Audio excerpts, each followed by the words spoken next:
Hello, hello.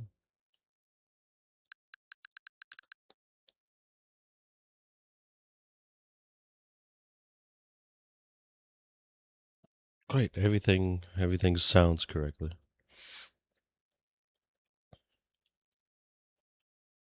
Let me make sure this one's doing just fine as well. You stinky.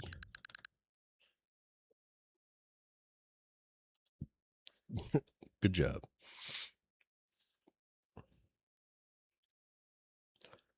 All right. Taking a break from 3 Ultimate. I think 4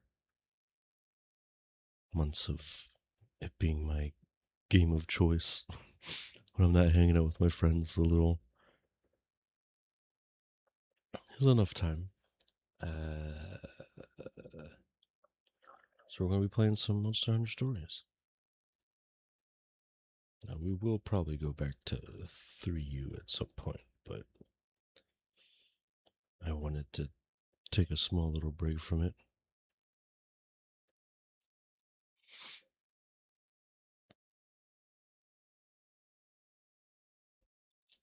So, off we go. Or not. I guess that's my fault for not checking. I was setting everything up. The Wii U surprisingly has a ton of parts to it. I mean, obviously, you have the Wii U, then you have the big ass controller, and then you have all the cables. Charger for the controller, charger for the power cable for the console. I was aware it was taking up a lot of space, but it was taking up even more than I was expecting.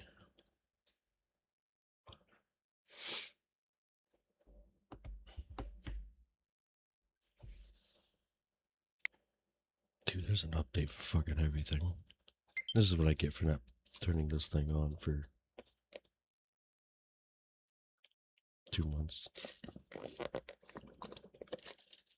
I played it recently, no, actually, so that's a lie.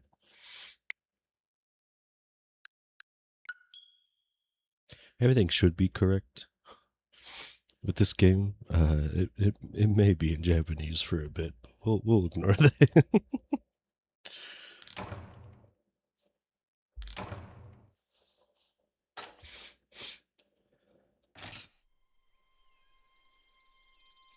Never seen this intro.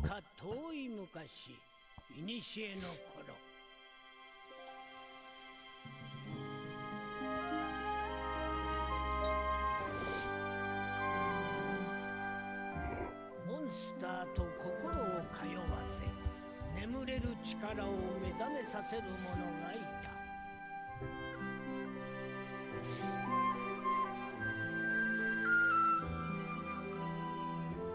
人々はこう呼んだ。モンスターライダー。モンスターと絆を結びし者と。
Starting to get a feeling that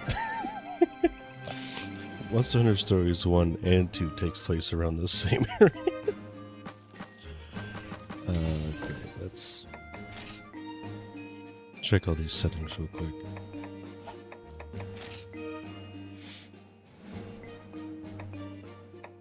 I should probably keep auto advanced messages on because I read too fast and I'll skip everything.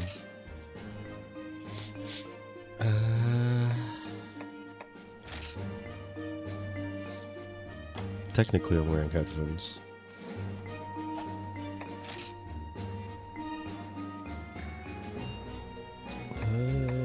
It's already barely visible here, so we'll keep it there. Control settings. A to confirm, B to cancel, X switch. That's fine.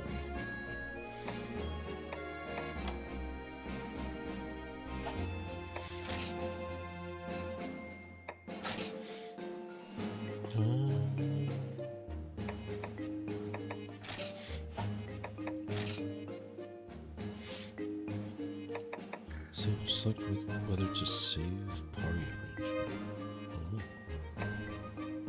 Tech type rotation. New feature, confirm lead bonds to change.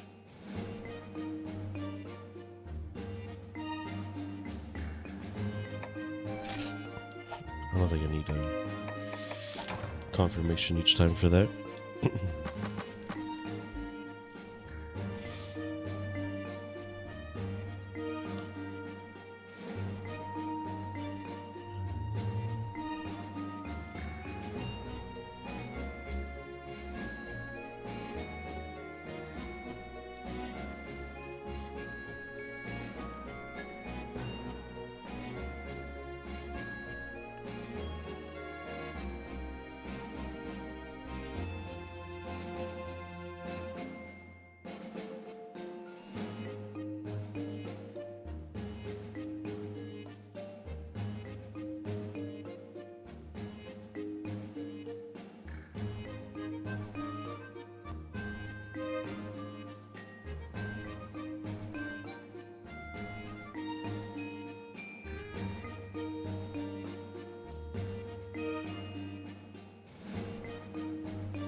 Alright.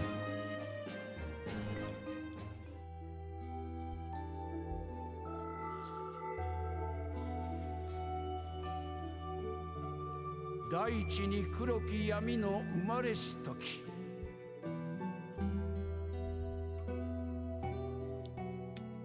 我らは求めんかの人の到来を。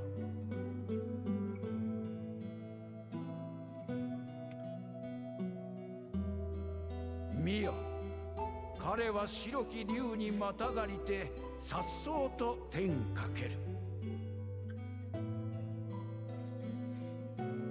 黒き闇をうがち、光を取り戻すのだ。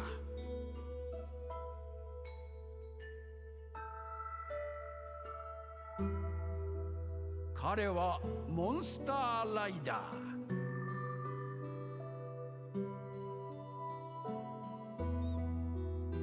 モンスターと絆を結びし者である。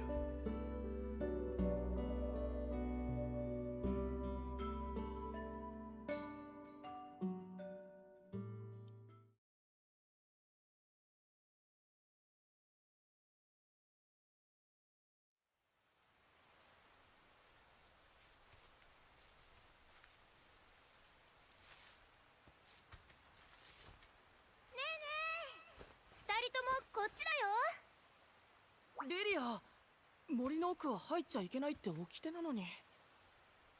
確かこの辺り、ここら辺にモンスターの卵があるんだって。ねえ、モンスターの卵見てみたいよね。それはそうだけど。怖いの？森の中はモンスターがたくさんいるから。怖くなんかないよ。僕は来年にはライダーになってるんだから。こんなことで怖がるわけ。ほーら怖がってる。やっぱり臆病シュバルだね。今のはびっくりしただけだって。もうすぐからかうんだから。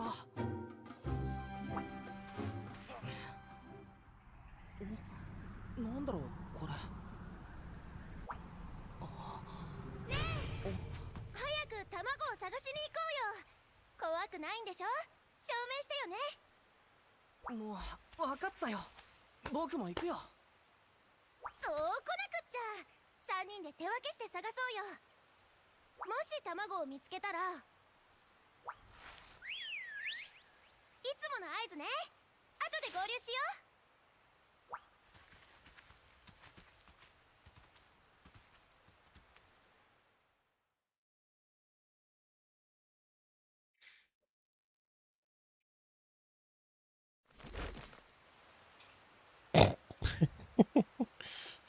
Can't make my character yet, so it gives me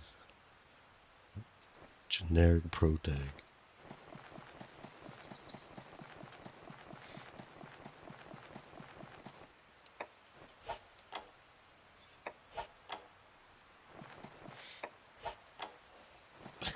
It's got like Freedom Unite sound effects. It's pretty adorable.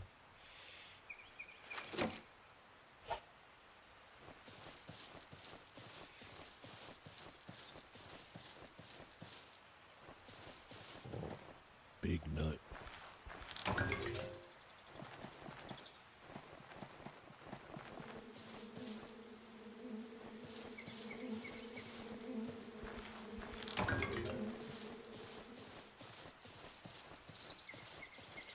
I have a feeling I should probably turn down the camera speed.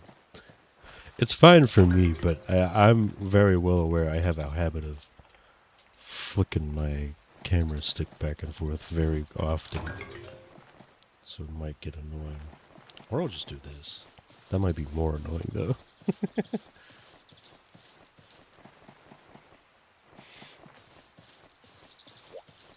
Hi.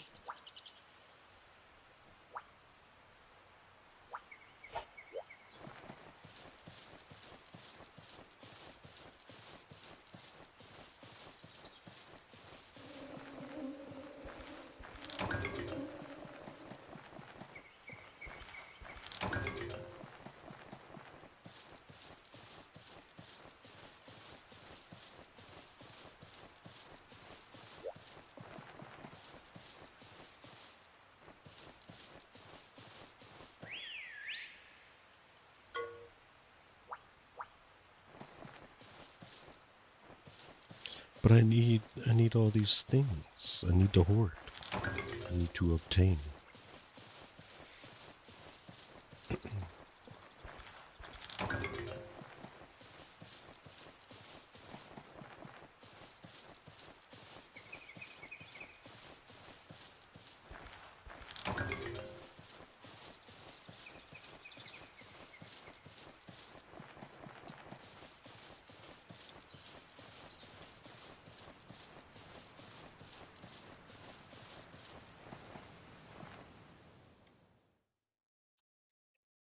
Should probably quit.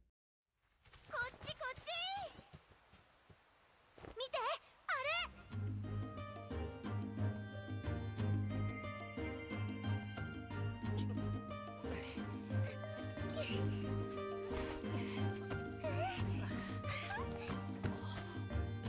うわー、綺麗な卵。これって何の卵なんだろモンスター図鑑で見たような。なんだったっけ。うわっ、卵を孵化させてみたらわかるね。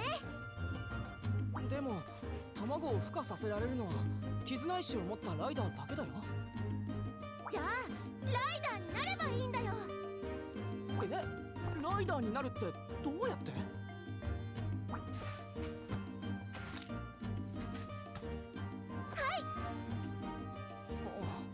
ライダーになる儀式をするの。まずはこう絆石を掲げるの。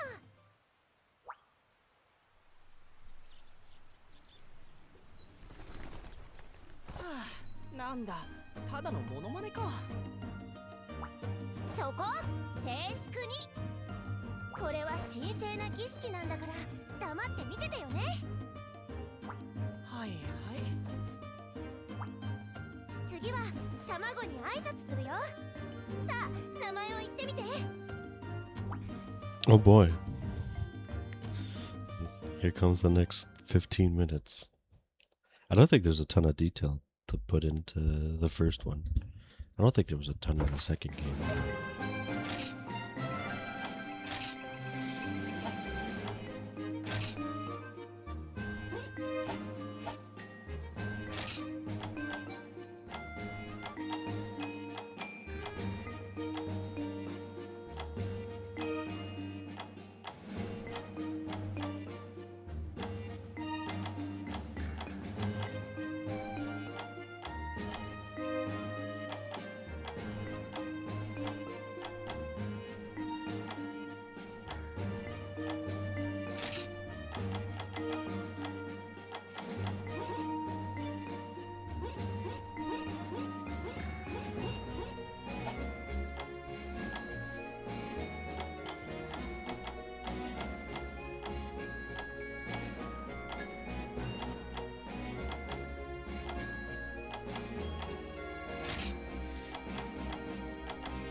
Oh, geez.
It's probably about the closest I'll get to, yeah.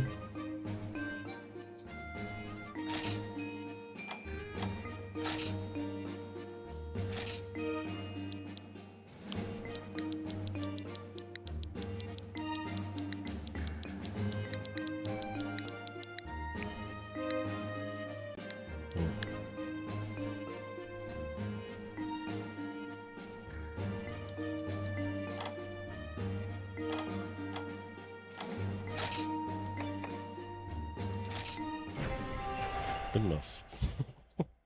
Not a ton of details. 聖なる絆石よ、この者と眠りし御霊の絆を結びたまえ。いざ神聖の時、目覚めよ。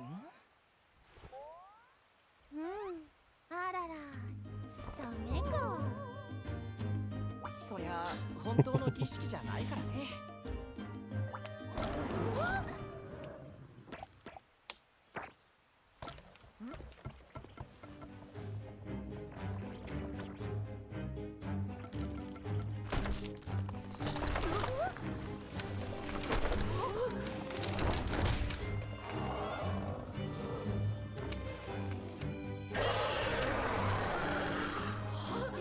なんで？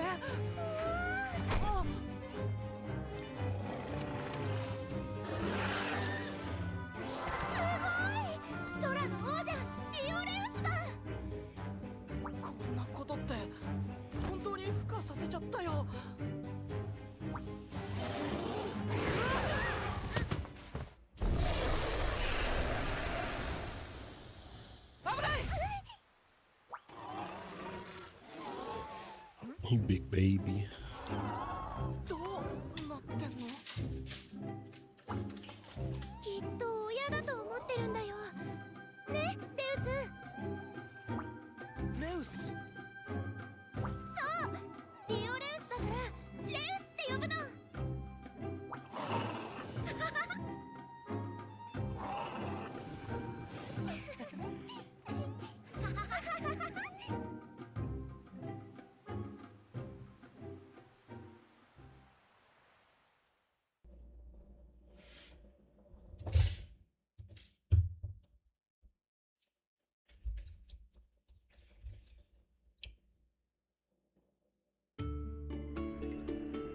That's still terrifying.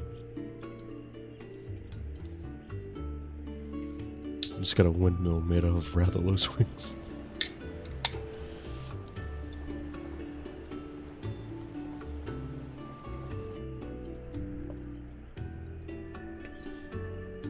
I did misspeak earlier. This isn't the village from 2 as well. It just kind of has the same layout. The other one's on the beach.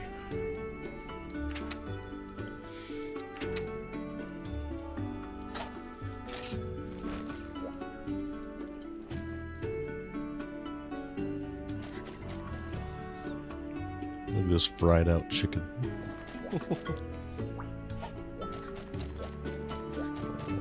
Chanic spore.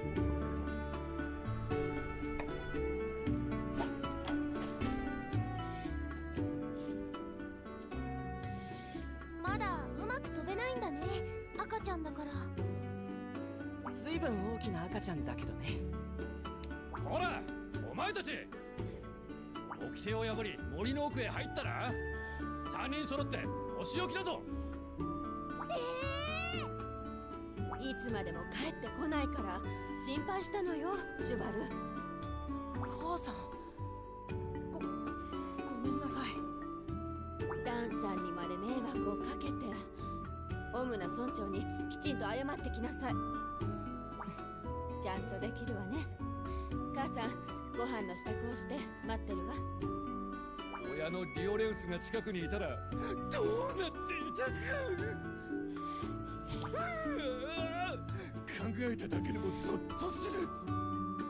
さあ、オムナ村長に報告に行くぞ。お前たちついてくるんだ。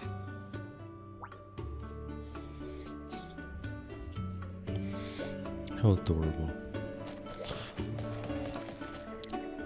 It's the majestic duck, dude. Look at the little cutie.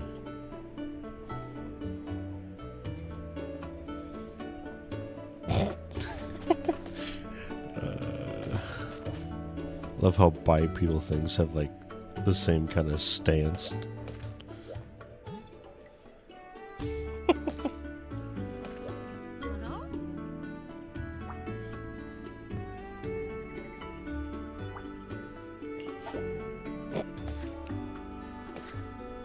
Yeah, that checks out. あらあら。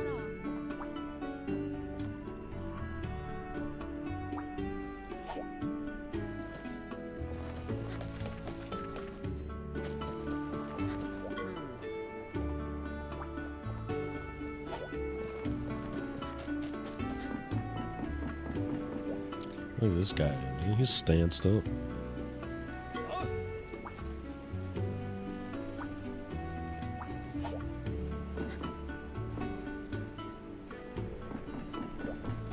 That's still the most fucked up thing to look at, dude. I understand what they were trying to do, but damn, dude. How big were those Rathalos?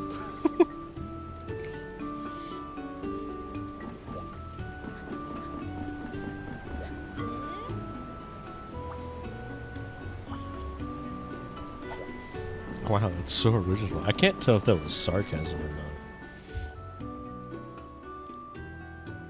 まあまあ、この子らが無事で何よりじゃ。反省もしておるようだしな。村長がそうおっしゃるのなら、今回だけは多めに見るとする。やが、二度と掟を破ってはならぬぞ。はい。ありがとうございます村長。はっは。よいよい。それにしても不思議なことがあったものじゃ。ええ、絆石を持たずにモンスターと心を通わせられるなんて。絆石は心と心をつなぐもの。この子らの無垢な心がリオレウスの心と直に共鳴したのかもしれん。それとお前さんにはライダーとして優れた素質があるようじゃ。素質があるってやったね。すごいな。ほら、調子に乗るなよ。はい。この警笛ってモンスター？あっちに行ってみよう。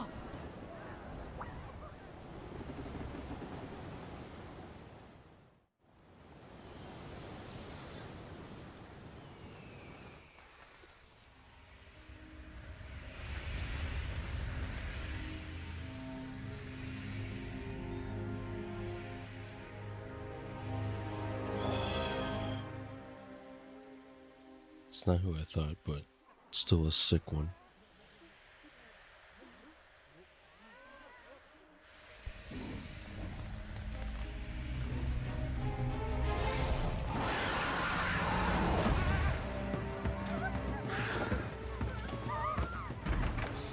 Hey Shinigami, how you doing?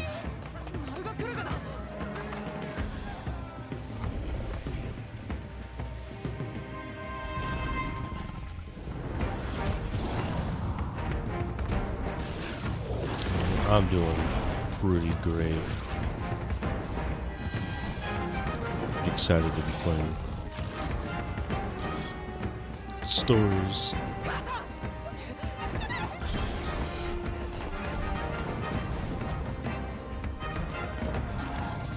I only ever played the second one, so.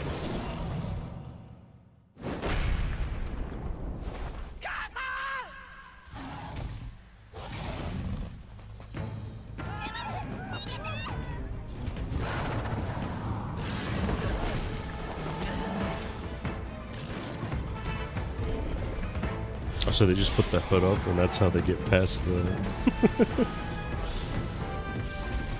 custom character, and takes a rather different approach to this game, at least from what I have watched, more kid friendly. I'm assuming the game's more kid friendly than the anime.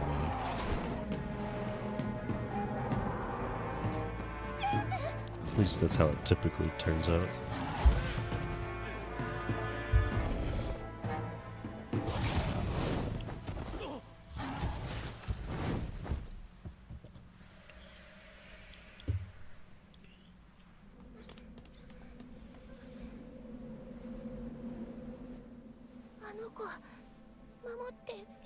The guy's mother didn't die in the anime. Well, she just did. Yeah, I was waiting for confirmation. But I guess here it is.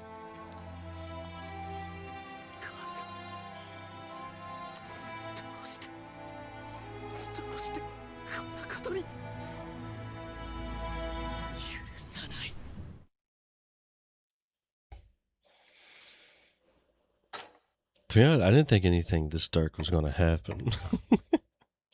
So this being one of the first things that happens already pretty interesting, I guess I'll put it that way.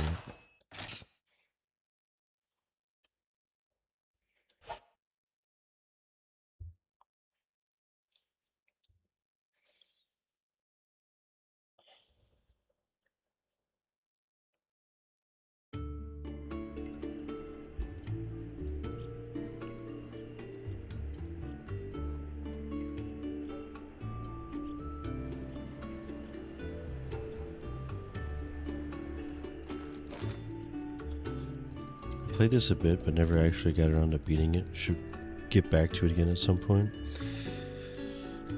Yeah, I can't really talk about this one because I never played the first one.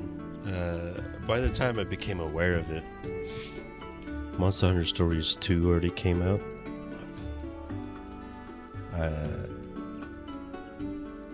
And I didn't like playing on the 3DS ever, so it also didn't help. But the second one was a lot of fun, and the third one looks amazing. At least graphics and art style wise. It's probably one of my favorite looking games that's come out recently.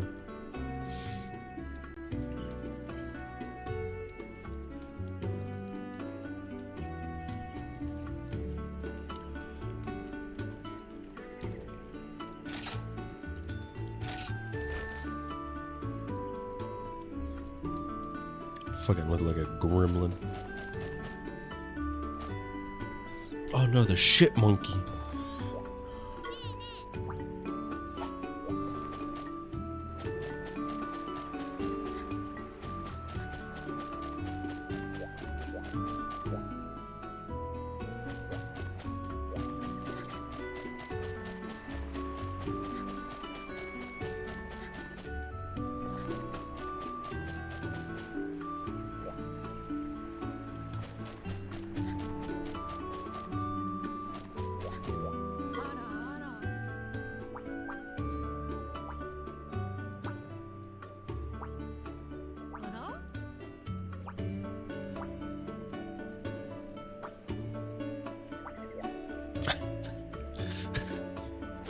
What an insane topic to talk about.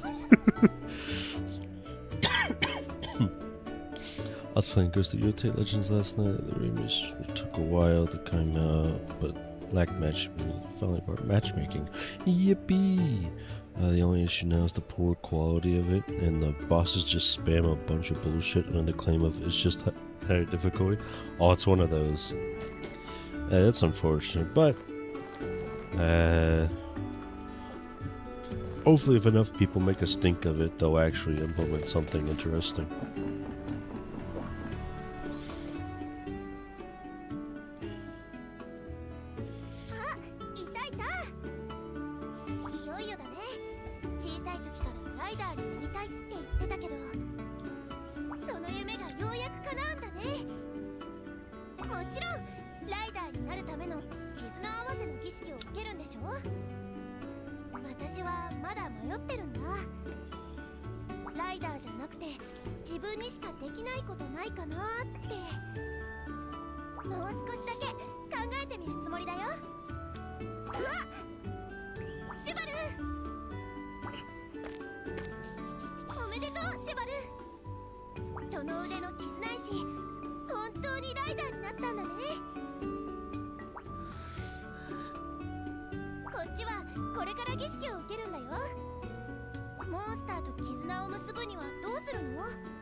Oh, the true edgelord.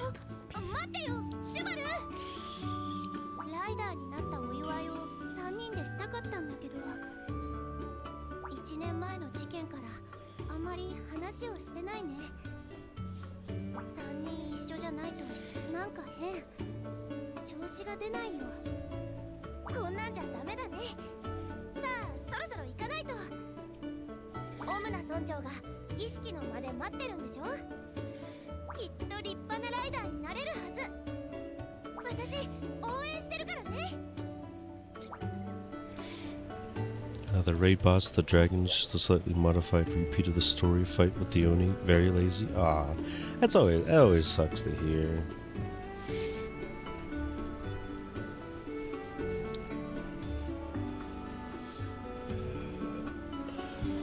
All you can do. Yeah, I mean, no, that's just.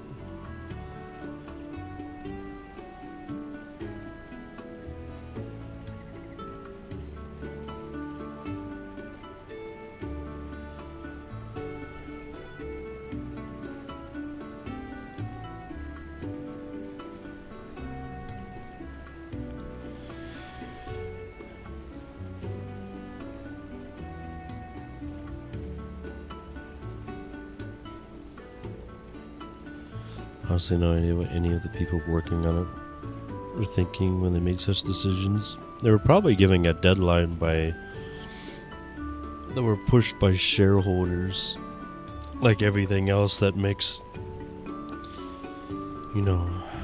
things worse.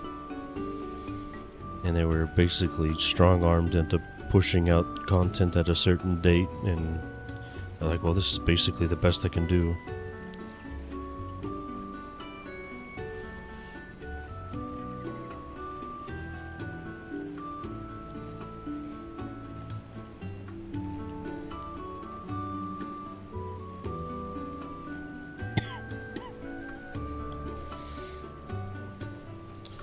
And that doesn't explain why Yote Legends has flaws that Tsushima Legends had but ended up fixing.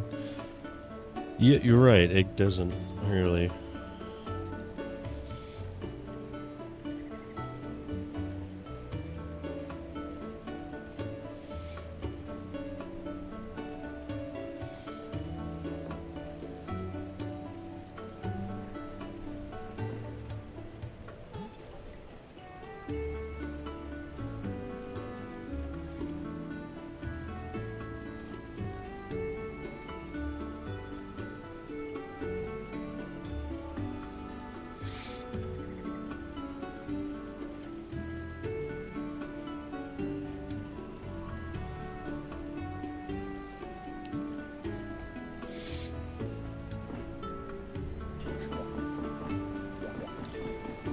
Unfortunately, a lot of new games like that just confuse me in what they decide to do. And it is also hard to try and find out if it's like the devs just not knowing really what to do, or shareholders pushing for something where they have to just use old stuff.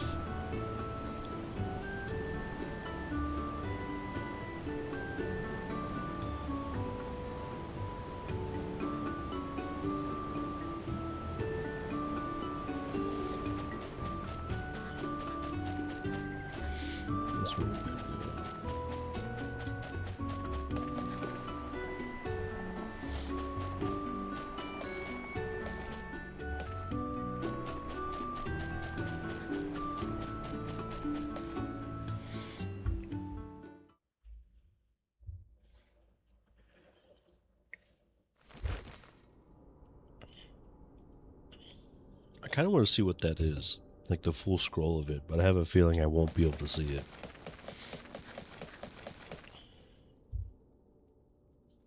Alright, I'll mute for that. おお、よく来たな、我らが子よ。あれから1年か。あのリオレウスと特別な絆を結んだお前さんじゃ。ライダーとして優れた素質があるとわしは見込んでおる。じゃがその素質も磨かねば輝きを放たぬもの。立派なライダーになれるよう日々精進するのじゃぞ。困った時は俺がバッチリサポートするぞ。よろしくな後輩。さあこれより絆合わせを執り行う。まずはお前さんにこれをやろう。ライダーの証となる絆石じゃ。絆石には絆をつなぐための力が宿っておる。絆石を持てばお供と心を通わせ、互いに絆を結ぶことができるんじゃ。お供のモンスター、略してお供だ。この世に同じ絆石は一つとしてない。肌身離さず持っておくのじゃぞ。さあここに並ぶのがモンスターの卵だ。無事に卵が帰ればそれがお前のお供になるんだ。さあ絆石を掲げよう。生まれてくるお供を迎えるのじゃ。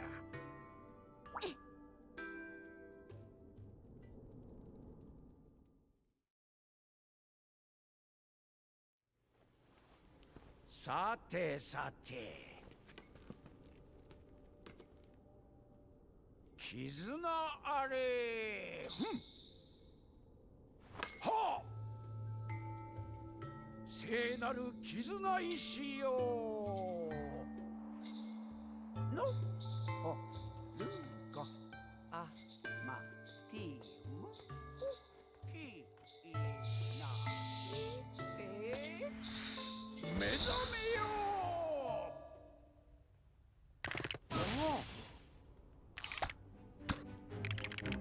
卵が勝手に動き出してる。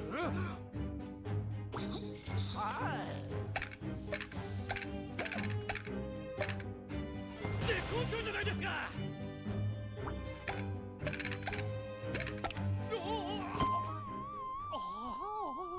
卵だけにたまげたの。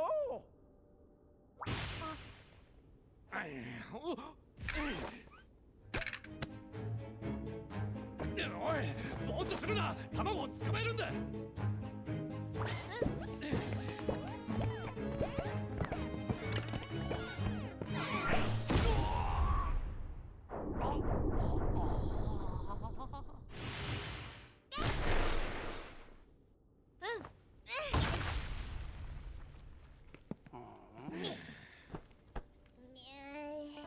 何者だ。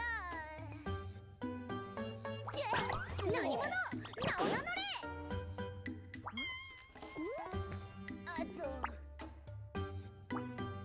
人に名前を尋ねるときは自分から名乗るのが礼儀だった。俺はさすらいの旅アイル。名前はまだない。へへへ。おい、なぜ儀式の邪魔をした。わざとじゃない。この村をたまたま通りかかったらたまたま卵が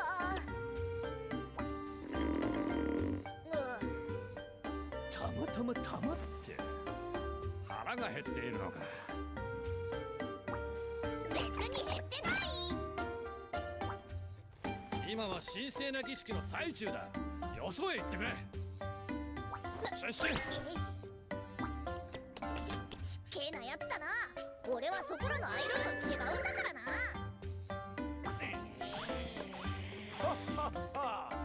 元気のいいアイルーじゃ。さて、このアイルーをどうするかな。はい。そういうことなら食事を用意させよう。にゃんと、ほんと。お前いいやつだな。よし、決めた。しばらくこの村にいて世話をしてやるよ。俺は世界中を旅してきたからいろんなことを知ってるぞ。ナビができるアイルーだからナビルーって呼んでくれ。勝手に話を進めているな。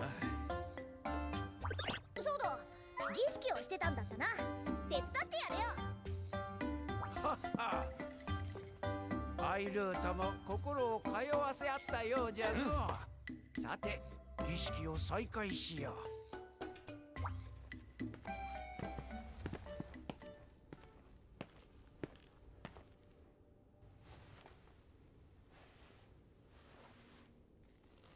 聖なる絆石よ、眠りし御霊の絆を結びたまえ。目覚めよ。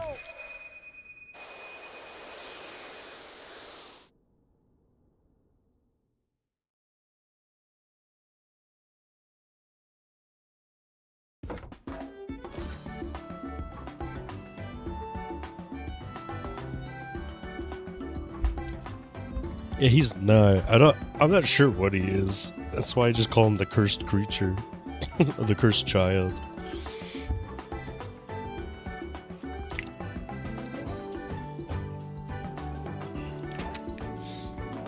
Oh, whoa, hold on.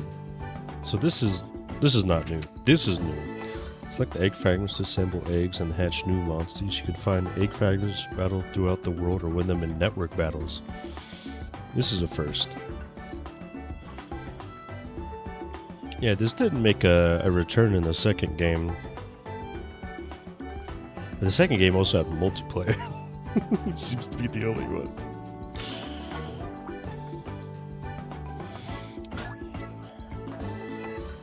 Let's get this Velocidrome going. Mostly read the fairy tale manga, but the little I did watch of the anime, Japanese with English dubs. Happy mostly goes eyes, his catchphrase. I don't remember him usually having Sir added on. I don't remember anything outside of his like movements, I guess is the best way, because I watched it. I didn't read it. I didn't watch. I watched a decent amount, but I just stopped at some point. Nickname Velocidrome. Yes, sir.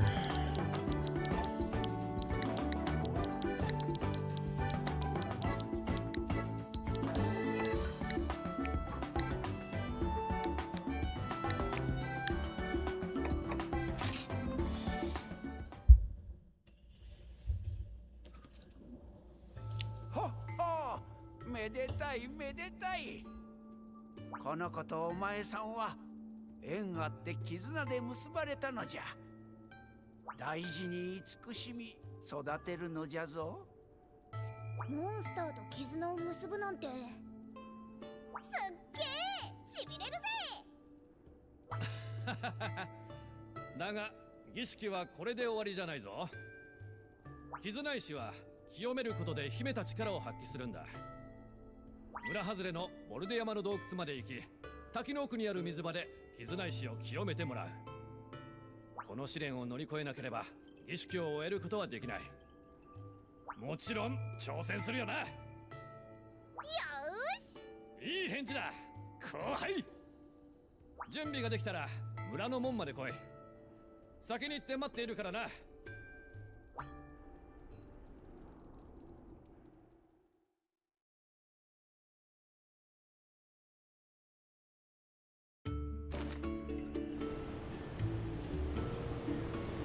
I'm not aware of much of anything about this game, minus the very ending stuff. So it's going to be a decent amount of fun, but I will admit I can't wait to just explore and fight things. As much as I like the cute story and the adorable cutscenes.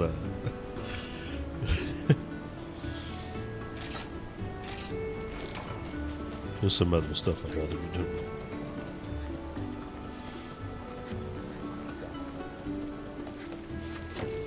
Inventory. Look at all these goodies. Rider's outfit, Hellblade's outfit, Silver Star's outfit. Well, these are all for Navi.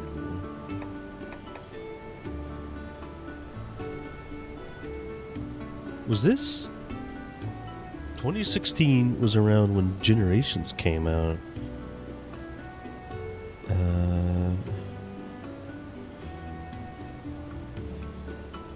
If you plan to collect all the types of monsters, I probably recommend a guide on what style of eggs produce which type of monsters. Every monster has a dedicated egg to it that I kind of remember from stories too. Like, I can't sit here and tell you and be like, oh, Tiger X's egg looks like this or Narga's egg looks like this, but when I look at it, I'm like, oh, they're pretty obvious, minus like Gameth's, I think. Gameth's and like there's like a couple others I get kind of confused on, but I think this contains the generation monsters. I'm not entirely sure.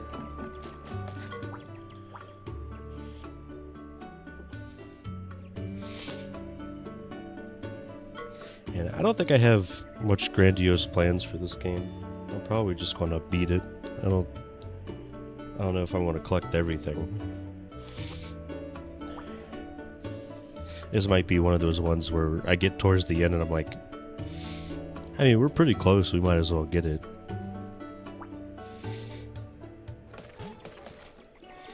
Come here, my lovely courier.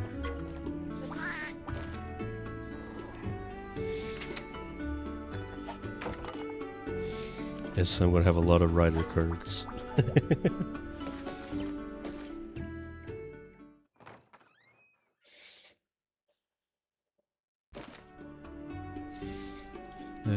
Surface, bed and chest, take a nap, save the game.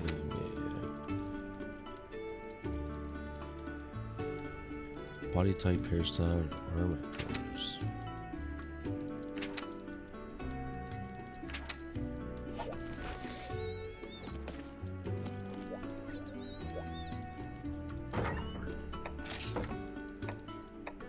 Oh yeah, they're here, all right. Even Valstrax is in this game.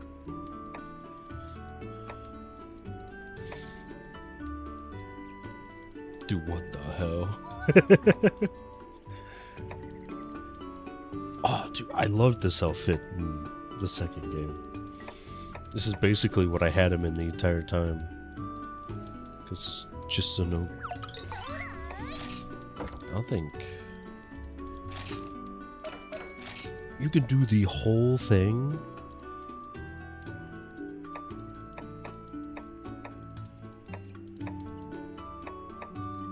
Oh shit. I did want to change this. Ate a thunder sack and became lightning row. Yeah, basically.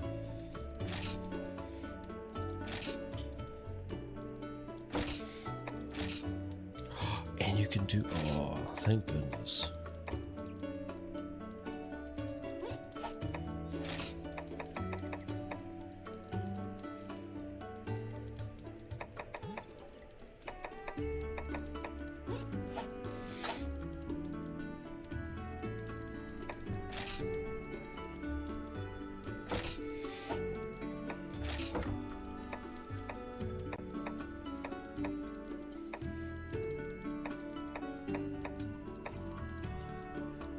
This is just ridiculous to me. I can't understand. I can't wrap my head around it. It's too fluffy.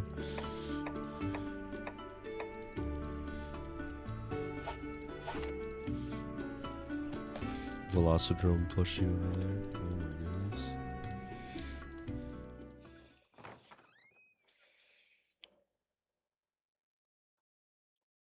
Well, finally viewed the whole tapestry.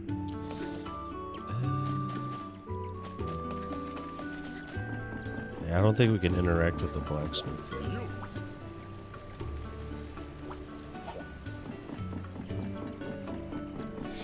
See, an interesting thought is that the rainbow dye hasn't returned for a while. The Monster Hunter series, I think it was in World. I don't think I ever got it, but I know it's in GU. So the latest I'm aware of is GU.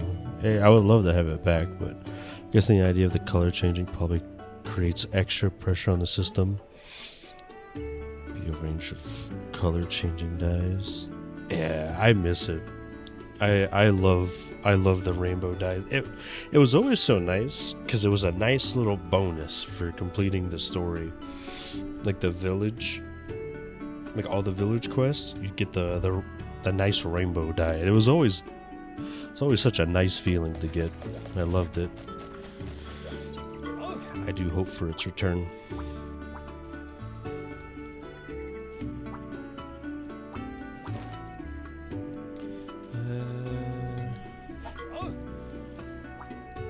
Things are right. Don't get too crazy. What's important is love and amour. Yeah, amour. For the love, amour. Oh, donuts. Ayy. I love how the Sir Fluffykins. I love how donuts in this game are like your revives or your heals or something. Oh, it's the replenishing of hearts. Always a badge of honor, but apparently World did have it. You had to do something insane. You had to do all of the low rank. You had to do all the quests, and then you had to get every monster in the arena and then fight it in the arena. So you had to capture every monster, every capturable monster, and fight it in the arena. And capturing it didn't guarantee that the quest for the arena would show up. I remember attempting it and being like, this is the dumbest thing I've ever had to do in my life. I'm not doing this. I hated it. So I never did it. I think I got decently close, but I stopped trying.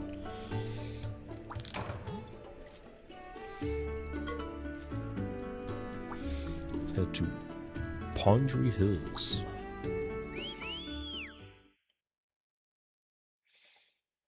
But yeah, that's probably why you never saw anyone with it, because it was the most batshit insane thing to do to get it. Equipment. Weapons. I only have the iron sword?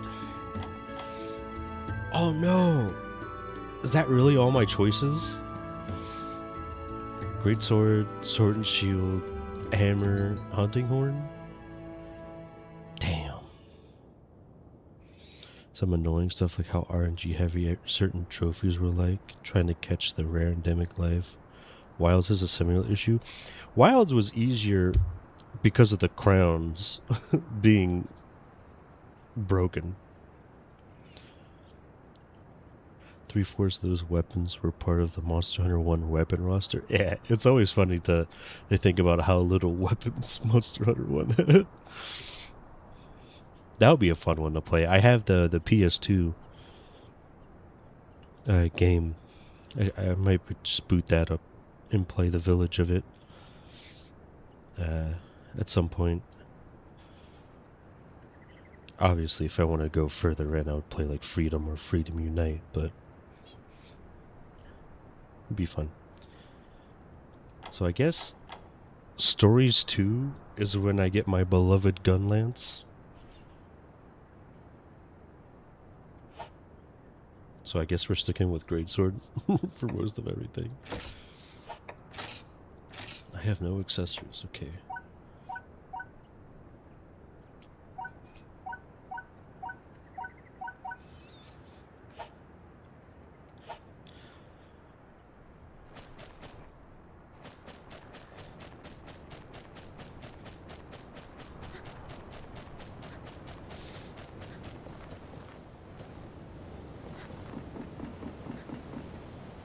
There's a rare endemic life that appears only on the heads of sheep creatures in the ice shard cliffs and wilds.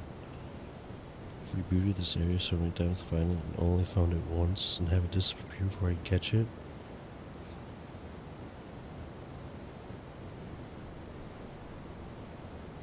Oh, trophies. PlayStation trophies. Okay. The Steam version doesn't require me to get that shit. So I wasn't even aware that was a thing. Never mind. I take it all back.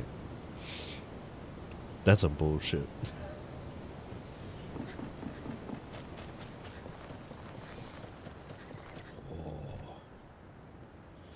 At least Rise Sunbreaks had its endemic lives under constraints of appearing at specific times rather than relying on low RNG, and they were in set locations.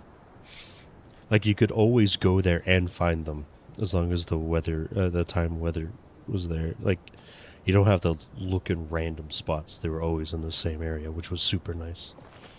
They were also just cool.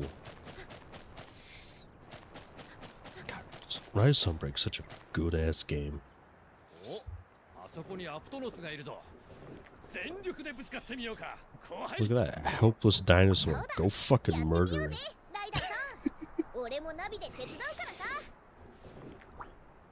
It's insane to think that in these games, the Aptonauts could actually be deadly.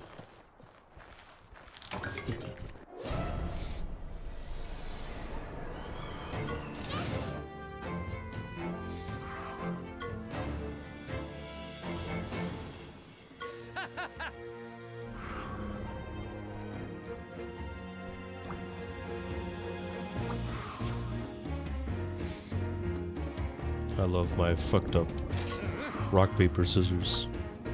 He's gonna do blue, and I need to do green. Oh, he's red.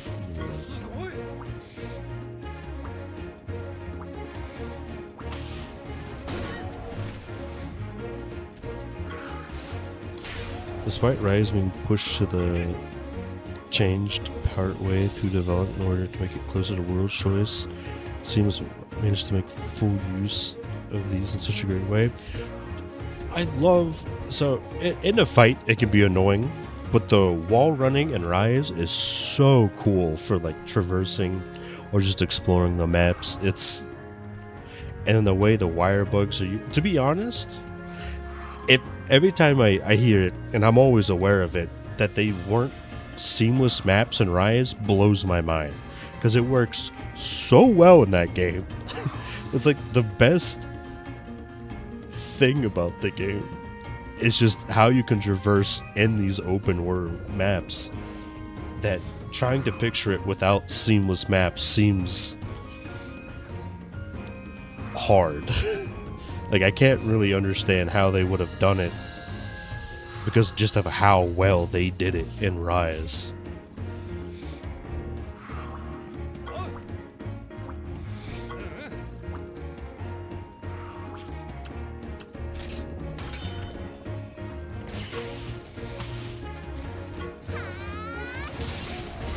Yeah.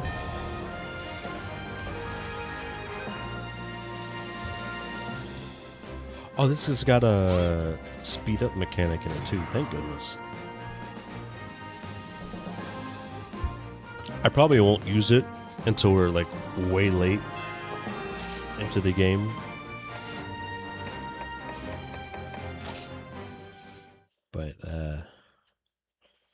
do like my speed up mechanics for grinding. Rise, you can either ride a dog. Hold on.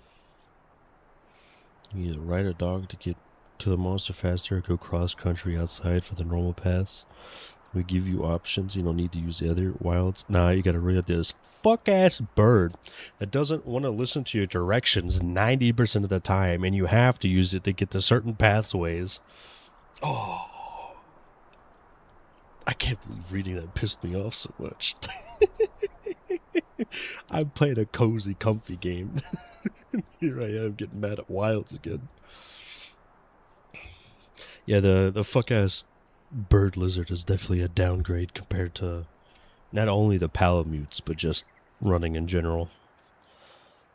Map design suffered heavily because of their inclusion. I legitimately think Wilds would be a better game if you removed the bird lizard and made the maps be roamable without it.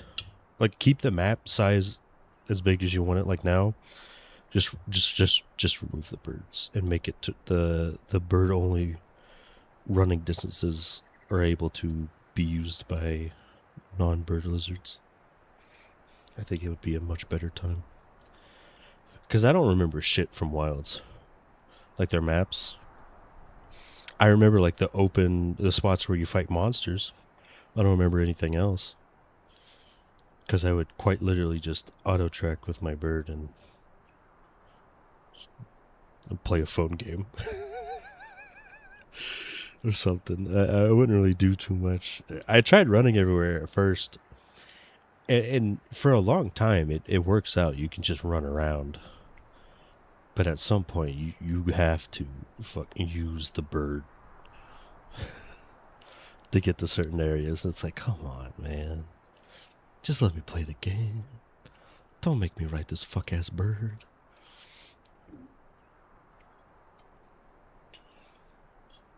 I remember me and my buddy were talking about it, and he was getting upset. He's like, how come I can just instantly get on top of my palamute and run wherever I want?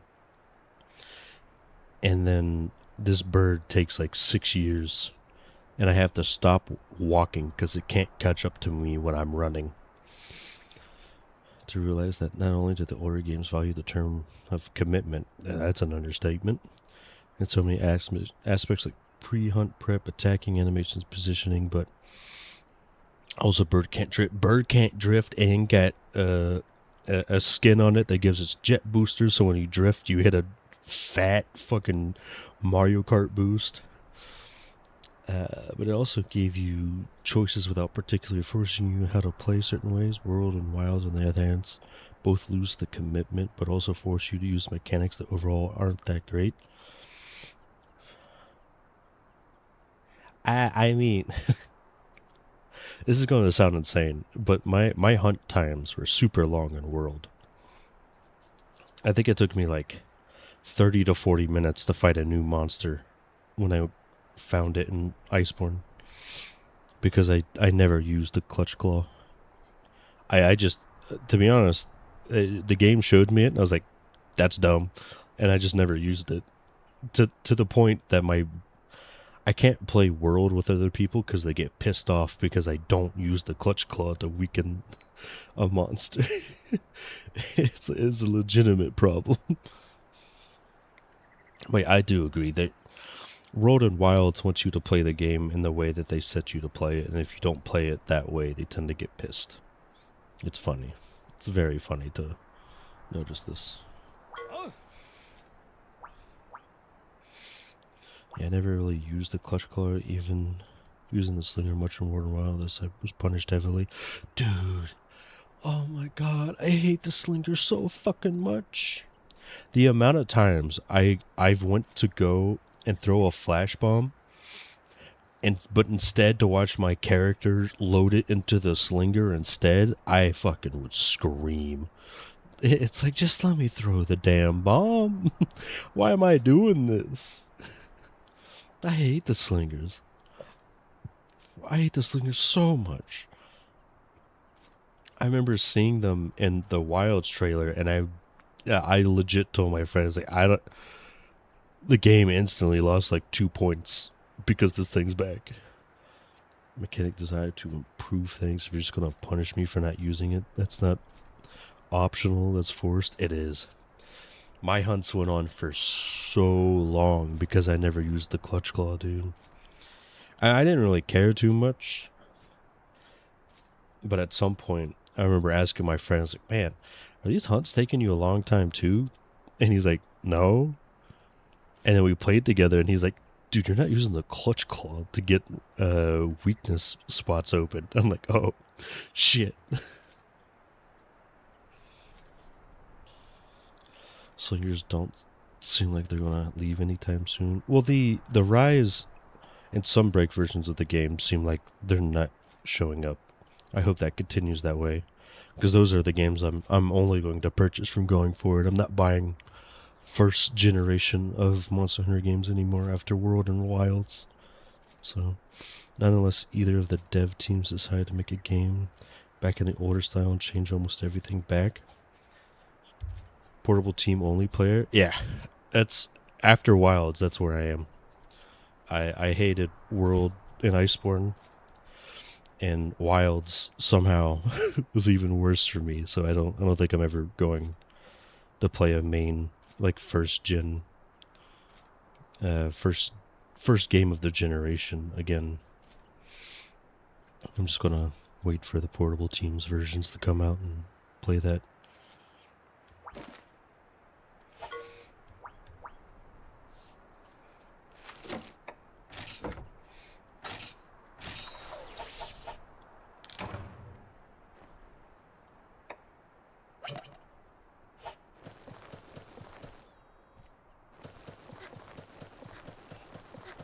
I don't have a lot of... I thought I streamed more of it, but I don't have a lot of streams of me playing Wilds, but it's mainly just me not having a good time. It's quite funny to go back and look at it occasionally and just being like, man, I was just not... I was just not having it.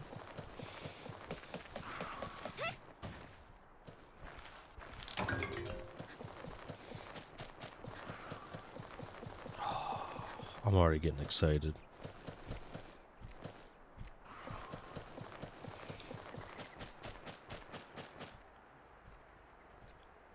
Look at these little lizards. These little gizzards.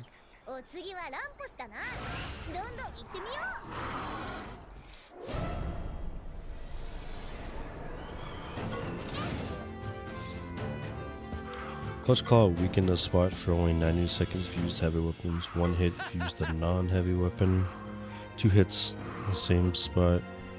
Oh yeah, if you use the non-heavy weapon, 2 hits in the same spot. Yeah, luckily I only used Gun Lance and Greatsword and charge blade, so it was always one hit.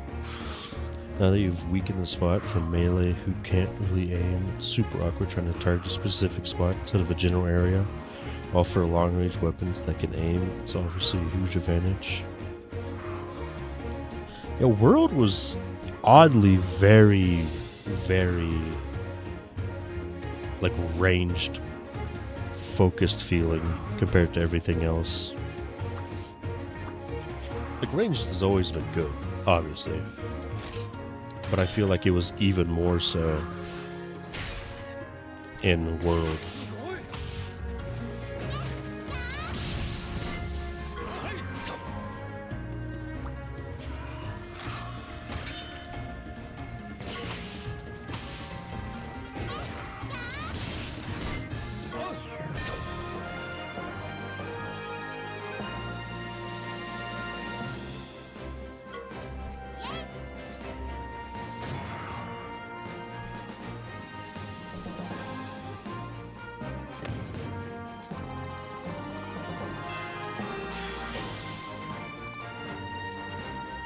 And then when I moved to the Steam version of World, I played a bunch of Switch-X, which is probably the one melee weapon that could abuse the Clutch Claw weakened spots the most, because you basically just Clutch Claw back onto the spot and ZSD spam. Also strengthening the shielding mechanics a lot, so a lot of my friends use shield, heavy bowgun, won't shut up. How it's just been nerfed in every other game. It's not nerfed, it's called making it balanced in later games. And they were...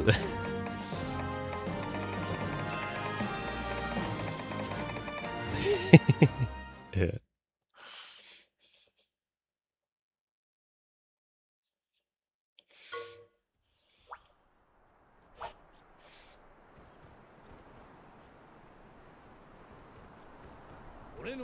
Kelby. ここから先はお前たちだけで儀式をやり遂げるんだ。絆石を清める水場のある試練の間はあの洞窟の奥だ。気をつけていくんだぞ。そうだ後輩。応援を教えよう。俺のスキルだ。ライダーとしていろいろなスキルを覚えていくことになるが、まずは応援を試してみてスキルの使い方に慣れていくといい。俺は村に戻って待っている。この試練を乗り越えれば儀式は終了だ。頑張れよ後輩。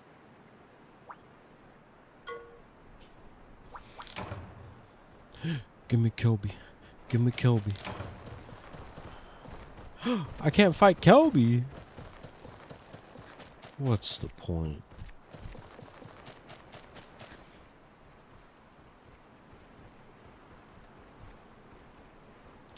Now, despite being a remake of a 3DS game, this game still looks very good. Shooting's supposed to be situational, never a full style mode. For your armor skills towards shielding, you still limit how much you can push it.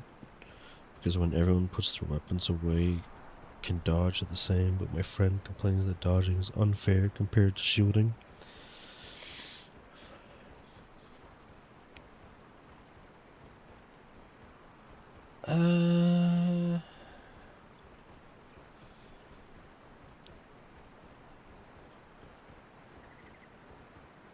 I think at some points I complained about the amount of skills needed for shielding. Like, I don't really like guard up specifically.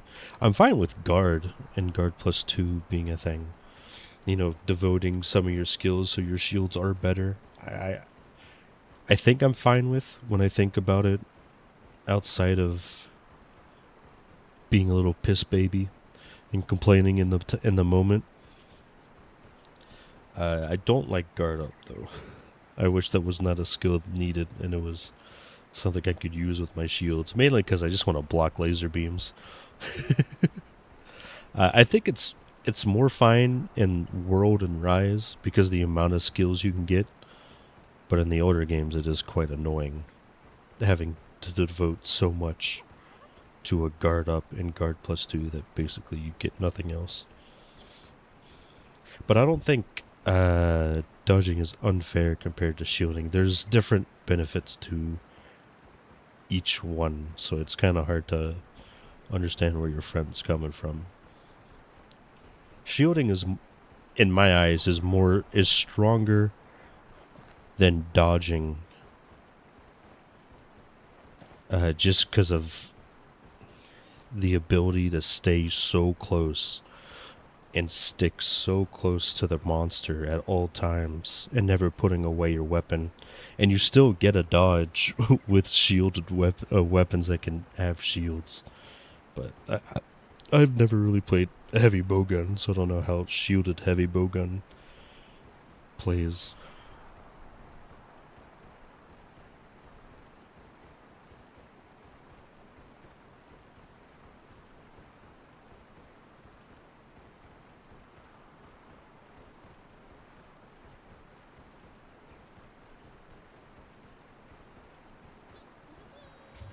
They were using a lance, I could understand a bit more. Using heavy bowgun with one level of shield mod added.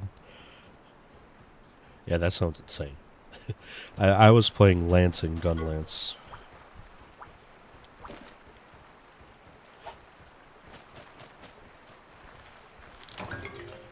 When I was making comments about the shields and stuff. Ooh, very nice. Mechalator. Ooh. But, complaining about the shielded heavy bowguns seems insane. Like it might be a little too much, like, not understanding how broken the ranged weapon is.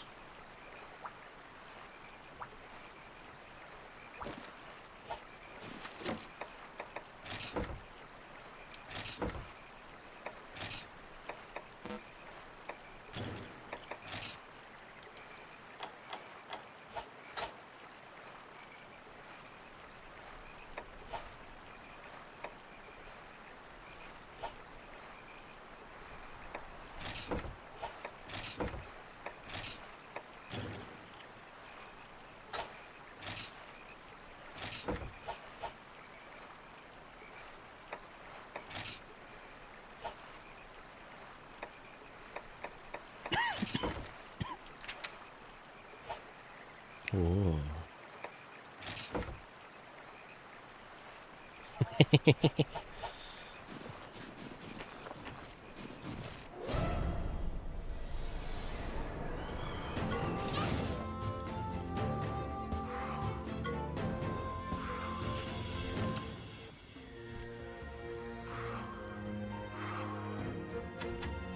Oh, I can't modify his stuff yet. Yeah, when it comes to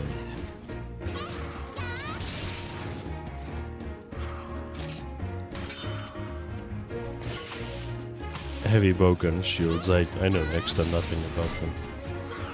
Every time I used heavy bowgun, I just go for attack up.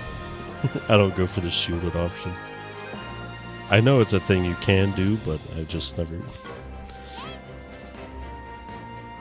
I never used it.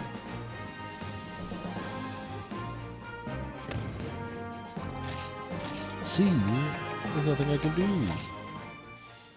Getting punished for goofy things.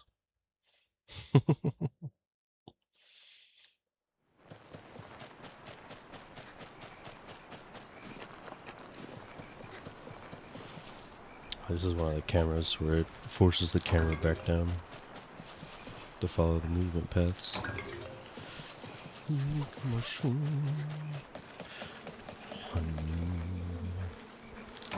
Honey baby. Poogie! What the fuck? The little diaper baby back there.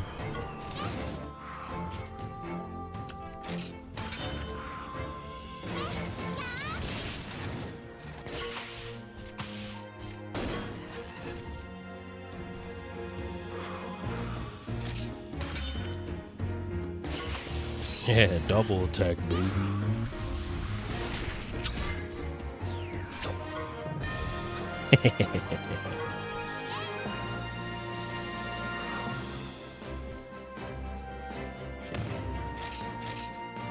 Screw some.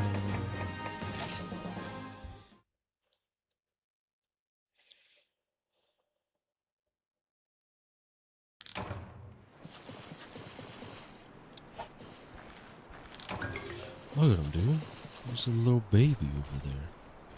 Little poo. Oh. Thing is that due to heavy bowgun shields actually functioning as a passive, you can't perfect guard with it. Oh. So it's basically just block.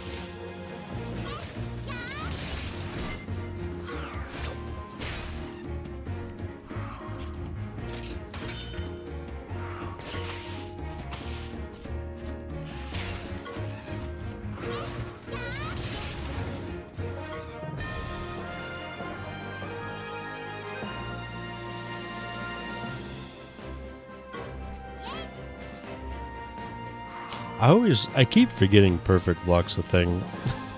Now that you mention it, I was like, when I was playing Wilds, I remember perfect blocking.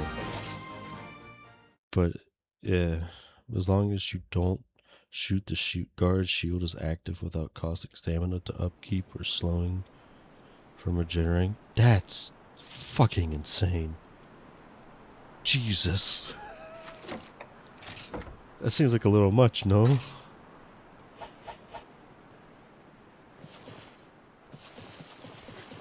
It's basically like having in the older games the guard skill where it just auto guards for you. That can activate a count. That can even activate counters. That sounds ridiculous. I sadly only ever used light bowgun in Wilds, and that was for the Savage Omega fight, so I can kill the Nursilla faster with a Kutku light bowgun.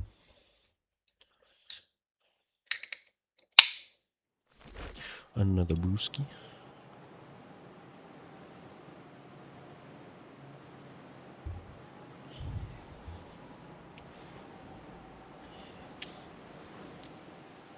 Look at this champion.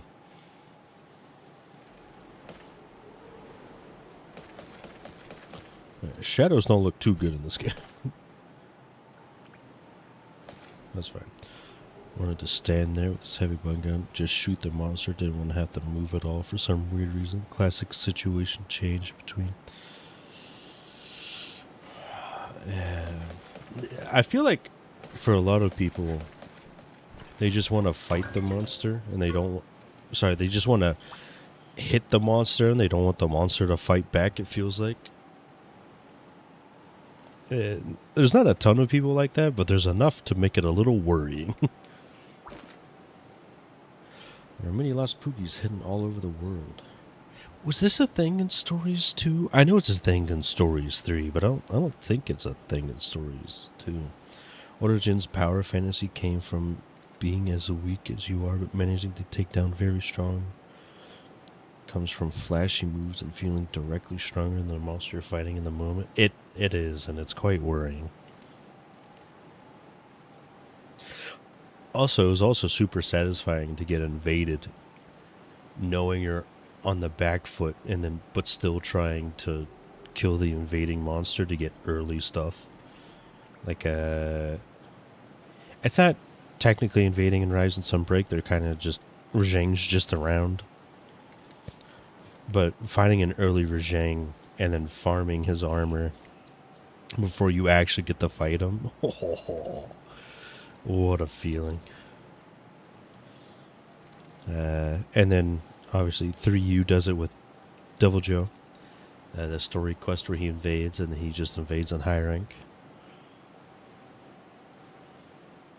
4U does it with Rajang as well, and Devil Joe. They both show up and they do it. Yeah, a lot of new gen stuff is... Let me press one button to do this flashy thing and do everything.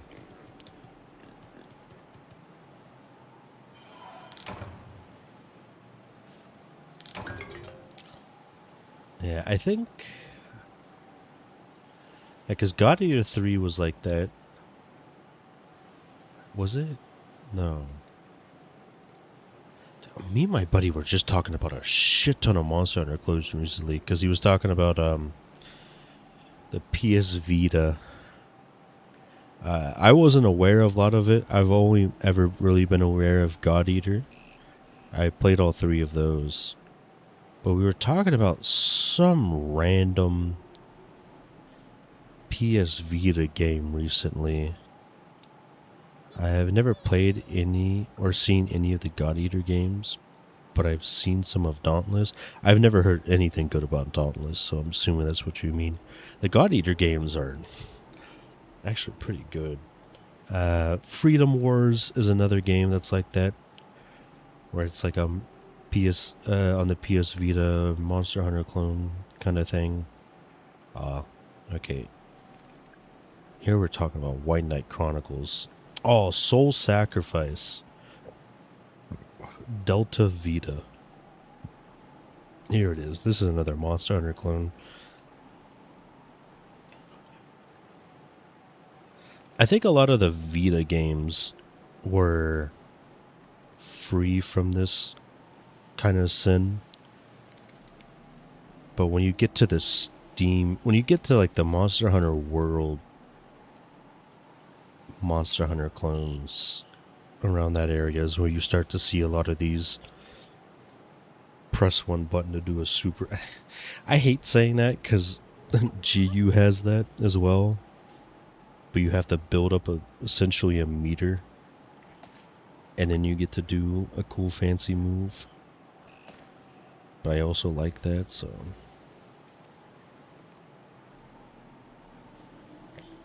Yeah, I never played Dauntless or any of that. I stuck to God Eater. And I have Freedom Wars. I bought the Steam version, but I haven't played much of it yet. I'll probably restart it, and might be a game I stream as well.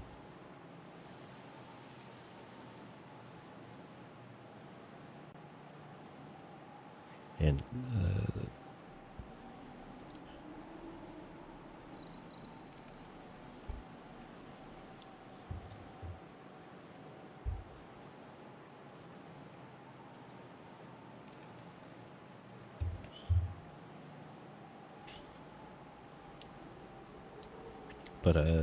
thankfully a lot of the weapons I play in the newer Monster Hunter games don't really have a long, weird animation. That's the difference between the flashy games and GUs. That GU had you build up the arts from fighting and use the flashy moves.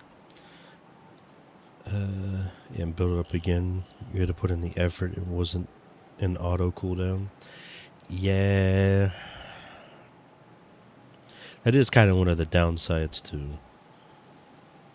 As much as I like True Bullet Barrage in Monster Hunter Rise, it is kind of insane how often I can just spam that and not actually do anything else.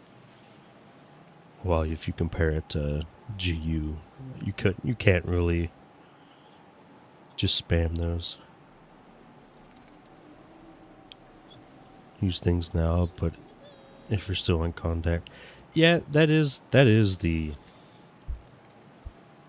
thing that I always forget with Rise, because I never used it too much because I just tried not to. But if you do use all your wire bugs and you get caught in like a move that kind of stun locks you, either getting thrown in the air or hit to the ground, or a monster then winds up an attack and hits you for it. If you use all your wire bugs for offensive, you can't use them for defensive moves. Every time I want to... Man, it happens every time I want to like say something negative about Rise. I immediately be like, oh yeah, well, if you did that, this is what happens. This is the downside of doing this, though. So there was an actual, balancing mechanic to it. I'm like, ah, shit, you're right. But you got to do that with games. You always have to essentially nut tap them to see if they survive the test, and then they can slowly become one of your goated series. Rise didn't have a lot of moves, but there were moves that demanded wirebug escapes. A lot of certain monster combos were using wirebugs to get out of the ground too early. You get hit a second time. Oh, dude. It's always funny watching people get chained attacked because they try to do shit like that. And by other people, I mean me. I did that all the time.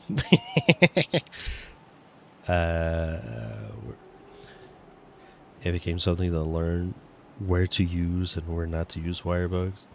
Yeah, as I said, the more I remember and think about it, the more I'm like, Rise was surprisingly balanced. Very nice.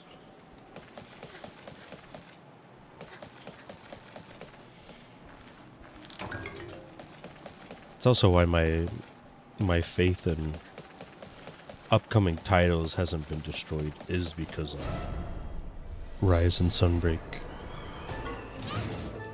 That's why I'm fine with the portable team and just waiting for their next game instead of the Wilds DLC. These are Technique.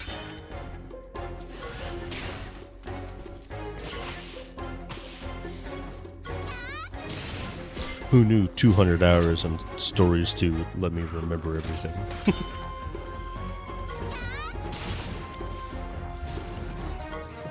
Conchu, the worst monster to exist, the bane of egg gatherer's existence.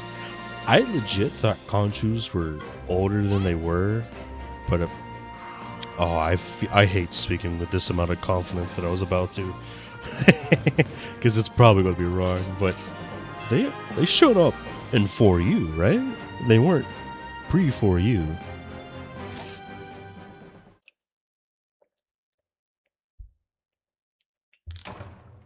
Gen 4 introduced. Okay, so I was correct. Thank goodness. I almost spoke with so much clarity, and then my brain's like, well, you haven't really played all of Freedom Unites, and they might be in there somewhere. And I'm like, shit. Yeah, 4U, Gen 4 introduced. We snuck up on him. Back attack. I did annoyed how they would sometimes climb onto a monster, became a random piece of armor, and force a bounce. Dude.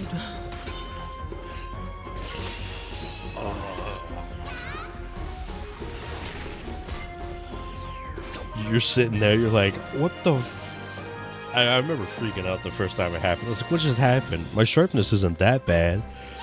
Like, what's going on? I just hit that spot, and then you just see it. Like a mole. And you're like, what is that?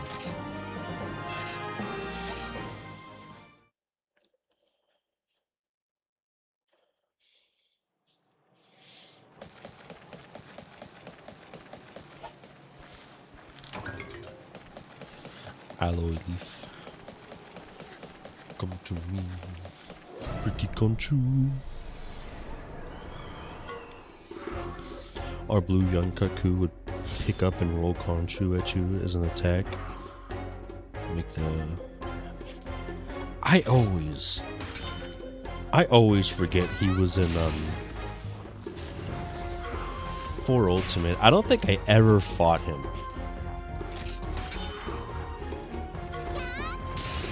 Because I didn't really do guild quests.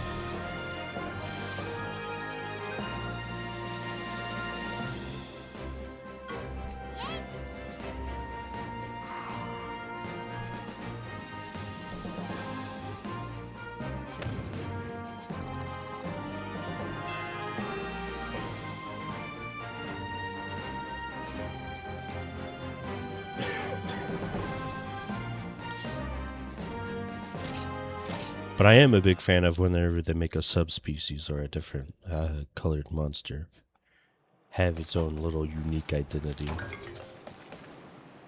Then again, it also pisses me off that they got rid of them, basically. Like, for the newer monsters, they'll make them, and then we just never see them again.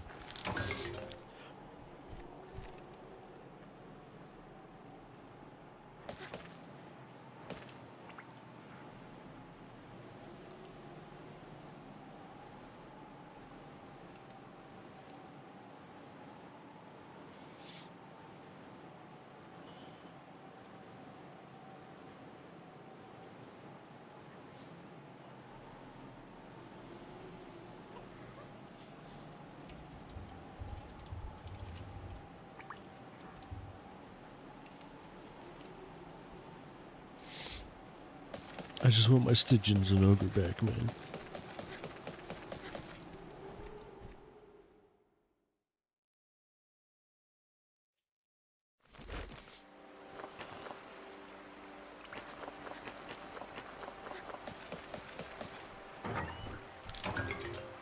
Life suit.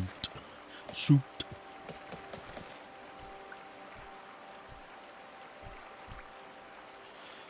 Here we brought back this old monster species and updated its moveset by taking the subspecies moves and giving it to the base form. Oh, I'm so mad about that. Say goodbye forever to the subspecies that you have loved. What do you mean it was nice having two different things that are similar?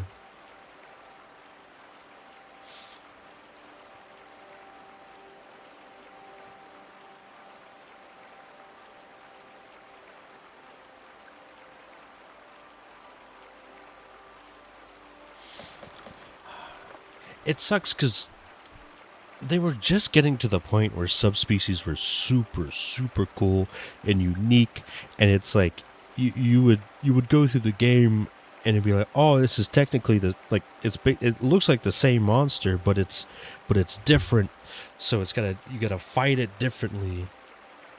Oh, thank you. I'm ranting and raving about stupid shit, but it's the same monster, but it's got its own little unique moveset, so you can't fight it the same way. And so when you're progressing, it's a nice little, oh hey, it's kind of the same thing, but it's spiced up a little differently, so it's fun.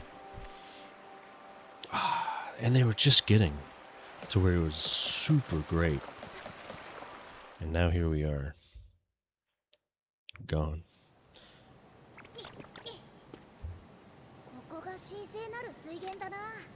よーし、絆石を水に浸そう。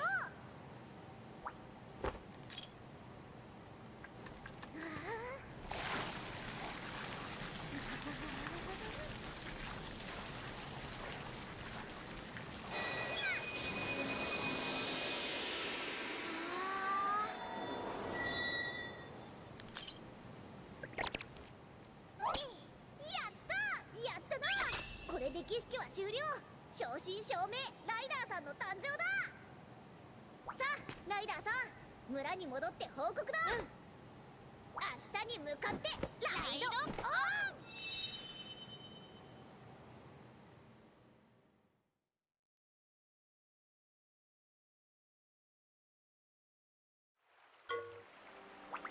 They actually animated his lips with this outfit. I don't remember them being animated in Stories 2. I take a Wilds expansion. They got rid of the Rampage mechanic in Rise. Dude, everyone shat on the Rampage and mechanics in Rise, but me and my buddy used to literally, we wouldn't do anything else. We would just hop on and do like 6 fucking rampages back to back, have a fucking blast, and then hop off of the game. Oh, they were so fun. I missed them. I had so much fun with them. They were just fun. You know, I didn't take them too seriously. I just liked playing them. I like tower defense games. Just seeing that show up in Monster Hunter, I was like, oh, this is sick. But them being dropped and that coming back was kind of a disappointment. But will Wilds DLC bother to have more pack monsters with improved mechanics, or just drop it? Well, here's the real question. Is it going to be pack mechanics or the Wilk Wyverns? Are they going to drop those and have them never come back? I actually, Raytheon does a backflip, Pink Raytheon does a Tatsumaki. Ooh, Shadow Octane Blue.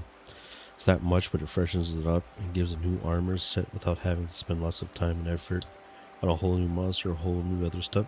It's great. It was great. I love it. They don't have the same skills. You could still be rocking Raytheon stuff, but have different sets, bonuses. Same with the Rathalu stuff.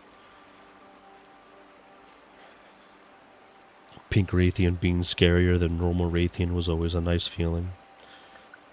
I actually liked Rise's Rampage, same. Like, perhaps it wasn't the best thing ever. It wasn't, but I had a blast playing him. It was different, but I also really liked Lao Shang Lun's fight back in Freedom Unite. I've never done the Freedom Unite, so I can't comment on it. But I did like all the explosions I got to do in GU, so. Subspecies clear built in order to squeeze more out of the stuff they already had while dealing with limited storage capacity. Yeah, that makes sense. You spend less time on making brand new monsters when you can make subspecies a basically different color with slightly different movesets of the already established monsters. Now that you can update the game and have like endless storage space, they seem insistent on not using subspecies, but don't really do anything to replace them. So it's just less. Yeah, it makes the progression feel worse too. Because you just do, because that's the one thing you can complain about in Rise is you do low rank and you fight all these monsters, and then you go to high rank, you're like, oh look, it's the same fucking monsters. Until you get like near the end, or you can find a Rajang and a couple other late high rank, but early, mid, high rank is the same as low rank. There's no difference. So you basically just do the same thing back to back. You're like, okay, cool. This is great. I'm loving it. But when you threw in subspecies, it's like, oh, I'm fighting a Raytheon again. There's also a pink Raytheon here. What the fuck? They were nice. You know? I won't have... Oh yeah, the Elder Dragon's coming back and being used in the story, like the Guardian monsters. I'm almost... I legit thought they were just going to drop the whole thing. Just never bring them up again.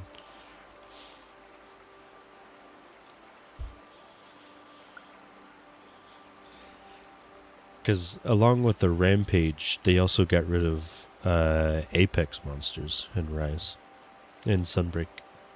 They brought them back near the end, like to be updated fights for G rank and all, but they didn't add anything new, I don't believe.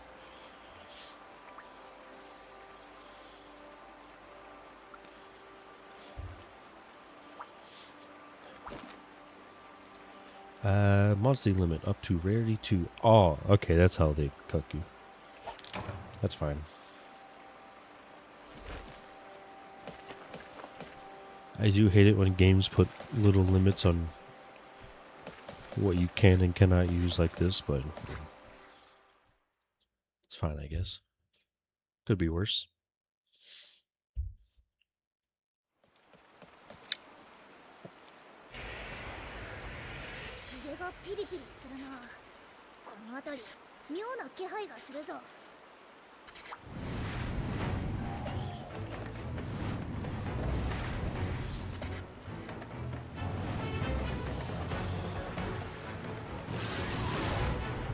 It's the Narga. Nyarka Kuga.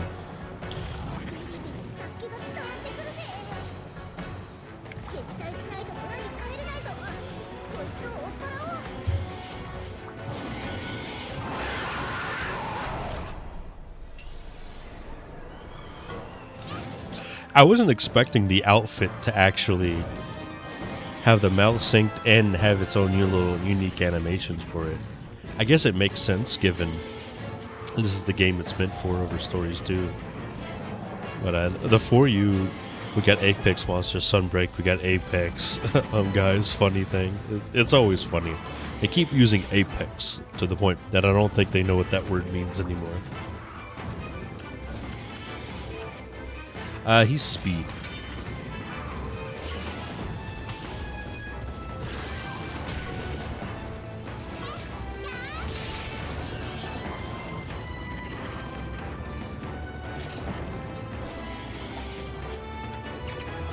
Skip.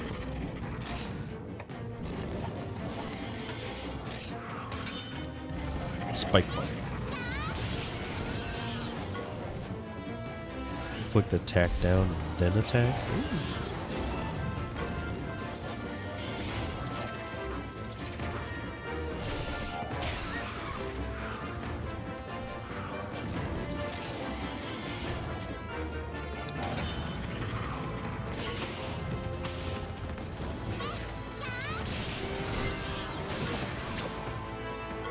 Yeah, I think he goes to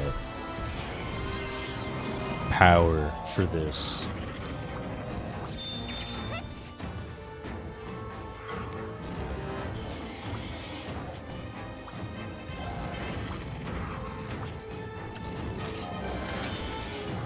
E.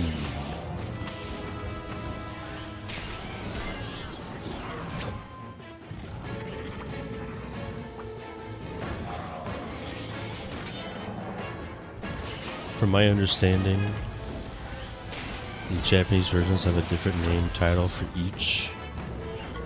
This means that at 3 different times the English team decided, let's change this title to Apex, it'll be fine.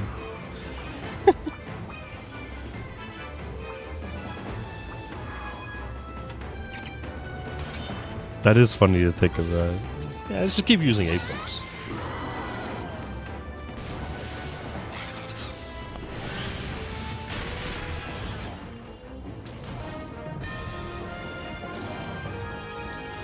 Easy peasy, baby.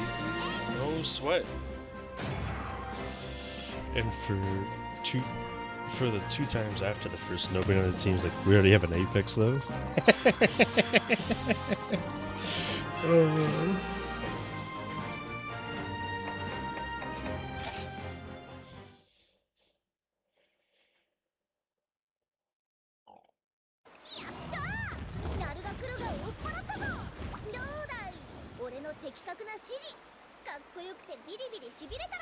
I need to put the controller down so I don't skip things too quickly. ライダーさん、村に戻って報告だ。明日に向かってライドオン。 Save process? Yeah, sure, why not?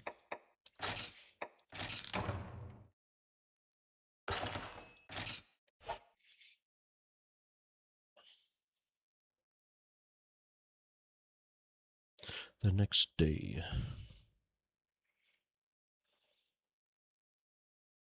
I need to take my socks off. 素晴らしい活躍だったな。お前さんが村の危機を救ってくれた。礼を言うぞ。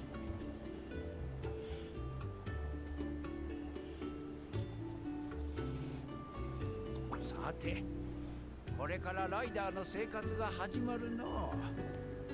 ライダーはモンスターから大切な卵を預かり育てていく。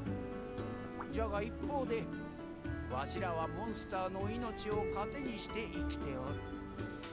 お前さんは野に咲く花に目を留めたことはあるかの？野に花が咲けばそこに虫がやってくる。虫が花の蜜を集めればその蜜を食する生き物がいる。その生き物の命をいただいてわしらは暮らしているのじゃ。花も虫も生き物も不要なものは一つとしてない。巡り巡る命の営みの中にわしらは暮らしておるのじゃよ。すべての命に感謝の気持ちを忘れてはならんぞ。難しく考えなくともよい。大事なのは愛とラブじゃ。ほっほー。だから愛とラブは同じ意味だぜ。そっか、先輩は村長の真似してたのか。ほっほー。まずはダンの元に向かうがよい。お前さんのためライダーに必要なものを用意してくれているはずじゃ。よいな。おともんと絆を深め、立派なライダーになるのじゃぞ。Makes the old man say the word orange. Gotta bring up the Eminem video where he goes, orange, dorange. About pronunciation and shit. I am always a sucker for when you get the an older character going on about always respect everything around you, the bugs, the plants, everything has a place in the world. No matter how many times I hear it, I just love that stuff like that.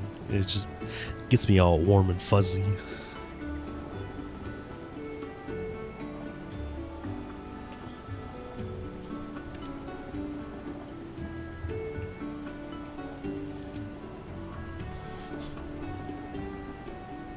Even Shakespeare and Lewis Carroll can make up words. I think anyone else is allowed to make up words when they need to.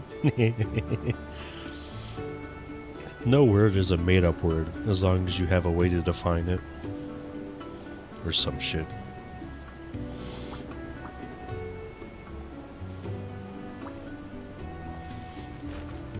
If thug shaker can be a legitimate word that people use in their vocabulary, anything's up for game.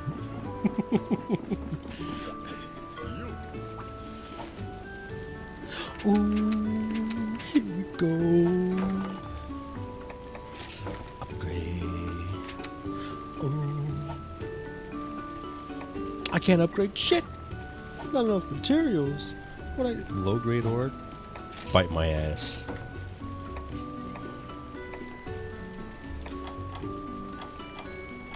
Wow, they really don't want you to have the hunting horn, huh? They just straight up let you make the other. Oh! I'm sorry, I'm biased.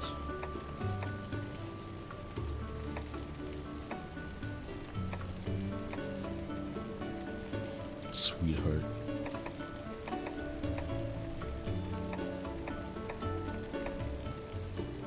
This is just Nargacuga. If goblin mode, two separate words unless a phrase term can win word singular of the year. Anything is possible. Remember, poems are all about rules, and yet apparently it's perfectly allowed to break any and all rules when writing a poem. Rules are meant to be bent and broken when it comes to making something that is enjoyable.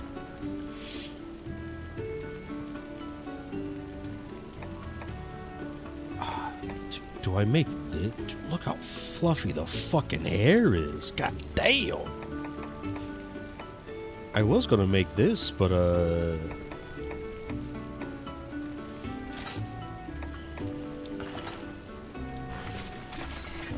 I'm broke now, so I cannot make this armor. Can I sell things?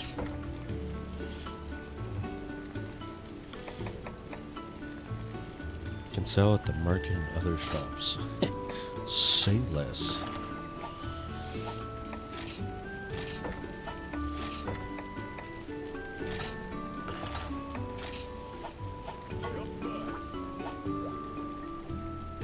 Dang. Fluffy hair, gang. Also, bless Goblin mode. It's my favorite thing to say. I love saying I'm going Goblin mode.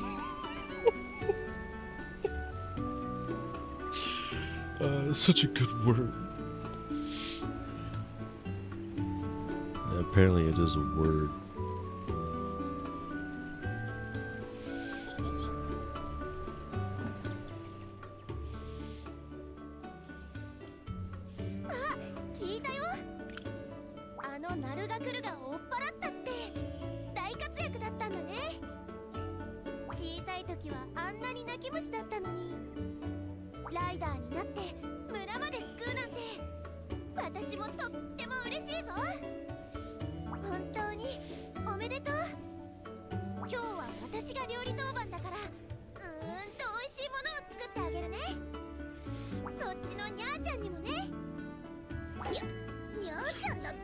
Certificates!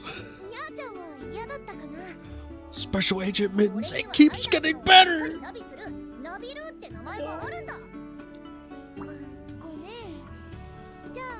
Nabikins, oh!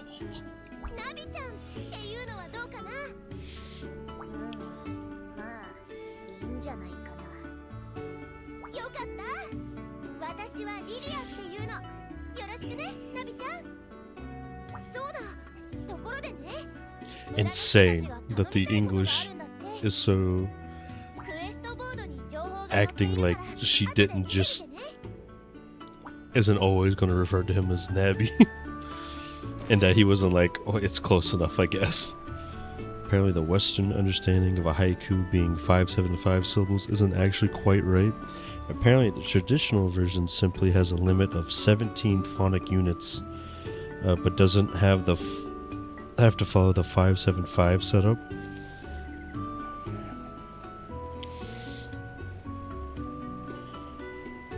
Really?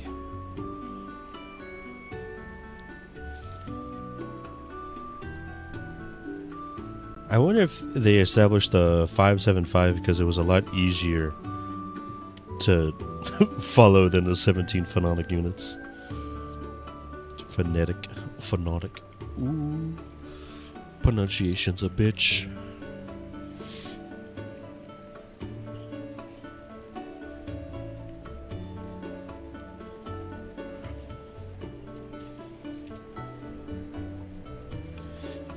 Subquests, always great. We love them.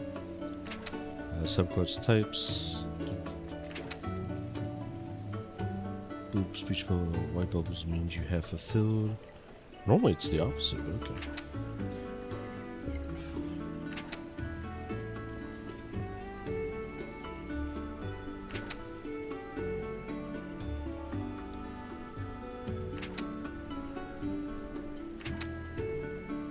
Yeah, these are basically the same as they was in the second one.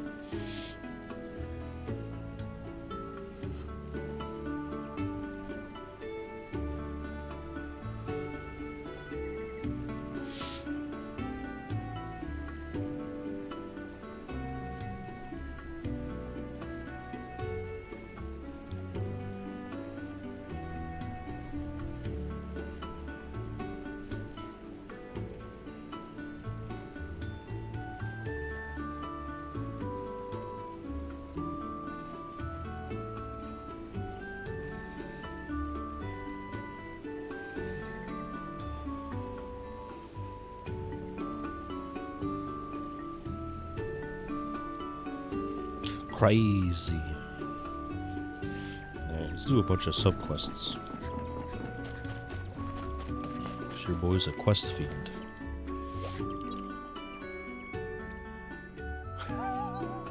I can't take this haircut serious. It looks like they put like I think it's because of all the like a bunch of the high school romance animes out there. Every time someone's in baseball, they give them this haircut. So I'm just seeing some really short dude that looks like he's supposed to be a baseball pro. And I can't look at it seriously.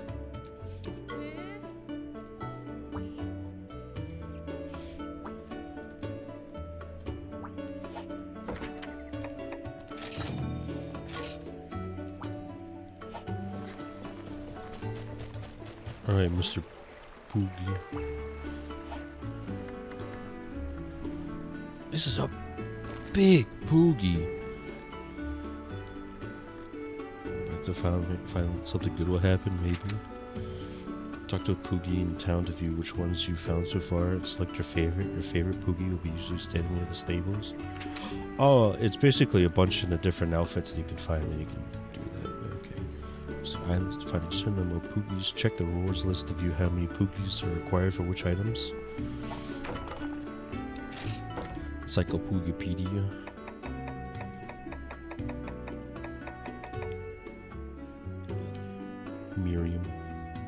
Miriam. What's this one? Marshmallow? Adorable. View reward list. So what's the best thing we get? Find 100, we get a purple scarf. Basically it's a bunch of outfits for Naviru. Bunch of charms. I'm fine with that.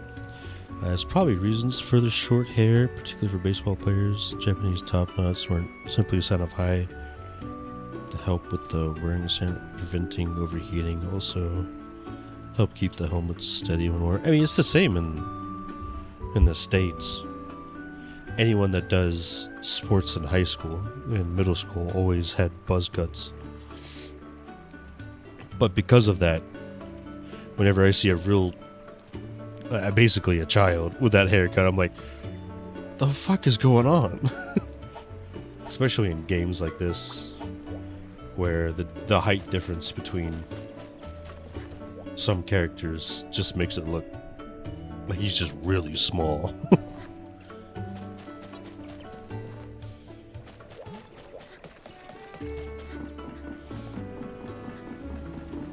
Let's go accept all these quests first.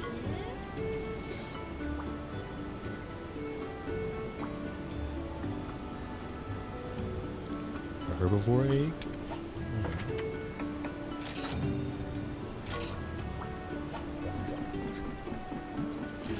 Probably because wearing that helmet is easier with short hair, prevents overheating, but yeah, I get what you mean.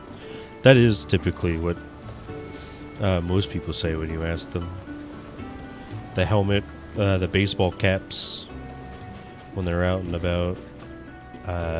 Football helmets the same as well, and for soccer, football, it's just so that you're moving around so much that having longer hair can just get in the way.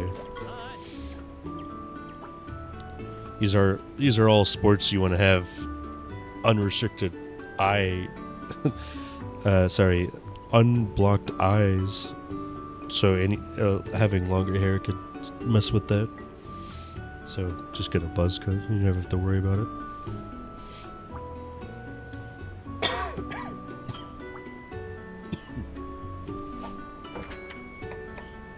The cunning raptor.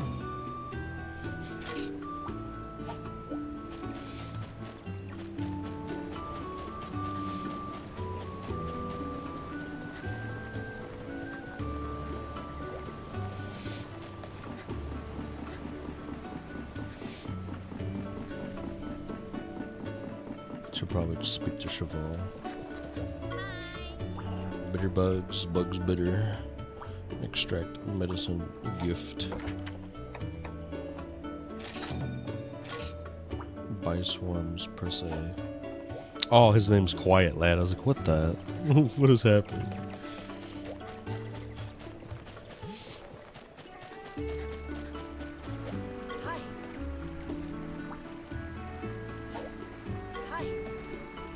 Tainted by the blight are nothing more than beasts to be slain. I mean, yeah. Despite what happened to you, that's still something to get behind. Swimmers will shave themselves balls for the sake of reducing drag. Can't have no drag queens competing in the swimming races. Their makeup would be room in the water. This is a friendly joke. And the moment you mentioned makeup, I was like, the joke came across. Also, the name drag queens, implicating that there's included drag because of the is also very funny.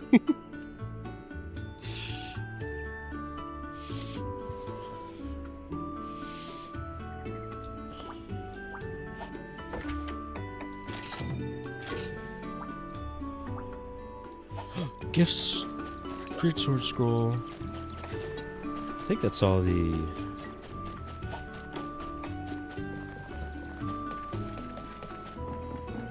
That's all of them.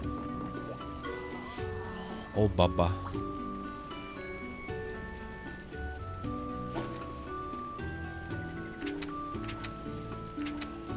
What's the market? The best thing in the game? Because it gives you all the cool stuff.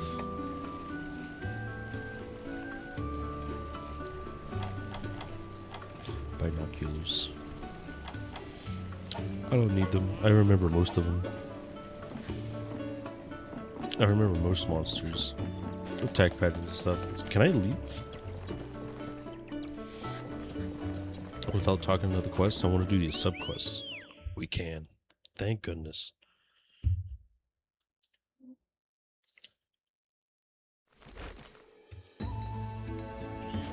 Ooh. Chicken.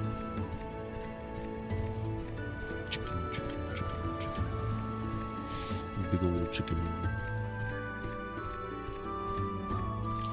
So, these babies are some of the most useless items of the whole series. Except for Wilds, dude. They were so good in Wilds. It is the only reason I completed the guild rewards. The guild card in that game.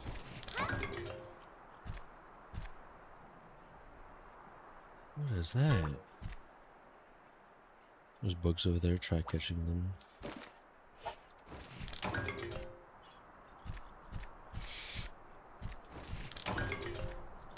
Got all the gold crowns and wilds because of those binoculars, man. It's a Poogie! He's stuck upside down!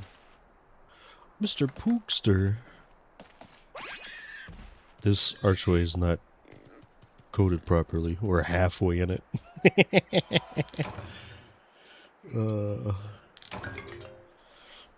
Pookie was stuck on his back like a turtle. I guess so.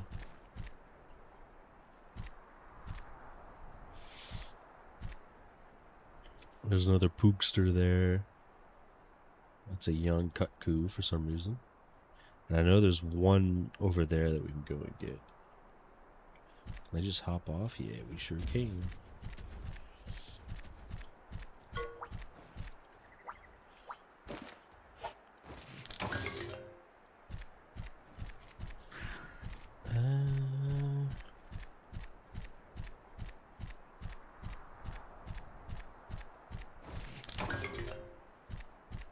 You need a specific monster to do these, right? Yeah, you do.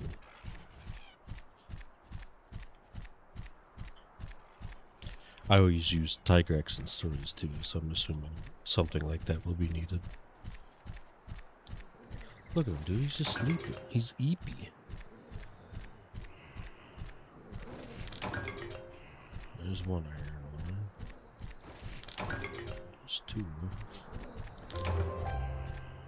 Hey, there we go. Like I said, that was the third one. Yeah, here's jump spot. Can we actually get close to the water here? If they ever brought back Bulldrome, they could have an event where they use a Poogie skin on a Bulldrome. Oh my god. That'd be so good.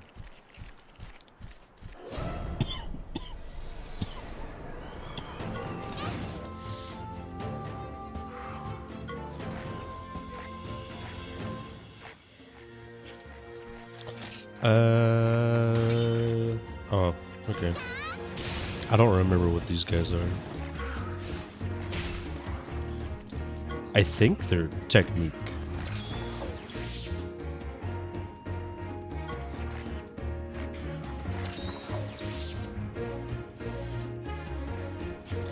They had the chance in World to use the Mog Swines, or the whatever they're the pigs that are mossy with mushrooms.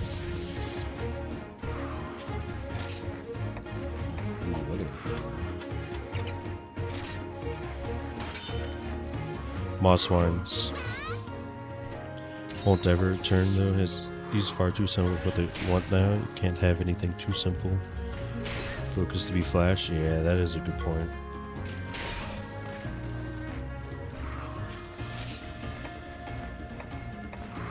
Let's get rid of these.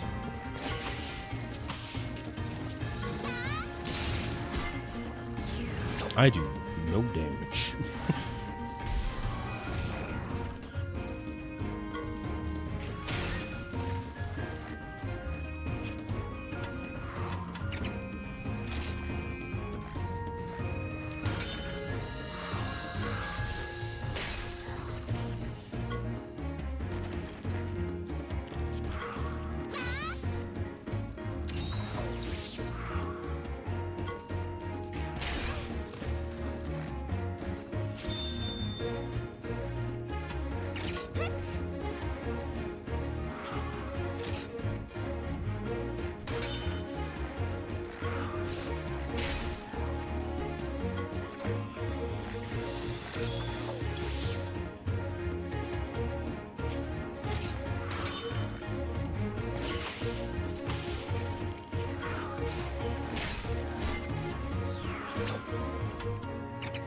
That's probably good enough to kill.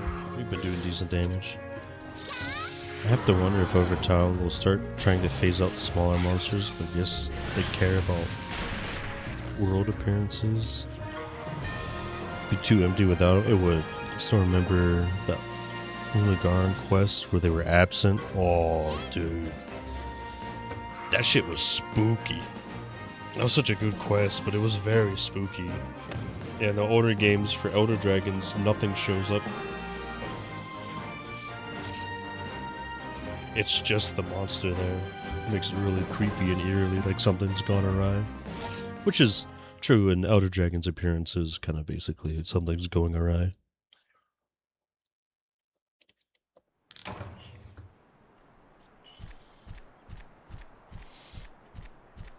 need 3 sushi fish.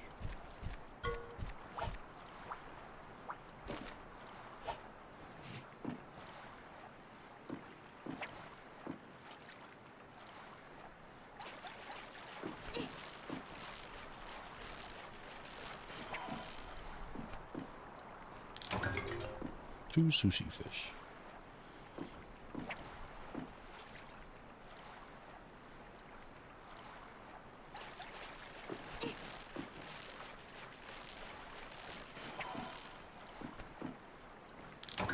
Man, stuff loads in pretty far away, hell. You see the Velocidrome over there.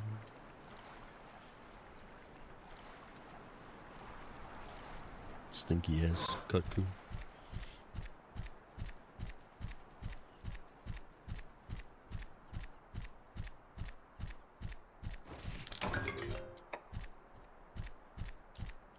Assuming that cave is where the Velociraptor is. Let's go get this Poogie first. The fact that no other monsters were around with dealing with Elder Dragons helped you know that they really didn't quite belong. It helps sell the idea that they're very scary entities that need to be taken very seriously.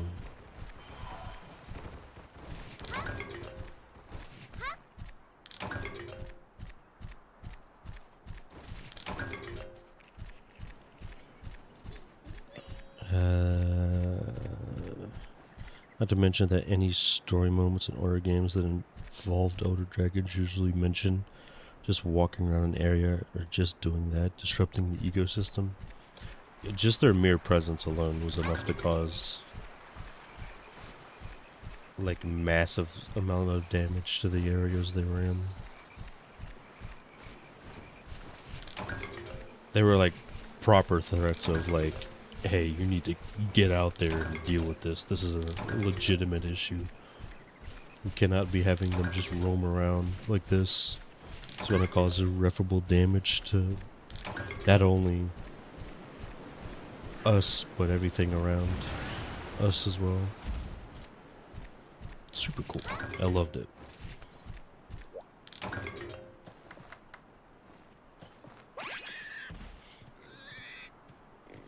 The little Poogie dance. These things are huge. I know it's because I'm actually small. These Poogies are massive.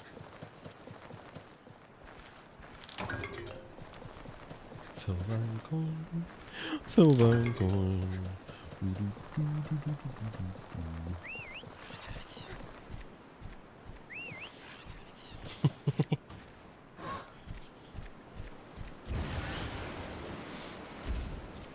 All right.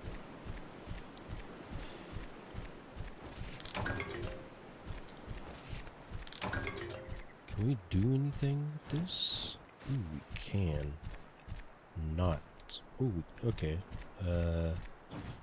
Okay, we just press B. Alright.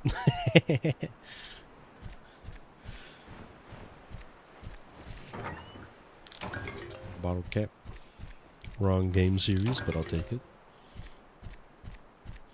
Also, Elder Dragons are naturally aggressive or ego-driven with pride, so they'll attack anything that shows themselves, like how dare this pathetic creature walk. We'll try to make them pretty peaceful though, which didn't add up to how they normally function. I always thought it was weird.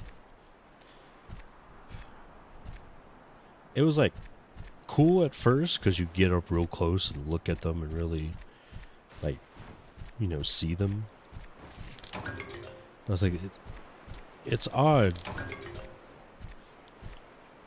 how they're trying to paint monsters as, like, you know, not these evil things that just rip and tear people apart.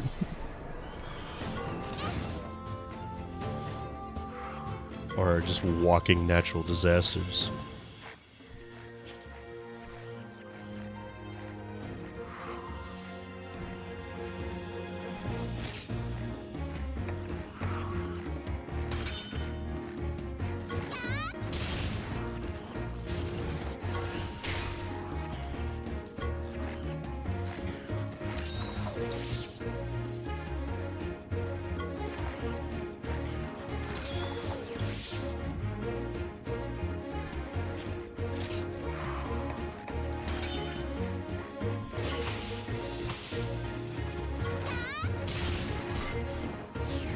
Damn.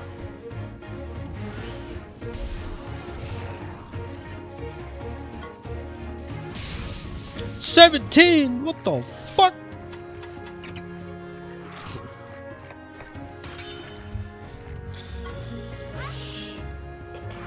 Yeah, there's a lot of things that World did I don't agree with, and it makes me actively hate the game every time I remember them. Even more than I already do.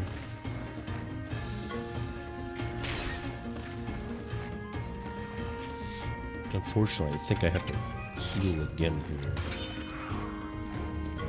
Most non-Elder Dragons are basically just the animals of the world. The Elder Dragons are some kind of weird balancing mechanic to keep the world in balance, which is completely what Nergigante was justified as.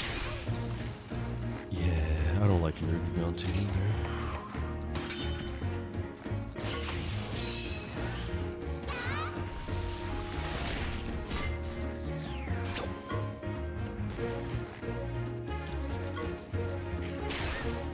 Every time Nergigante gets brought up, it becomes one of the most annoying things to talk about. Because people come out of the woodworks talking about power scaling and, oh, this monster would do this to that, and I'm just like, oh my god. Please shut up. I don't want to talk about this.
Using power scaling / lore, I still firmly believe that Micromala beats Nergigante.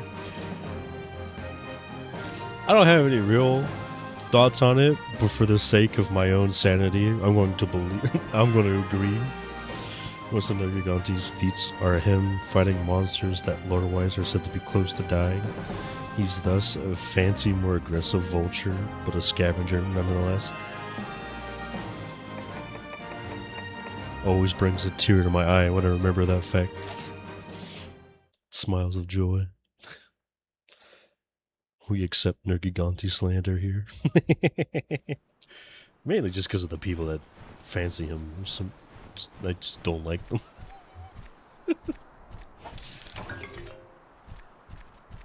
I do not like how weak I am, so I should be fighting more to get some levels. Especially before we do this Velocidrome fight. For getting our ass kicked by Hermitars. Sweet.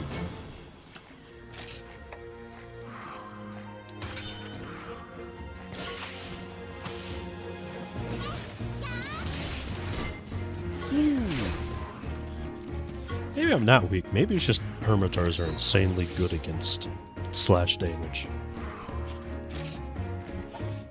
Okay, so we gotta go...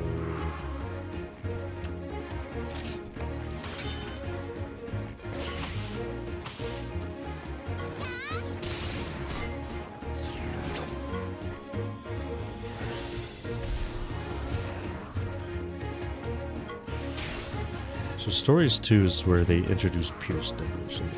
We got it.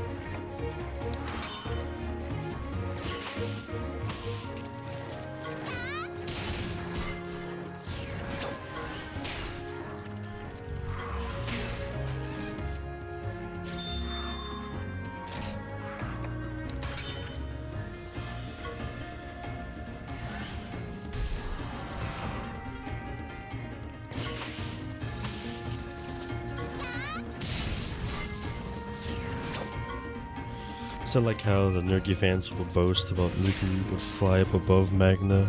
Because the Nergy fans don't usually understand Magna? It's because they never played Rise. it's literally all it is. They just never played Rise.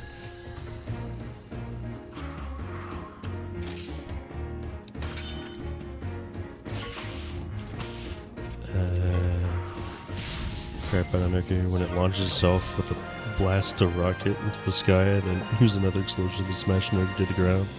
That's my headcanon for a fight.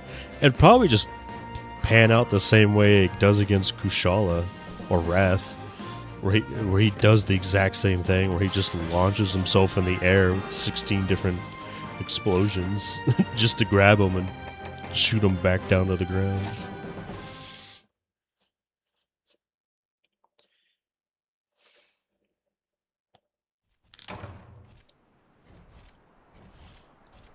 But the real thing is, like, the odds of them showing up in the same location are so low.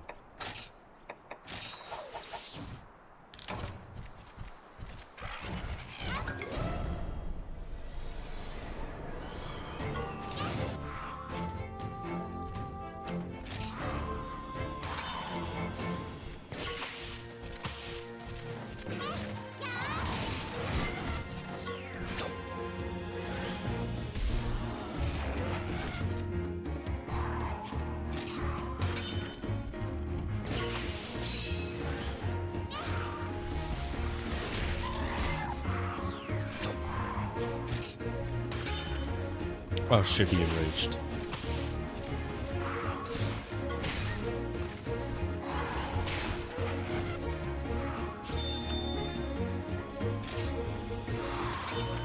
No!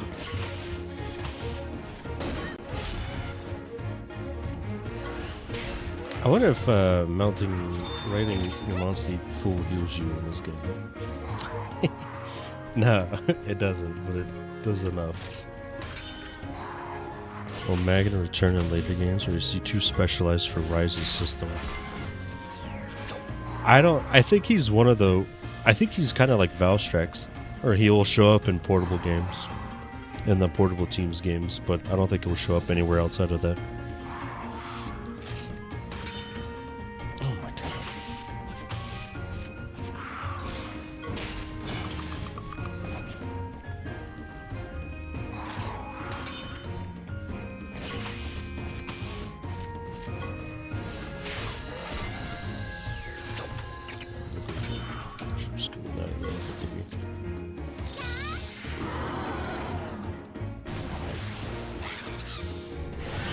Fury kick.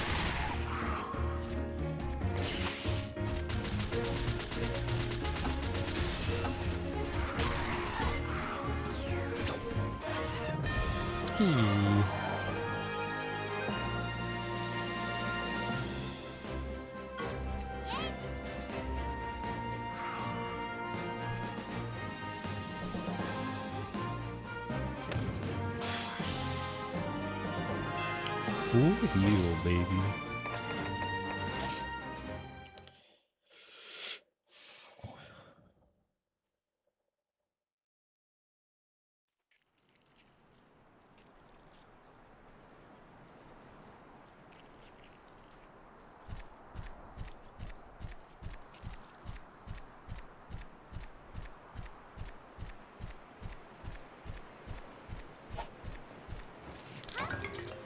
Yeah, the main team only seems to take the one cool monster from the portable teams. Except Generations. they like Glavenus, and I guess they saw the positive feedback from everyone really liking Mizu, so they brought him back as well.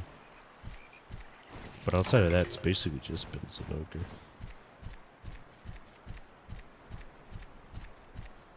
At least that's what it feels like. I can't remember all of them. So if you defeat the Velocidrome back in the first gen with the Greatsword, there was a chance for the body to be sliced in two or something. Dude, oh, it's not just Velocidromes. It was any of the birds of prey. So any of the bipedal ones. I was playing Frontier like a week ago or something, and I was using a greatsword, and no, not a greatsword, a gun lance. And if you would hit them in the air, and then hit them again while they're in the air, there was a chance it would happen. And I saw it happen before my eyes, and I freaked out. No blood came out. I just saw him visibly get cut in half and disappear in the air. And I was like, why am I not recording this? This is insane. What did I just witness? I then spent the next 20 minutes just attacking Velociprey. It wasn't Velociprey, it was Ginprey. I was in the desert just killing a bunch of Ginprey. That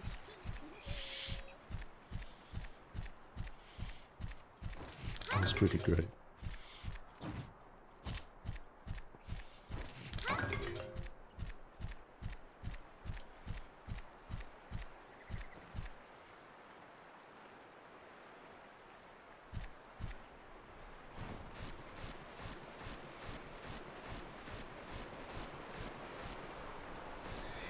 Poogie, he's drowning.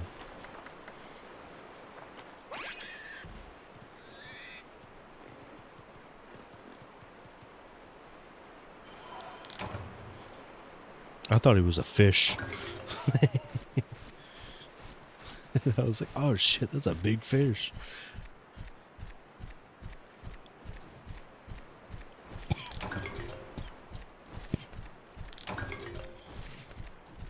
Smoke bomb. Oh, glorious smoke bomb. That is not a cave. Alright, I think we can go back and do this Velocidrome quest.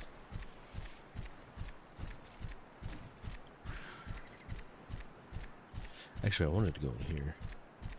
Glavenus is the flagship despite being a 4 flagship gang. 6 if when you go up to Generations. That's why he gets special treatment, like appearing in a world. However, Mizu's just super popular. Keeps returning. Gameth won't return because she needs a large area, and that would be solved easily if they made if they simply made a large ice area.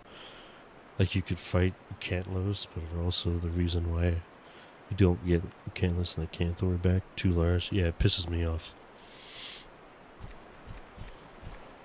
I love large monster fights. Jinmaran, Dinmaran, Lao, whatever. Oh, I've never fought him technically, but the giant ass crab in Freedom Unite. At Cantor, you can't lose. All those fights. I love them. I love them so much. Shingoren, yeah. I love them so much, and I hate their last attempt was Zora Magdaros, and now we get nothing because of how badly they made that fight. The original Siege quests. Yeah, I do like the Siege quests in the game, even if some of them aren't the best. I do like them still, but I just like big monsters in general as well. It doesn't have to be Siege quests. Like Dalamador is always fun. Gogmagios. I consider him on the larger side, so he's fun and great. I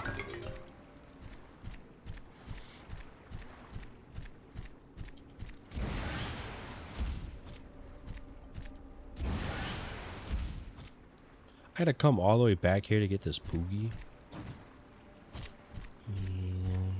I gotta remember to come back here now.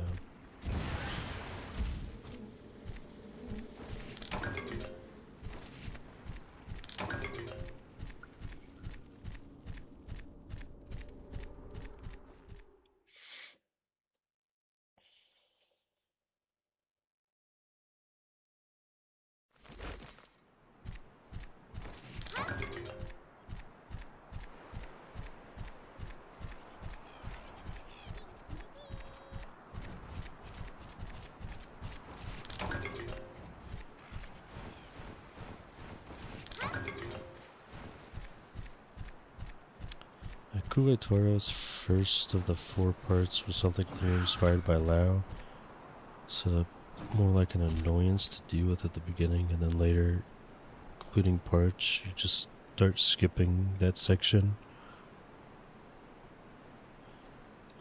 Yeah, I hated Base World Kuve just because it was... Siege fights in that game just sucked.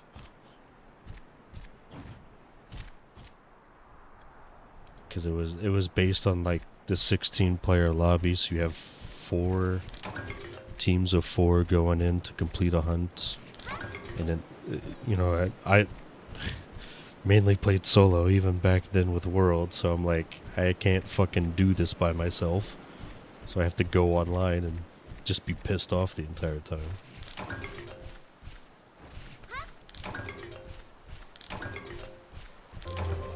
There's the bitter bugs. Okay, we can go fight.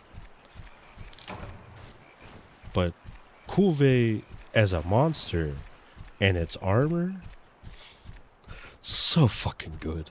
Oh, so fucking... I hope it comes back. I don't care if it's only like the Iceborne fight where you skip the beginning of getting its attention to then fight it. I hope it comes back at some point, man. It's really good. It's so... obviously, you know, between 3U Wilds and now this, I always pick female characters because of an obsession I got with Valkyries in the early 2010s. So female warriors have always been something I really liked.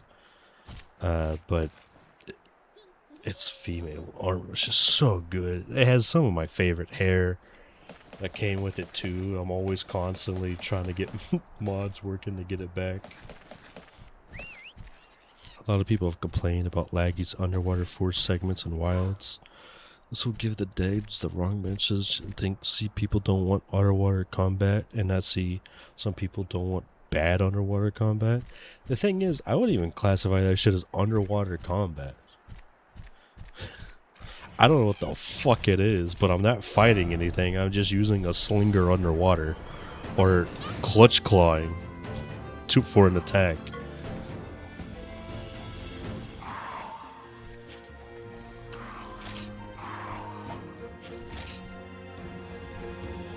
I should probably heal Potato.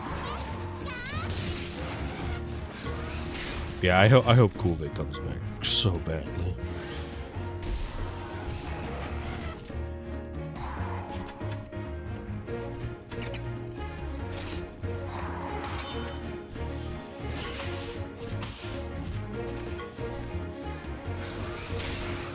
Ooh.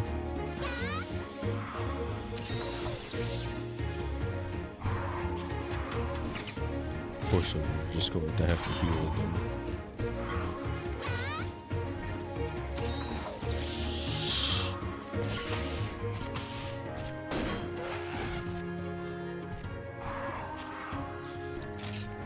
Kuve, and then I'm really bad with names. This is why I keep forgetting stuff. But the undead elder from World. I think if you touch him up, he could be a really great fight too.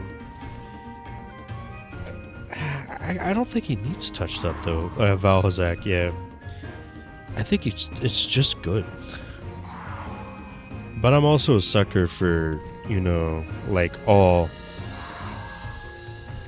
you know, this has got a mechanic you got to build around, you know.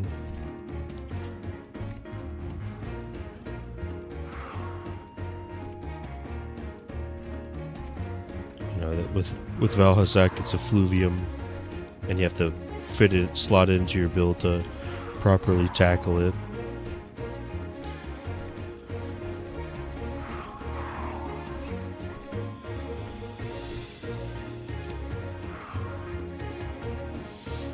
I am a fan of that stuff, so.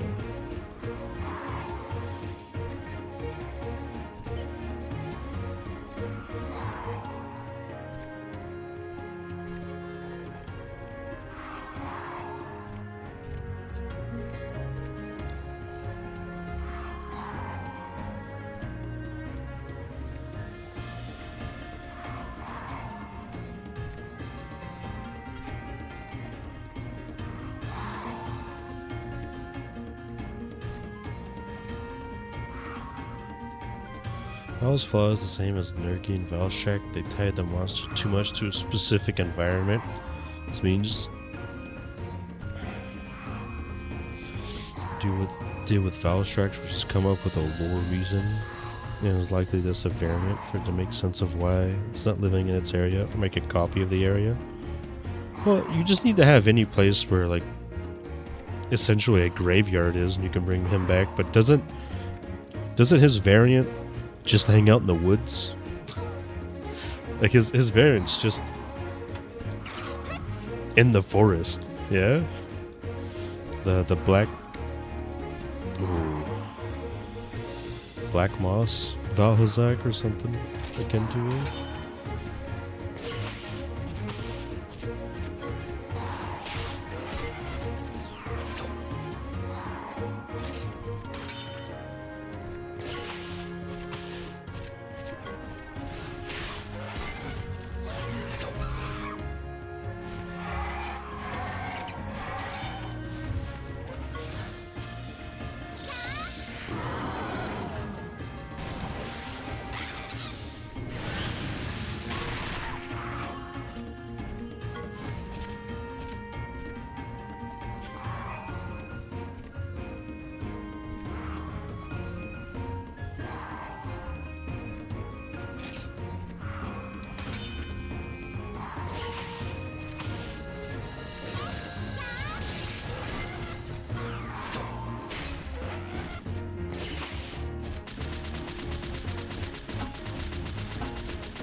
Watch this be the power. There it is. I should have soul read it.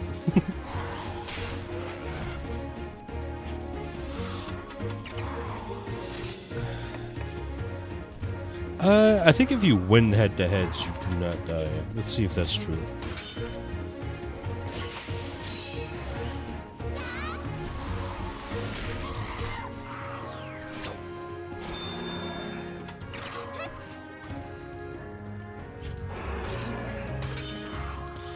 This variant became, I got moss mold fungus stuff growing on me. This helped for why he was away. That was also subspecies, and more often than not, they don't have subspecies without the base species, except for rare cases. I mean, more than ever now is not really the case. They seem to bring back subspecies for some reason in wilds over the normal ones. Maybe the base would feel required for just taking subspecies, but that's just my thought, and maybe there are double standards or something. I think he is a rare case, Valhazak and Valstrax being kind of a similar situation, to where this subspecies is the only reason they can bring it back, unless they want to bring that area back.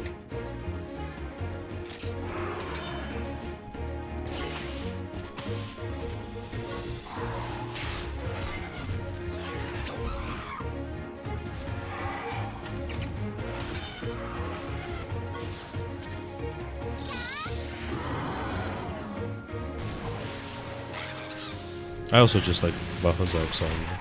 It's really good. We did it. The cunning raptor defeated. Yippee!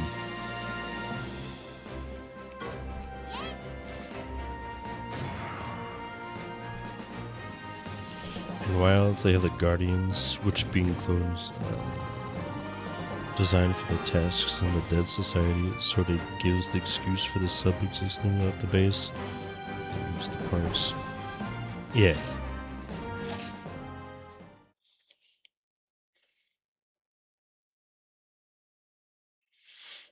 It is a good point. Subquest. What do we have left? Ooh, an herbivore egg. I have yet to see any eggs.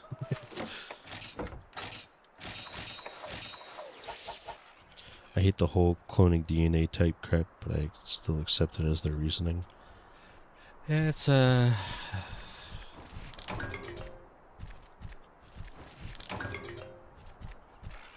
caves for eggs. Yeah, I just remembered I needed to do that, but I haven't seen any caves. But I also haven't been looking.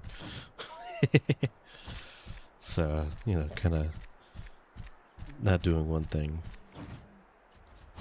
Progress for... It's probably what the next quest, the main quest is to tell me about caves to find eggs. It teaches you about eggs. Yeah, that sounds about correct. I think it was the same way in stories too. I just got a little gung-ho and doing stuff. No worries. I'll give another quick look around this side of the map and then go turn in all of our stuff and progress the story. No skin off my ass. Yeah, it feels like with the Wilds, they're trying to push the human technology and what they're capable of forward. So they're trying to introduce more things instead of being stagnant in this kind of like pseudo dark age era where we don't really have a ton of technology we can use.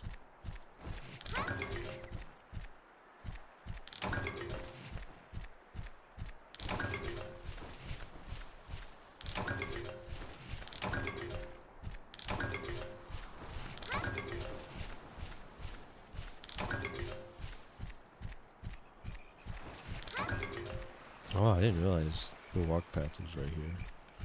Yeah, it looks like we gotta progress to get the eggs. Fine.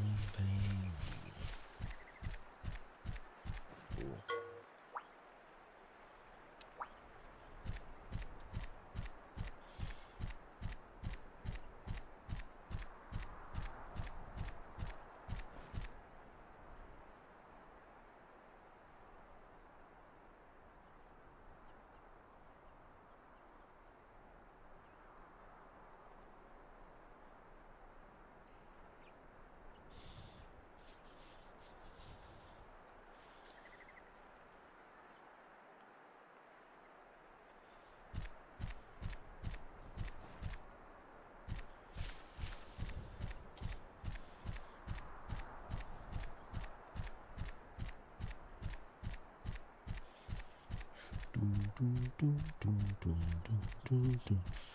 I am quite a sucker for games that have more ambient sounds or sound effects over just a song playing in the background when you're doing stuff like this.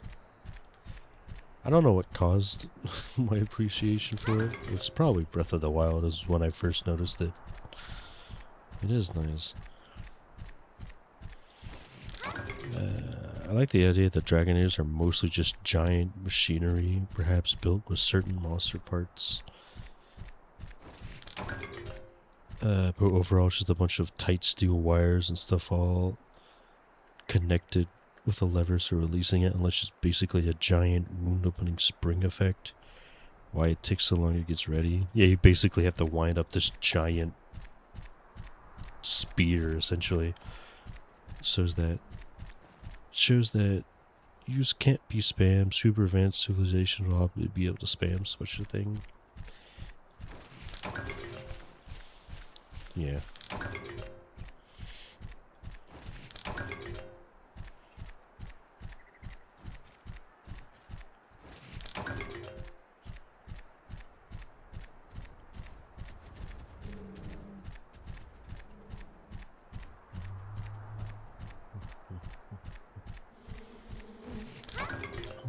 check this. Spook the Kelby.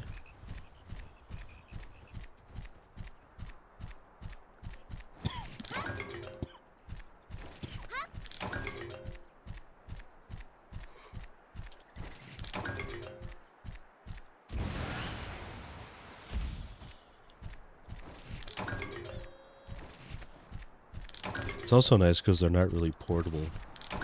You either have to stick them on a big-ass ship or have big specific areas dedicated to holding them.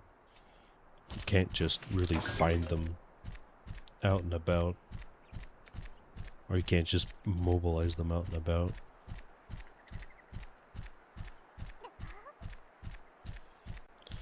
And when I say monster parts, I mean like spider monsters that eat ores and thus harvest the thread, steel silk. Rather than, oh, the fuck that. And we killed a bunch of kushalas and we found a bunch of its hide to be really great building materials. Let's build a big fuck-ass tower.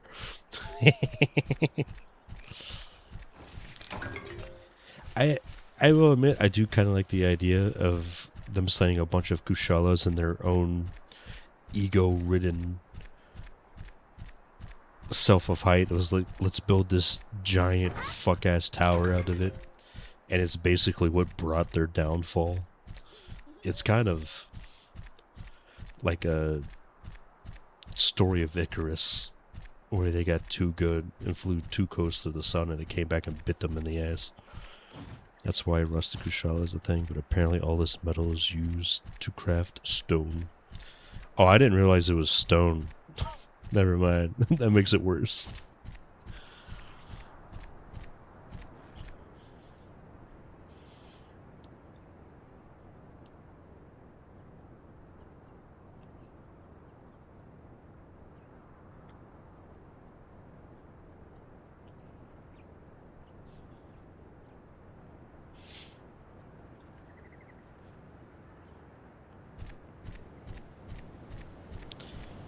And second gen was just stone. Frontier had a metal super advanced tower with electricity and stuff.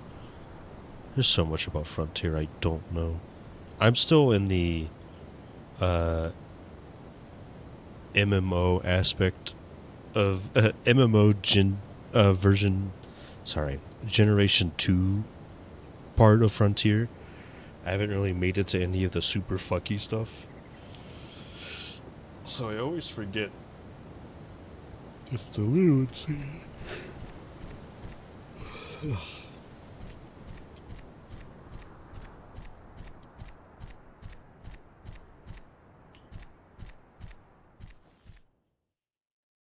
And we've got some really scary shit going on in that game.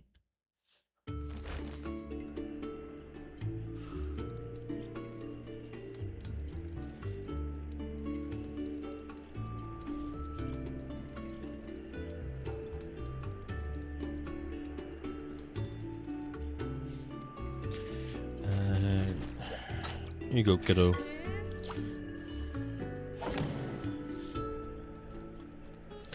Mom told me to go catch some super sushi fish for supper, but I'm kind of broke my fishing. Frontier will never truly be canon to me. It'll remain as a spinoff. Yes, sir. It's just fun to look at and talk about, but I don't take anything it says as anything with weight.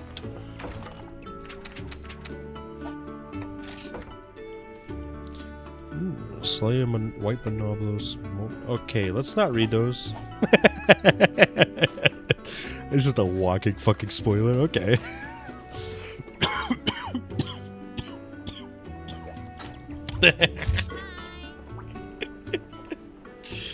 Oh, it's so good. Usually making medicine. What to give medicine to someone? Can you help me? Yes, sir, little kid.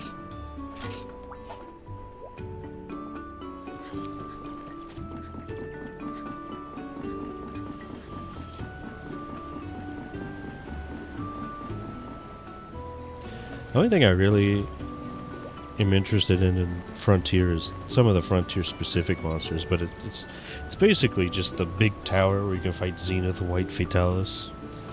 I'm not hitting on Frontier for what it is as a known thing. Oh no, I know. It's just a lot of it. It's an MMO, and MMO stories typically not respected. I don't respect them either. It doesn't fit as well as the baseline series. It's all same for how stories is its own canon spin-off and it's non-canon to baseline games. Yeah, it's in its own little containment that is true to itself and basically nothing else.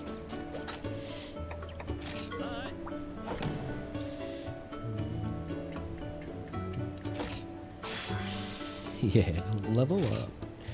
Oh my god.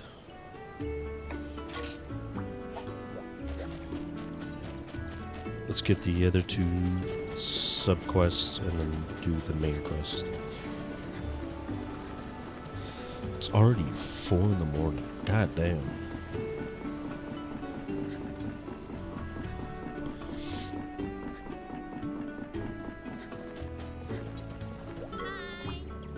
Unique mushrooms. I might unironically already have these. Blue, yellow, different gathering points. Yeah, I already have them.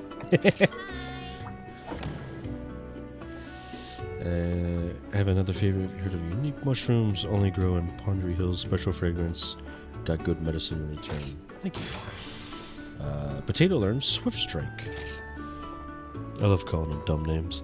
I also dislike the Iceborne Retcon Fatalis as only canonical being fought in the game, and that every previous dealing with Fatalis, like the first game with Loud running from it, apparently just doesn't mean anything anymore.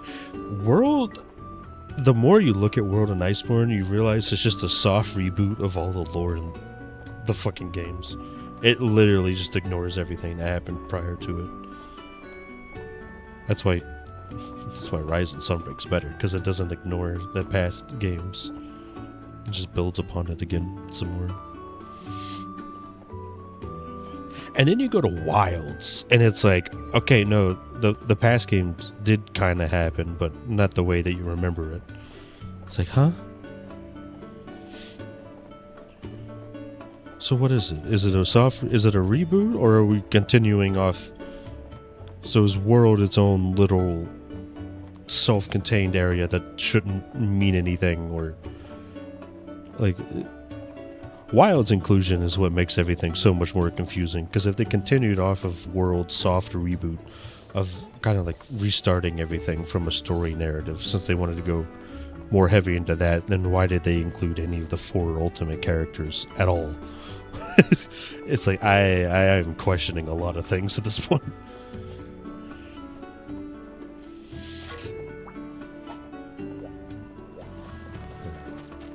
Let's talk to the baseball kid.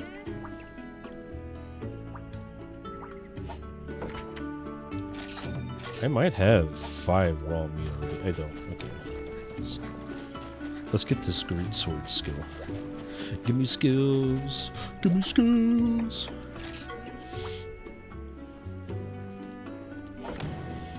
We need iron ore to fix our metalware, but I've broken my pickaxe. There's plenty.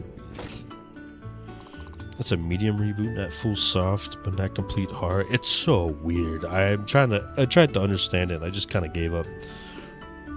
We'll try to come up with an explanation for world creation with the 5 legendary dragons, but clearly they dropped that. We'll drop for now. Depends on what Wild's expansion does.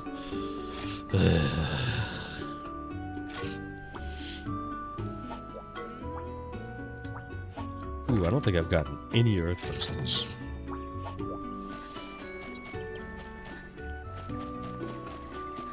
Little TP huts. Look at that ass. Look at that conga ass, dude.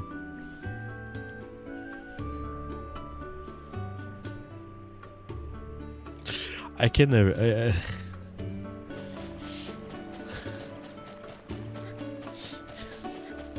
I'll keep that one to myself.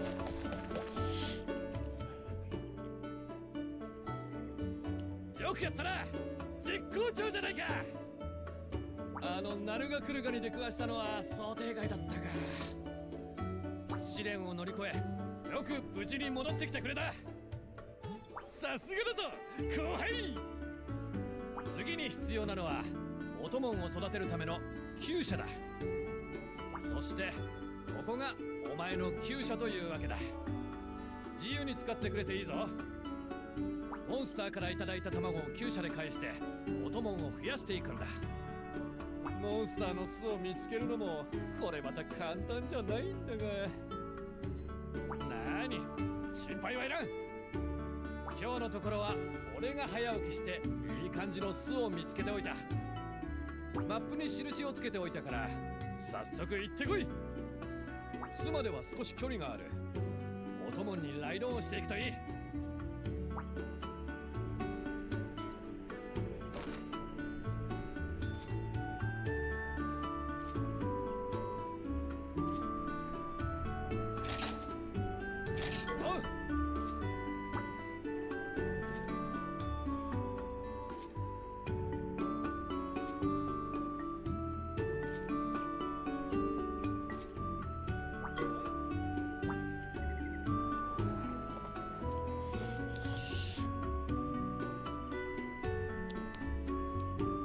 Real life. Yeah, I read it out loud and realized I muted myself, but I read it correctly. Yeah, Congalal is great. I love that little monkey.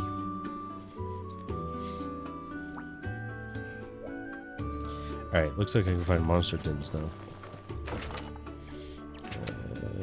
Perpots work exactly the same as they did in the second game. Amiibo! Oh my god!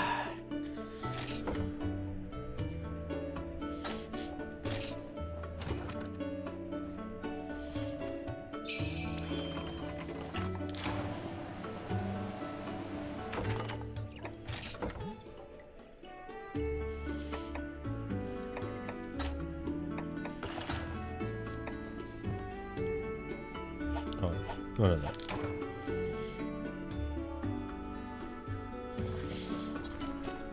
Alright, guess we go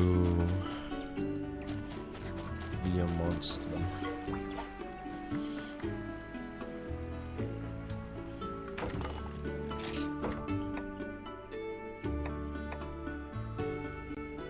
Pumpkin.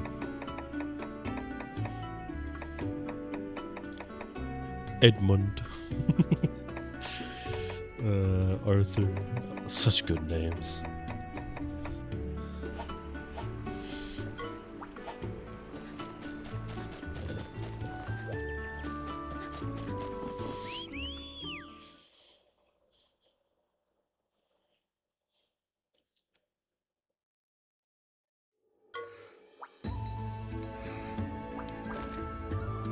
Oh wow, okay, it really wanted me to accept that main story quest first before I went off and do anything. But I appreciate very much that it let me just run off. What the fuck? Why is the marker visible from the main?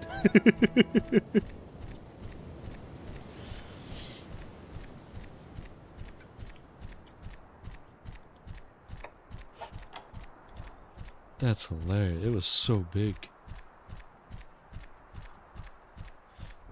It really doesn't want you to miss it. Ooh, Kaku's down. Let's go say hi to young Kaku.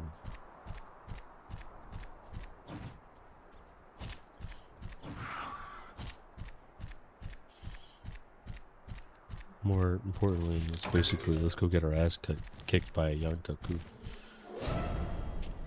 I think he is a technique fiend. This baby is so much chicken. This baby could fit so much chicken noises in it. Yeah, I do think he's technique. He's technique or power. I don't think he's speed.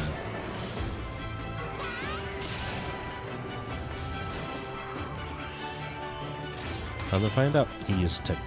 Uh-oh. How badly is this gonna hurt? 20. We did a 22 on loss. We're fine with that. Monster.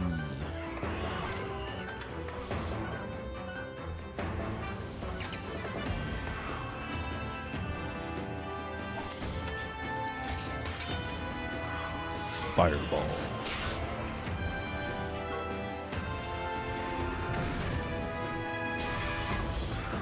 You can take one more hit before we gotta heal. I'm fine with that.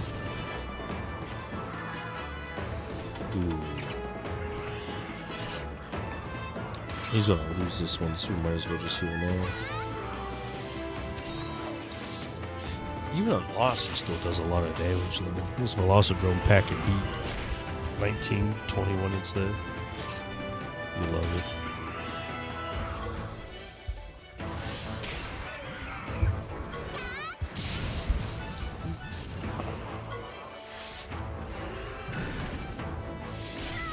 $21, dang! 21. They want you to learn what the exact pattern for all the monsters and use them for the RPS system. Not a huge fan of that, but it's not as bad. If I feel lazy and just look up the exact pattern they follow. Yeah, it's not bad.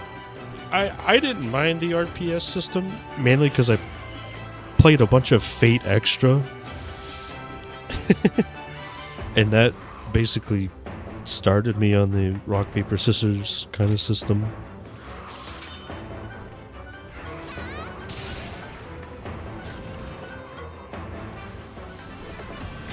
So it's not bad. It's not, you know, the best. Out of like the better system, but you know. Can't believe he duped us. Like going speed after a cut through tackle.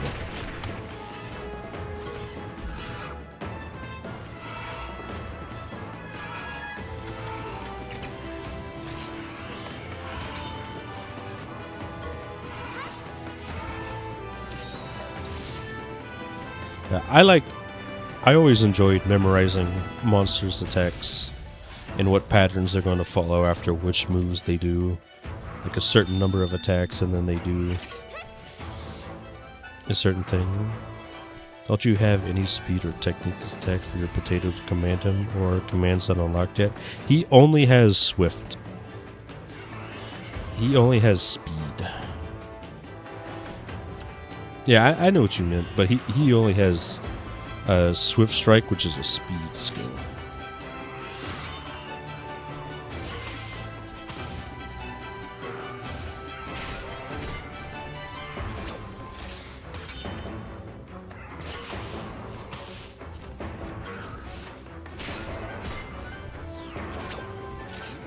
I think this is Cuckoo Fire. Oh, it's not. Shit.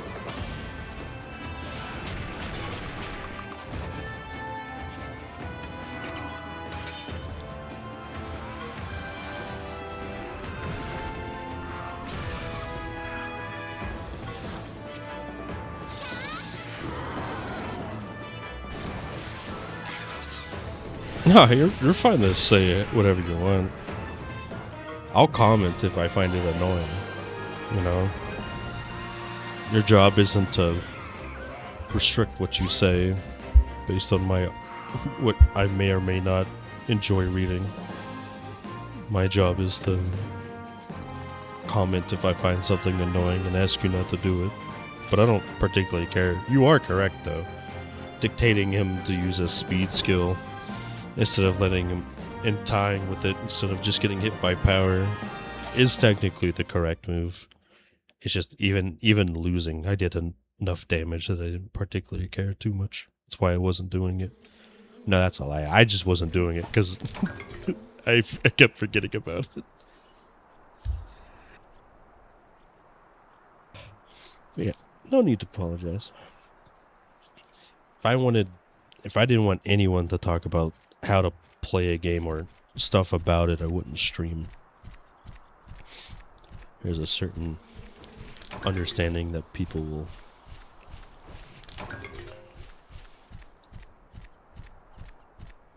do things.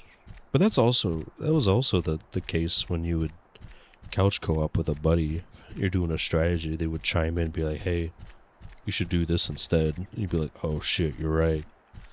So, you know, I just assume most of the time if I say something about gameplay, it'd be more like advice and that person's completely free to ignore it.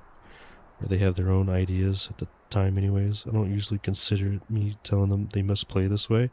I don't either when I see people talk about stuff like that, even if they phrase it in the way that most would say as you should do this, and if you don't, you're dumb. But I played a lot of games, a lot of single player or couch co-op games where me and my buddy would just riff on each other and say we should do this or you should do that, or why aren't you doing this, why are you doing that.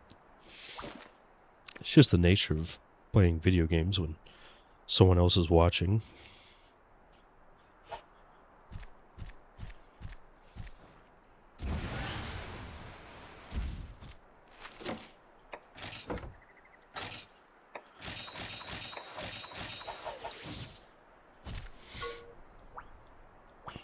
You get a whiff of that.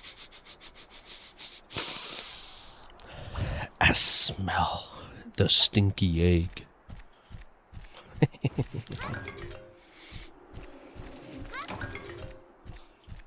Can't wait for him to comment about how an egg stinks good.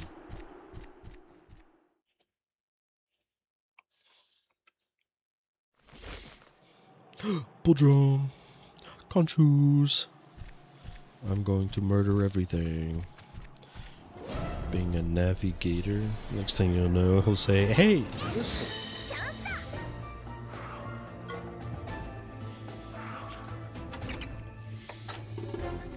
Oh yeah, I forgot. There's no doubt that he is speed.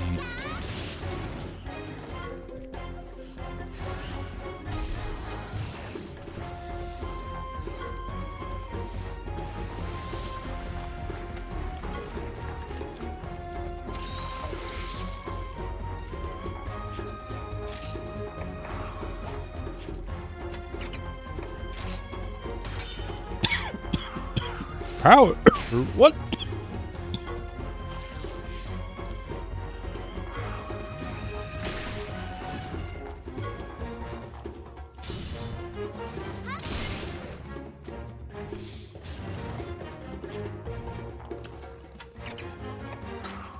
Oops. I meant monster.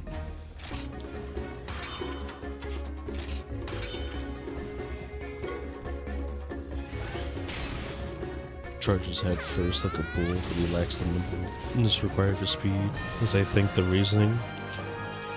Damn, when you put it that way, it's kind of obvious. I just assumed them with speed because of they're just always running. But I guess when you think of pure strength to run over speed to navigate, it makes more sense that he's power based. Power and speed though, probably checks out. Rock.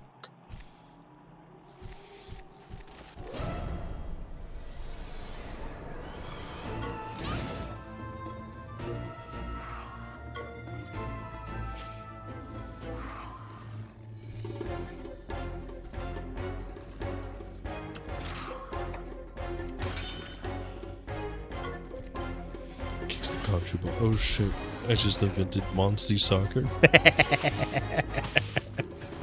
Oh god, it's so good.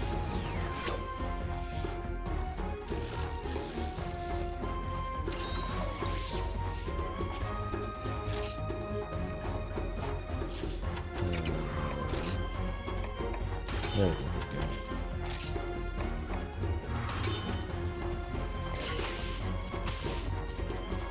Oh yeah, I forgot, if you use a skill, if you manually use a skill, you can't combo double attack. The skill takes priority.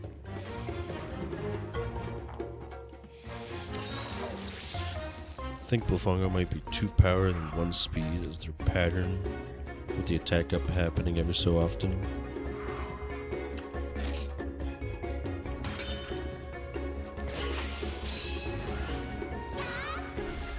I'll keep that in mind.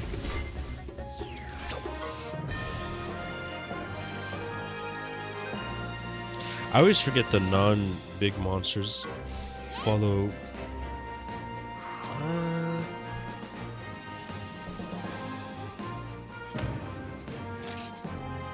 Maybe? I don't know. I don't know what I'm thinking of. I do know there's set patterns where they do certain things. Follow rather set patterns. Yeah, but they I'm getting confused of when they enrage, they also change patterns. In my brain, I was thinking that's when they change moves they use, but it's just when they change patterns.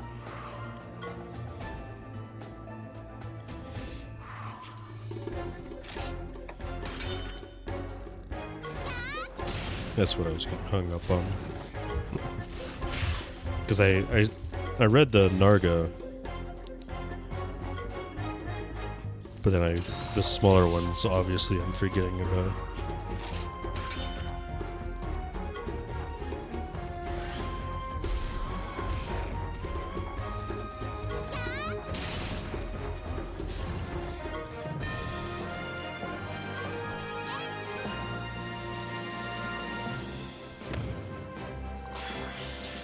Rank C. It's probably because I didn't clash with anyone. Mongon. Oh my god. It's Mongon. How was the 3 Ultimate? I watched a bit before I started myself. Saw you fighting Barioth.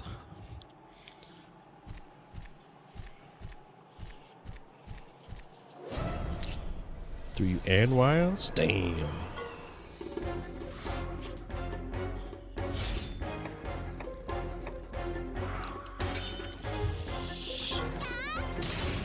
It's good to hear you had fun. As I said, I caught some with the 3U. I didn't know you pivoted to Wilds to start off. Prepping to fight high rank Jimmeran. Good old Sand Whale. My beloved. Ice Dual Blade build. That's a good pick. I went Ice Lance.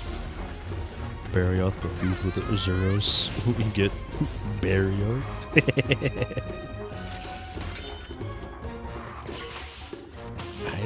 Barioth. You're gonna make those sick ass Barioth dual blades as well. Gonna be looking slick.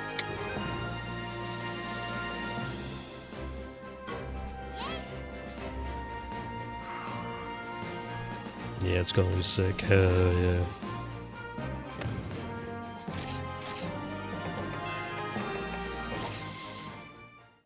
Can't wait. Hopefully I can catch you doing some more end runs. Be nice.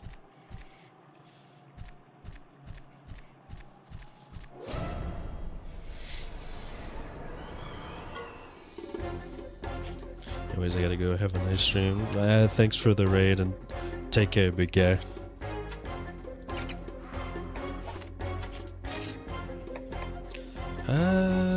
Let's just get rid of the left one since it seems like that's where Potato's going.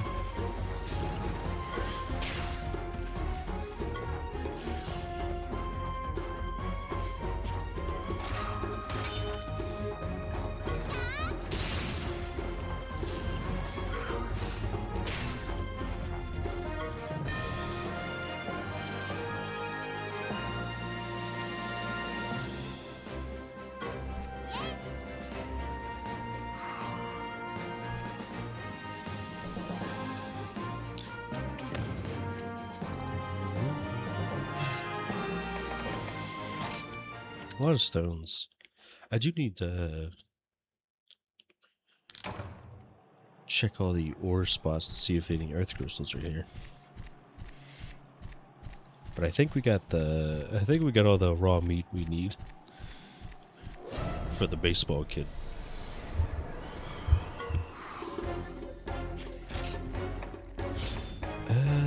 Yeah, let's get rid of the concha first.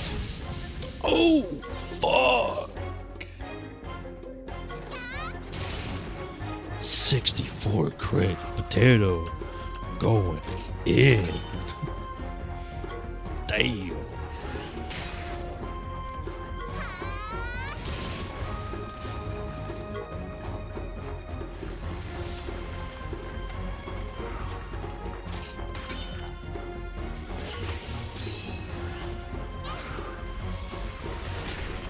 104. We're getting big numbers now.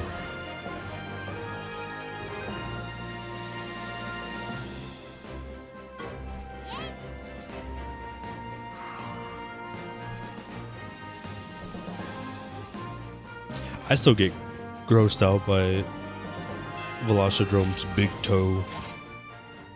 It creeps me out, man. I don't know what's wrong with it, but it it gives me the heebie-jeebies.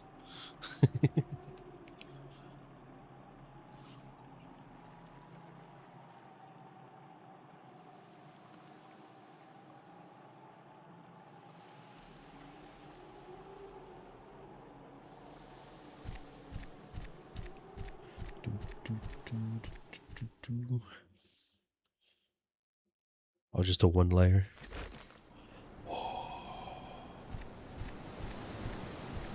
What is that? Another Velocidrome?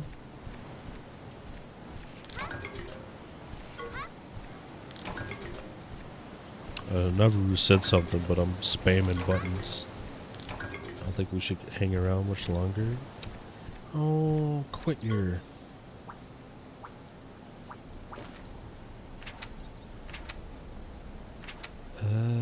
humble herbivore egg. Oh yeah.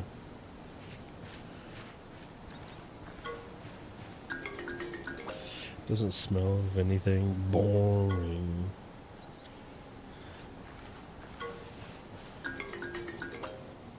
Let's pick up this pattern. I'm not sure what it is, but hopefully it's herbivore. Might be... I don't know. I was about to say what it might be, but the small ones, stuff I don't remember.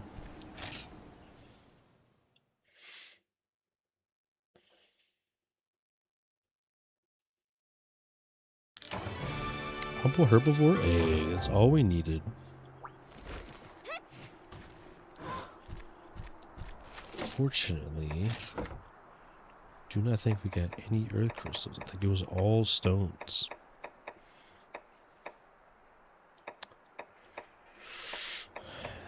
Yes, sir. No luck there. That's fine.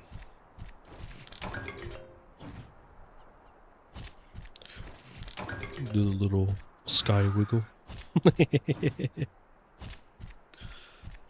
Let's get some more Kelby horns real quick.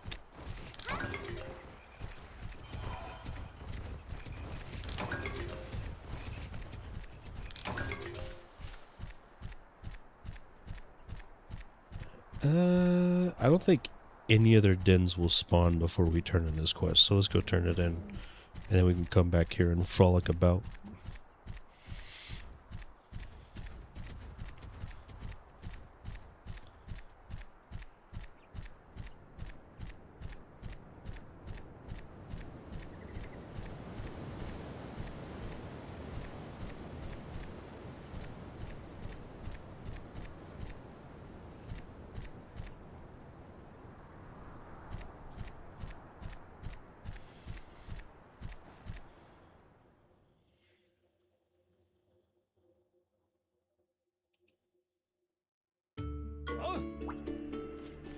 You're back already. I sure am. You're gonna make me hatch this egg and not be able to turn in the quest, aren't you? He's gonna do it. He's gonna do it. Don't do it. Don't do it.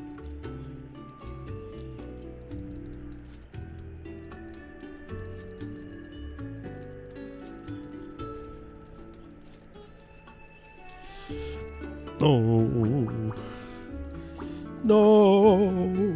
My herbivore egg. You'll never catch me. You'll never catch me. I'm turning it in. I'm not breaking the game.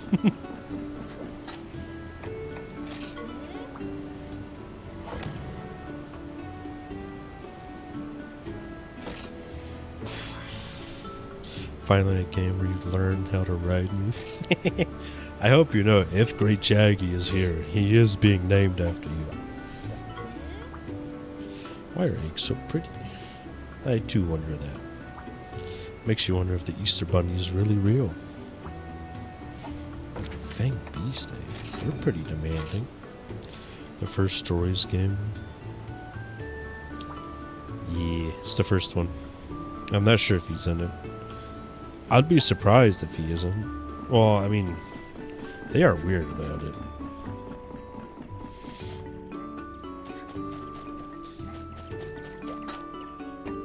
It might just be the drums, none of the greats.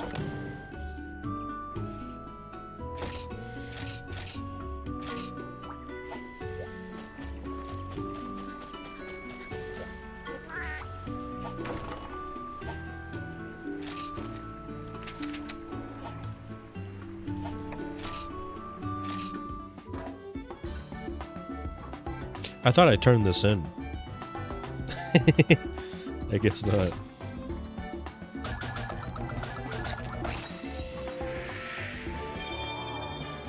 Oh my god, Aptonoth! I can finally reenact that video I see all the time on my YouTube For You page of beating Monster Hunter Stories 2 with only an Aptonoth. Maybe it was Stories 1. I just know it was like one of the two.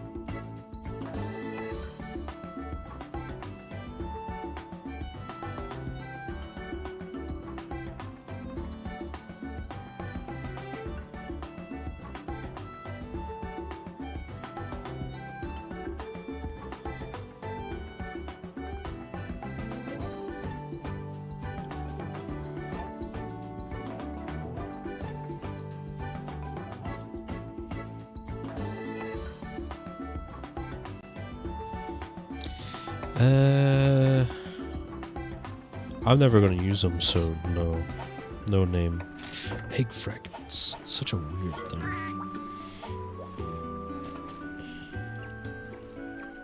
I don't like how you're standing right there.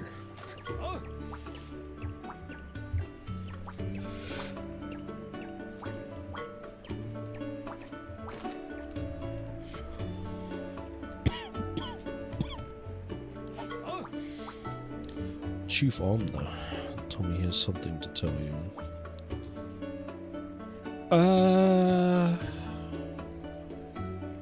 Yeah, we might as well. The side quest that we have we can't turn in yet is Earth Crystals.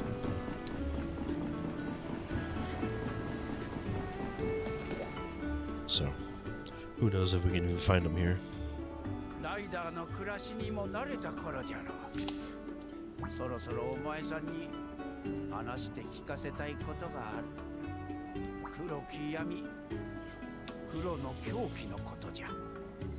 それなら俺も見たぞ。あのナルが来るが黒いもやに覆われてた。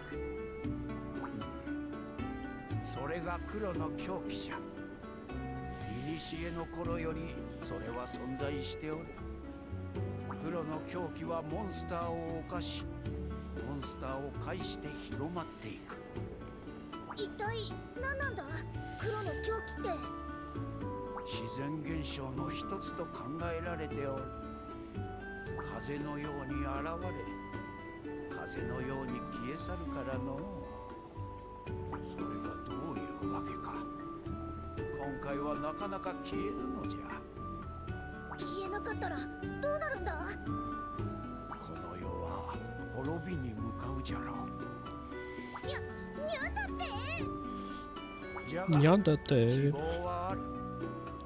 絆石には黒の狂気を浄化する力があるのじゃ。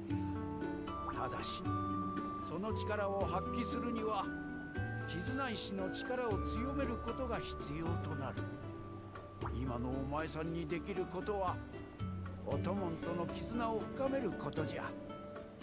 ライダーとオトモンの絆が深まるほど絆石も力を増すからの。わしも引き続き黒の狂気を監視しておる。新たな動きがあればお前さんにも伝えよう。さあ村に戻って修行を積むのじゃ。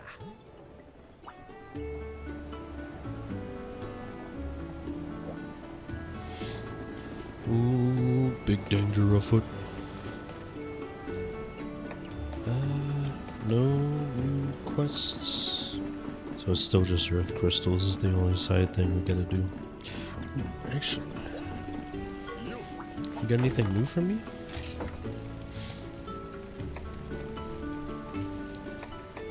Low grade bugs.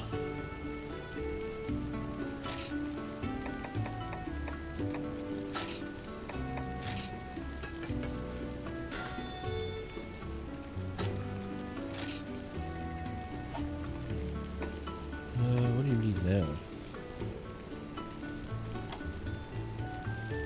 Cephadrone materials, okay.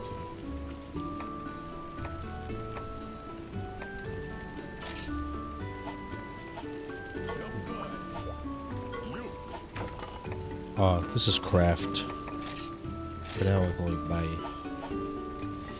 Boo.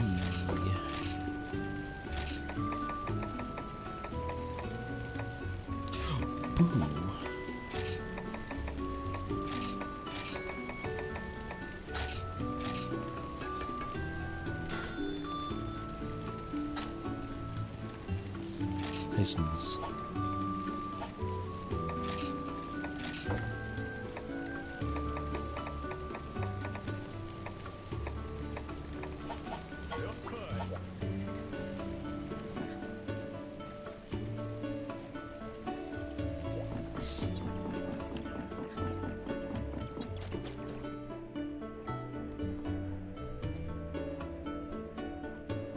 So cute.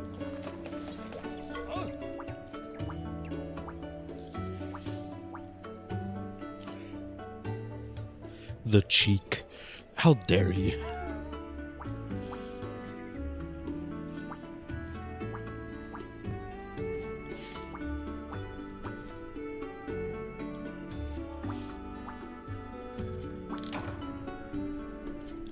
Beginner's set. So combined with the camp. Herbs and blue mushrooms.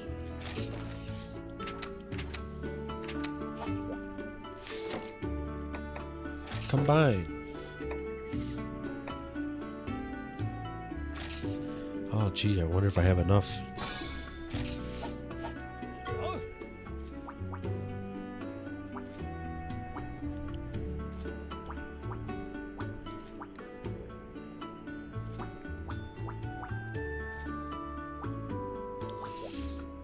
I forgot that you need to equip it to your battle pouch.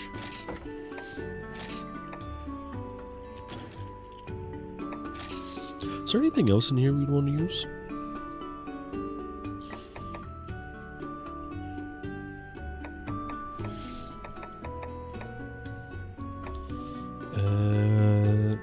Probably situational, but nothing permanent right now.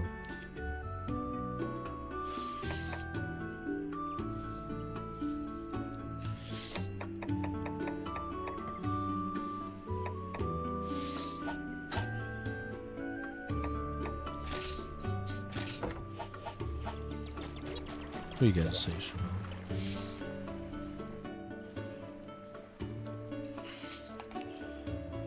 例のナルガクルガを追い払ったらしいな。だけど確実に仕留めるべきだった。村長から聞いたんだ。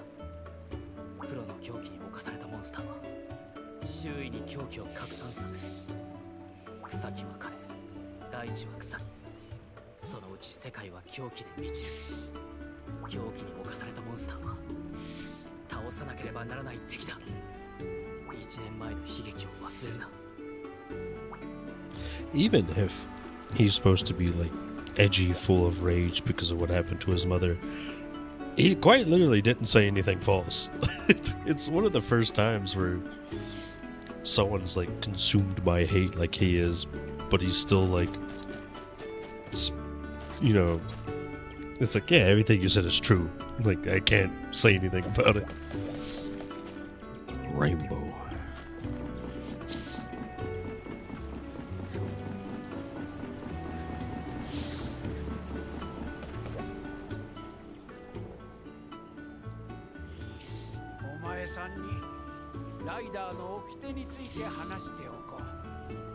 ライダーとなった者は村の外へ出ることはできんのじゃ。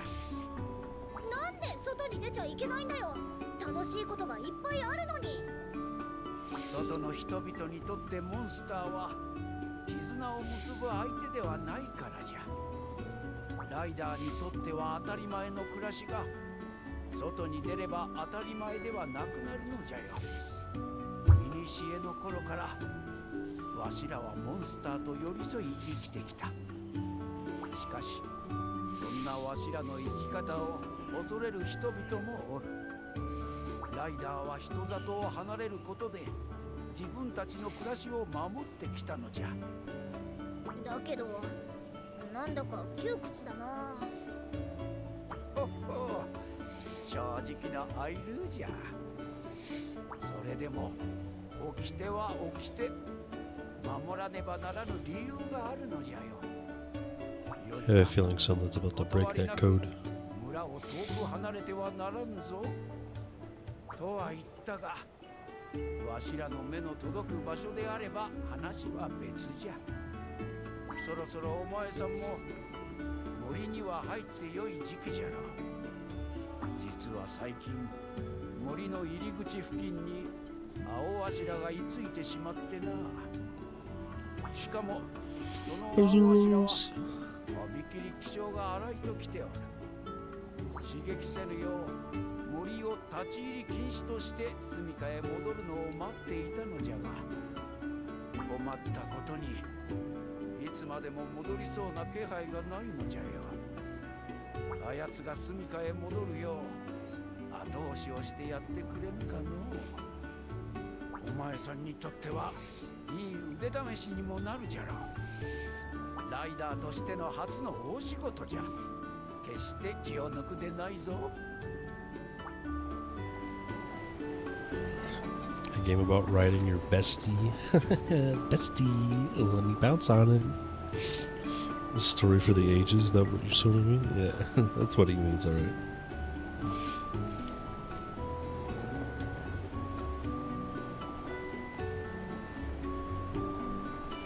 The glutton.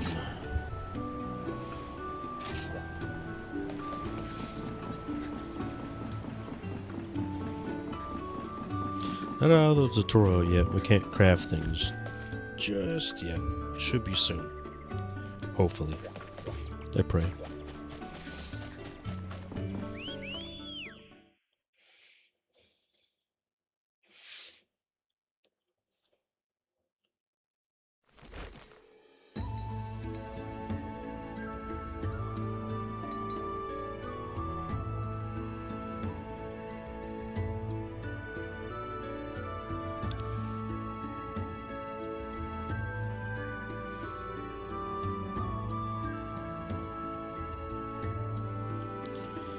Walk your cheap stick.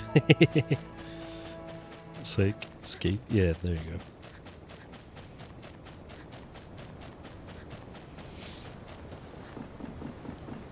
go. Oh.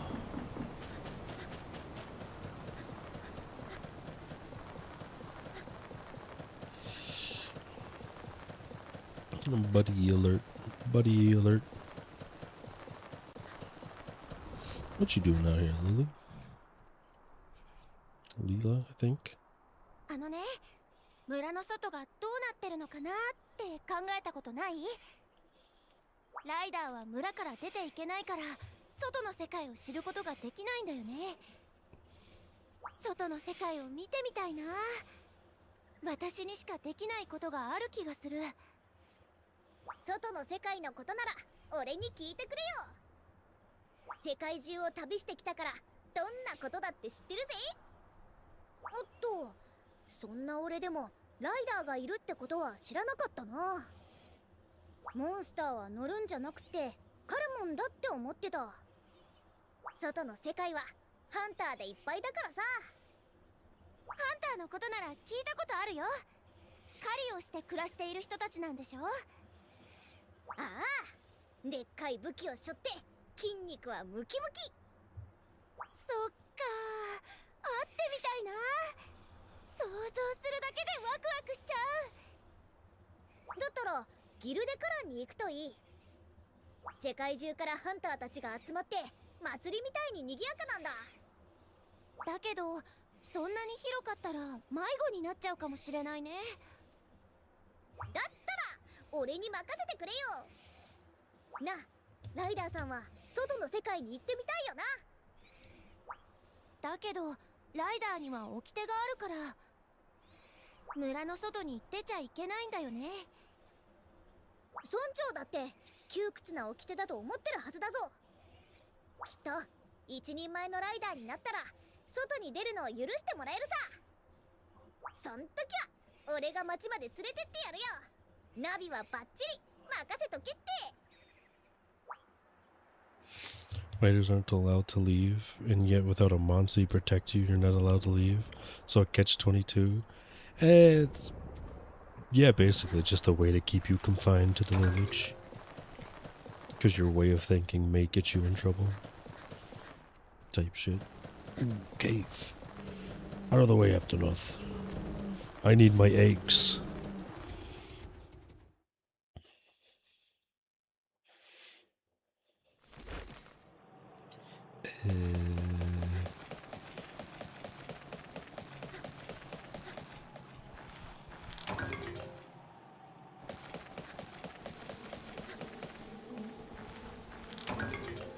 Oh, what's that? What's that from? I remember seeing that from something. I just can't remember. Oh, the catch-22. I thought it was... I remember seeing it in a movie, which is why... Okay, the movie's called Catch-22. There we go.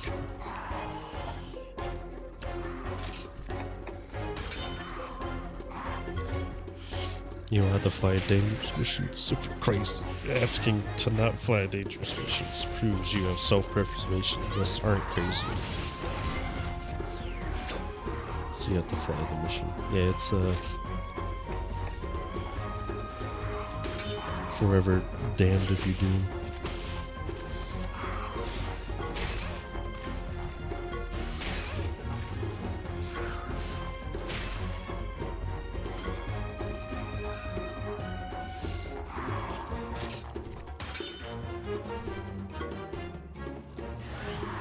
I think he's 2 speed than a power.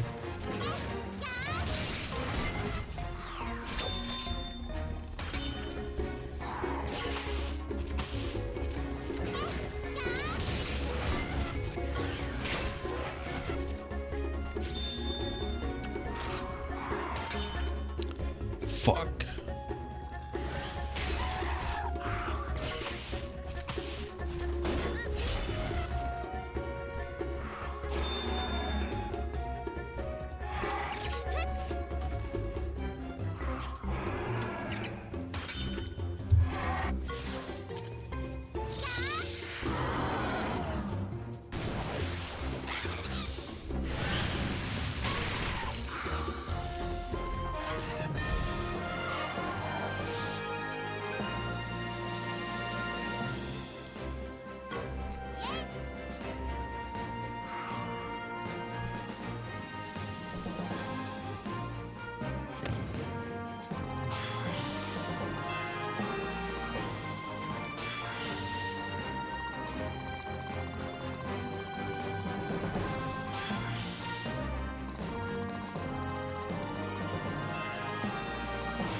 Oh, I didn't realize Aptonoth was in the party.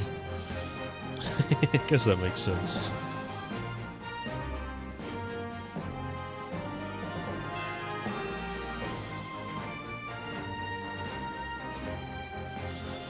Guy has a prankster father who...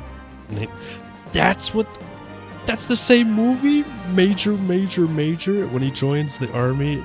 Because I've seen it on like the YouTube shorts. Yeah, I saw the meeting. Oh my god, I didn't realize they were both from the same movie. Holy shit. I've seen more of that movie through YouTube shorts than I care to admit.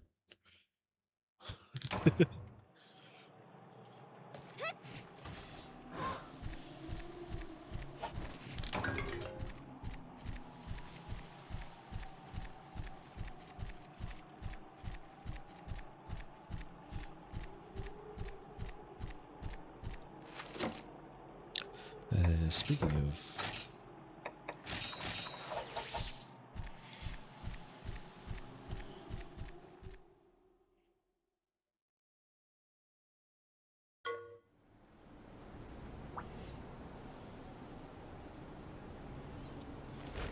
Oh no, an Aptonoth is out cold. Whatever shall I do?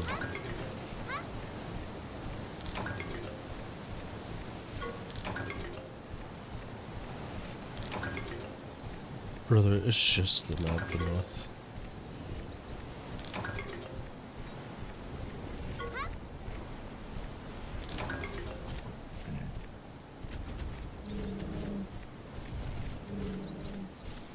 Let me fight you.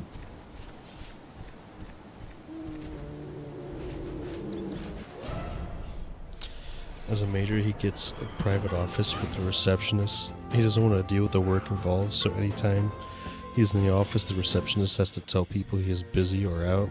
Obviously, he's out of the office, he was already out, and thus he sat around building models while his previous friends still continued flying the dangerous missions. Jesus. What is he technically? He's power. Oh, shit.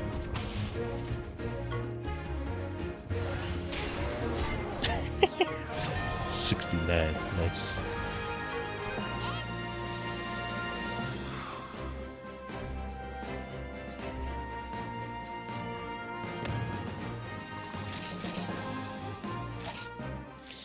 I should probably stand up and stretch. I have been sitting for like 3 hours.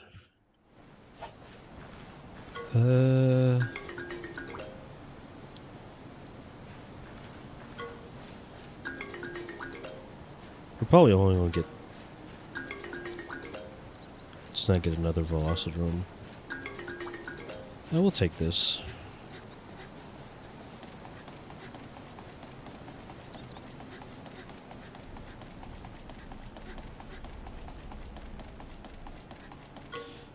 Needs to become the new meme number to make it. The triple internet funny number combo. 60, yeah, 67, 68, 69.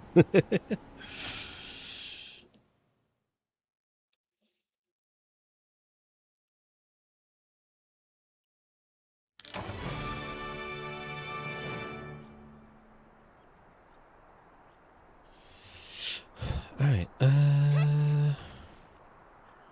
let's go hatch this egg first, and then we'll go do the mission. I think I have to wait to... What does it go? Into the forest to get the earth crystals.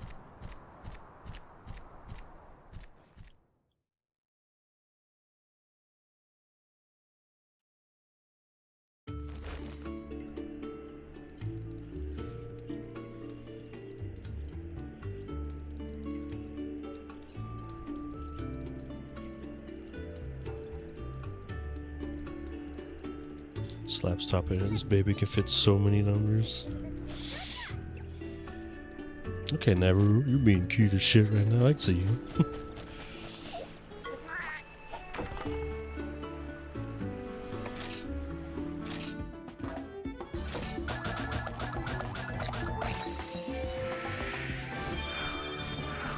That's fast. Fuck.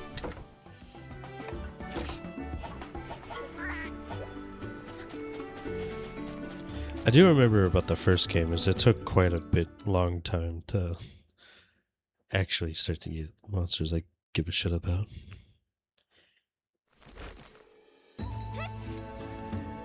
Luckily, Yonkaku is very, very close. So we could probably get a Yonkaku egg and I'll be happy with that at least.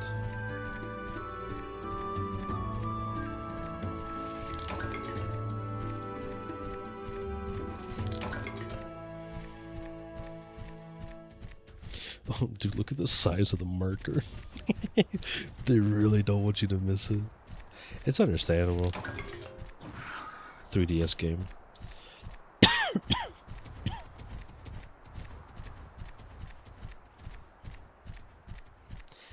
It might, like in the handheld mode or on the 3DS originally. But it was probably just a fun, cool mechanic they thought of.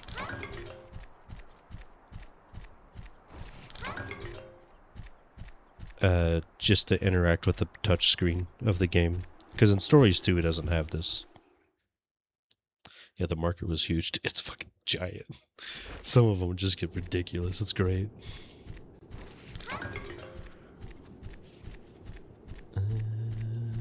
Blocked off path by a giant ass rock.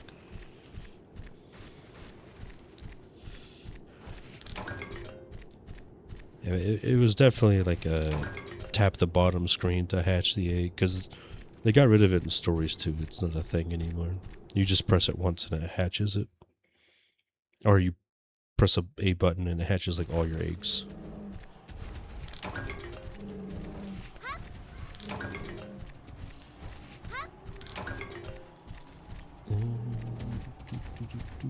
Giant ass rock in the way. A giant ass rock in my way. Giant ass rock.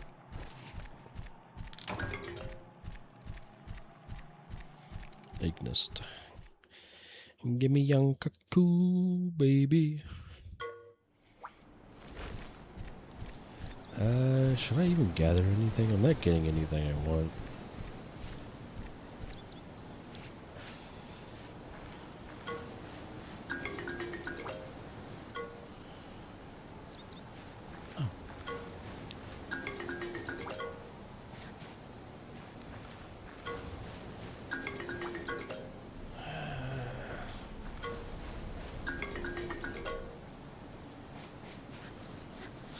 Helping a blind man across the road. So what happened to make you go blind? Your eyes seem normal to me. You tell me you don't see the giant marker? It's so big I can't see anything else. Oh, man. Can you imagine if that shit was... Oh, dude.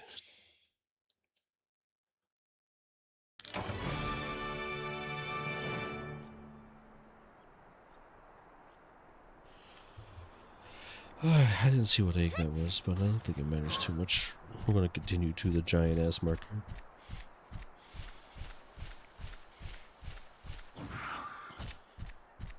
Being told about the marker, I also began to see it. You never notice its presence until it's pointed out, and then that's all you can see. It's like when you get a different car model, and you're driving about, and you look around, you're like, man, there's a lot. I've never noticed there was so many of the same car models before. But now that I own one, they're everywhere.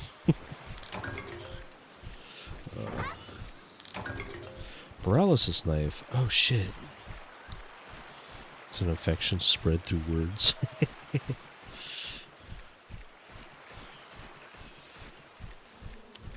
What's it called? Insight from Bloodborne.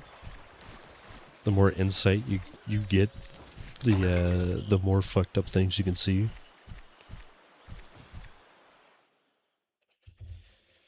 Ping.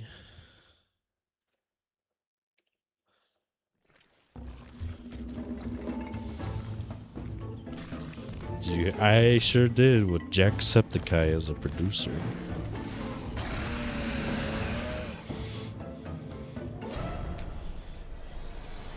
This bear seems like a technique bear.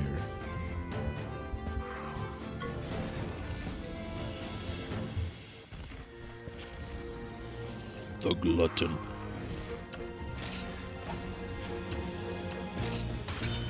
He's power. That's pretty good.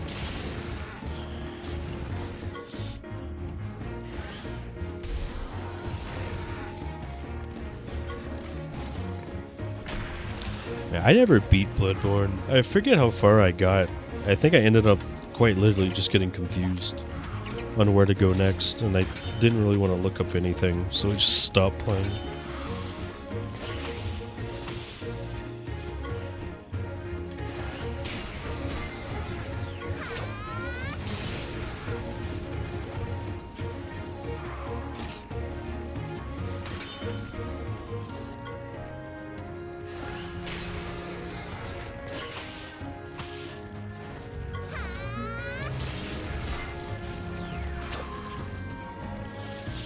thing is, there's too many people who direct movie series that don't like the series that they are in charge of. So if we can show that the ones being made by people who love the series is much better, makes more money, that should incentivize Hollywood to choose people who love the series more. Yeah, we won't talk about the Monster Hunter movie for that exact reason.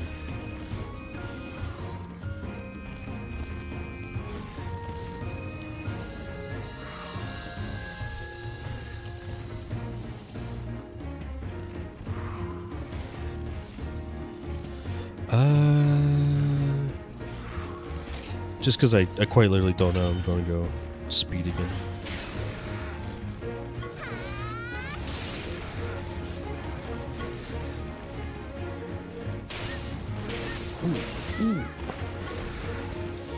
I don't remember hearing anything more about the Power Rangers, but the last I've heard of them, it was the showrunner in charge dislikes the Power Ranger formula. Then why make a movie?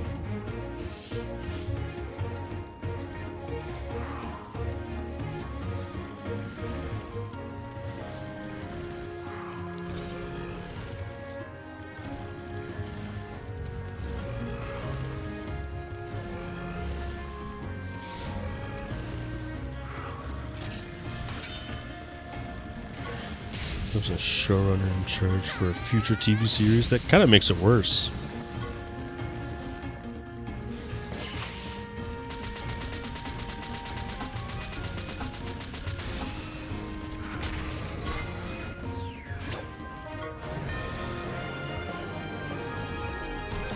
That was far too easy. Just like, I think I heard the director for the live action Zelda movie dislikes video games or something. There's quite almost every single video game movie adaptation is always dictated by a guy who's like, I think I know better than some video game nerds, or we're not going to pander to the video game crowd with this one.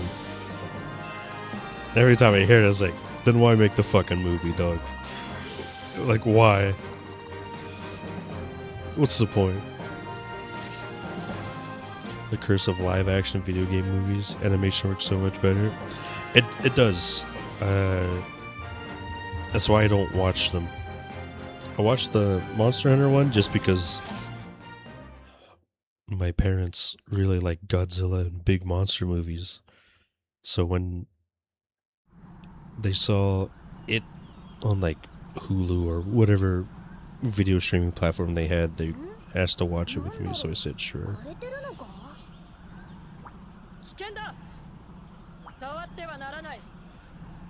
Who's this baddie?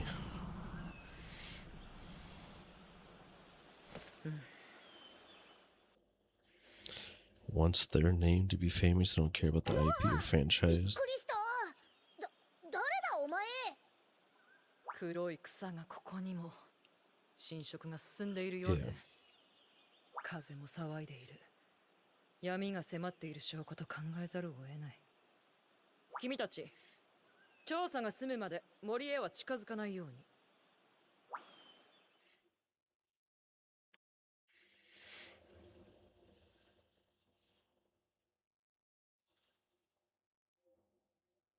It's very frustrating when they do stuff about that. We're like, if they just respected it, they would get so much more money, so much more praise. 森の中で出会った人だっけ？一体誰なんだろうね。この村の人間じゃない。黒い草がどうのこうのって言ってたな。黒い草？ああ、侵食が進んでいるとかなんとか。黒の狂気だ。狂気に侵されたモンスターがどこかにいるはずだ。俺がこの手で仕留める。そんなのダメ。そんなのライダーのすることじゃないよ。モンスターと絆を結ぶのがライダーだってオムナ村長が言ってたでしょ。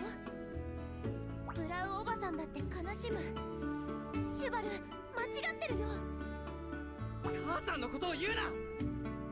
俺がライダーになったのは敵を取るためだ。モンスターは絆を結ぶ相手じゃない。倒すべき敵だ。俺は忘れないし許さない。間違ってるって言いたいんだろう。でも俺には俺の考えがある。俺とお前は違うんだ。 There's the typical edgelord stuff that you can't agree with. 参ったな。どうする？そうだな。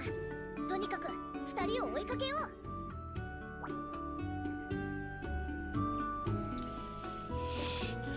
The other thing is, if its directors thought they could do so much better, then make their own unique thing. Right? But they don't, because deep down they know they actually suck. Yep. All of them. I haven't seen a single good video game adaptation for that reason, because they just don't. What's the point of using an already dedicated IP or franchise if you're not going to respect it? Like, what's the point? I don't understand any appeal to doing it.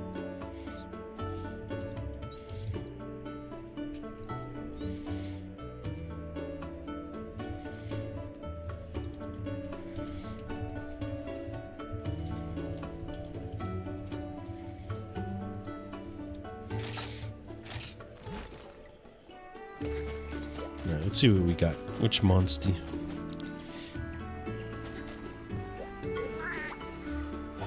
For real? Yes, sir.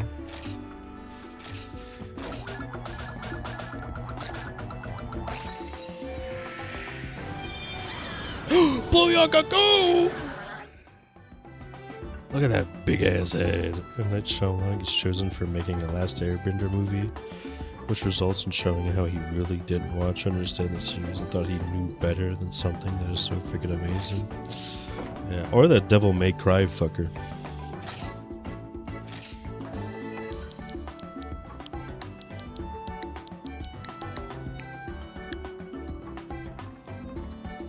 This is the rare monster of the first area. That's hilarious.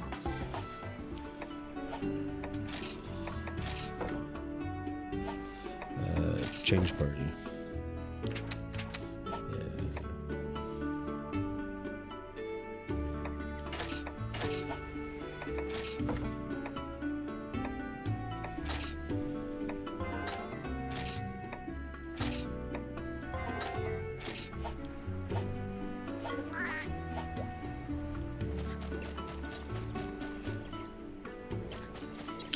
Devil May Cry Netflix. The second season trailer dropped, but the trailer doesn't look good as obnoxious as the first season trailer.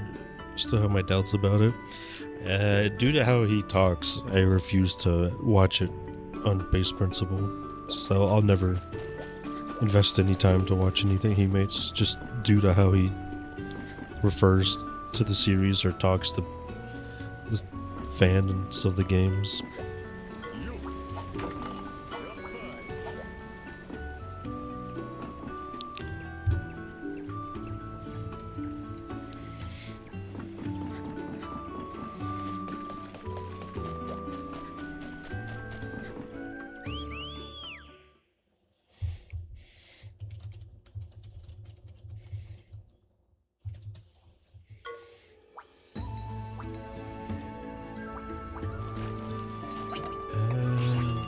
Give me dirt.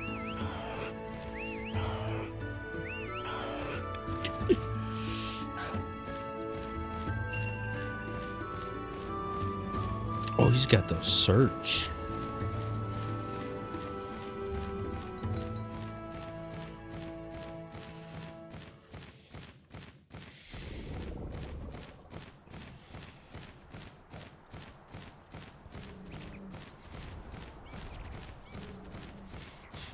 The all-encompassing marker.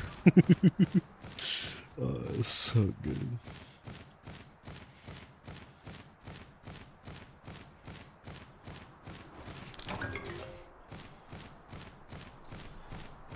Yeah, I remember watching the Resident Evil movies, not knowing that they were based on games for the longest time.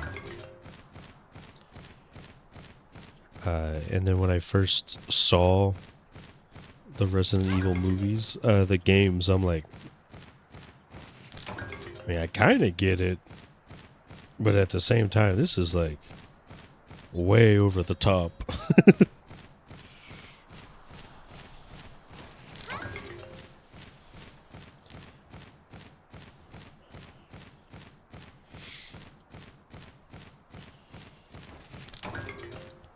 But at the same time, also not at the same. It was a blue shit coup. It's Turt, the one that skirts and burps.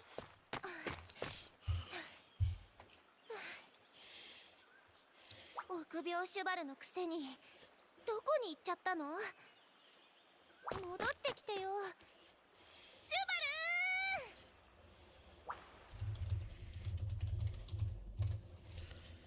The rider attack should be called "Take a Dump on Monster." I need to keep an eye out for mining spots. Oh my god, how'd I miss this Poogie? Look at him. He's just chilling under the tree.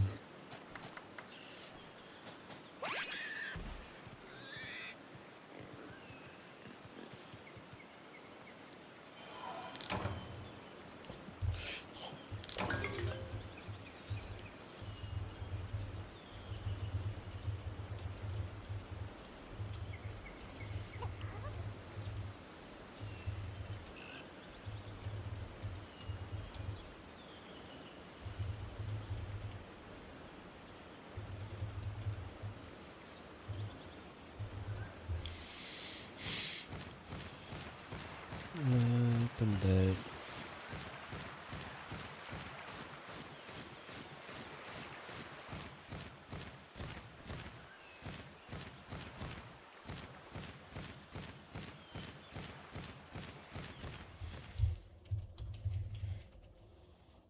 Like I always said something about standing up, getting something to drink, and stretching, but I didn't do it. So how about we do that now?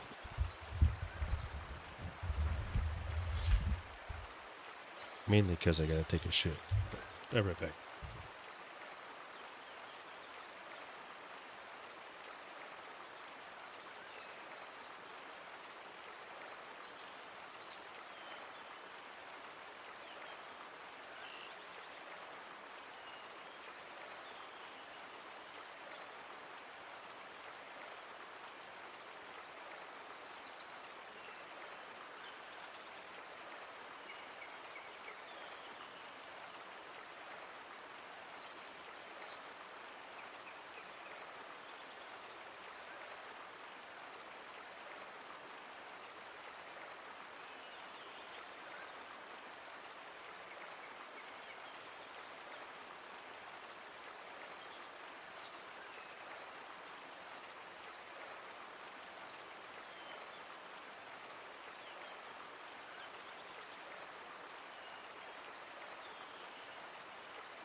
Can't believe 4 hours have already gone by. Talking too much shit. Alright, desperately need ore.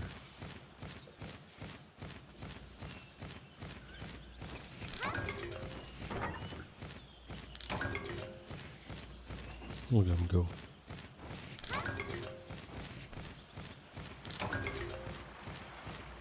Herb.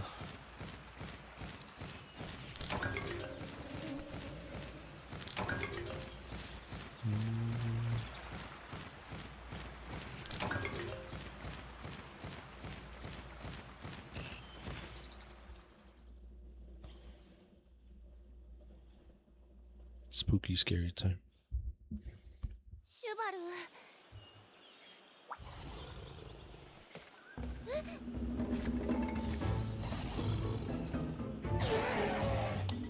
で。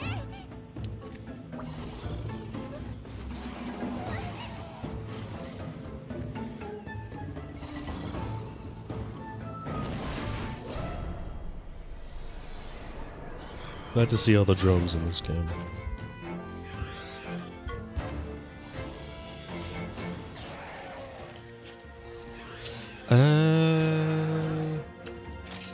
I actually have no idea.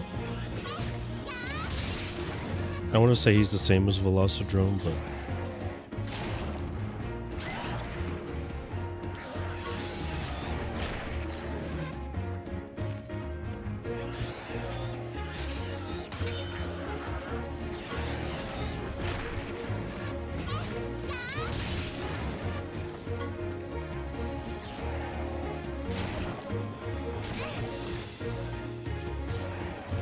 it didn't even poison. Skill issue.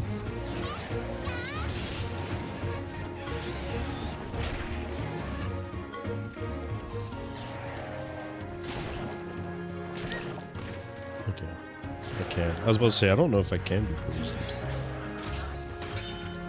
He is the same as Xenodrome, so it's probably going to be speed, power.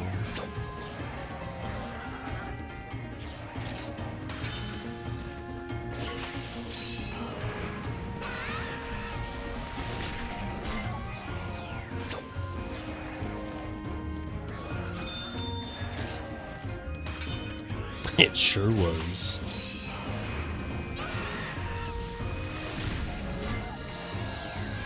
$106, baby. I'm just gonna hit him with the fat ride. Level 1 ketchup attack.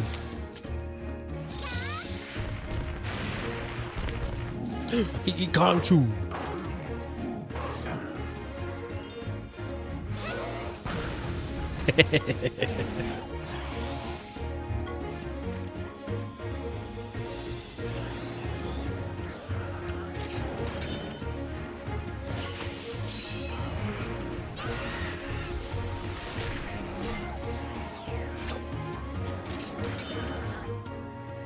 Go for the root poison. Too easy. Piece of cake.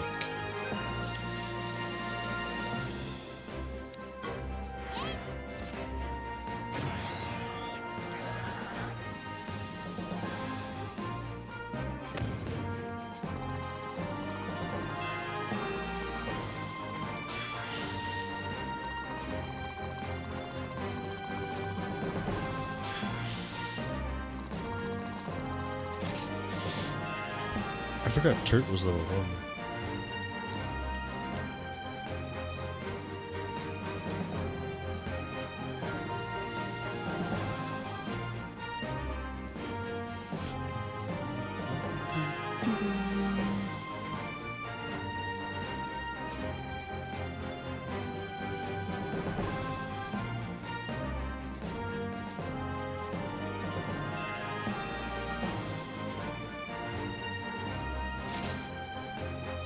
Look at all those poison sacks.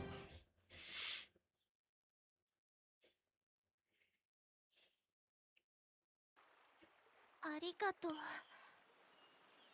したんだ、リリア。それはイーオスの毒だ。一刻を争う。うわ、びっくりした。お前また出た解毒薬だ。一息に飲みたまえ。な。ありがとうございます。あなたは一体？お、隊長ミッケ、こんなとこで何やってんすか？隊長？ Uh-oh, found the guild.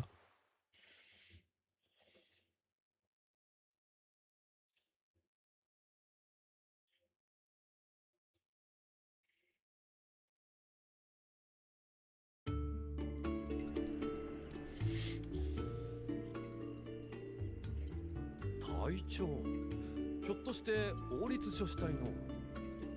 ええ、書士隊を取りまとめております隊長のシモーヌと申します。書士隊のことなら噂で聞いたことはあるが、なぜこの村に？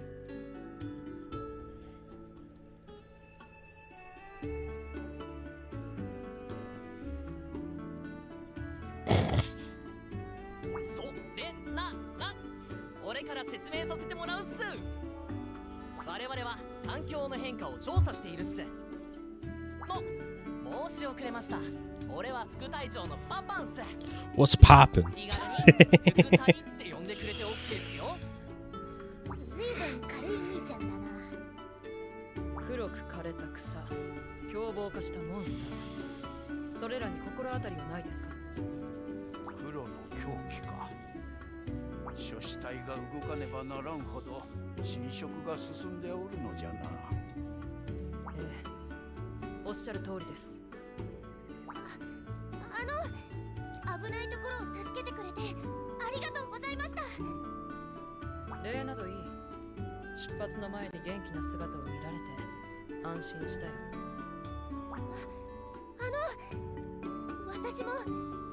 私も連れて行ってくれませんか？どうして？黒の狂気のこと知りたいんです。お願いです。私も調査に加えてください。無茶を言うな、リリア。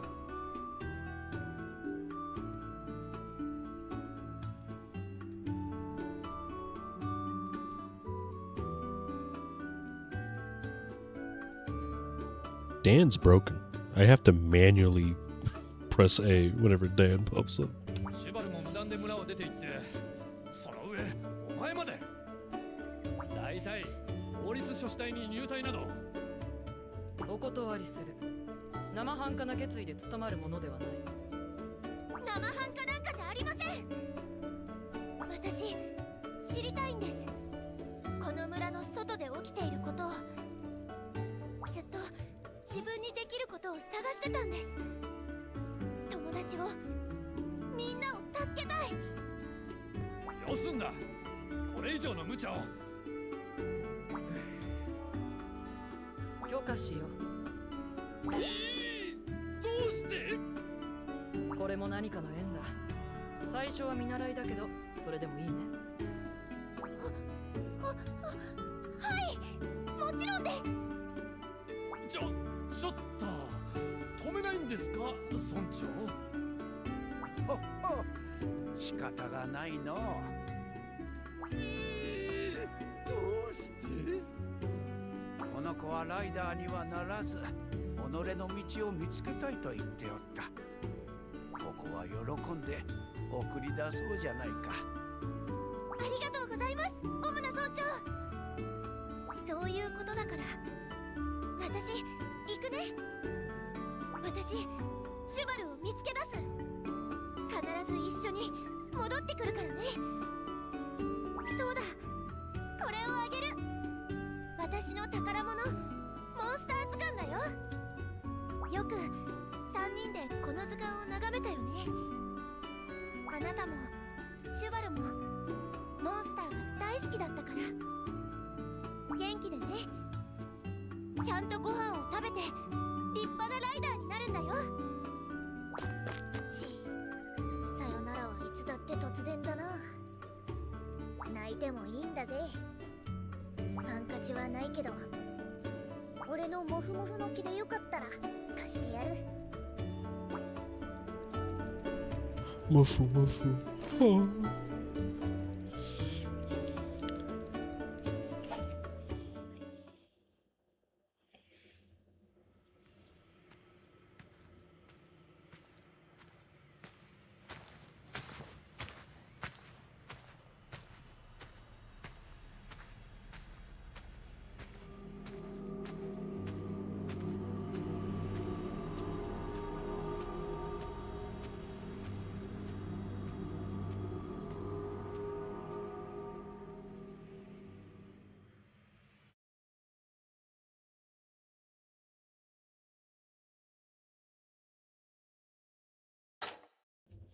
It is a little fucked up since I played Stories 2 first. I know what egg that is. So I know his partner.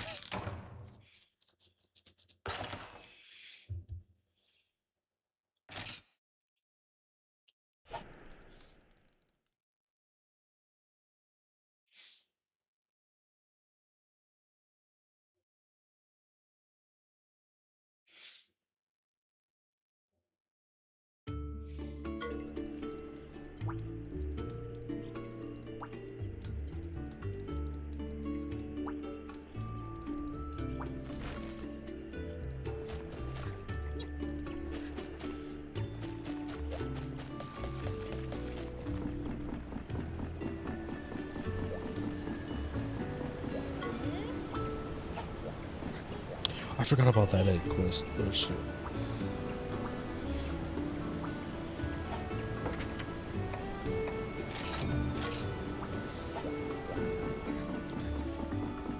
Let's advance main quest first before we do these sides.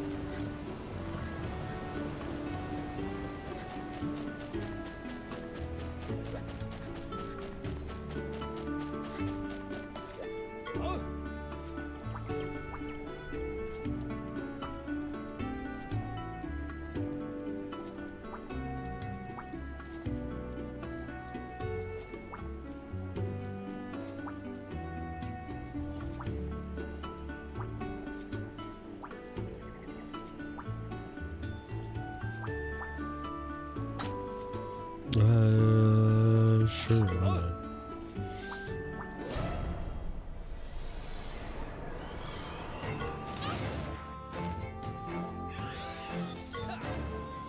Tap them off.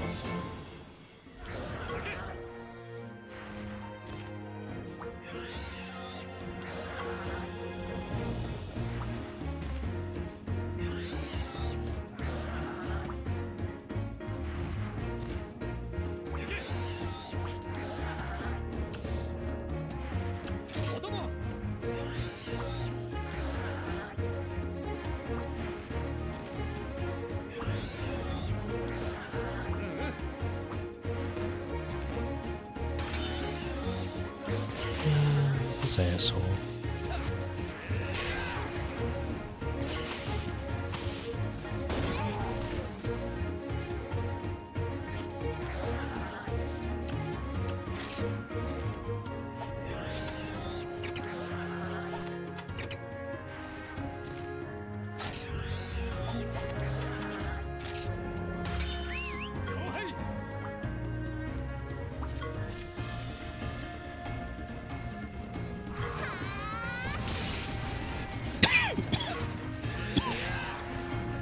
I think this is the first time I've ever seen a monster get switched out in these fights.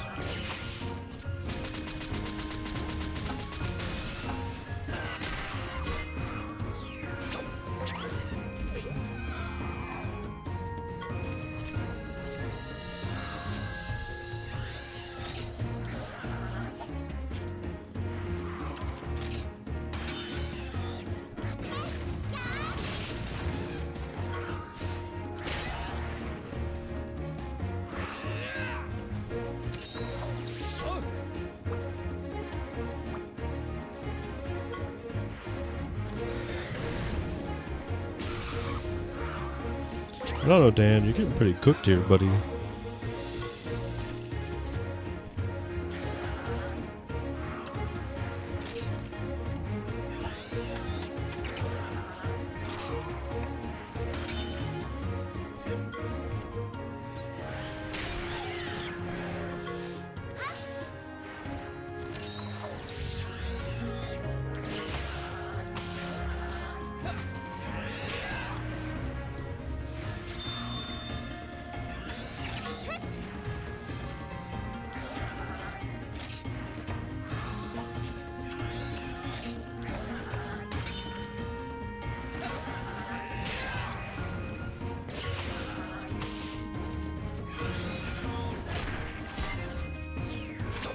It doesn't matter what I do here, it's just instant win.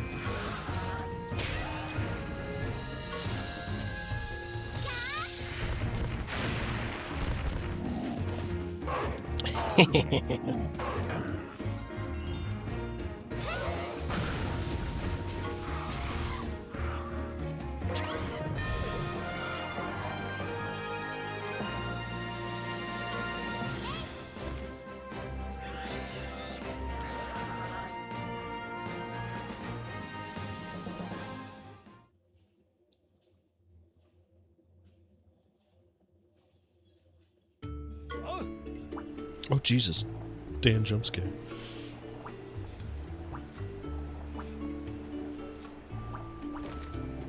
Yeah, I don't think I'll be doing this. As cool as that sounds.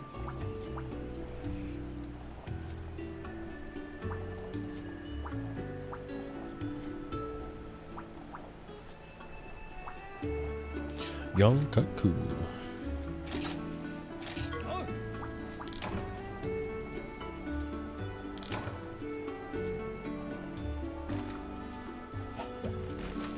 So, let's equip that real quick.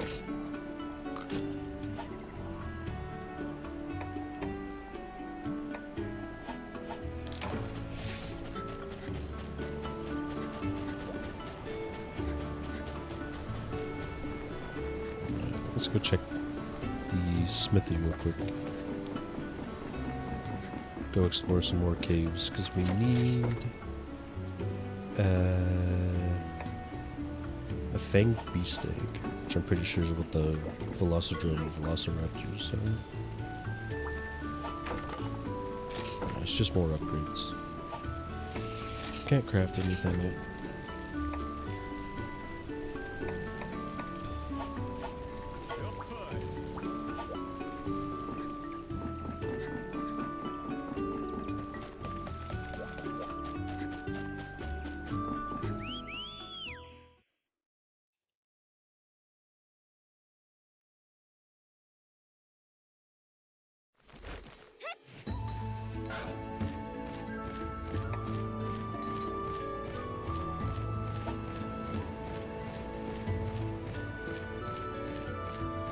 We'll go unlock the post first, because it's got one of those quick travel location spawn points.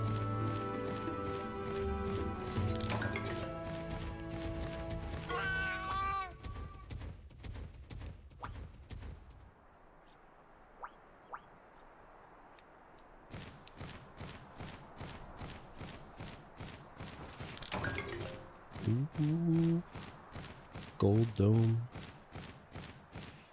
Don't mind if we do. Oh, there's two of them. There's one all the way back there as well. We gotta do both of those. 3? No, that's a normal one.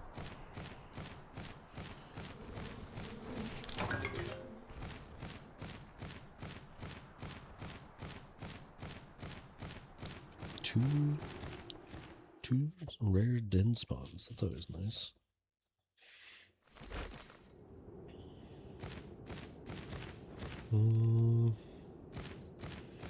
We do need to still get ores just in case.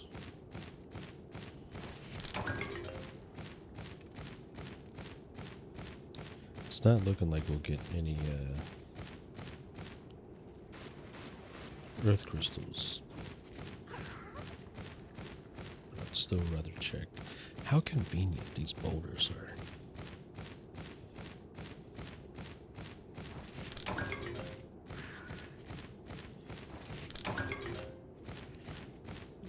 I don't think there's any pouch limitations. I could be wrong, but it doesn't feel like it. So I might as well be a loot goblin.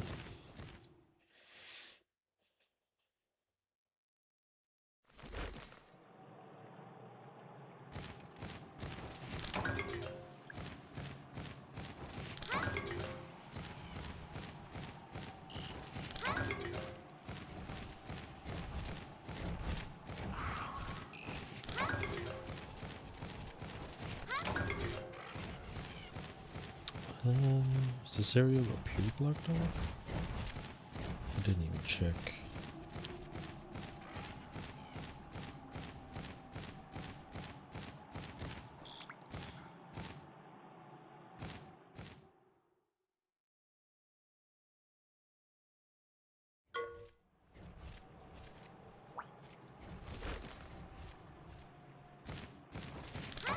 I think we could easily take care of all of them if we wanted to.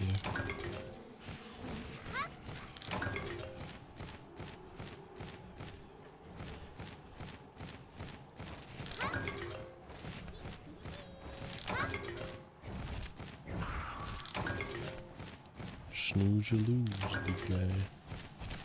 Let's take care of the Velocitron.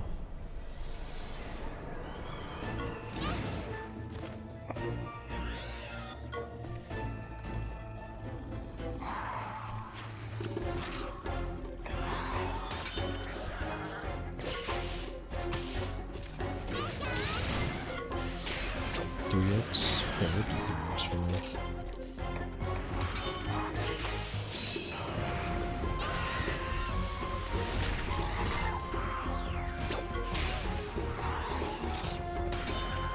Oh shit, I already forgot the pattern. Just mindlessly pressing buttons.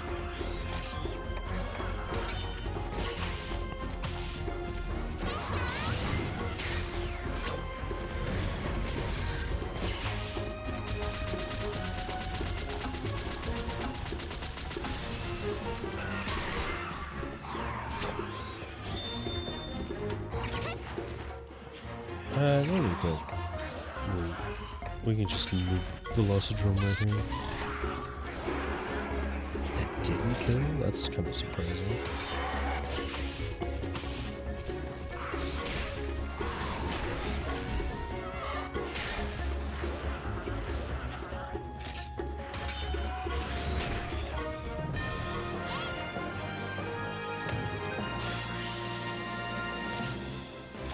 Even if we interrupt the skills, it's still the pattern, so it's each move, even if it doesn't go off. Okay. That's a nice little reminder.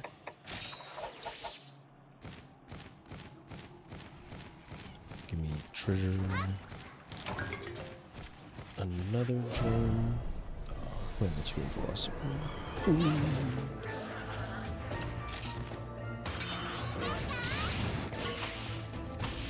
Even a tied head-to-head will kill it. Not really worth fighting. We can't craft anything using any of its stuff at the moment, so not really a big deal to... Let me run into him.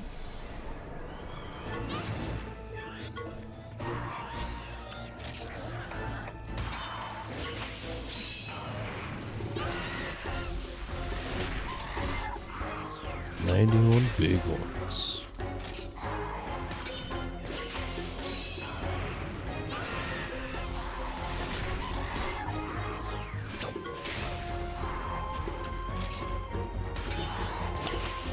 Fuck.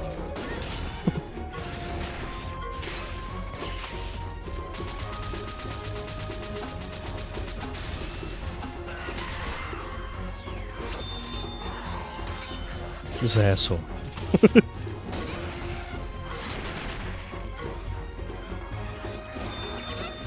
We'll just ignore whatever he puts up with me. Pack call.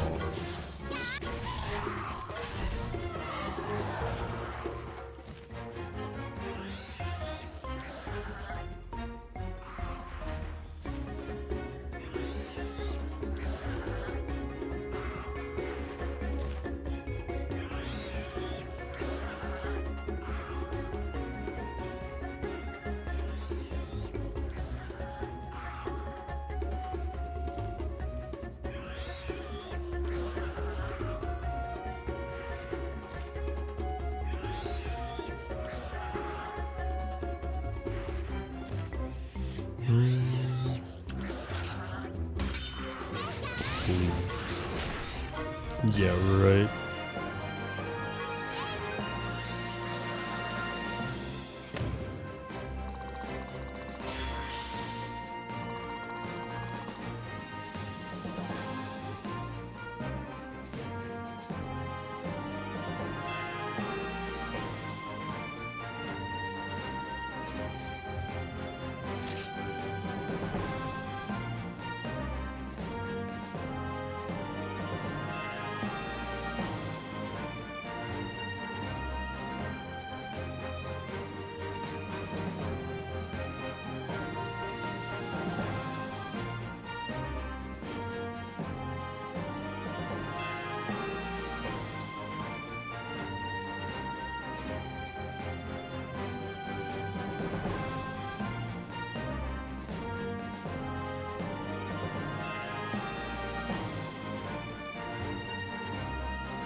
Oh boy, all them goodies making me shiver.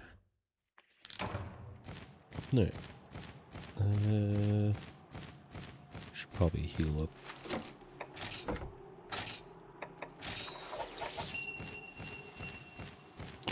Shit. I fell for my own trick. We just had to go forward.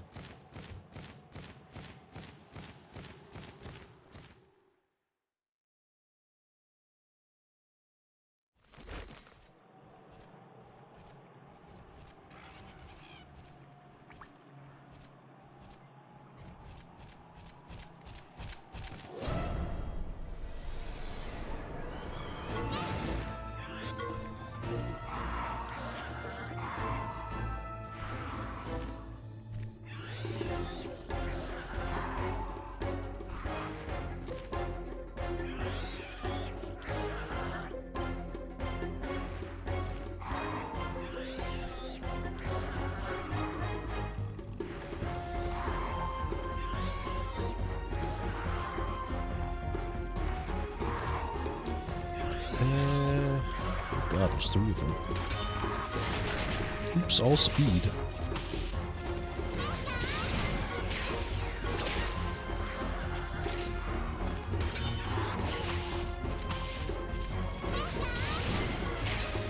It's probably gonna be another speed, isn't it?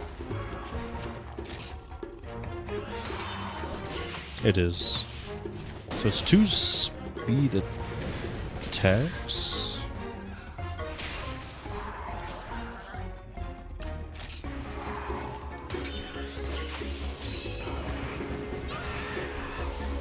But if he uses a swift speed, it doesn't count.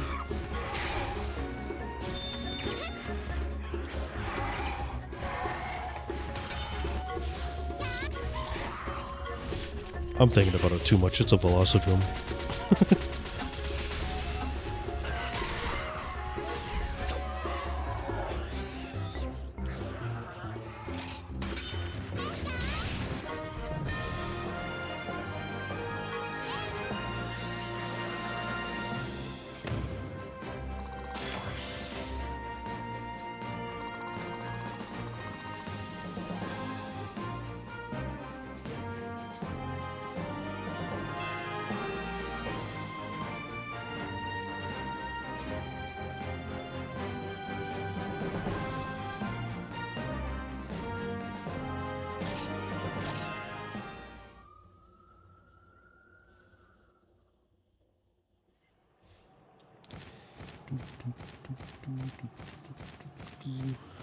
Oh, it's down there.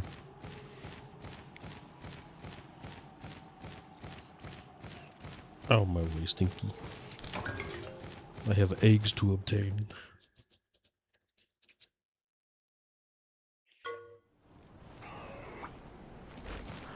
Blue Yankaku.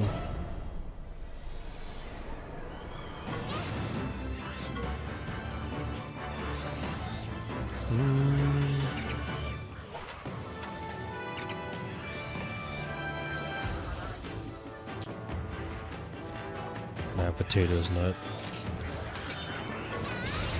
Good choice here. Ooh.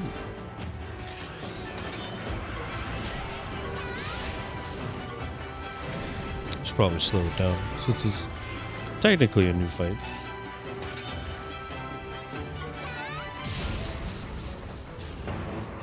Random cooldown.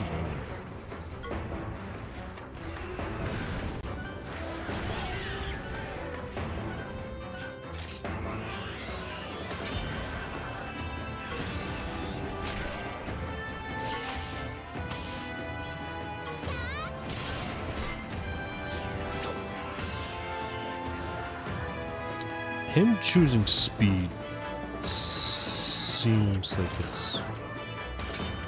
Oh no, it's Blaze Bow.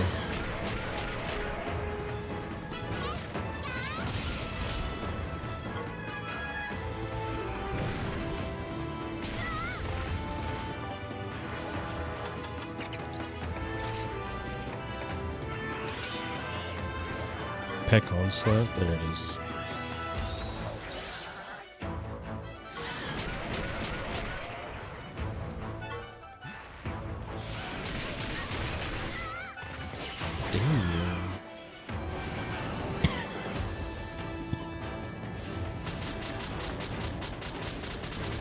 Get out, juice, dumbass.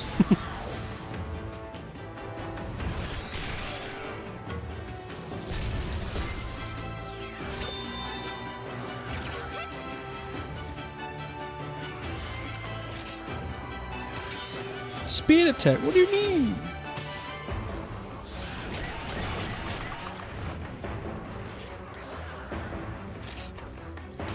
Oh, it's just all speed now that did pick on slow. Fuck.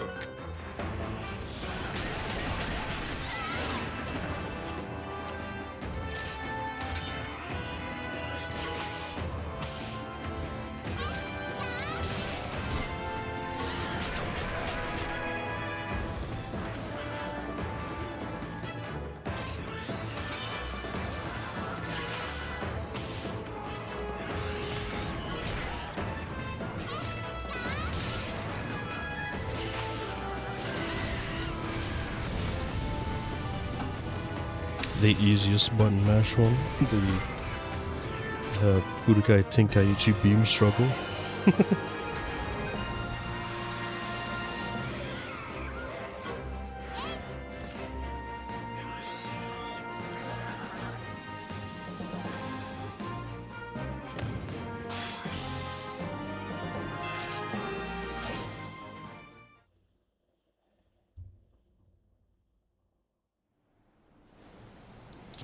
Alright. That was a little rough, but yeah. We didn't lose a heart, so it's fine in the end.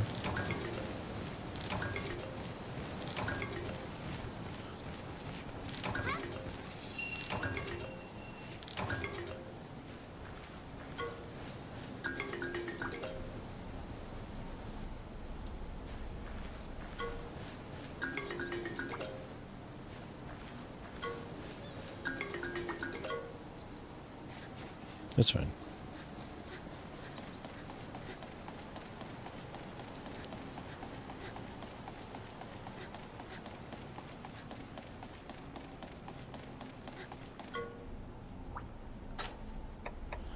Leave.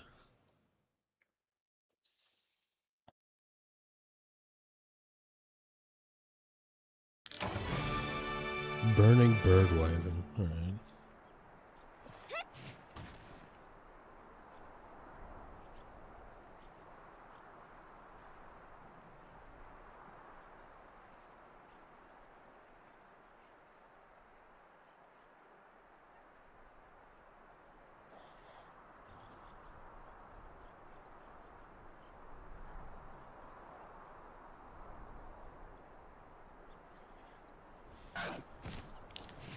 Oop, wrong button.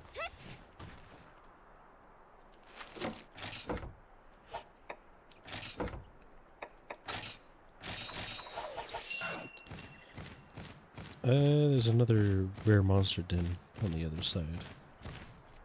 Yeah, let's go get that.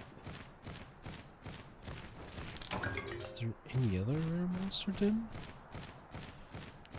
Zeros is chilling out here now. There is, there's one over here, alright.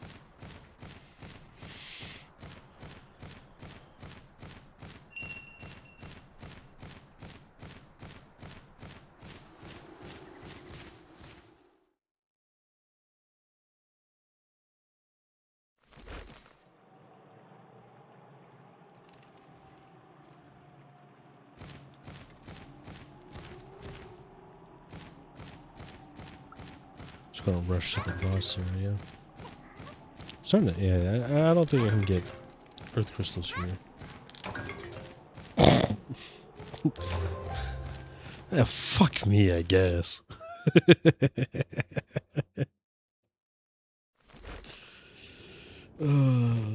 Just make me look like a giant dumbass while you're at it.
Let's take care of the velocipede real quick.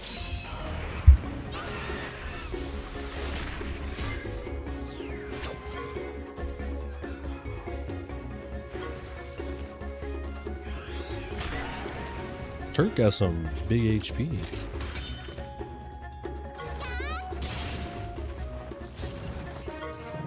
Oh yeah, I might be a little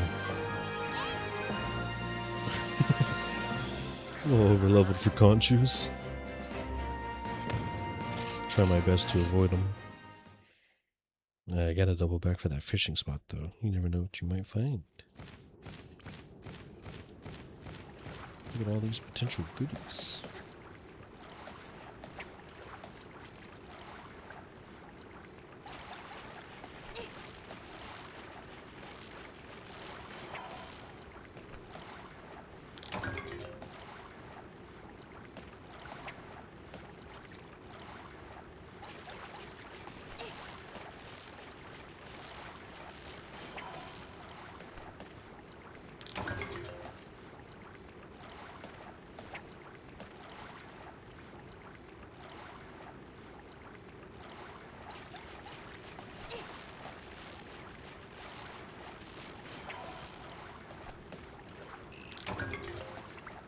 I'm gonna keep going until I stop getting goldfish.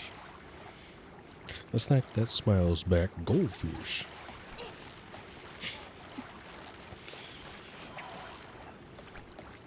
Which one?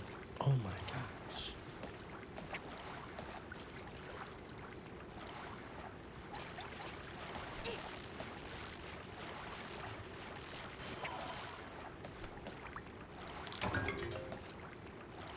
Right. Ooh. Psych.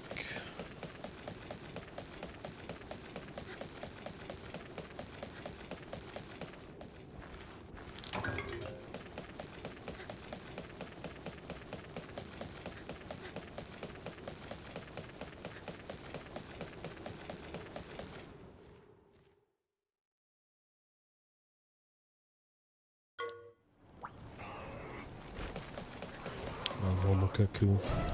I don't have a reason to believe he's not exactly the same as Blue Yonka. Cuckoo tackle. I already fought him once, so I already forget everything he's done.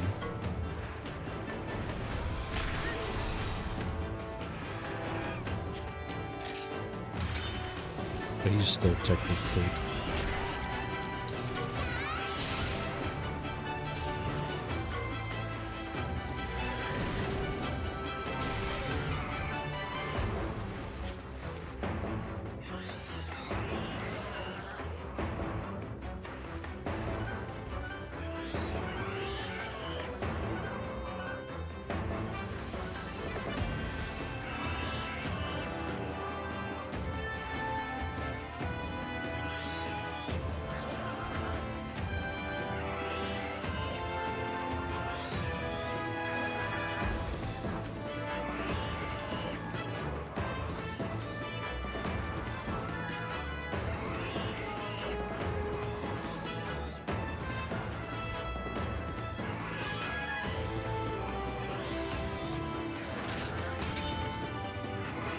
Fireball.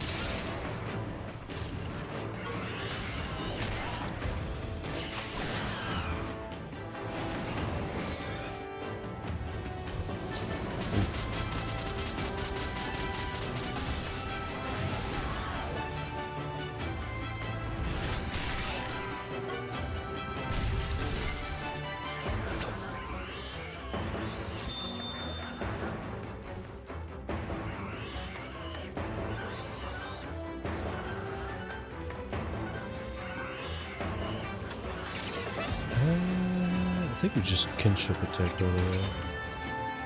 No need to build it up.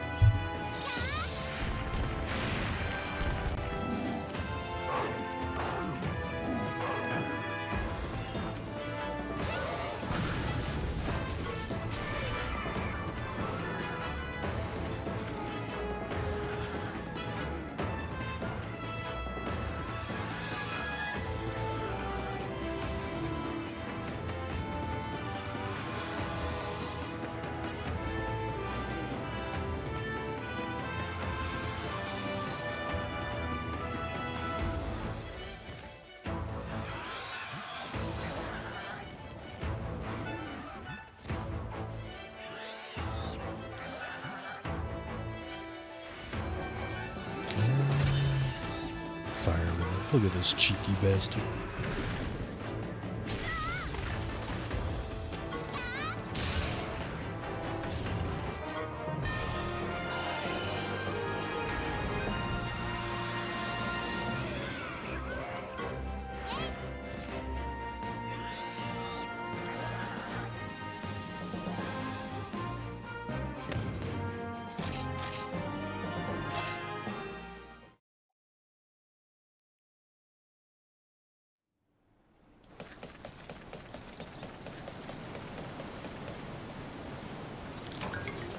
Give me all the goodies. Give me all the goodies.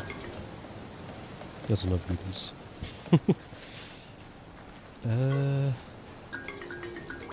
I think we just take this one.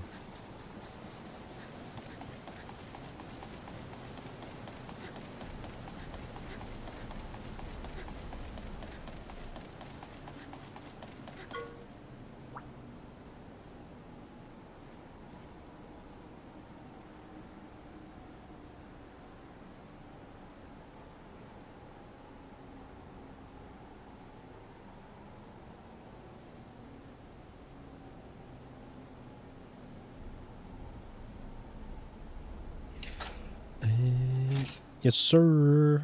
Get me out of here.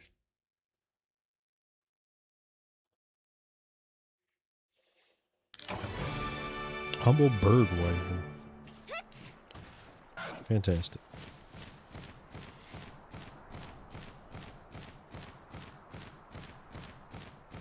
Check the last rare. So we do just need, I believe, a velocitron or velocitron.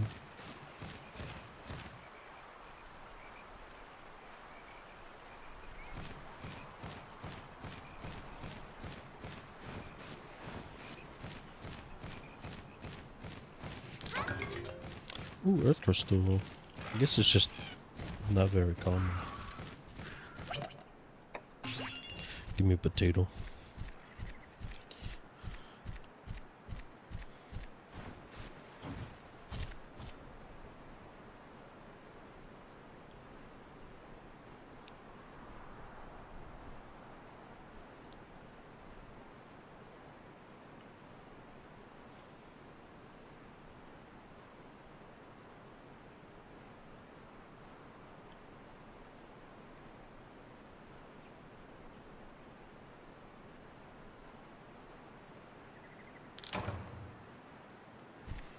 No, not my prayer pot.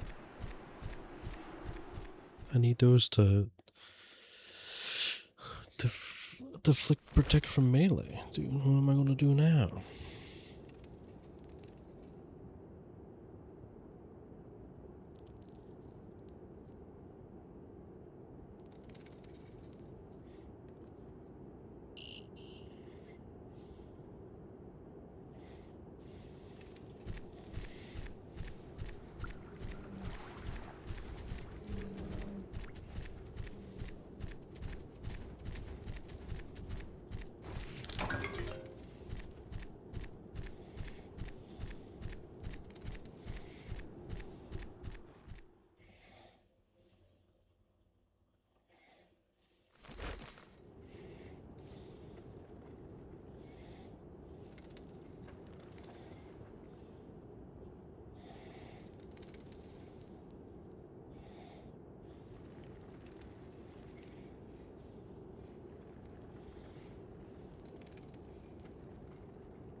This is a big ass open cave.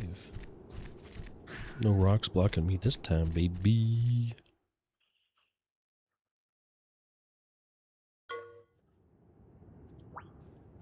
Oh yeah, I do need to murder a bunch of blue drums.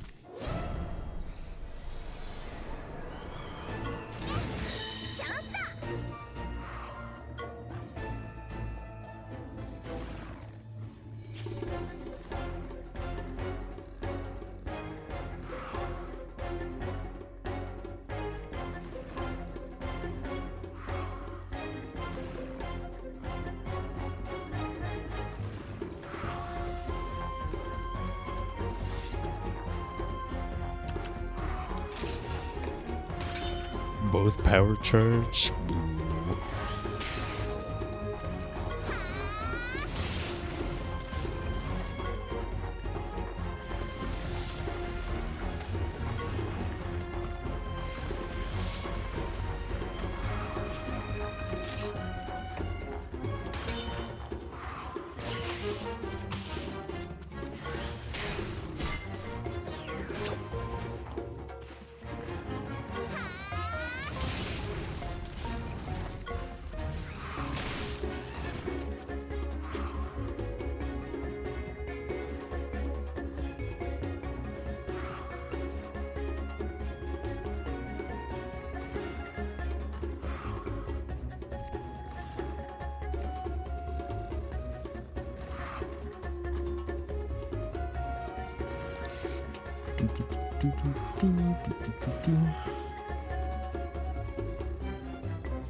Look at all this stuff. All these free things.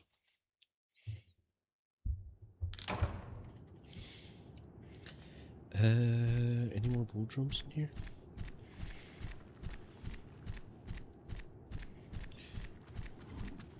Not blue drums, but fongos.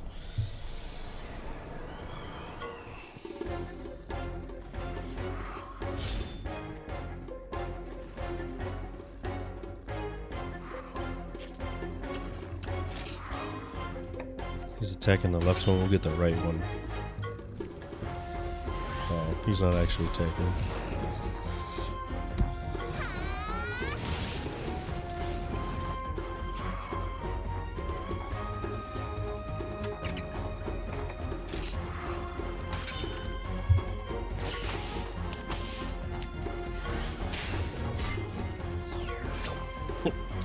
Oh no.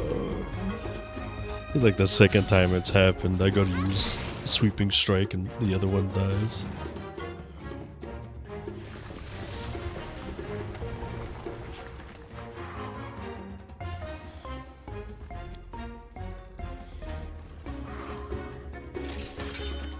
You got it.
I was hoping for one more.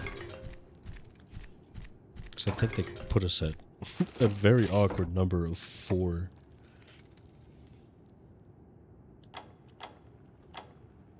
Yeah. So we gotta find one more. Give me that honey, baby.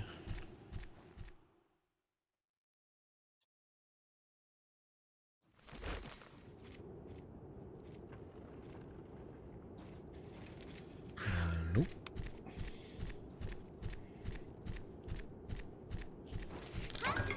Guess we check to the right. This is probably blocked off.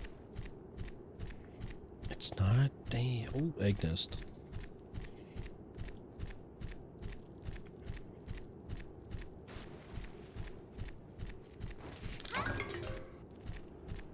Let's check it this one.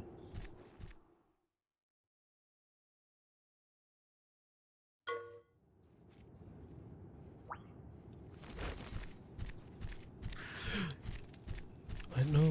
I just need one Boojo or Boo Fongo. Damn it.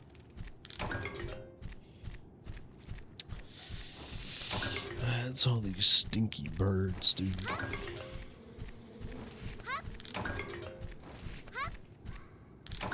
They're not birds, but, you know, gotta insult them a little bit.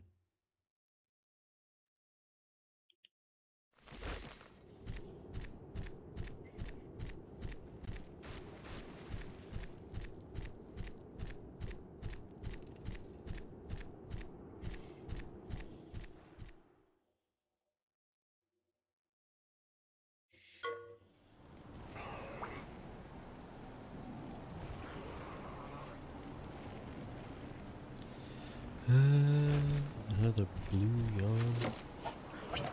Let's just switch to turd.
Oh, you're switching the speeds now? Oh.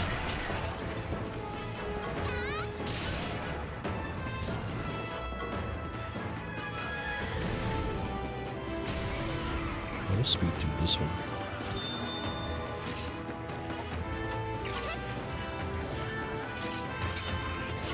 This bastard.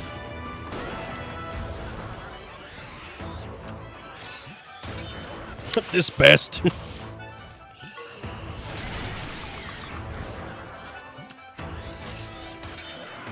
This asshole. You know what? Fuck.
kind of want to take this one because it's funny looking.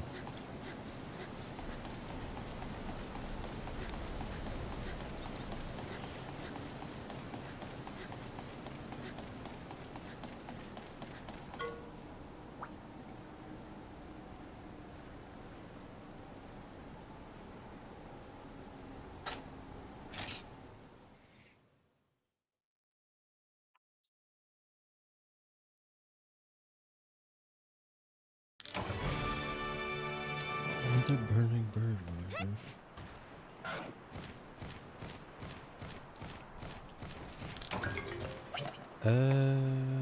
Do we need to switch to potato? We do. To get up this tiny ledge.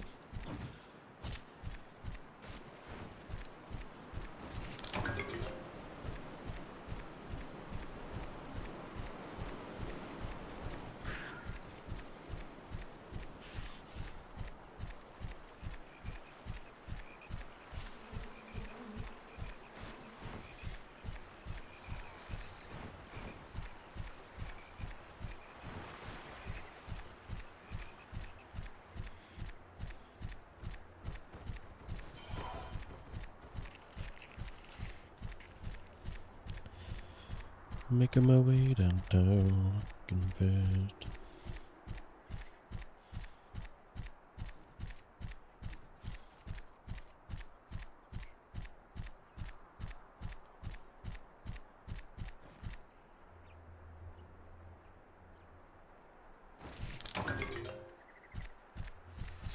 Oh my god, it's cat.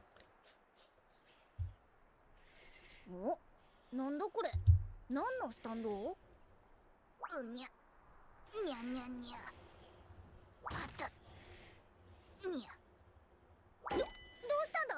大丈夫か？僕は猫宅の運転手ですにゃ。いつも通り安全運転していたですにゃ。そしたらなんとイアンクックに出くわしたのにゃ。僕の猫タグが大きなくちばしで壊されてしまったのにゃ。これじゃ仕事にならないにゃ。僕はもう力尽きたにゃ。パタにゃ。しっかりしろ。猫タグを修理するには車輪パーツが必要ですにゃ。でも大切な車輪パーツをイアンクックが持ってっちゃったのにゃ。奴は歴戦の会長と呼ばれるほどの暴れん坊ですにゃ。湖の向こう岸が縄張りだにゃ。気をつけてくださ。パタにゃ。しっかりしろって。湖の向こう岸か。急いで行こう、ライダーさん。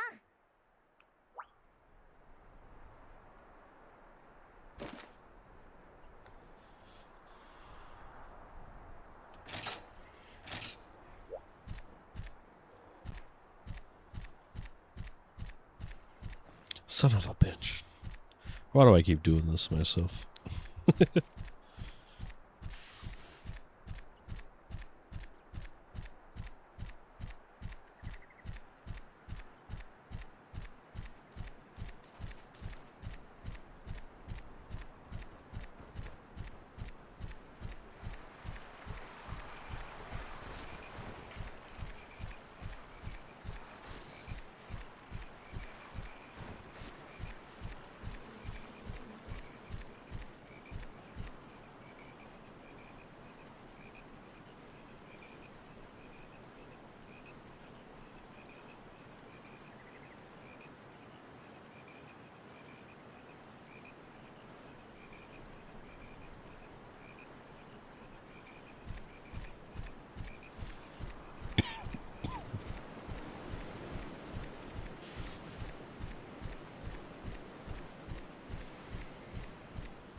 Look at this majestic chicken.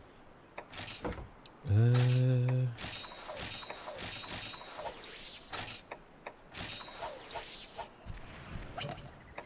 go with turkey.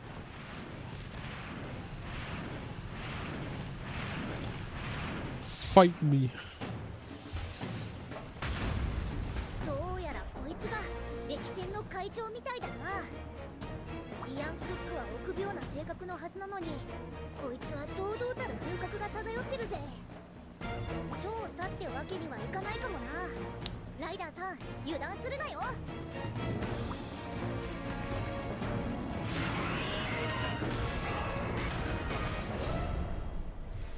Oh boy.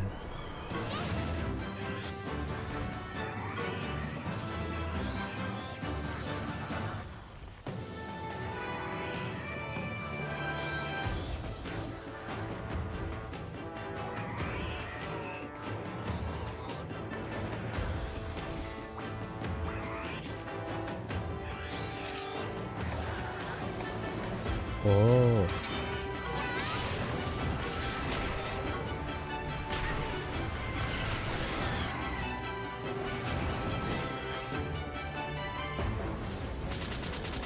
Weird targeting system, but I understand it.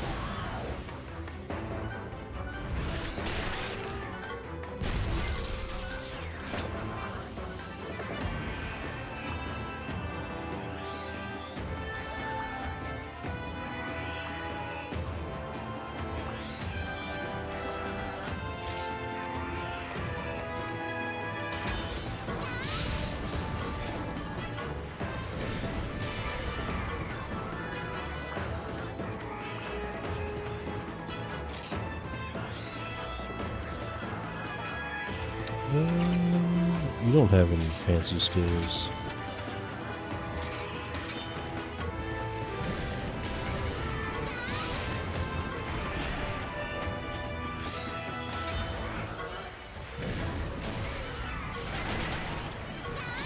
I may be a tad overloaded for this.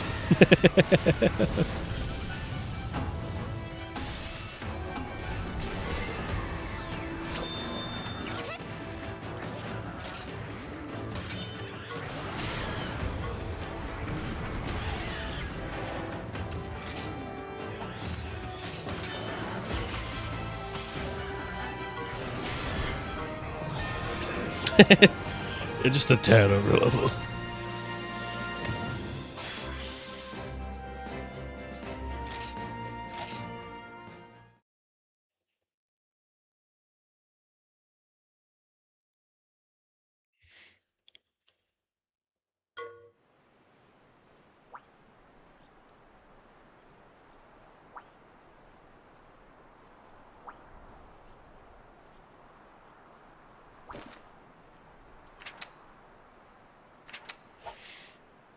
This was always such a good mechanic.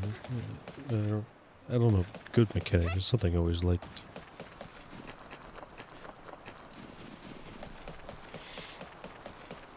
Good use of paintballs as well.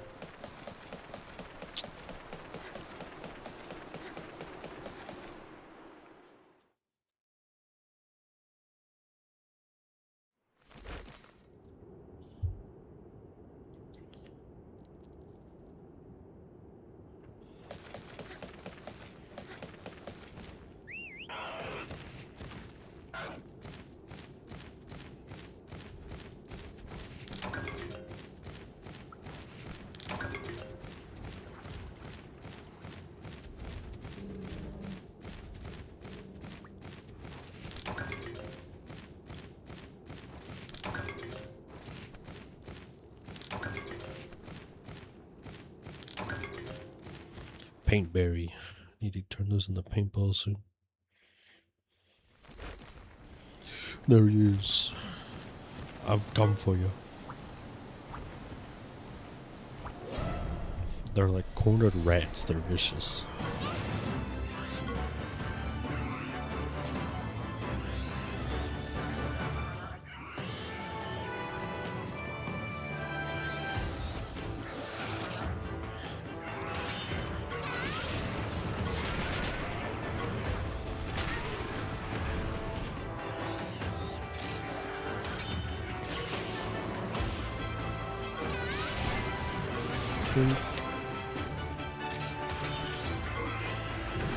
Fireball for a fireball. Oh, sorry, blaze ball. New Yonkaku got a little upper status.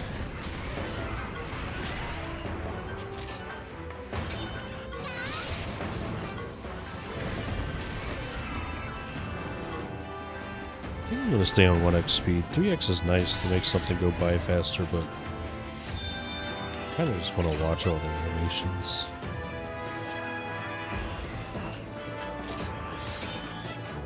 I got leaked.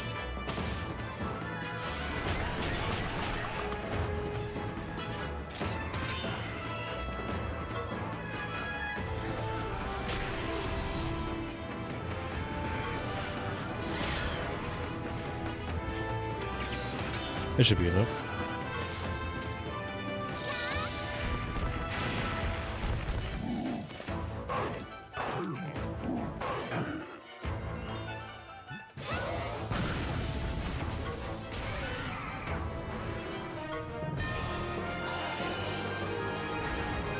Yippee!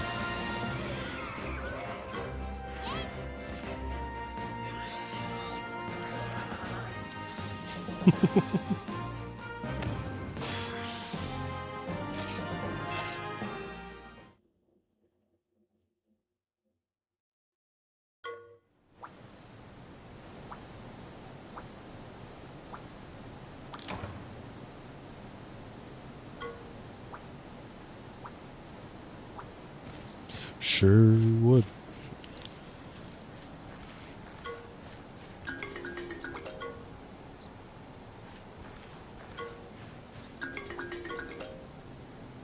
Nothing's gonna show up.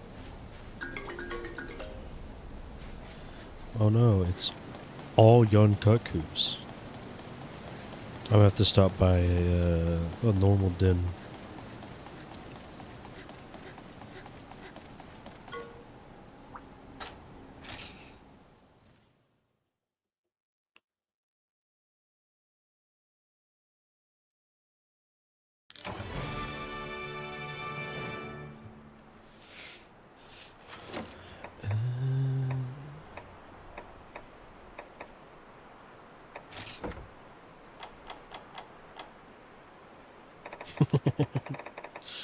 I got one fanged beast fragment. The rest are humble bird. Birding bird weapons. Okay.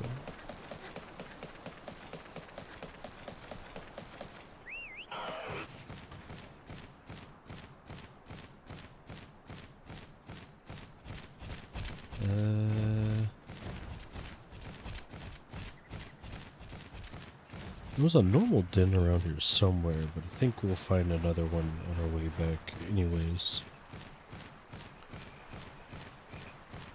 Regardless of what we do, I'll probably wait to go back until I get the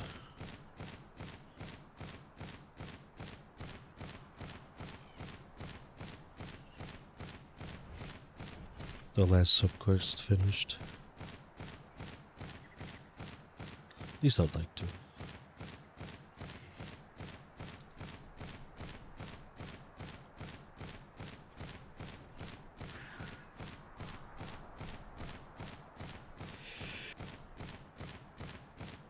I think this is a Kelby one. I was scared of Kelby a long time ago.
This is just to go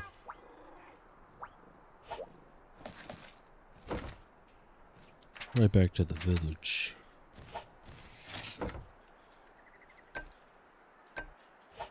And unfortunately...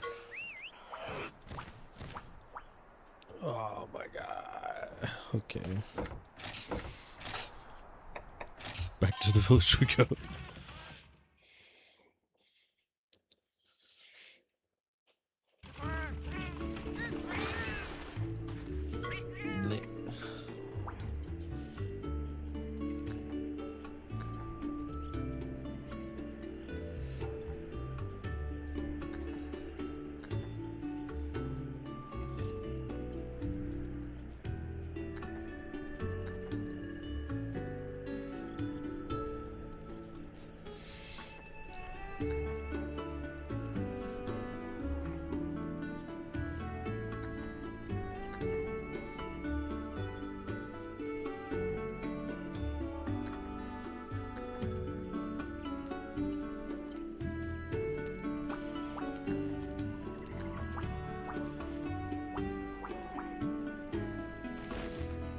Let's go turn in all of our goodies.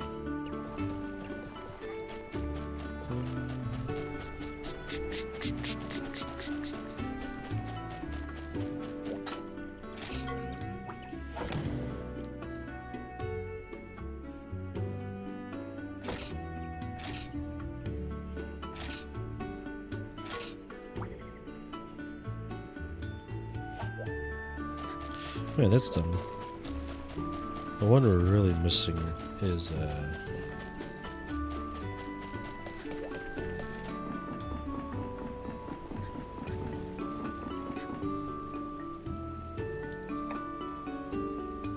we didn't complete either of them. Oh, I gotta go back out. I didn't finish Bofongo or get the correct egg. Damn.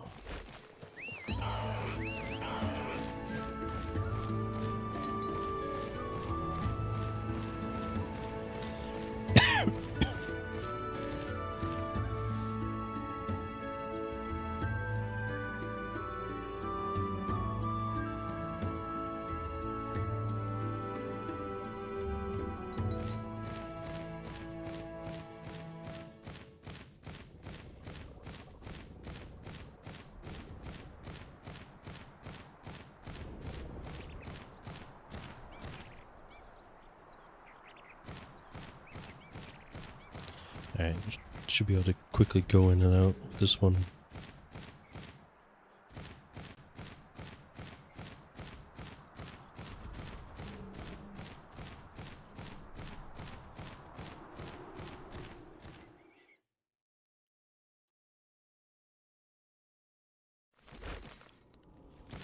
Let's do a quick run. Skip everything, just go straight to the end.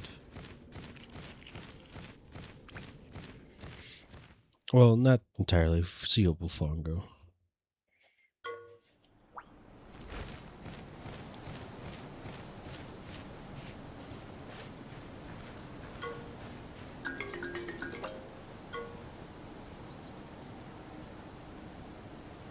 I want to say that's it. This is what I need.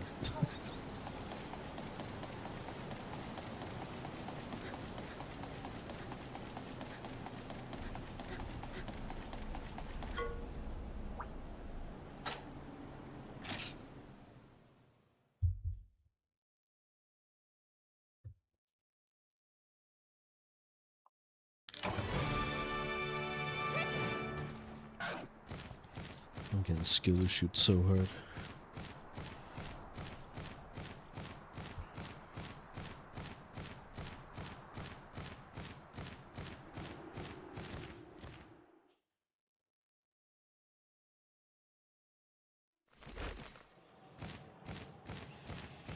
It's fine. We still need one more Bofongo, so keep doing these dins is perfectly fine.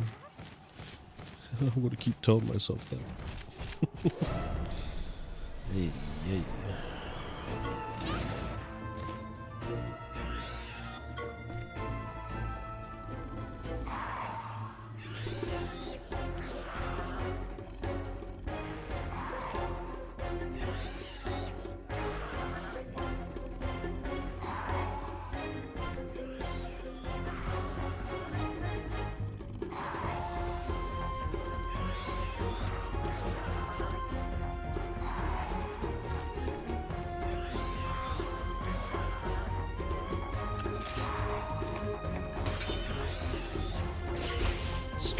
drone. Damn.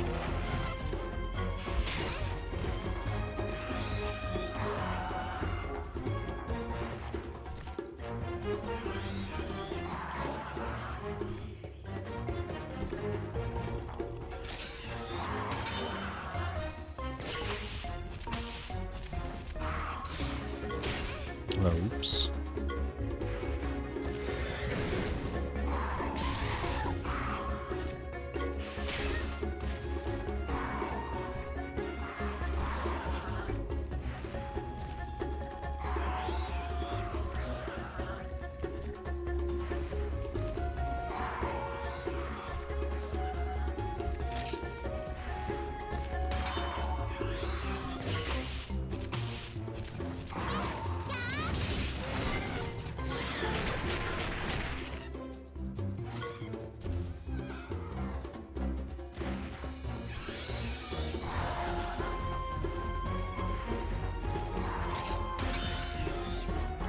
Easy peasy.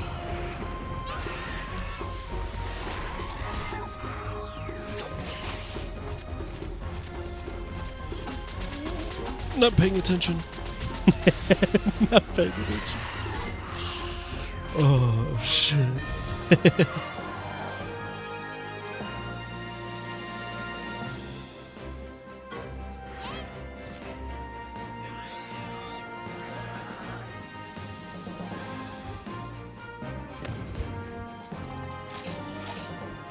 I really do need to find a Bullfongo. They might only be in rare monster dens, so I probably have to go find more.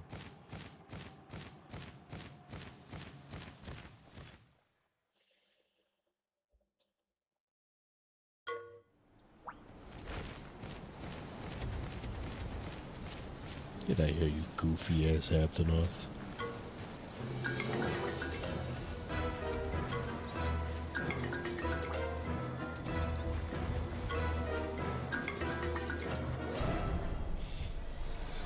Alright, fine.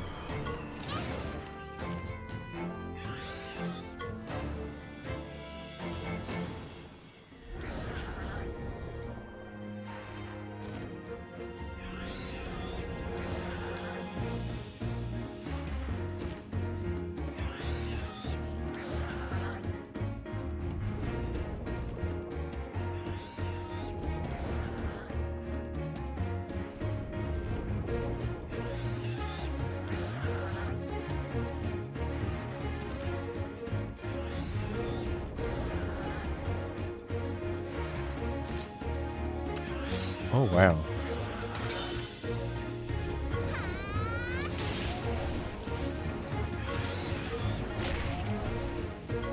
Nice. It's waiting. Classic Aptonoth.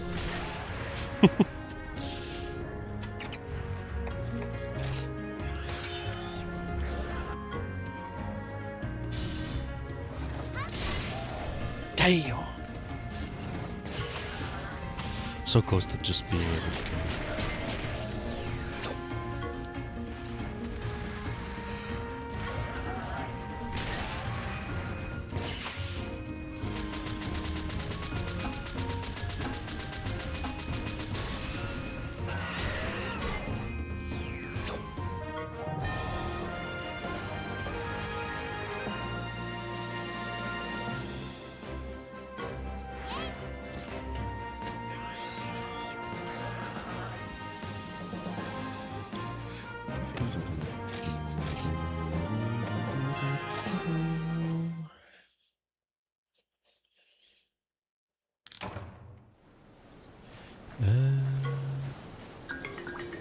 I'll just stick with this one. I don't remember taking this pattern.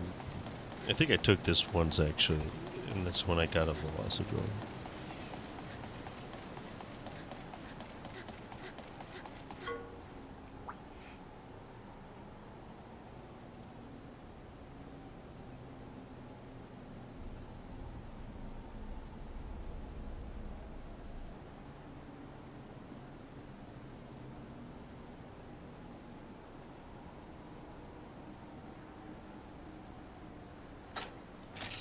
Still have to find bullfongers though.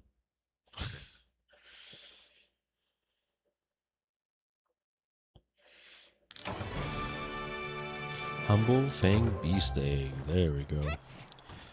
Okay. I thought I saw a rare den somewhere.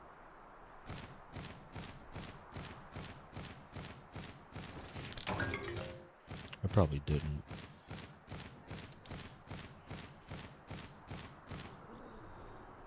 We are just going to pick up whatever we find egg-wise, because we're just rushing for bullfongos.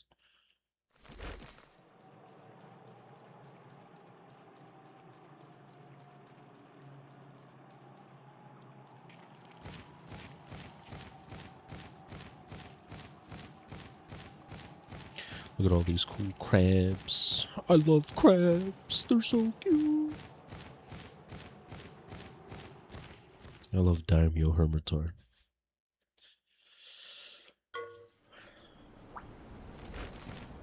Can we just leave? We can. I'd rather not get more eggs at the moment. I'm just looking for bullfongos. Give me the piggy. It'd probably be better if I go in the forest, I think. I think we would just find them in there. I already forget.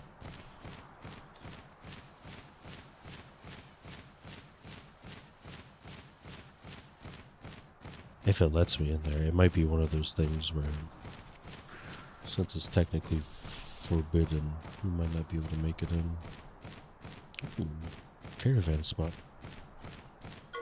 Even if I can't go in, this makes it worth it. We can't, thank goodness.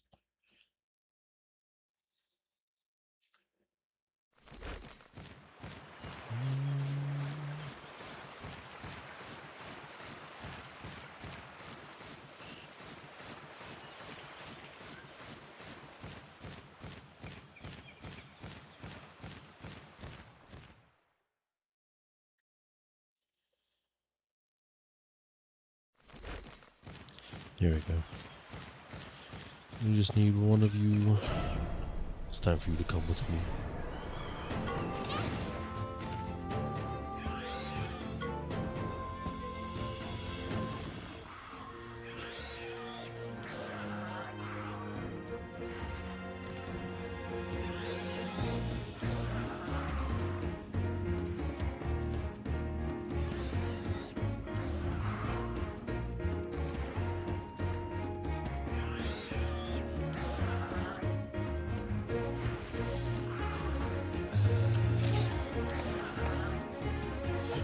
No.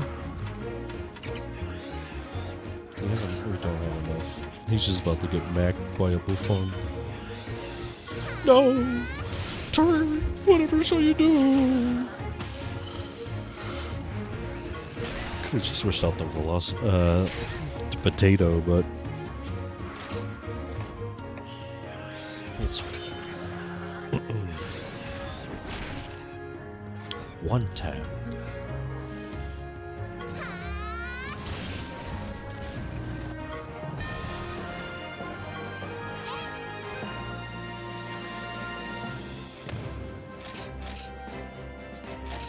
Alright. That should be all of them.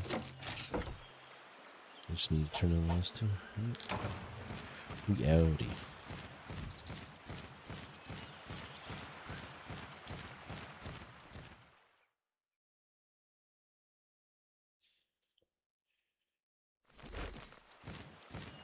There's a caravan spot right outside. Ooh. I'm cooking.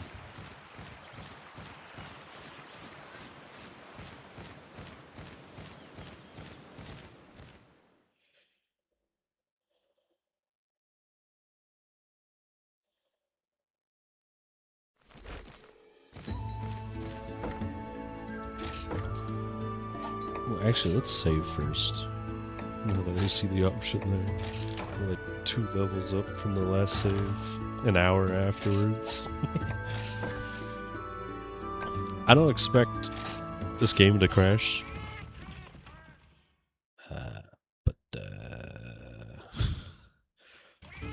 better be safe.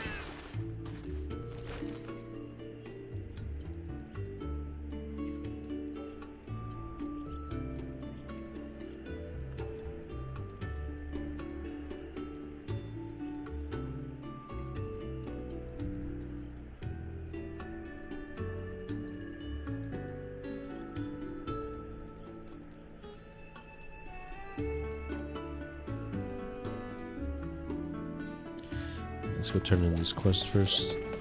Oh, they're right next to each other. Nice. Hopefully I don't ask for another one.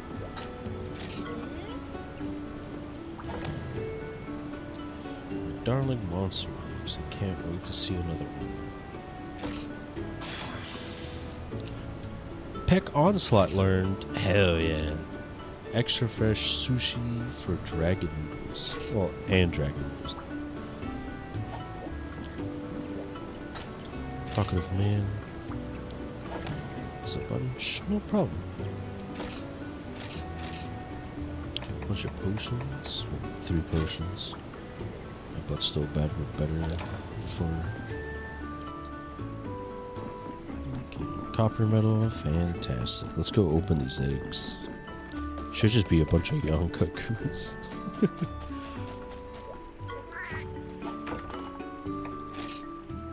Hatch egg.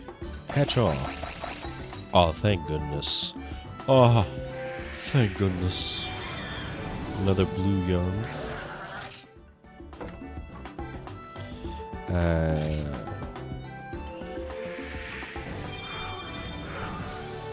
There's the Velocidrome.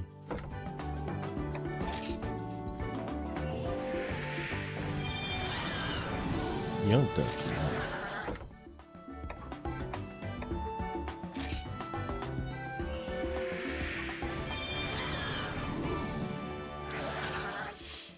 Yeah, it's just gonna be a bunch of this.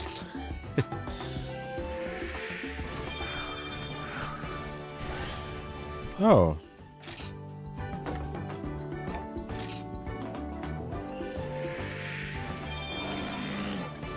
Ah.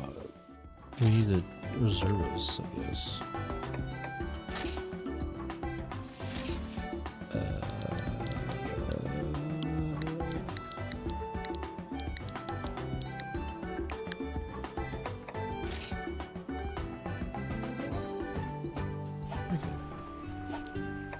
Manage monsters, change party, probably added a bunch. Remove.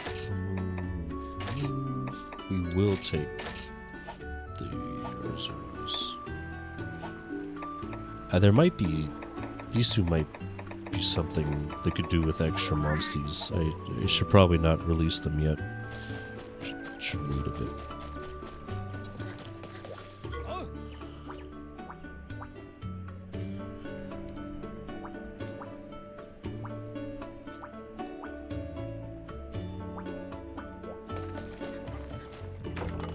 Normal subquests.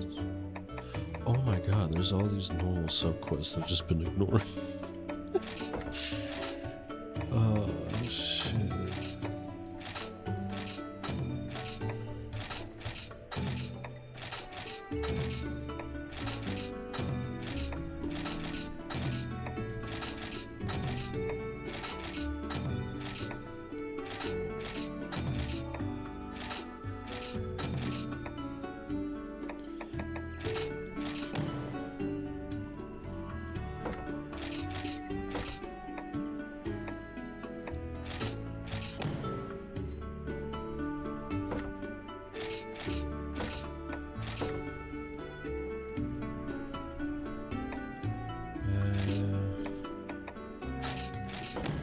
It's probably fairly better to do that.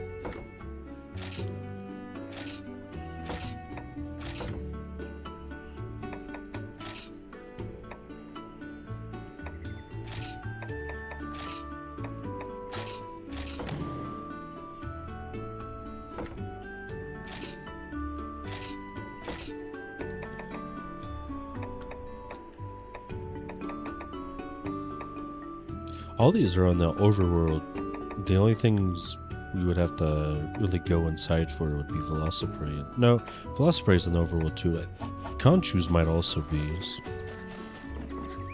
Let's go do these real quick before we move on some more. I checked the special sub quest first, and I was like, oh no.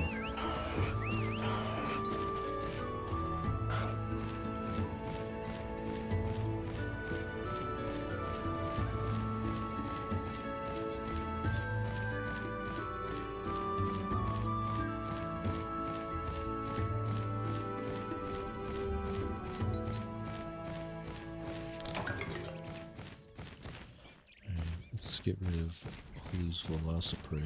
There's a Velocidrome over there.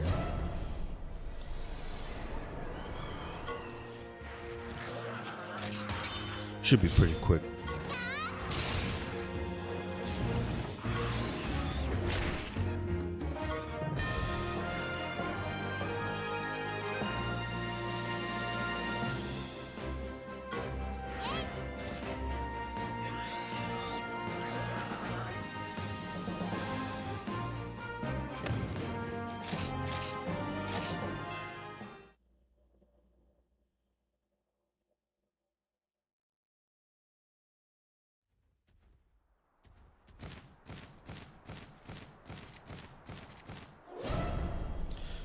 The lag in between.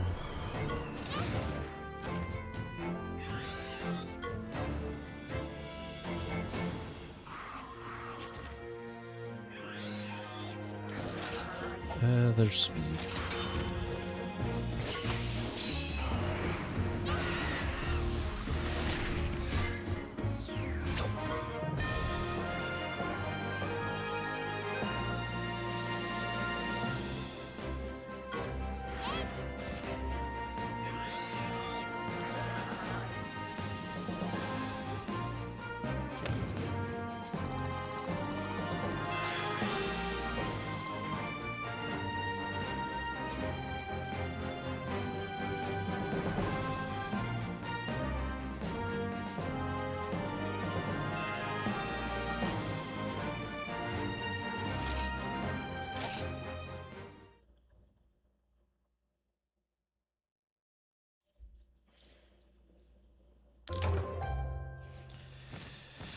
Blue Menace.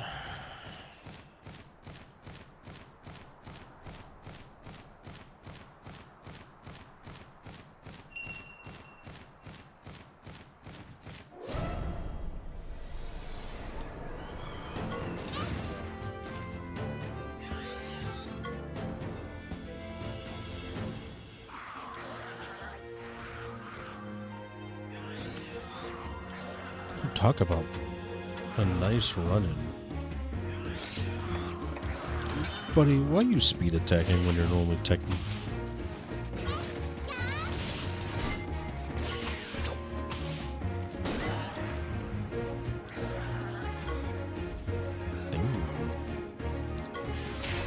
I guess we sights? Okay, we don't sights.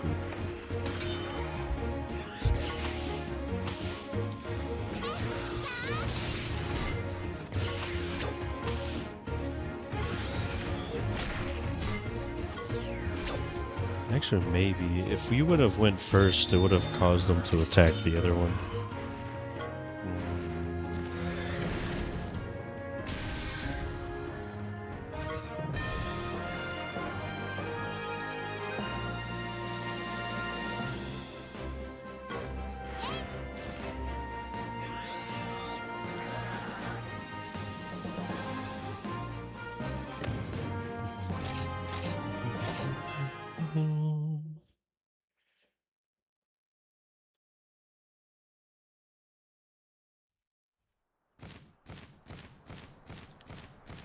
I don't think I have whatever this needs.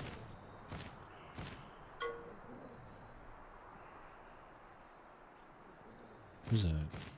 Ketavin?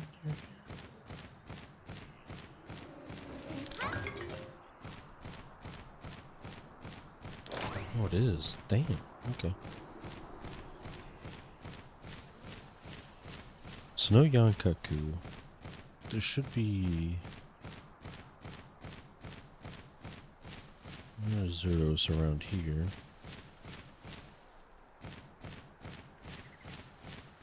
Maybe not.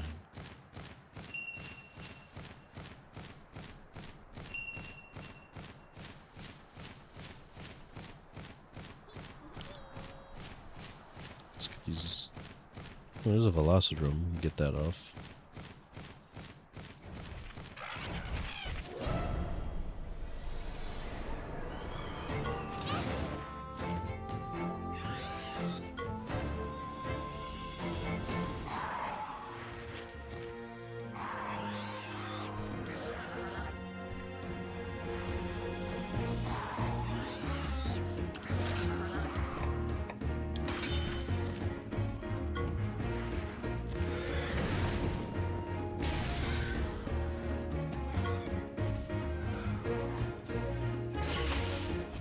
The one shot blaze ball.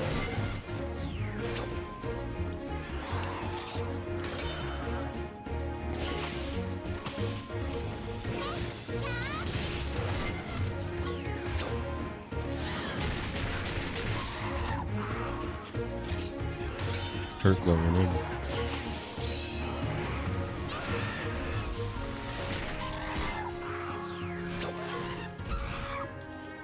Kinship easy. I pressed the wrong fucking button. It doesn't matter. It's fine.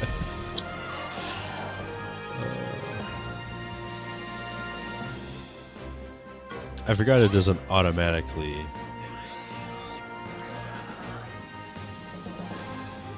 Hover over the kinship button. I don't think it does it in the second game either, but for some reason in my brain that's what I thought was going to happen, despite it not happening once so far. Oopsie. Ooh, hey! Nice timing.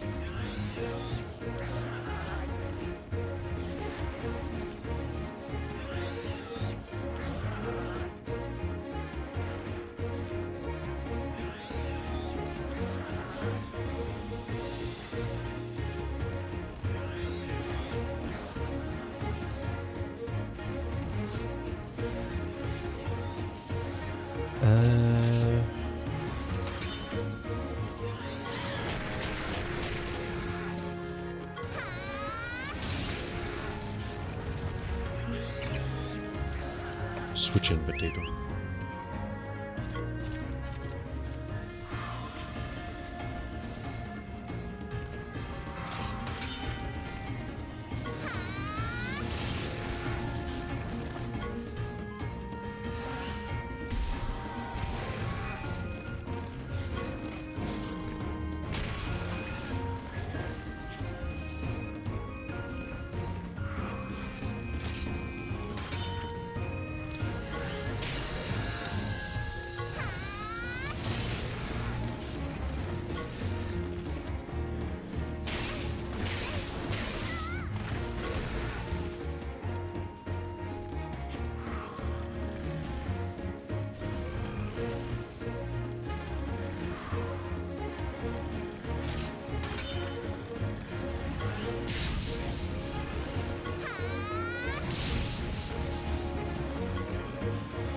Clean hits.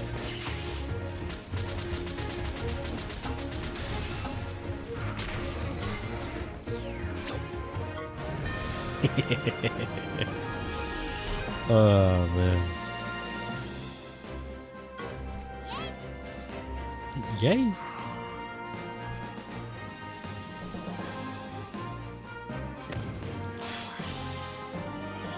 Level 4 is yours.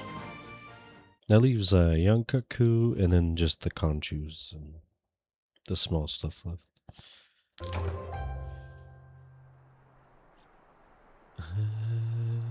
Oh, there's a young cuckoo.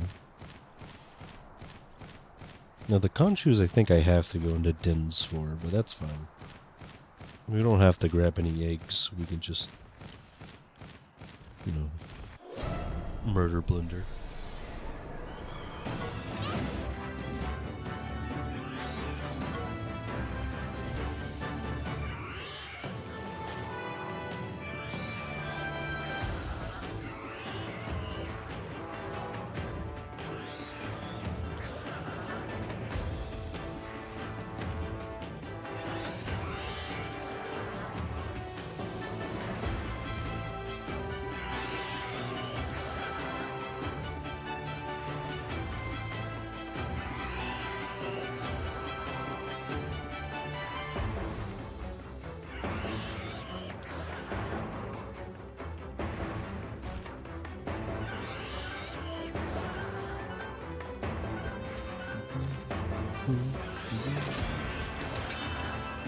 Fireball versus Blaze Bell. You can't keep getting away with it.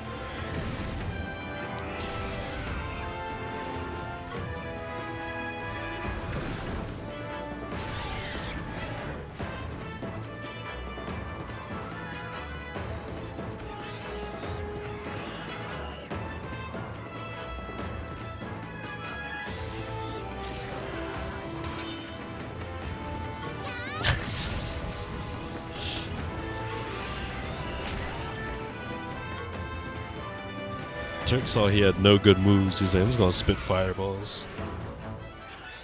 Speaking of, no.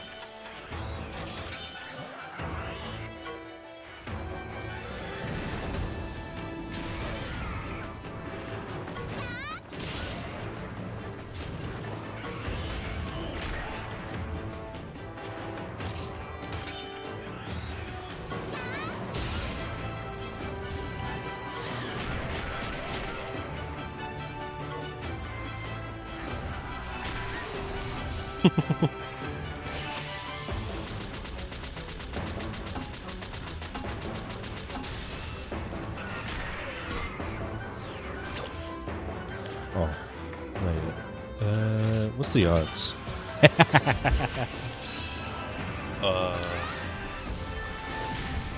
You love to see it.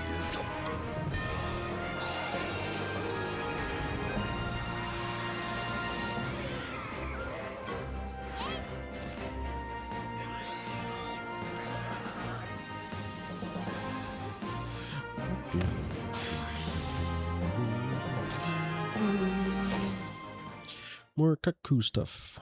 Hopefully we can craft things soon. Cuckoo's armor's always been really nice to look at.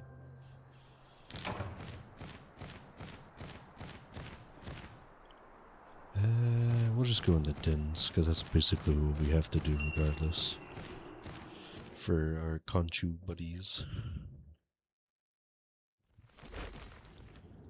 Oh, that's a first.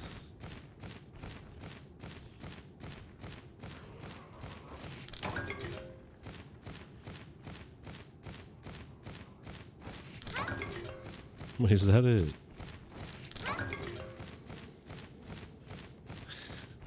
Oh no, okay, it's over here. I just didn't see it on the first loop.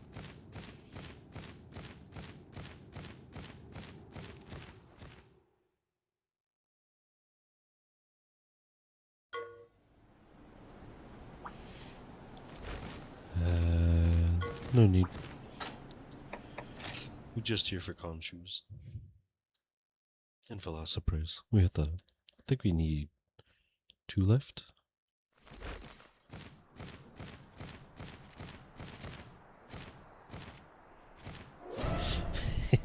I love that, the lag.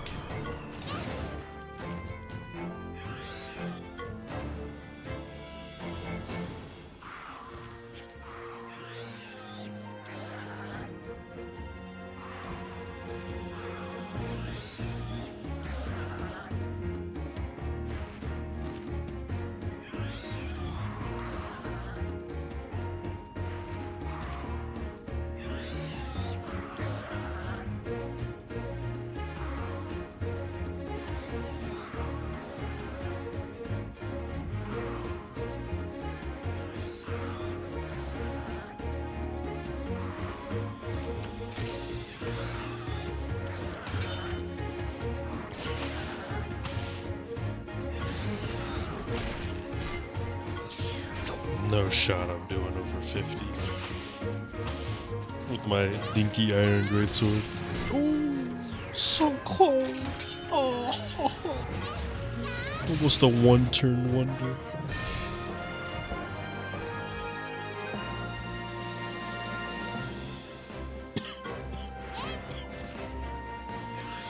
Teamwork makes the dream work. Uh-huh.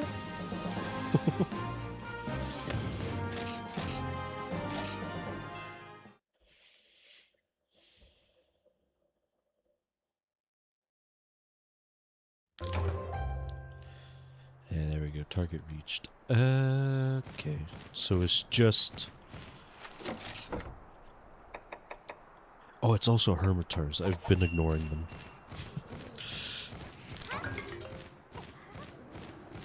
So I guess we shouldn't do that. There's some near the coastline. Conchus are going to be the hardest ones to find, because we only find them in here. Maybe in the forest. I don't remember seeing any. I was just running past everything though, so...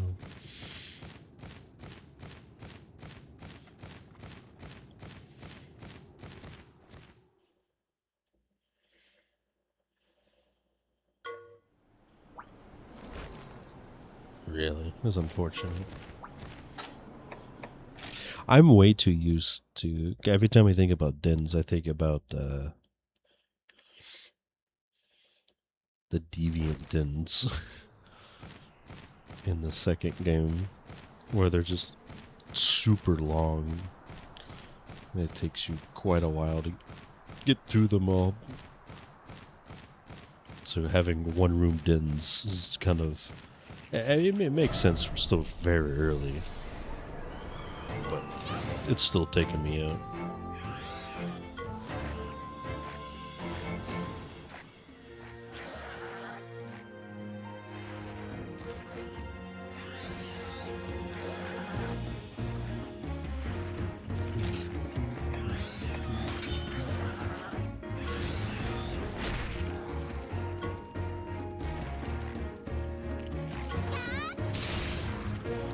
Unfortunate.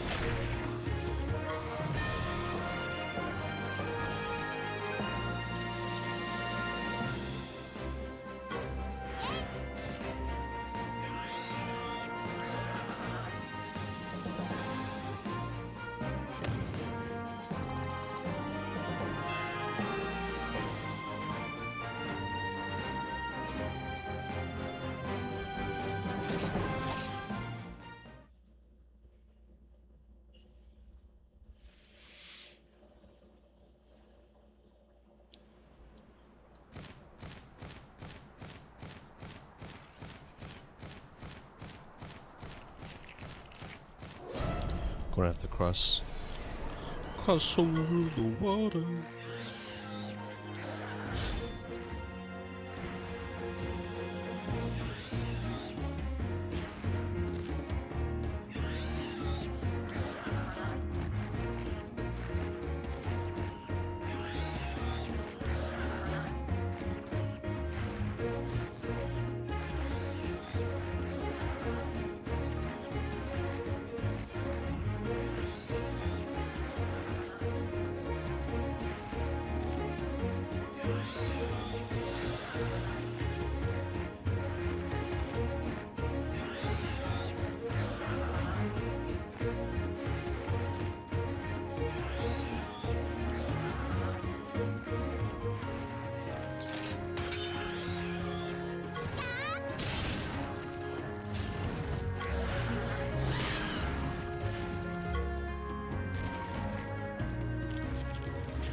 Yippee!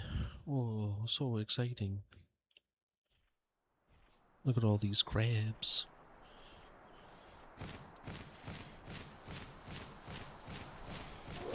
I feel goofy for not checking this out first. These would have been finished ages ago.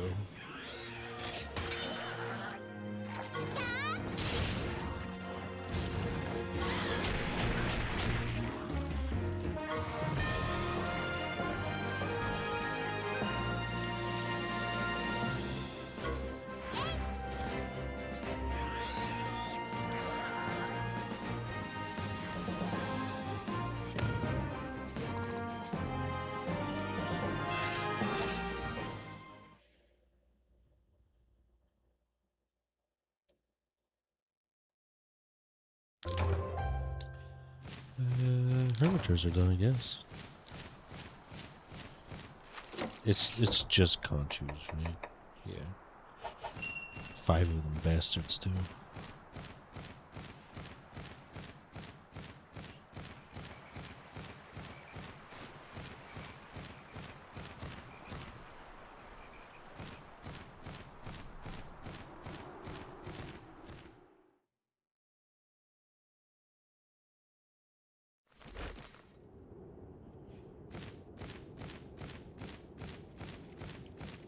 Oh, big cave. No, small cave. One area cave.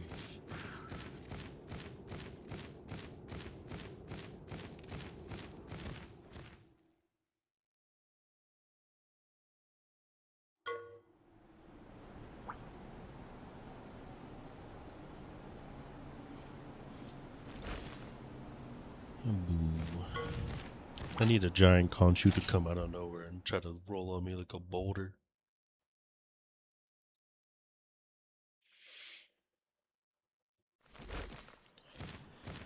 I don't think I need to go find a rare cave, a rare den, but at this point, ooh, is that a? Yeah, it's a hermitor.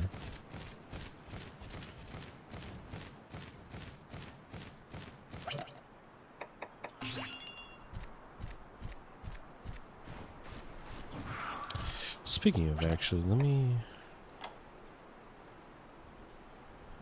Oh, he's a rock breaker. So is he.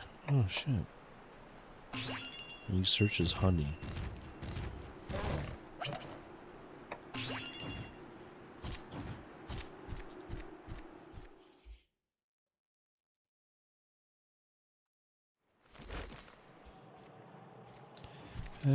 Just conchus, please. I just need the little rats. I'm assuming this is not what they mean by rocks. They look different, if I recall correctly. They got cracks in them to show that they can be broken. Big rock over there. Yeah, unfortunate, no conchus. Just like in the real games. I mean, in the main games, when you want to go hunt for conchus, they're never fucking around. Why is it glowing?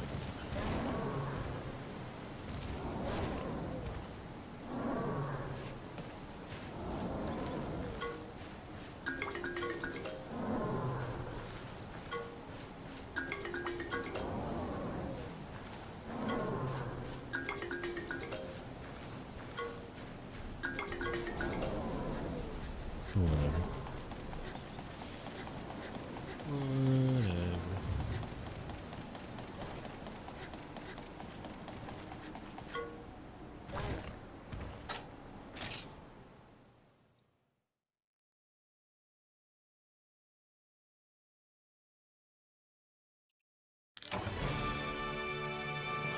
Oh man. The humble herbivore.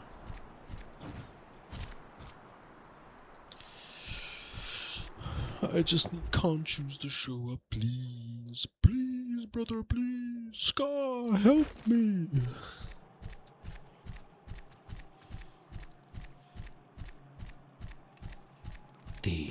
motherfuckers.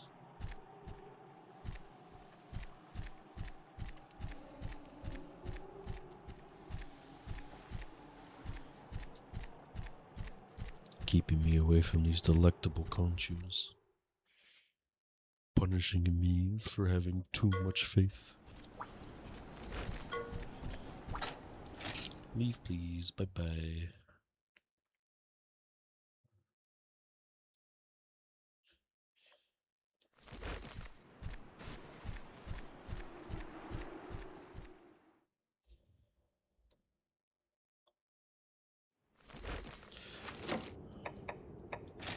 Monsterpedia. What monsters? Oh.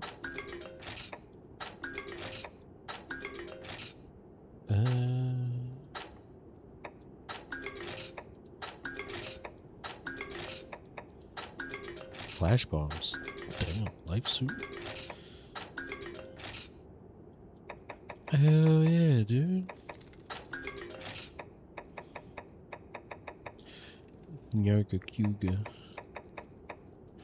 Only 108, huh?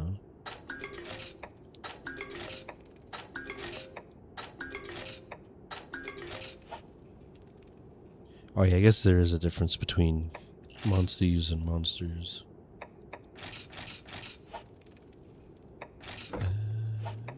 I was kind of hoping it would tell me.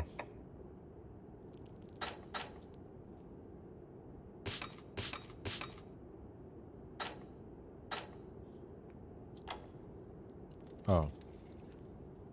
Mount Pondry Caves, yeah?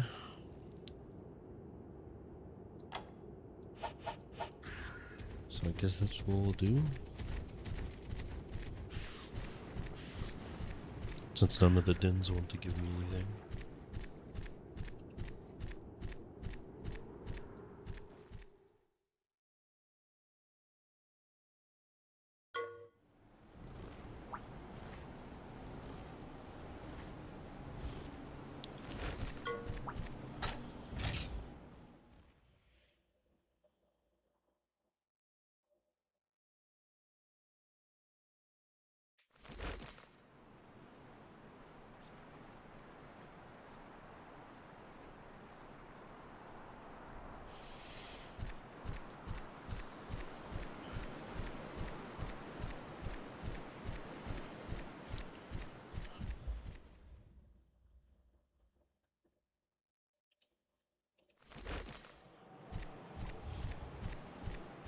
It's so easy. They're everywhere now.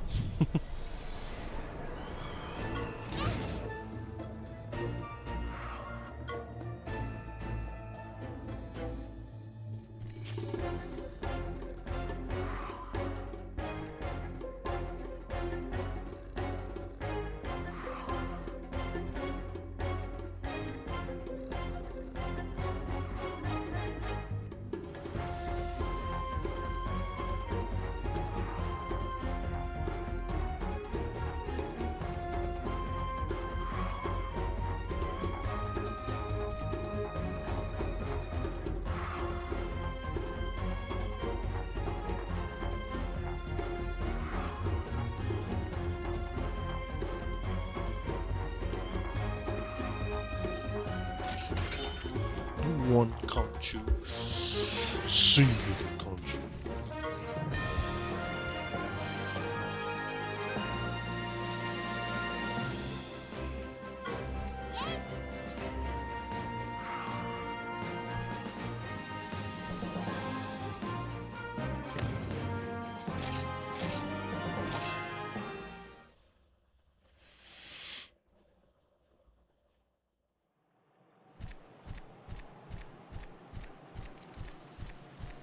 Check in the back.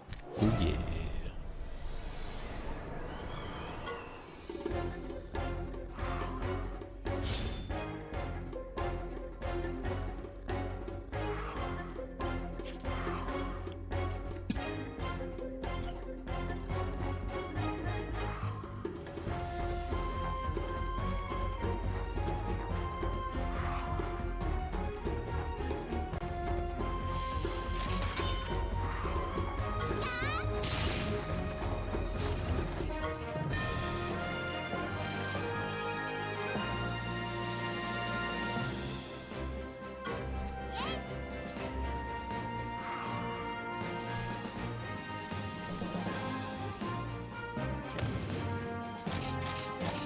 Wowee.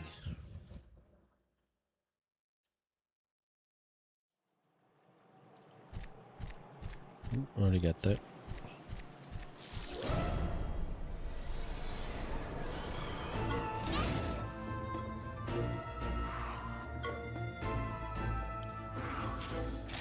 I love my singular console.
Singular console save me.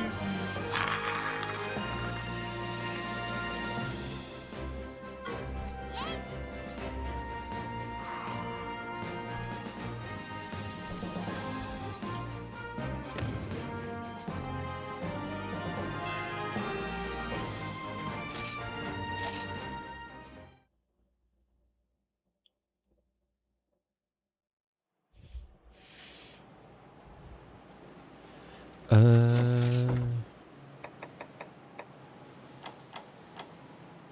need one more. Cursey.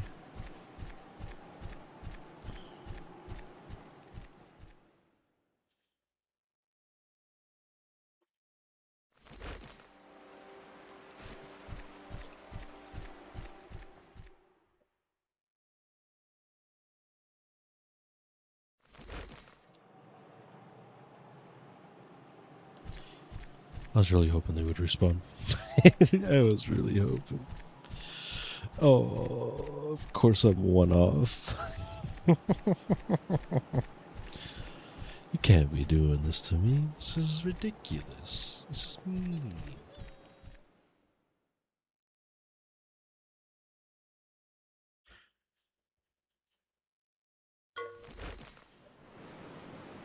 Oh, there is. I always forget how abundant these things are. Putting them everywhere.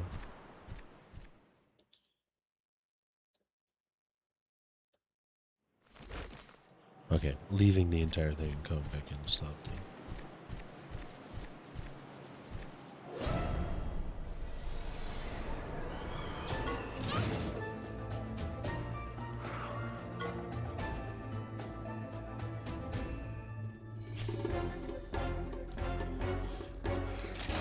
Alright.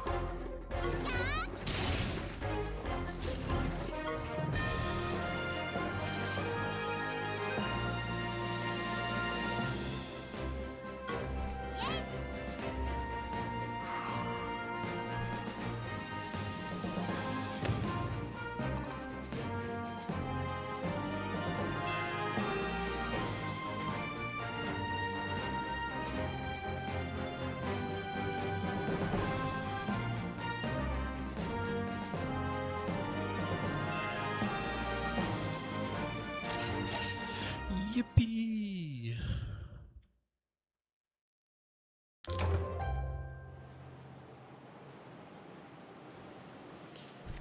Alright, that's all the subquests done. We can start progressing again, I guess.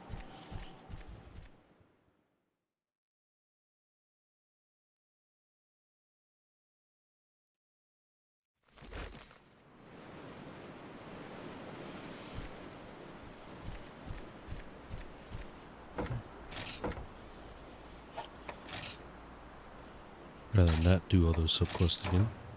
I mean, we are auto-saving, so it doesn't really matter too much, but, you know.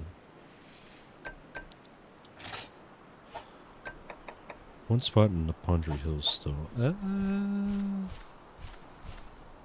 I had to guess.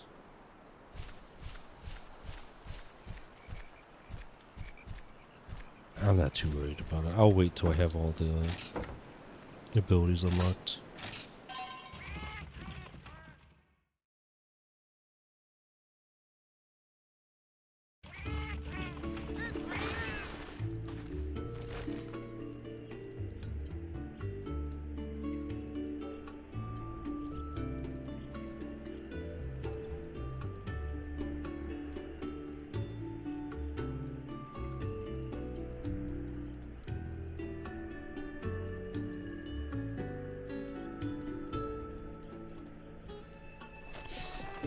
Yeah, pretty sure it's just here. Yeah. Hermitar, give me them whetstones. Breaking jump. If that isn't him jumping into the air and ground pounding, I want none of it. Smoke bomb, rolling panic for binoculars. Ew. Sonic bombs will be nice. Certain things. Ooh, honey. Call the cuckoo. More potions and soul wisdoms. Though I could probably make a ton of them at the moment.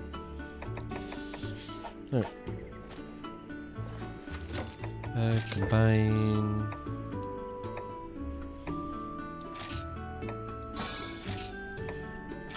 Why not?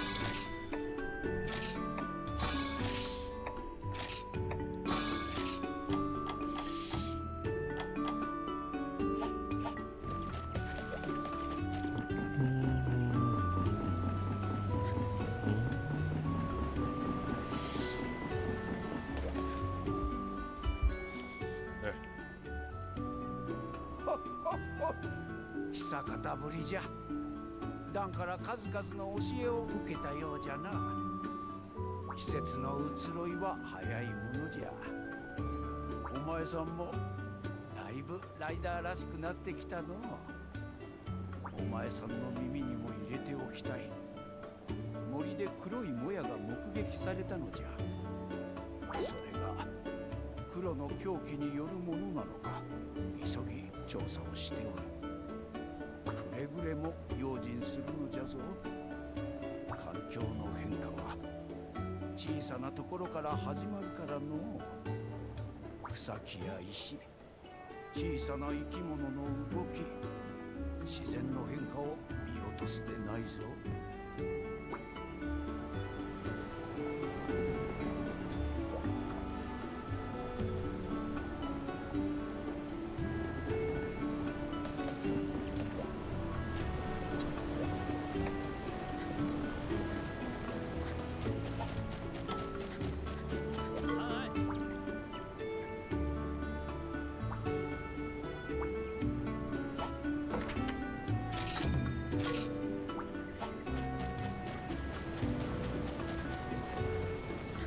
Just when I thought I wouldn't have any other side quests, here comes along a blue young cuckoo.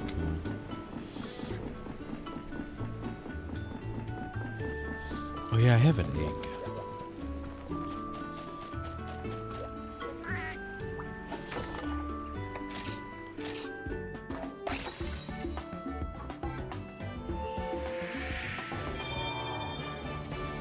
Eptonoth.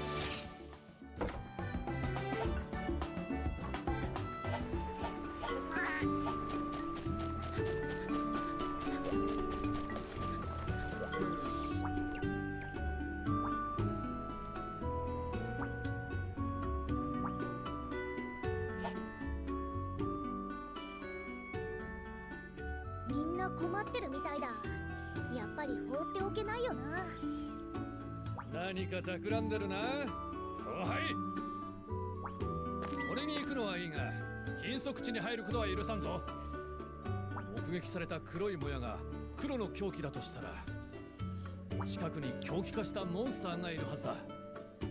追い払うことができなければ、再び村に災いを呼んでしまうかもしれん。調査には俺が行く。お前はここで待っていてくれ。分かったな。どうするライダーさん、ここで先輩の帰りを待つのか。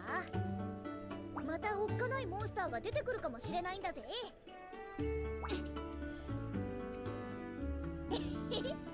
さすがライダーさんだ。そうこなくっちゃな。一人前って認められたら村の外に出ていけるかもしれないぞ。これはチャンスだぜ。約束したもんな。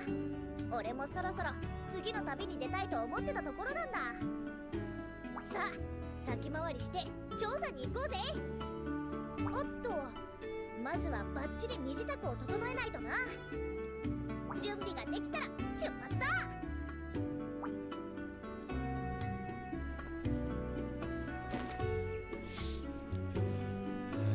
If you sneak away, Dan, you'll be able to solve the problem. Prove yourself a true writer. Yeah, sure. I still want to double check. Can I please craft? No.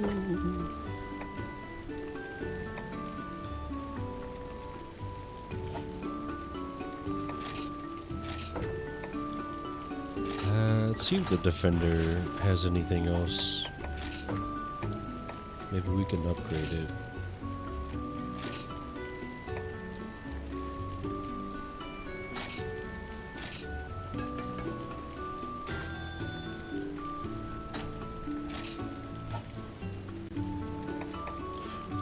What do I need? Syphilis getting far. And the iron sword's better too. Is it? It is not. It is not by like a long shot. Holy shit, I've been nerfed. Nerfing myself for no reason.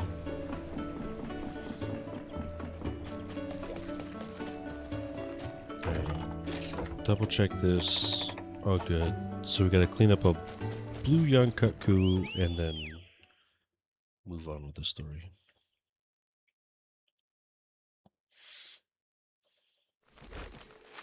Oh, he's already on there.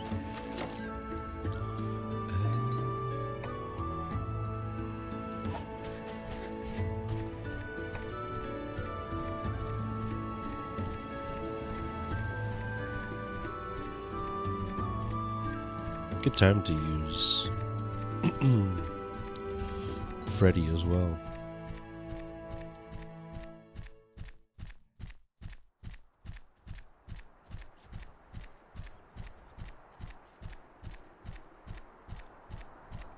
At least I hope I can get to him.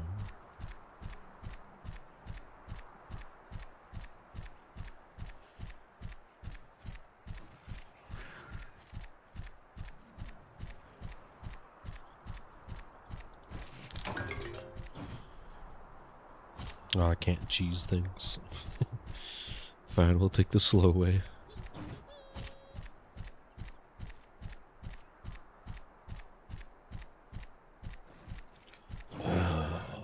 Silver Den. Subquest Den, specifically. Oh, I got an Aptonoth in the party. Oops. I'll take care of it later.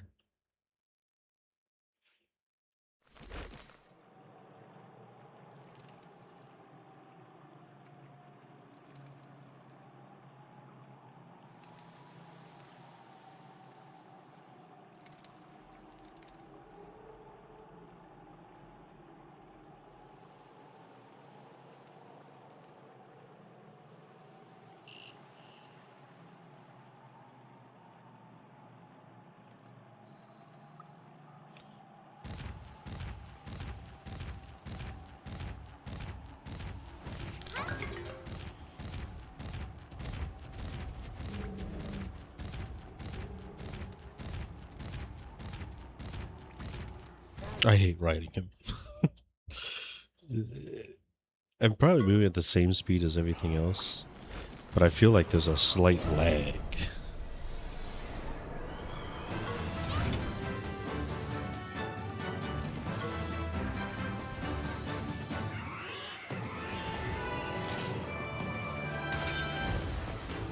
Not the blaze gun.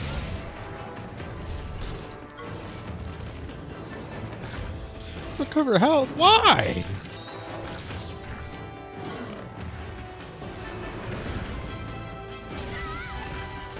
Brother man max HP trying to heal himself. Breaking jump. Is it the ass slam? Please.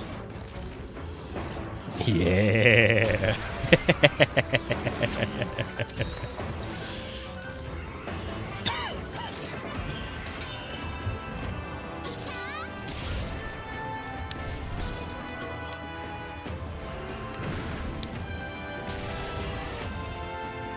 He'd never been more validated for giving him a start a turn recover 5 HP move at the start of the 6 HP, it's even better.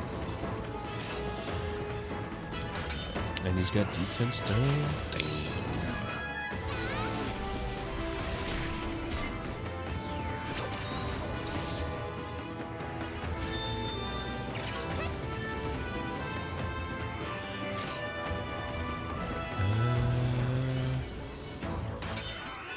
I mean, I probably should.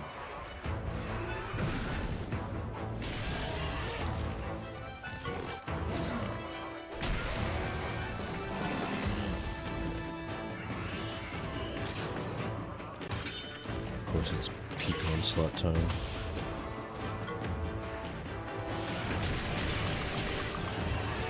Yeah, I'm just gonna kill Ship Skill. I'm not gonna try to soul read that.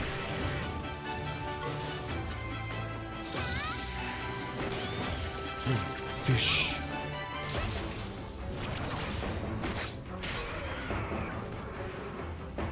He just berserker barraged it.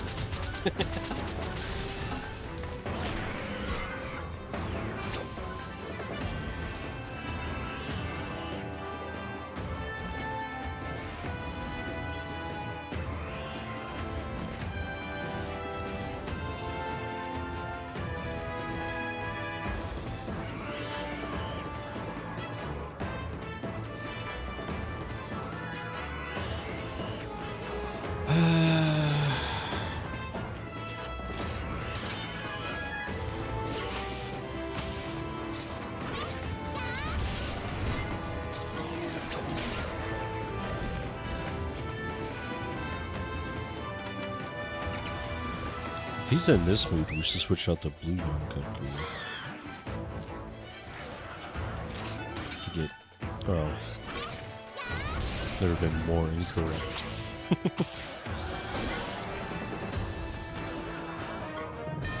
Oh, it didn't matter.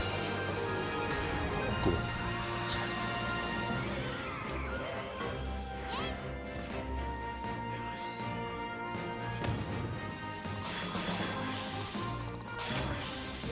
Five levels. Forage. Damn, Aptonoth going crazy.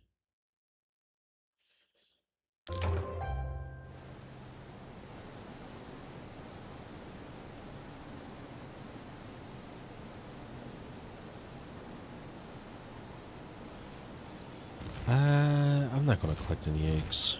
I am getting off this nightmare.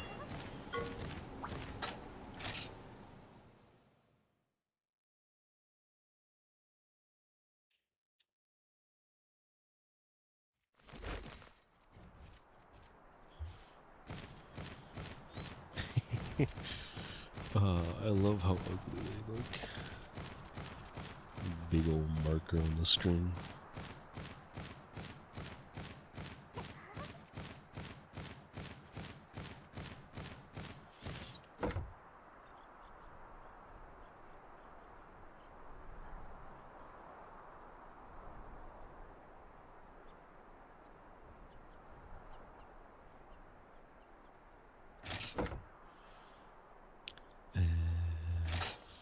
Village to turn in the quest and then we'll run.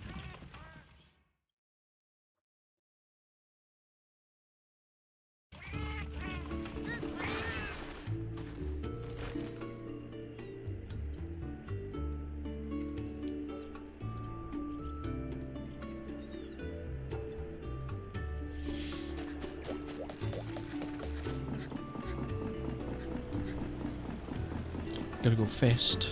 Gotta go fast. I must run faster.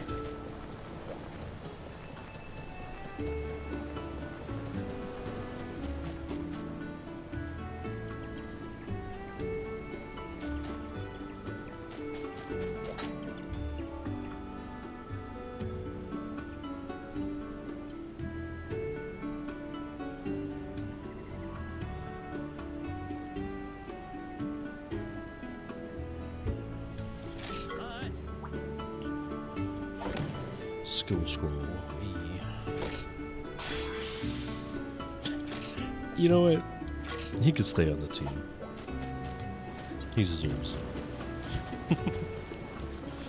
That's fine.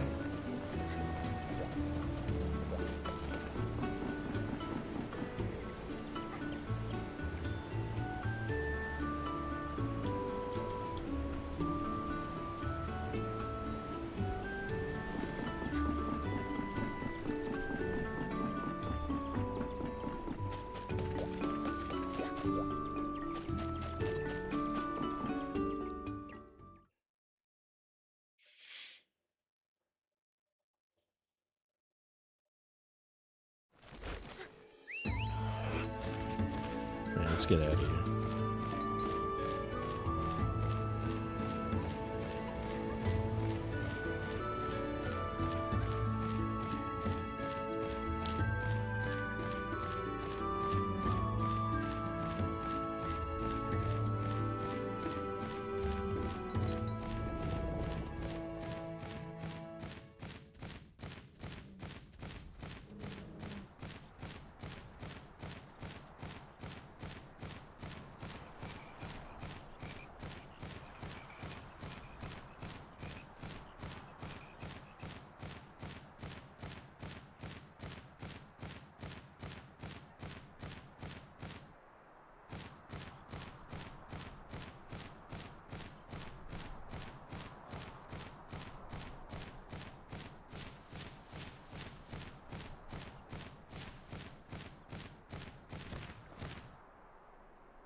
Let's see.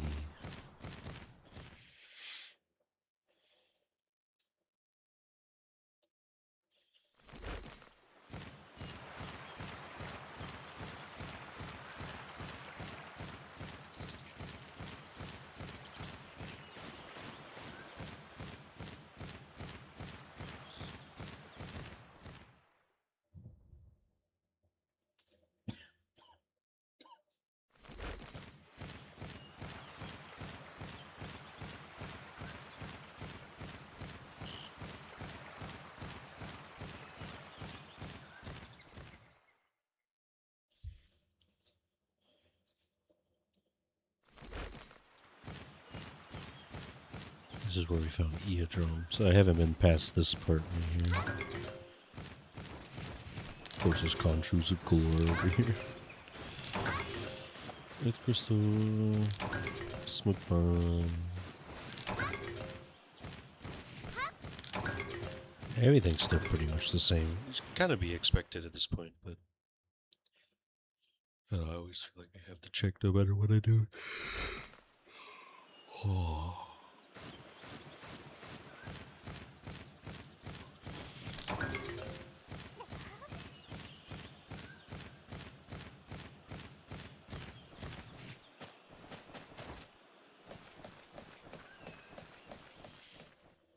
Bunch of cats. It's gonna be a bunch of cats. Ooh, kitty cat. Or just one.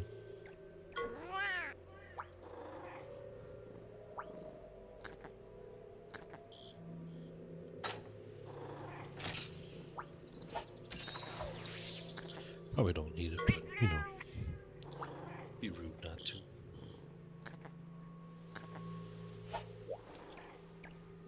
Some eerie ass music though. Ah, here's the last one. Catavan.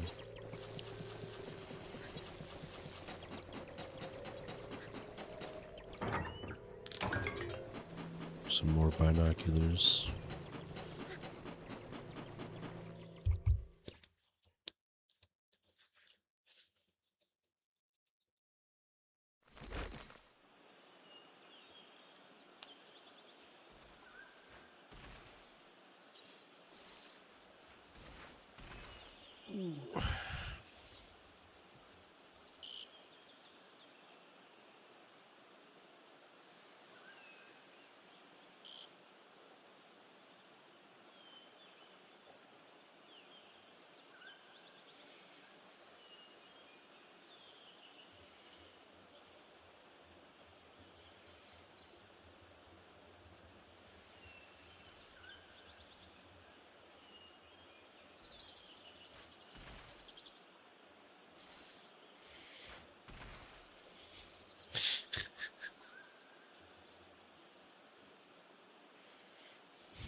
Well, thank you, Conchu.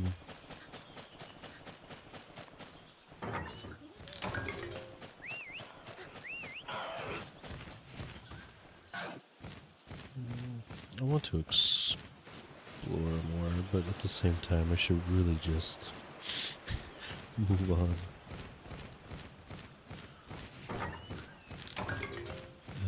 Pookie in a frog outfit! Oh my god!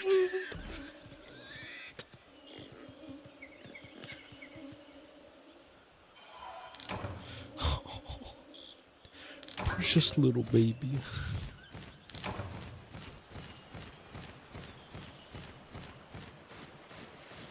Gathered 300 times and I'm not out of the tutorial yet. I think I'm spending a little too much time.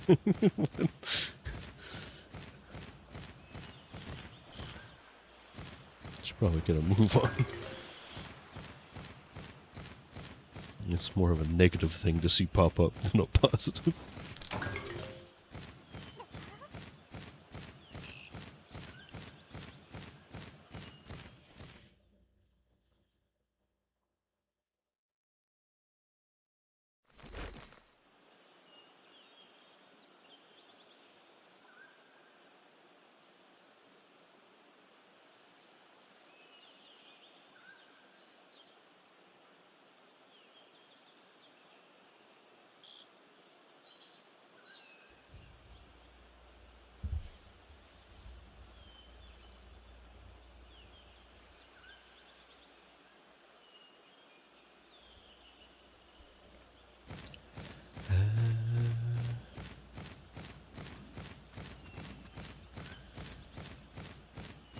It's a long ass path.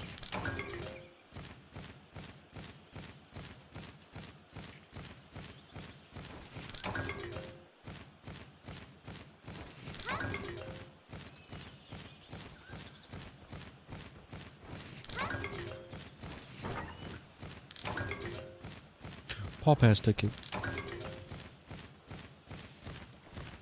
Ooh.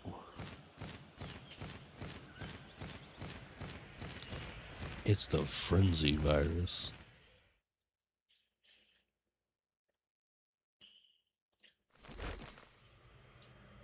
Oh, this is where he was. So he just walked past this ominous ass stone like it was nothing.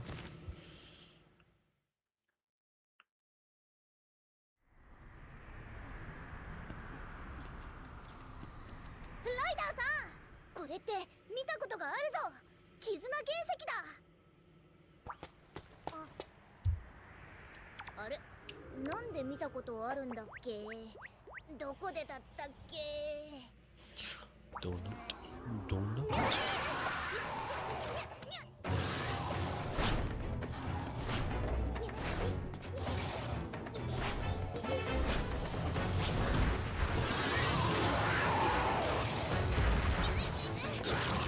あいつ、この前のナルガクルガだ。ライダーさん、ライドオンだ。ライドオン。今度こそ決着をつけてやろうぜ。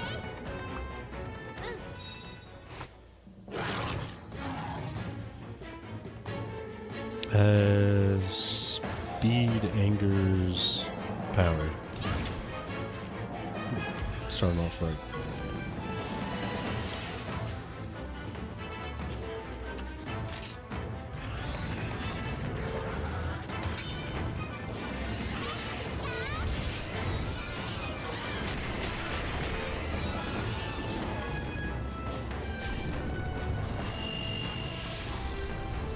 Oh, that's cheating.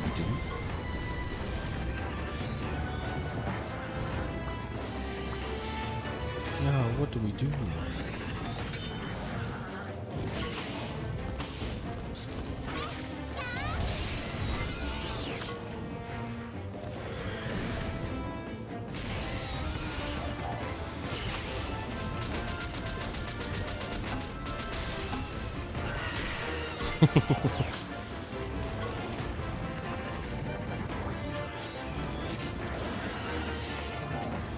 He's doing everything but technical attacks. This guy.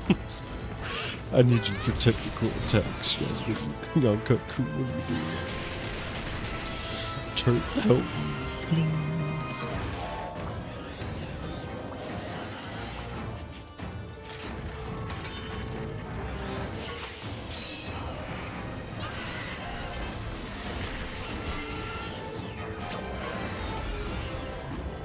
It's down. That was no chance. Okay.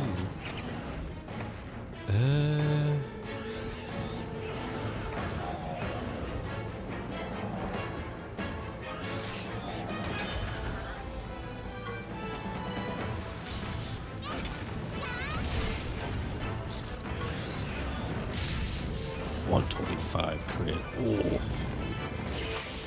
Heft.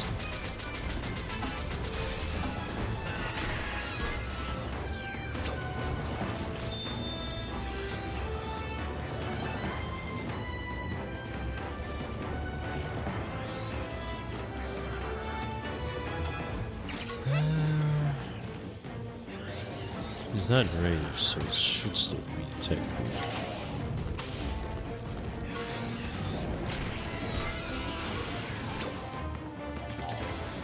Really, really mad. I got your baby!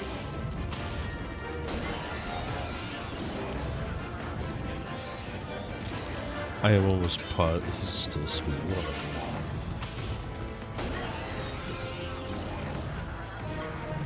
Oh. I'm a little overdone.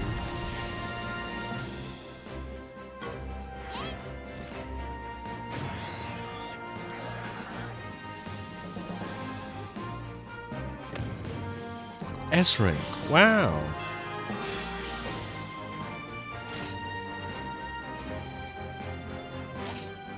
Look at all that money. Money. やったな、ライダーさん。なんだ。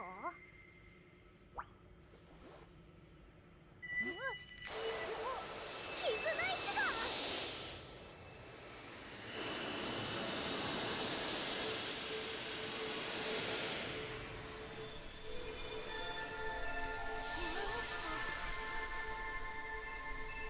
すっげえ。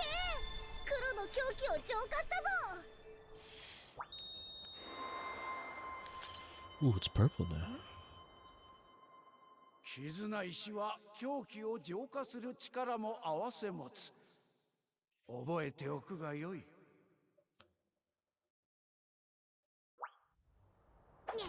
うわ、るで俺たちみたいだな。へへ。おお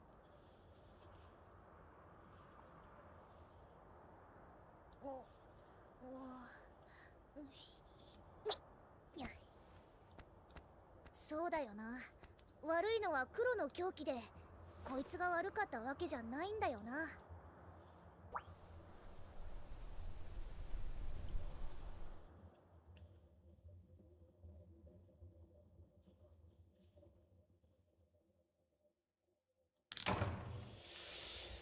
Ooh, hey, ready 3.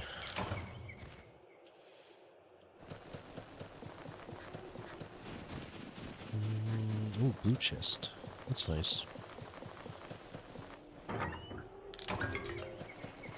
Vitality neutral.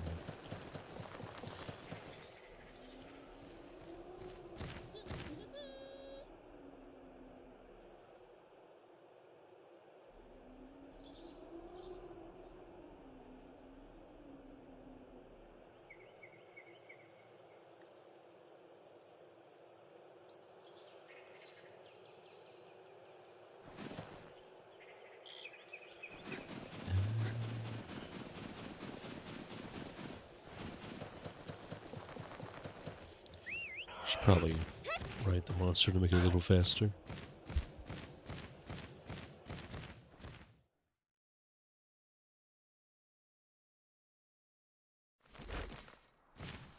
Oh, look at the city.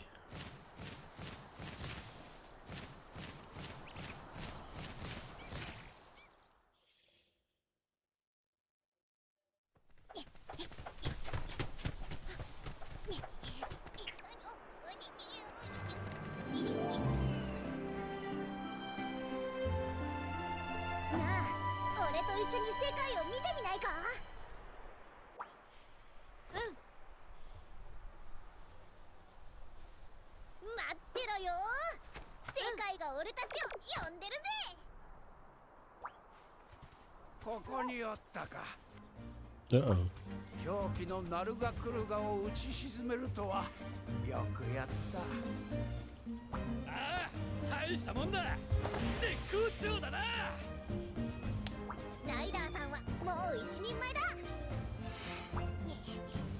世界に飛び出すのを許してくれないかい。ライダーは外の世界に出ることは許されん。それが掟だ。昔誰かさんに同じような話をしたの。外にはハンターたちが暮らす世界がある。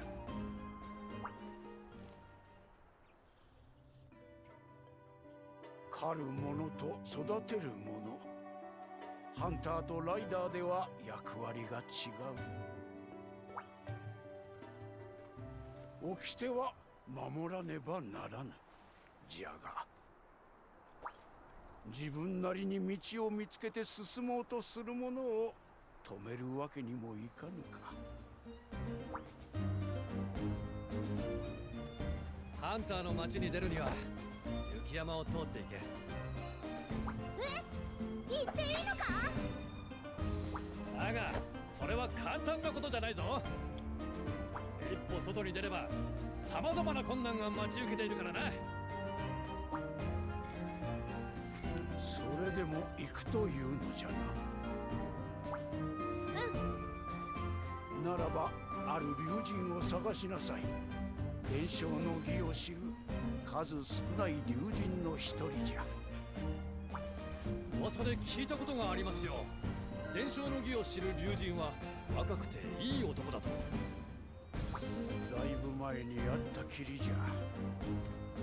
今は雪山にいると知らせがあった。分かった、探してみるよ。さあ行くがよい。旅立ちの時だ。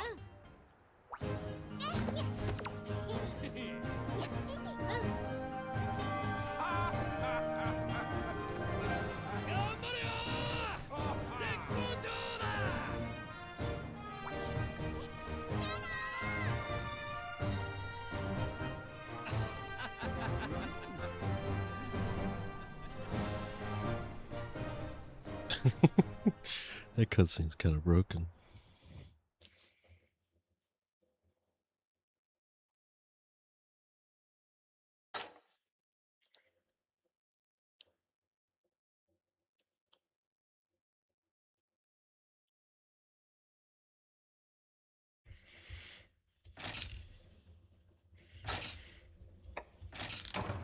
Looks like we're done with the tutorial area. Only took us 7 hours.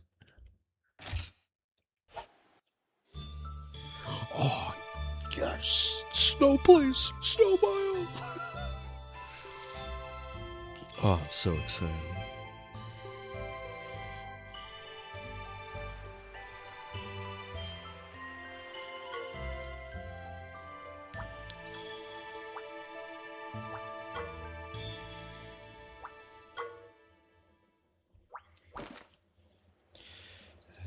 Tell your wyvern who knows the secrets of the right of channeling living here. All you know is that he's a handsome young man. Where could he be? Alright, let's update this first. And then,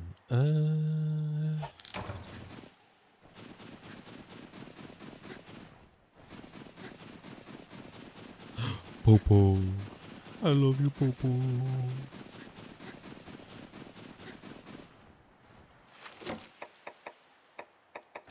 No, we haven't checked yet at all.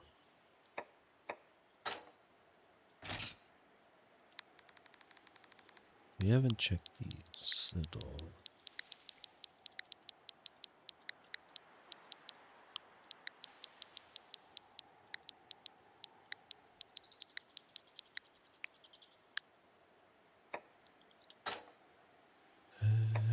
No. Title. I doubt we have anything that would be interesting in.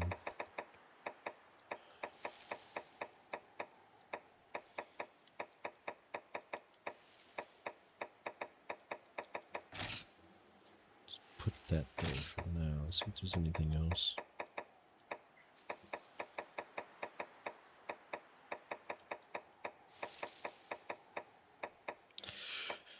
You're a third-rate duelist with a fourth-rate deck. Damn.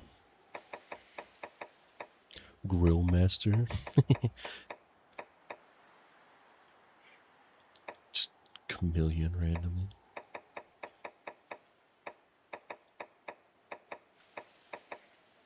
Capcom TV. You love to see it.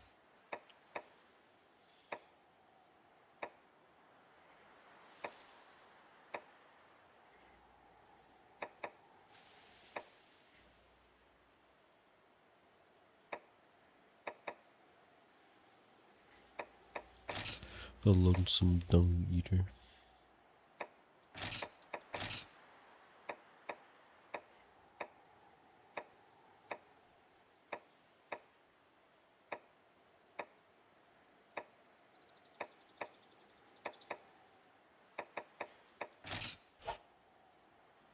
Oh, I didn't finish looking at all of them. Oh jeez.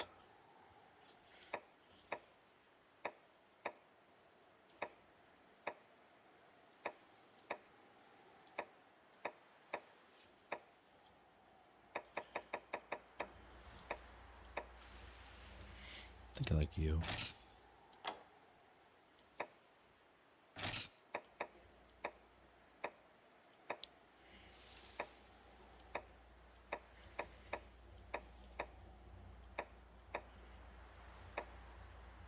It's just foul strikes, okay.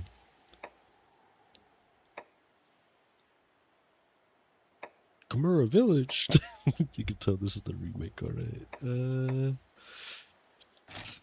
We'll do this one and we'll also...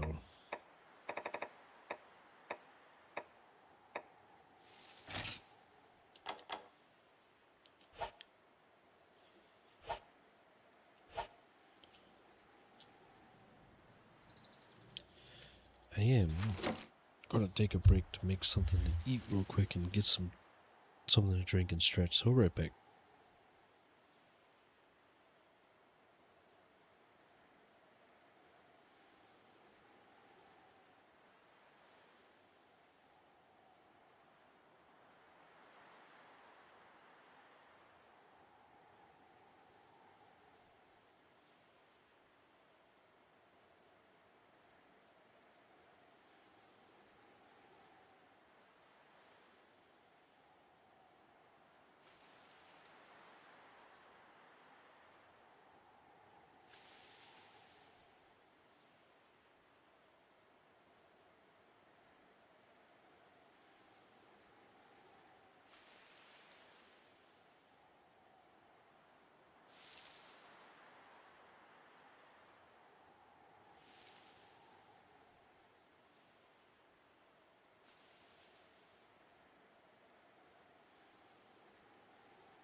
My fried rice has been consumed.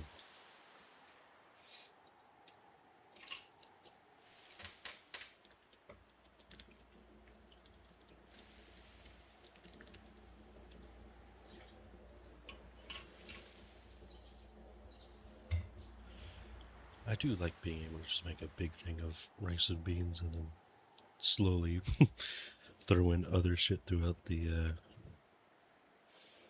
couple of days I eat it.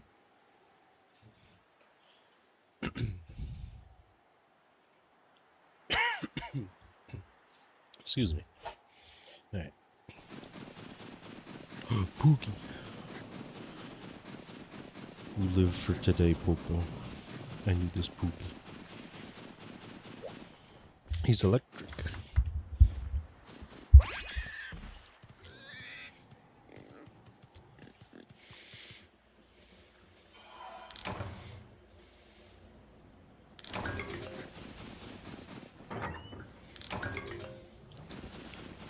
We'll leave the Popo alone.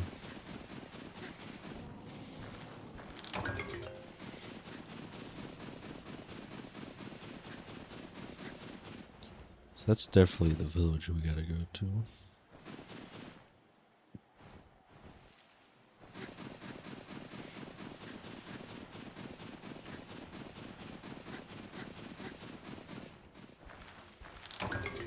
Fatty tomato.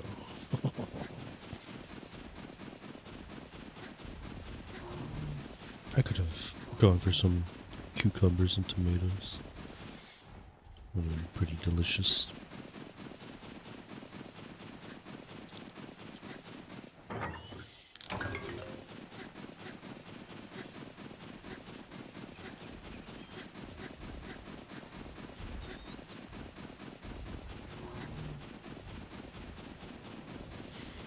We are gonna mess this guy up, though. There's without a doubt, he is tech.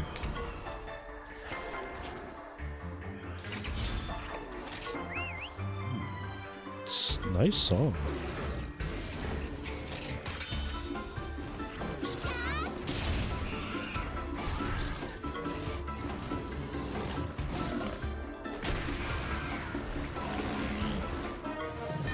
Oh, okay.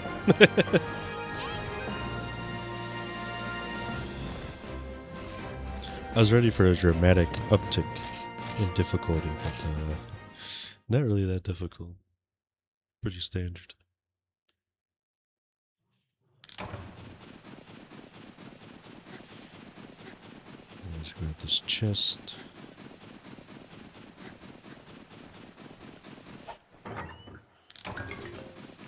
Paw pass.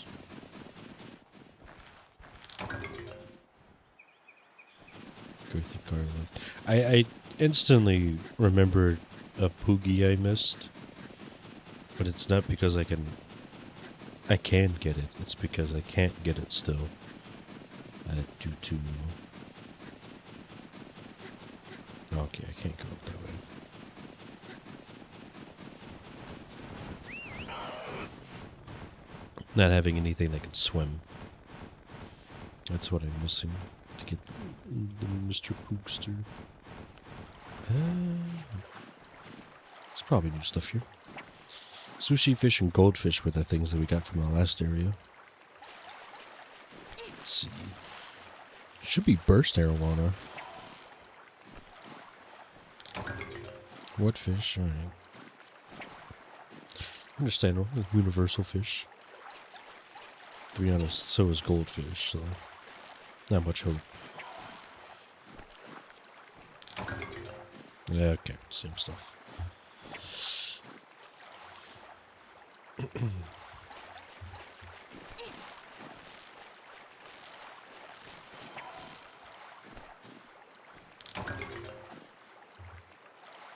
We'll go till the note's empty anyways.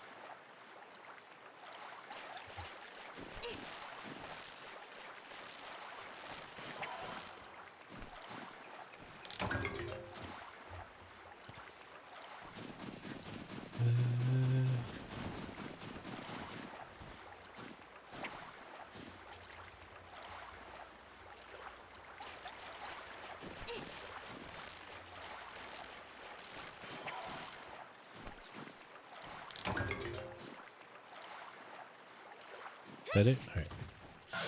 Onward, my noble steed.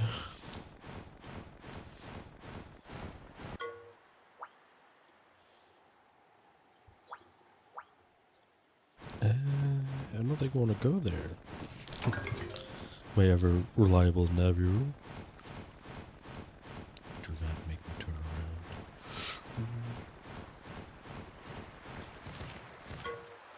around. Ah.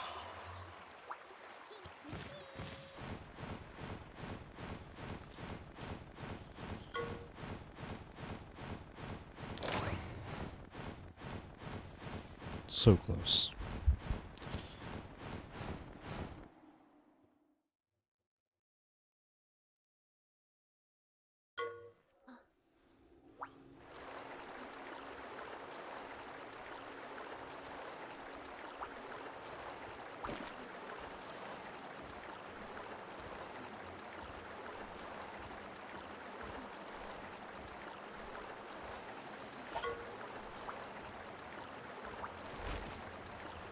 Let's see if we can combine it. No, we haven't found the recipes. We're kind of stuck alone.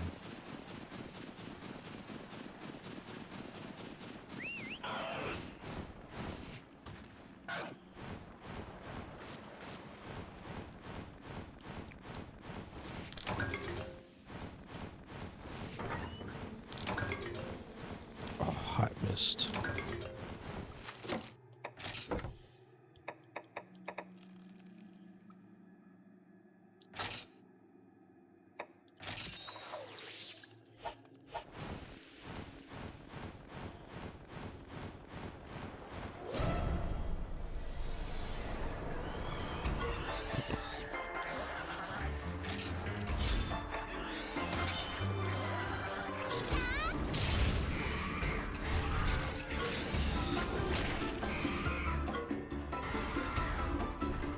Alright, we do a decent chunk of damage.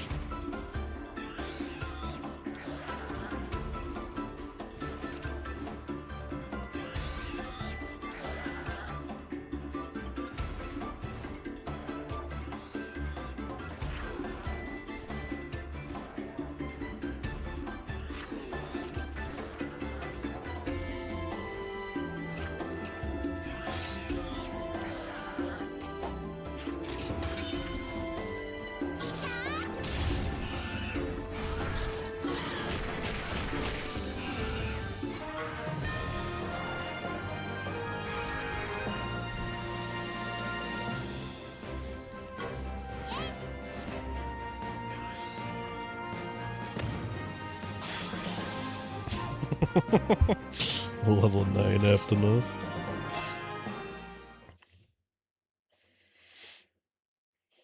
He just a baby.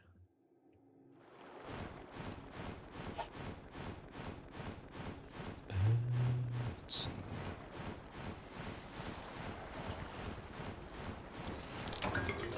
This is probably always just honey, which is something we'll gladly take. Dude. Hello, Poogie.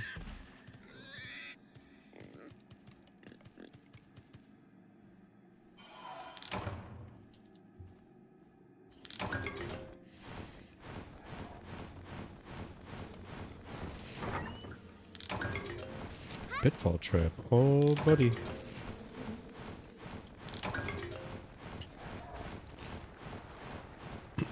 I'm gonna have to read how that's used again.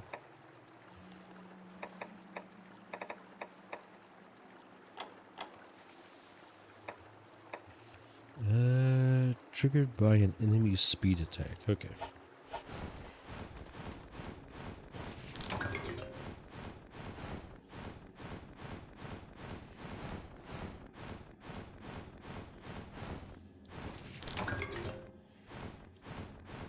Yeah, I can't recall if I ever used any traps in Stories 2. Maybe if I had some like right on hand, I would equip them. But I don't think I ever prepped any of them to be a useful option when I'm out in the field. Kept my use list pretty low. Not for any real reason, just I didn't feel like it was necessary.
Heart mist. Oh. As soon as I saw the outfit, I knew she was gonna be in this game. And the way she was treated in stories too made it seem like she was person coming back.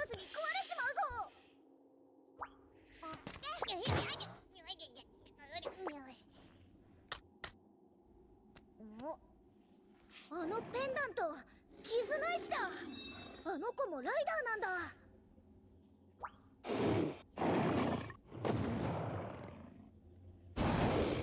まずい、気づかれた。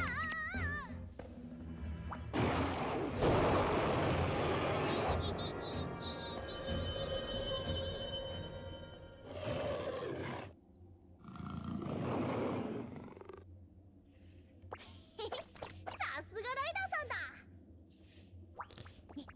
What a liar. ほら、お手。こ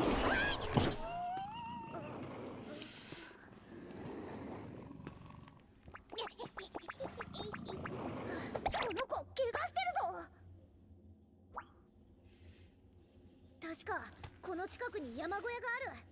連れて行って、手当てをしよう。うん。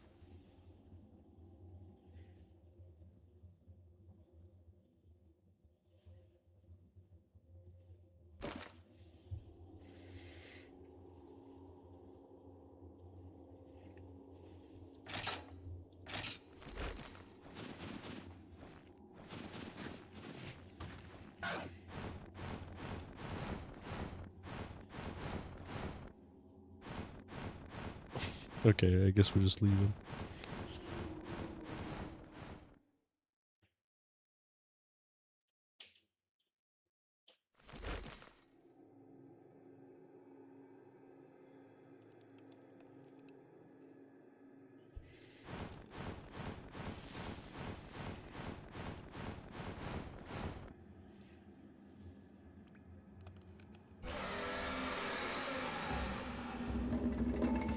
What's the Meownster?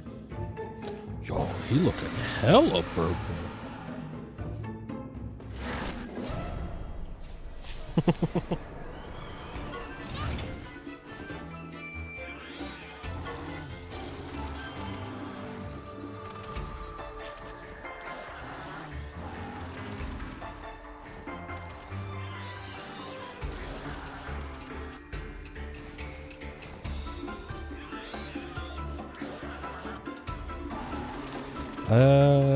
I mean, just assuming his speed.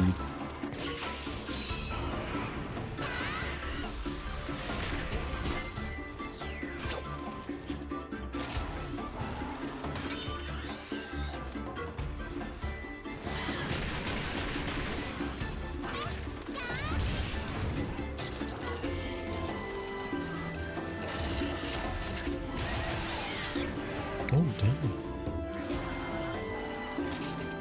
I think he can't use skills, that's what that debuff is. Which kind of works out for us in this scenario.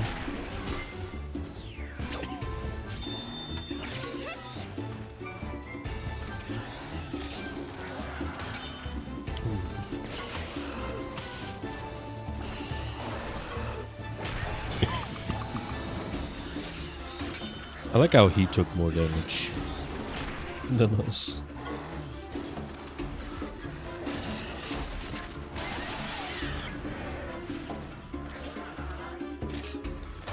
Okay. I mean, a level 2 should be good enough. But he's not showing. So we'll go for level 3. Why not? Can't hurt.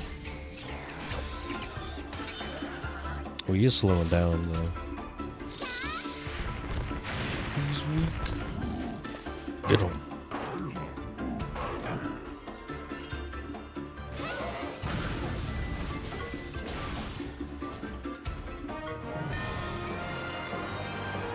Nice.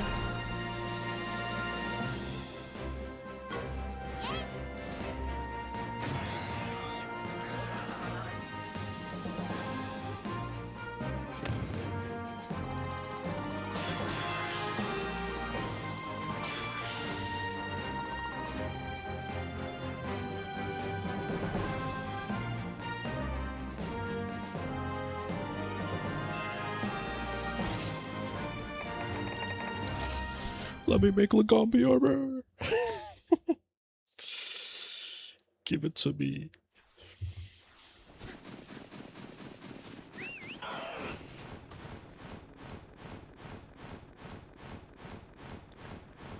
Yeah, we'll get more chances to explore. We'll explore it a lot better after we do this main quest.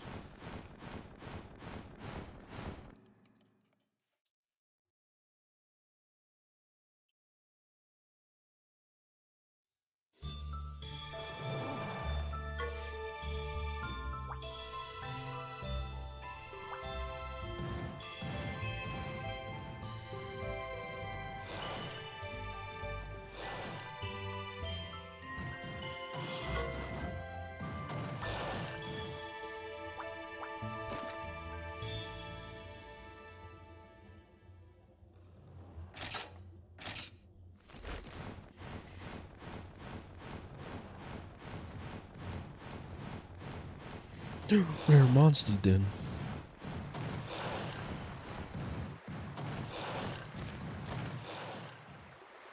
お、なんだろう。ライダーさん、気をつけろ。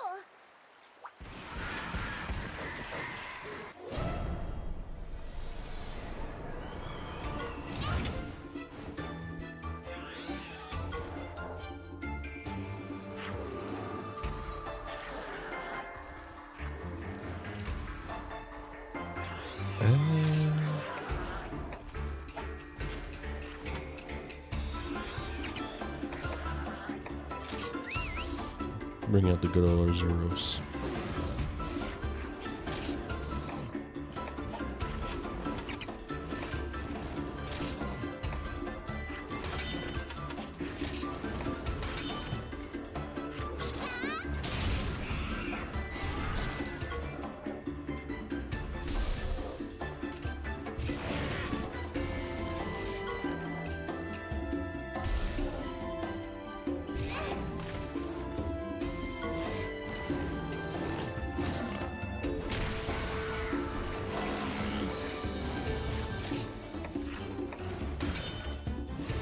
Bloodsuck. Uh-oh.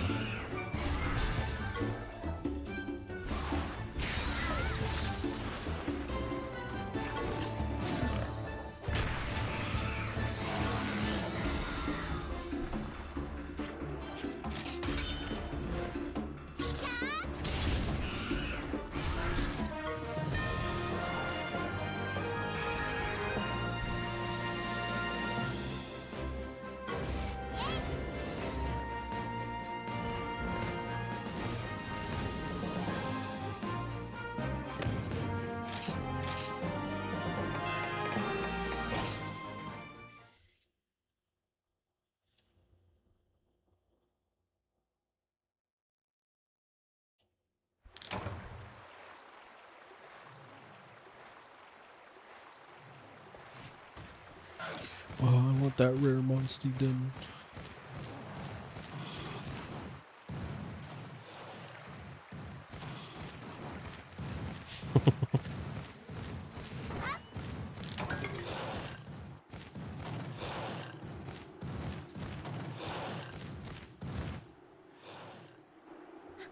ごいな。スクワギルが追っか。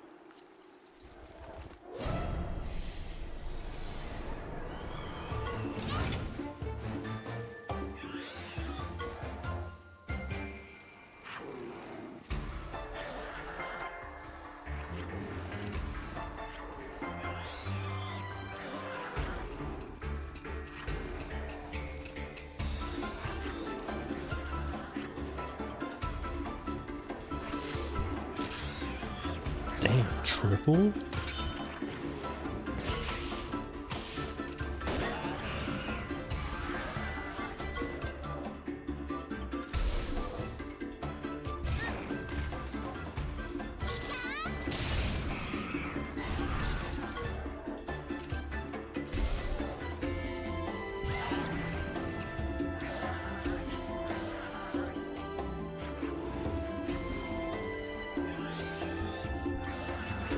Can I do a sweeping strike?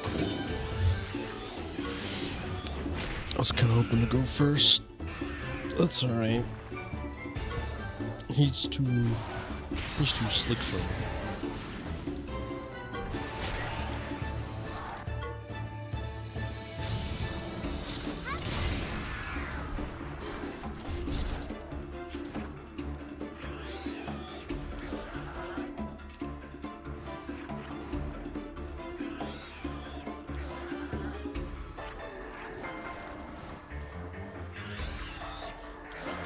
Who's he hitting? Far right?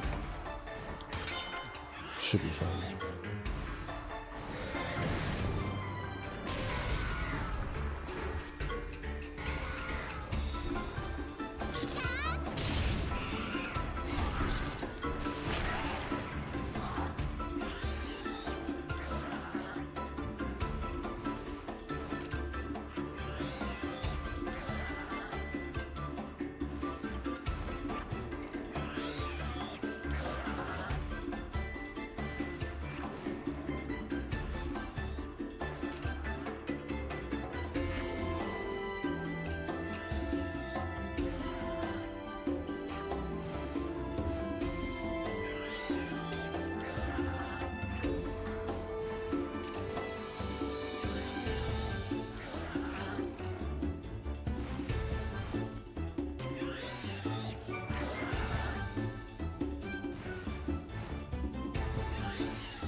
Turk style on me. I can't get any of the cool stuff done. By cool stuff, I mean swing my big ass swing. Fierce kick.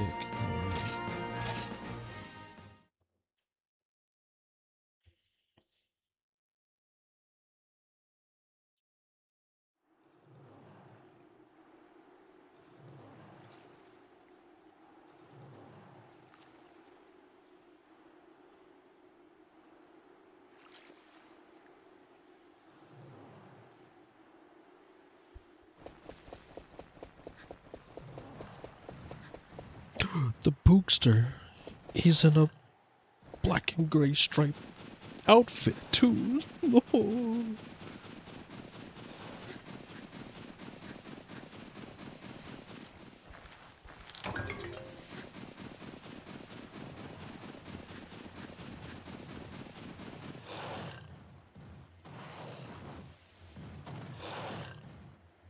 Okay, sure.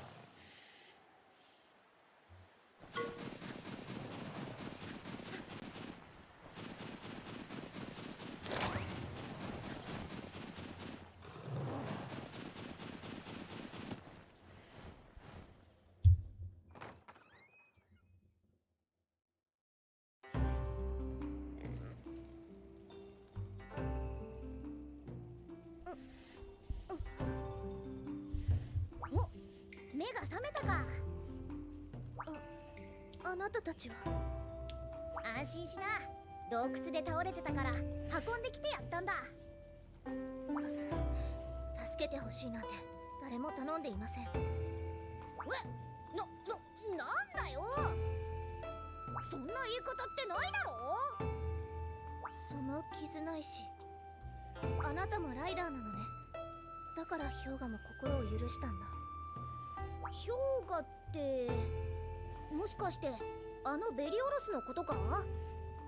ええ、あの子の名前、私のたった一人の大切な家族です。私はアユリア。村の外でライダーに会うなんて思ってもみなかった。俺たちもだ。他にもライダーの村があるなんて知らなかったぜ。私もう行かないと。おい、無茶するなって。まだ怪我が治ってないんだぞ。急いでるの。人を探しているんです。伝承の儀を知る龍神を。なんだ、それじゃあ俺たちと同じだな。でも知ってるか？ How goes things? 伝承の儀は龍神 pretty に認められ great. ないと授けてもらえないらしいぞ。ま、うちのライダーさんなら楽勝だけどな。ライダーさんが命じればお供はどんなことにでも従うんだ。険しい道でもスイスイライドってな。お供に命じて従わせるだなんて。同じライダーでも考え方がまるで違うようですね。なんだと？って言いたいとこだけど勘違いさせちまったな、お嬢ちゃん。従うっていうか、ライダーさんとお供は一心同体なんだ。そこまで言うならあなたたちの腕前確かめさせてもらいましょう。この雪山にはライダーにしか行けない場所があります。そこにしか生えていない雪山草を取ってきてください。ああ、いいとも。言われたまんまで引き下がってたまるかってんだ。 Took us 7 hours to leave the first area, so we're making real good progress. More for the melee series. It wouldn't be out of the question for there to be a hunter known as the gourmet whose goal is to hunt and eat every type of monster. No, it wouldn't. I'm actually surprised there, at least one, not that I'm aware of, there isn't one already.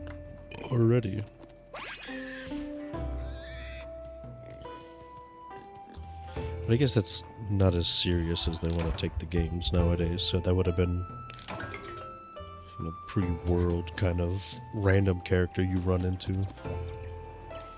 Smith?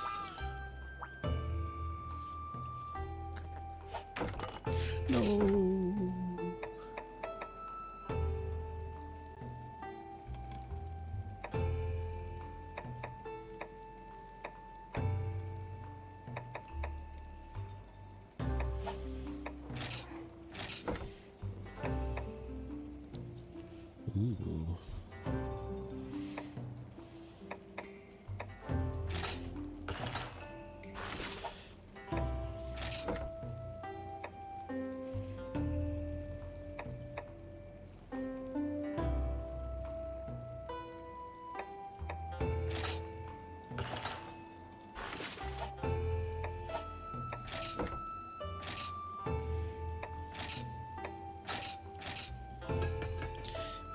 Back when they had mentions of the famous huntress, the janitor who uses a plunger and toilet seat as her weapon of choice. Isn't that an actual weapon somewhere as well in one of the games? Like one of the joke weapons you can make? I swear I remember seeing it.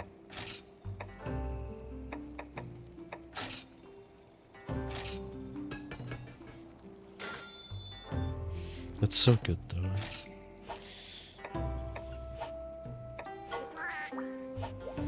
It's an actual weapon, and the description of the weapon mentions about famously being used by the janitor or something. Amazing. Some top level stuff right there. God, I miss it. I want more goofy stuff like that. I know why they're not doing it, but man. I wish they would bring a lot of that stuff back.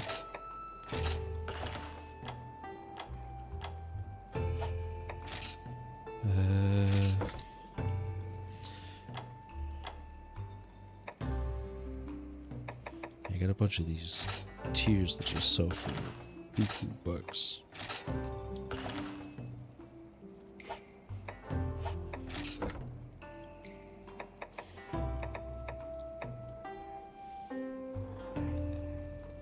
I should probably get a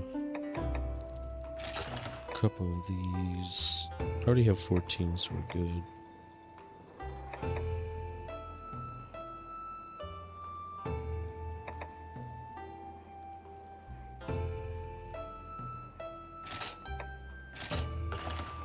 Probably just keep it there.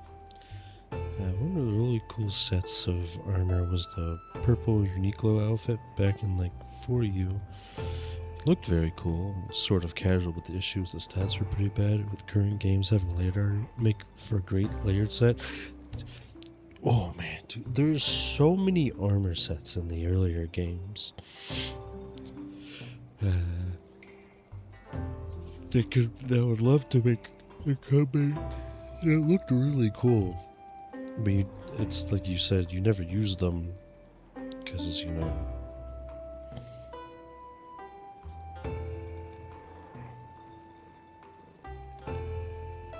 they just weren't good armor. But now that we have layered armor, it'd be like the perfect time to get them back. But unironically, they haven't really made any cool armor like that.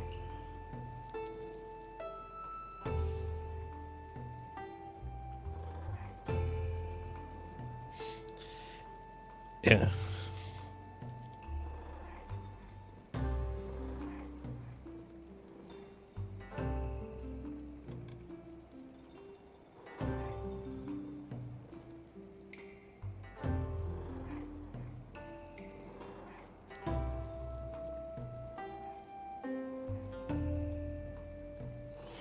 Layered armor just loses ever experiencing that charm. It's always such a conflicting feeling, because I do like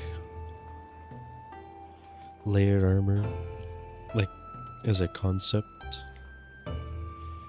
being able to kind of look however you want without the consequences of, you know, the bad stats that that armor would normally bring, or not having the skills. But as you said, there is a certain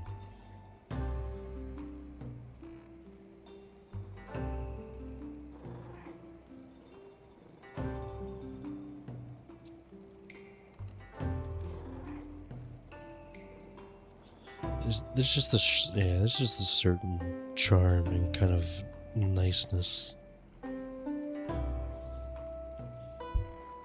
that comes with having like some ugly ass layered set where you go, well, I mean, it gives me some insane stuff though, and je ne sais quoi.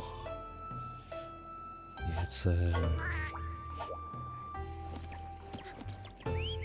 it does make it feel like there's a little something missing where everyone can just look blinged out and super cool, instead of like you look at someone, you're like, oh, I know his armor, I know what he's using for his build, because you can see the Rathalos arms, the Ciadius helmet,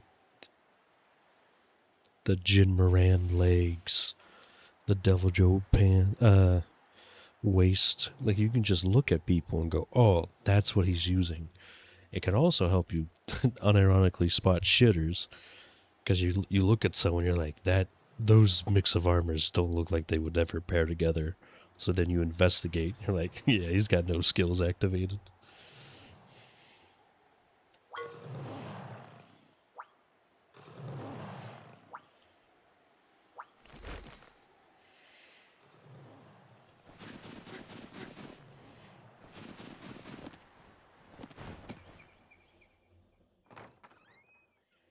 I think this is the one we just left. It is. There's something iconic of having both a full team of proper armor where everyone looks super cool, but a team or a string set of random armor pieces that look rather ugly.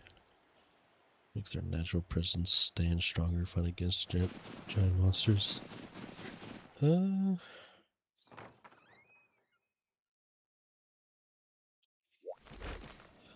kind of understand what you mean.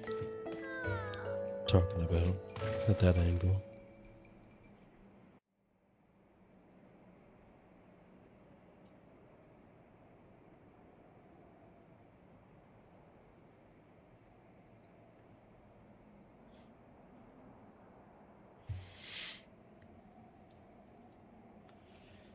I'm trying to think how much I agree with it, though.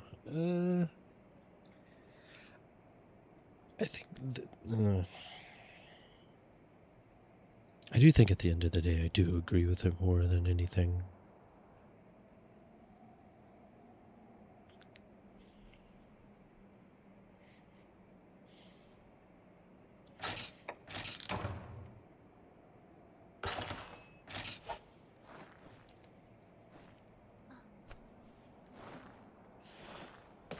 When you're getting knocked around a lot, you look like a complete noob, but if you're wearing a full set of matching gear and fighting the monster, you feel average.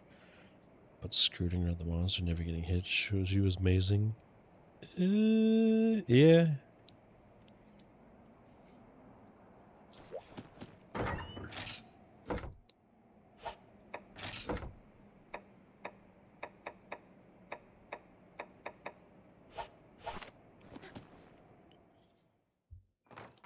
Yeah, I kind of get what you mean a little bit better now.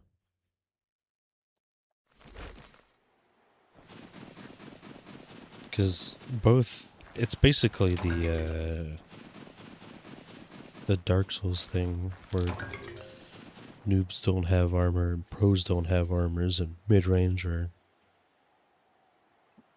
players where they have different armor sets, but it's like the bad people without armor get curb stomped, but the good people with armor,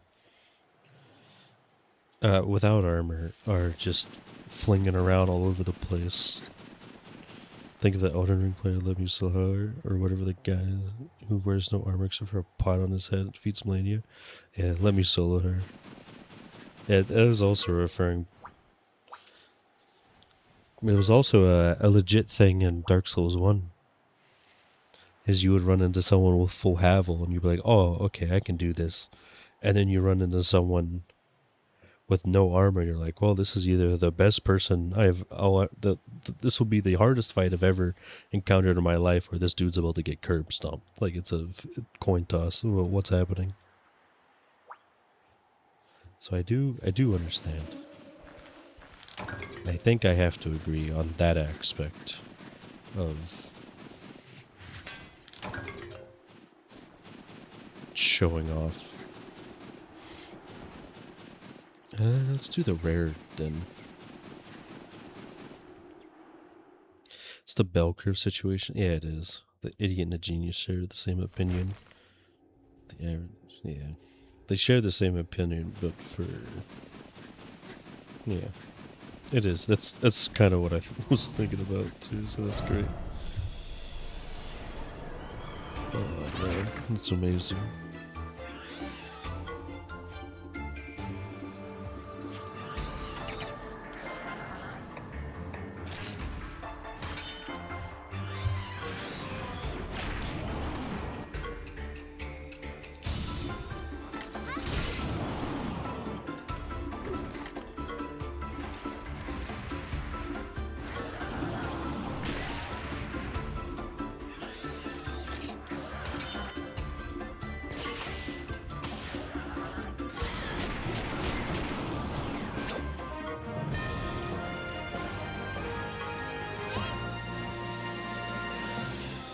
Yeah, I mainly like it, as I said before, because I like being able to just look at people and see the armor they're wearing and be able to use that information that I'm looking at without looking into more details of the character. And just be like, oh yeah, this is what they have, and I can kind of copy it or look at the armor they're using and kind of get an understanding of what they're building.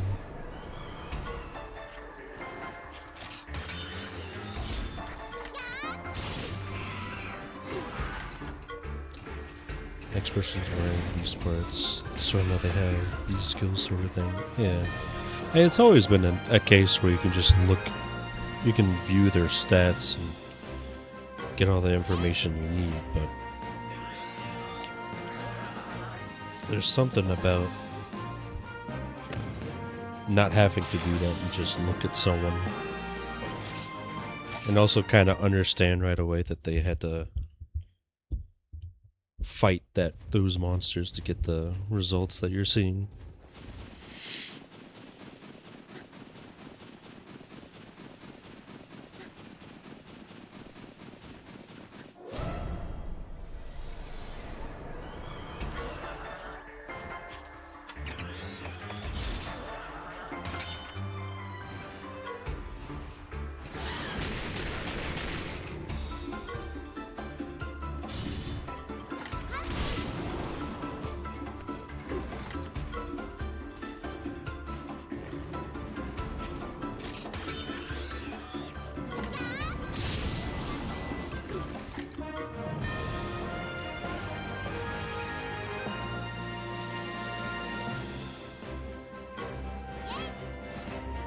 But I do agree that you lose something when add transmogs to a game.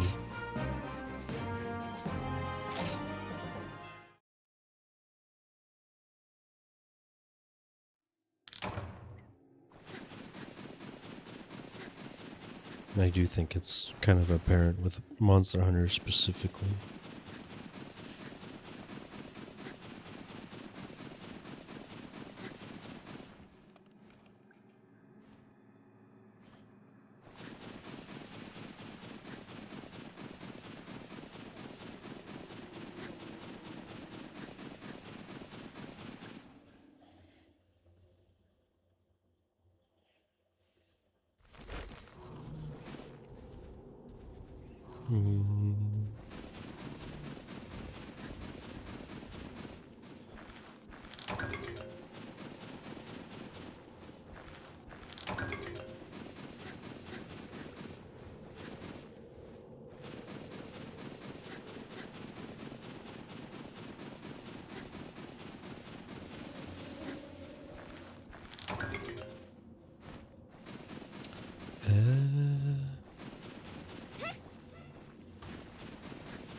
The more I think about it as well, the more it's also impressive when you see someone, like when you remove transmogs and you see someone using like an objectively bad set just to look cool, and they're just stunting on people as well.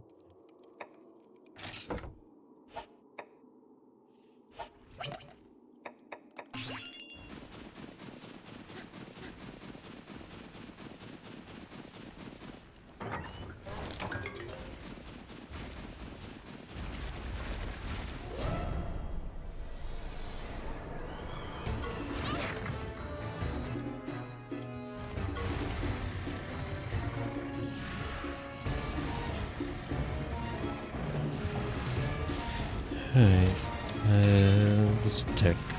Shark Blubber, the ever elusive Zamtrius.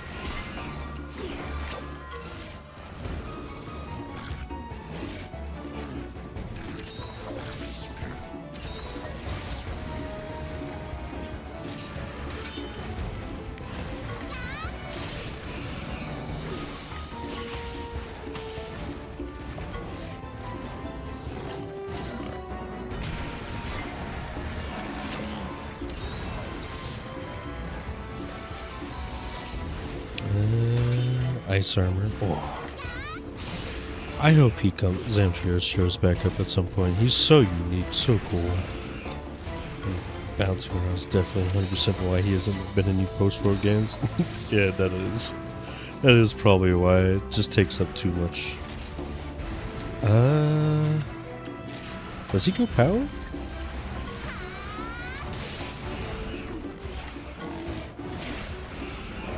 I thought he's speed in this form. He probably is power.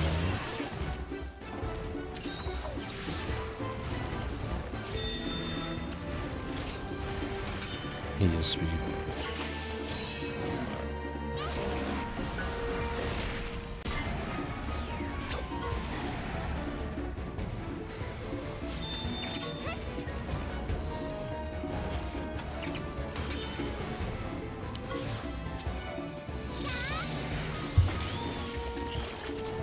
Yeah, I was quite devastated when he didn't show up in Horizon Sunbreak, despite his little ones being around. I care too much about the appearance of things, and since Leviathans were kept out of world for having their bellies clipped in the ground, not like any of the old guard would have really cared that much. Yeah, it's kind of apparent they don't really... They want to bring in more people, and they know the newer people would kind of care about it, so they're getting weird about it.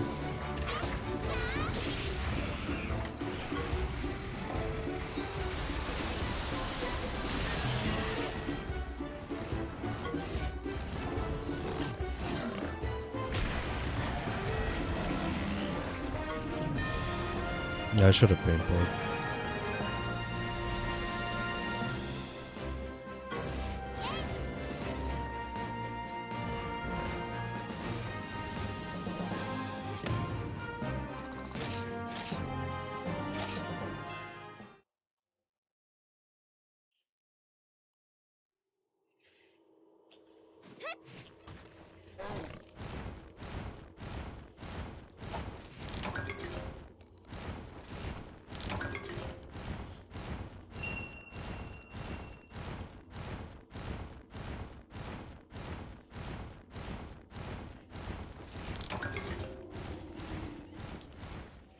I wish they would stop caring so much about clipping them to the ground and stuff, but I know they won't.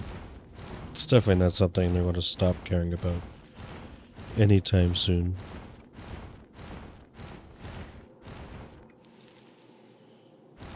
I was never a fan of Zerus riding in this game.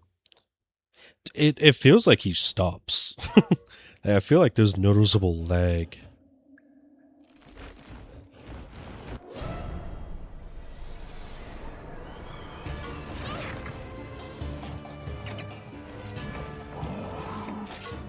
I think he's power. Time to figure out. No, he's technical. We're getting rinsed. But yeah, I don't like riding Arzuros. He's just kind of out at the moment.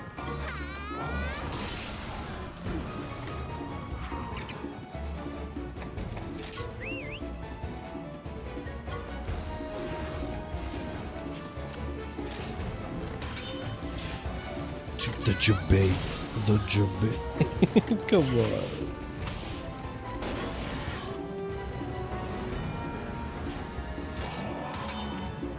He is speed. Why did he do technique first?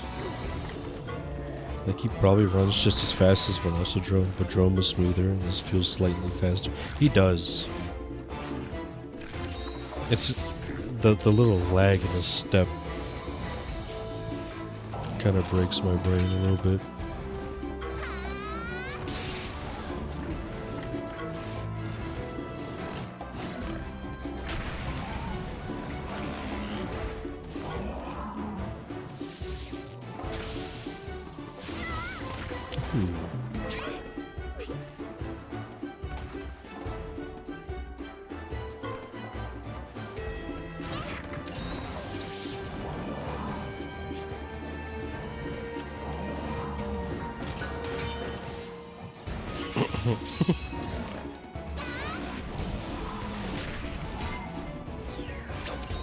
This asshole.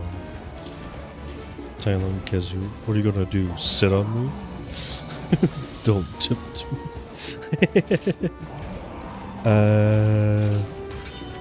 No, it was power. I knew that. I picked the wrong moves.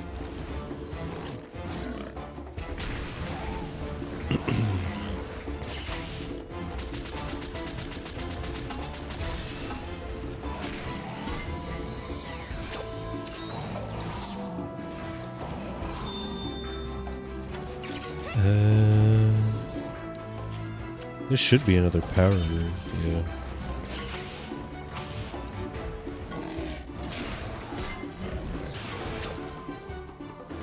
He's really mad. No electrical discharge removal. I love these animations so much, man.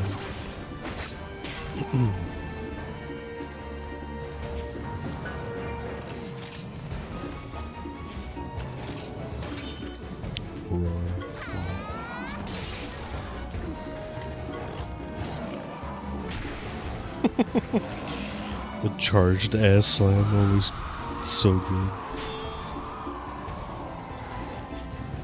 I don't know what that was supposed to do. Yes, this is what I hate. You gotta learn their patterns. Credit based on it. That means I gotta suffer, guess, until I last long enough for 4 rounder moves to actually learn what the pattern is. Feels like you're supposed to give us minor visual cues, but the monster might react. Yeah. It is basically just trial by error until you figure out what actually works.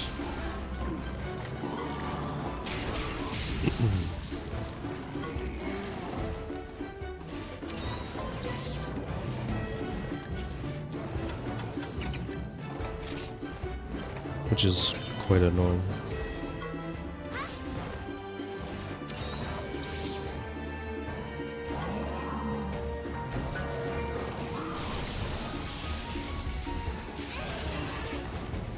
HP.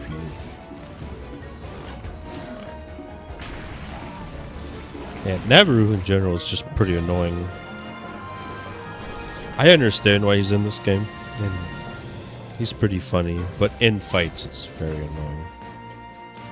How each monster basically has its own pattern set. It's like they want us to write it all down, because sure as heck nobody's remembering it all. Yeah.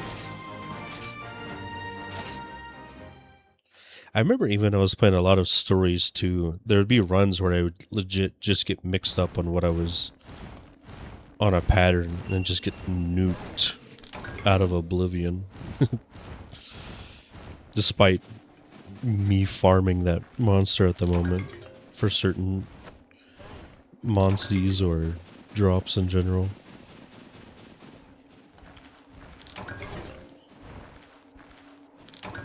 But I think in stories, too, I could be wrong. This could just be me completely forgetting, but I think there was a better tell of what it would be. Ooh. I might just take this one. I'm gonna get greedy. Yeah, we're taking this one. Hang on a moment. It's kind of like just like someone else. It's the handler over again. It's also I forget his name, but the cat from Persona 5 was also annoying like this. I remember when I first played Stories 2. Yeah, Morgana. I was like, oh great, it's just another fucking Morgana. How awesome.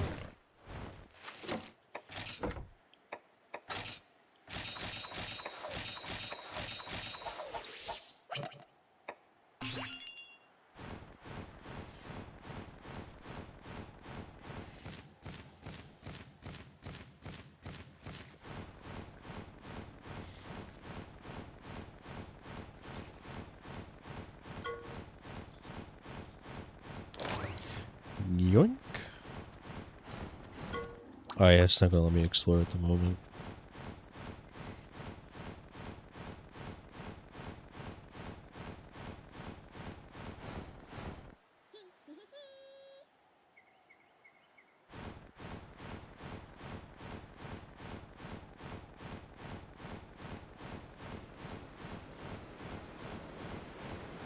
This game is the same situation as World. They wanted voice acting, but also realized that the hunter needed customized and doesn't normally speak, so they introduced a gimmicky sidekick.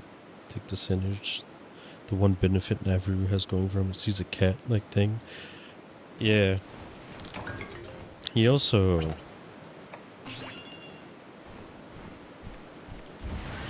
doesn't act like the main character. He acts like his... no, he does kind of act like the main character. Poogie.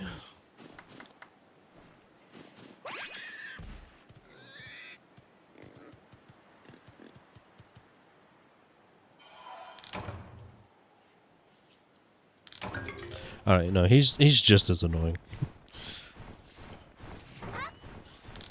But it is...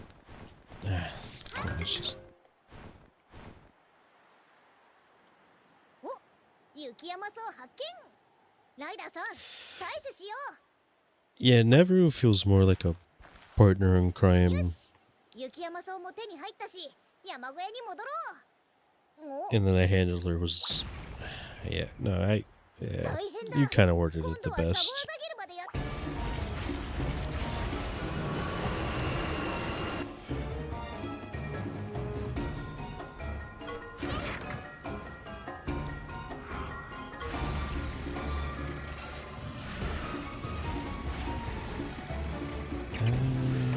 Let's get out the bear.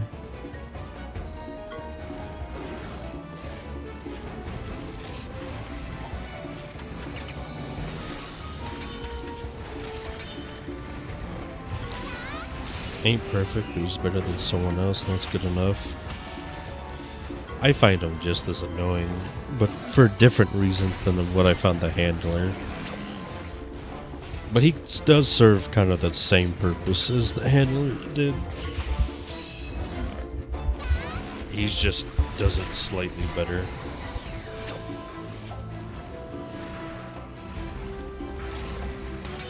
Since you're basically included in all his conversations and they don't single him out. They're basically talking to you and he's responding for you, which is a lot better than the weird shit they did with the handler, that's for sure.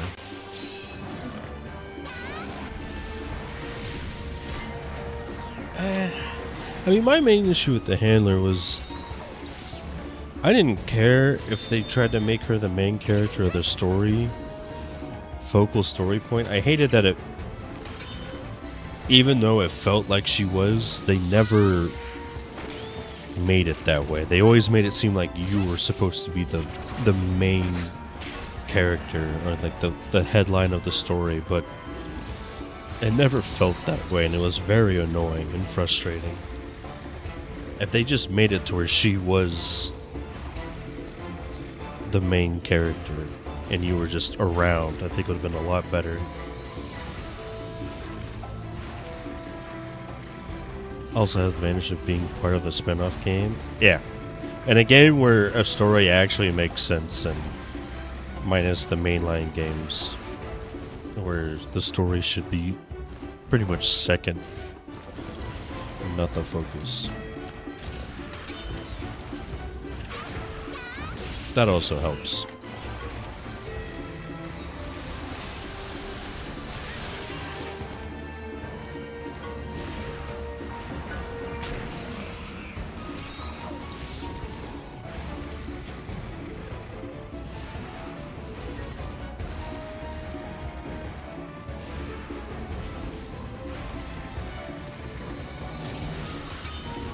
Oh, he switched back. Oops.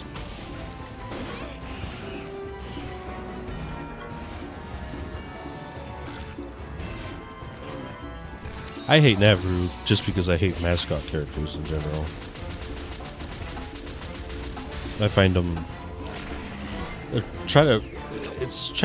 most of them, or almost all of them, are for comedy relief. But they're just too much. Still understand, since worlds reboot, why do hunters need a handler? But animals that eat so many choice, where we celebrities that we never was considered around us. Well, World's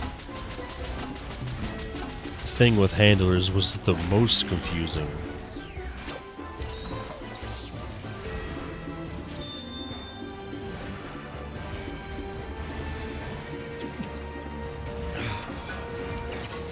Because in every other game, a handler's position was understood. It was basically they would gather reports of local monsters from everyone, from like the villagers and the guild, and do all that stuff. But in the world, we're all kind of just in the same boat. There's no villages to protect. There's none of this. And I hate how close they stuck to you in World and Wilds. Like, why are they out on hunts with you? That's the thing I don't understand. Is essentially getting your receptionist to go out into the oil field with you. Why are they there?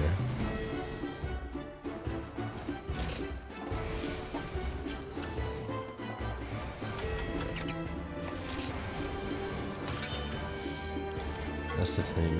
Going to a receptionist at a guild that everyone interacts with is one thing. They have an individual personal handler gives. Yeah.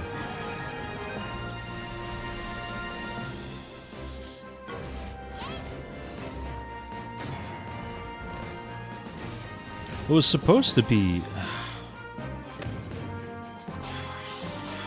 I can't even say that because the serious handler was with there as well.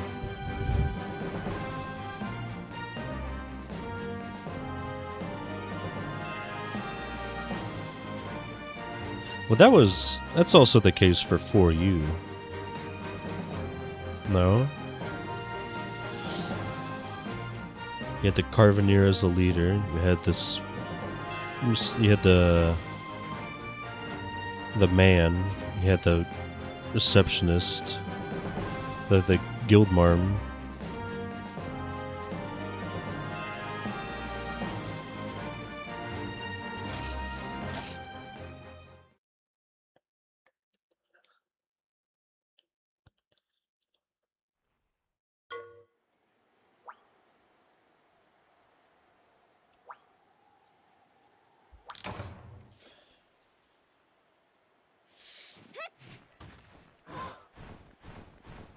Does it tell me to jump down from here? It sure is.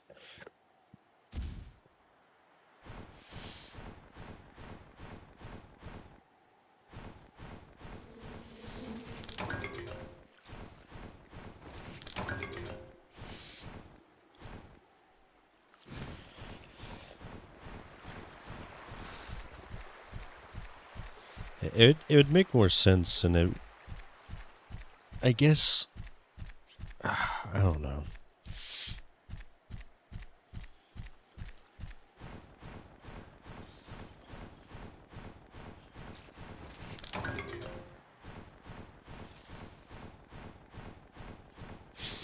Was running a business. You were hired as protectionist, and Guildmarm was the connection to the Hunters Guild and traveled with the Carveneer, but she also felt like she could easily perform such duties for other people. The man and Lewis chose to join the Carveneer for their own benefits. You just benefit as well. Yeah. When you take... I guess that is the big difference between... It's also a merchant who travels with the caravan. It's not your personal chef.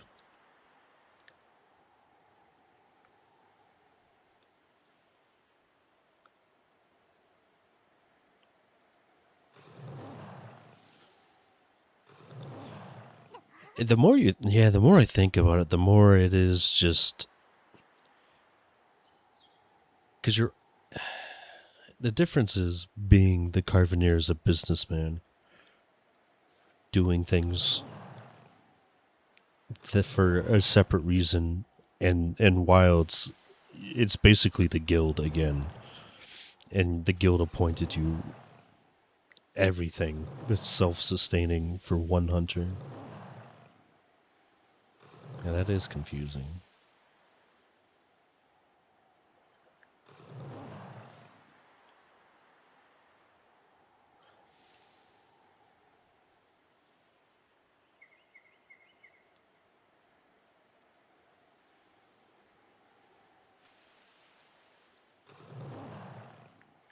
Mm.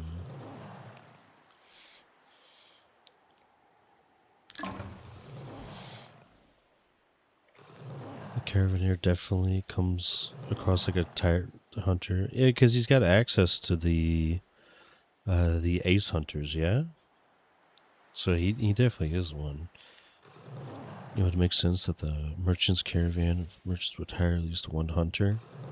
Well, that is a common theme where, you know, the main job is through the guild, but they don't exclusively work for the guild. They just have permission from the guild. So being bodyguards or guarding merchants or other large caravans to travel across places without getting hurt by monsters is a legitimate thing. So I understand that. The thing I was getting hung up on is trying to remember everything about Wilds. And what separates it from For You, and it really is just the over encumbrance of it's the guild. Everything is the guild. Everything comes back to the guild. You know, it's it really is just the over encompassing foot of the guild being present is the main difference. Instead of just being a thing that helps distribute information or passes along restrictions of, hey, they don't have enough experience based on history, they shouldn't be able to fight this.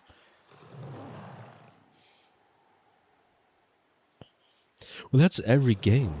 Every game before World and Wilds is the guild is essentially a little bit of a footnote where they're there and they're, you know, they have a presence, but it's not, the whole thing isn't based around the guild. But with World and Wilds, the more I think about it and the more, you know, you play other games, it's like their presence is just insane. The guild is mostly for the multiplayer aspect. Yeah, basically.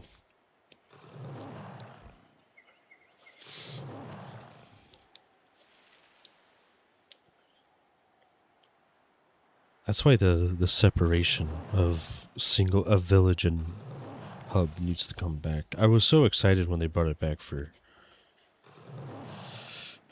Rise, but then they didn't go forward with it for Sunbreak, so I was a little upset. But of course, the mix of film, everything just became the guild. Yeah, it did. It suffers for it. It's not great. I wish it wasn't the case. I wish there was more freedom, I guess, outside of it, but it makes it more stiff too.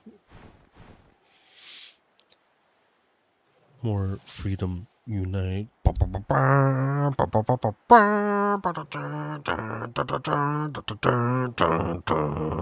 Yeah, something like that.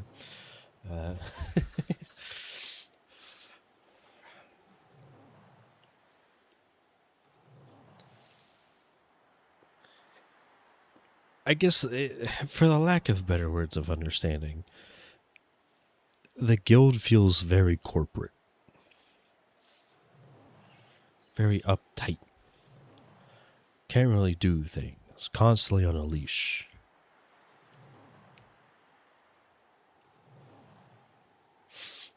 Gather parts in the blacksmith, forging the armors and weapons, and then he steps out of the base camp with his Rathalos Raytheon armor and greatsword. Oh, such a good opening.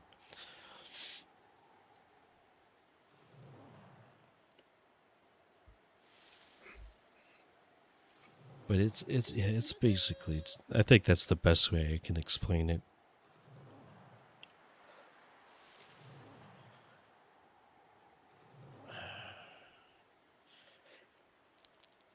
Well, I think what makes it worse is that they constantly try to push this, break boundaries and do what's needed at the time, and you can do something else, and it's like, I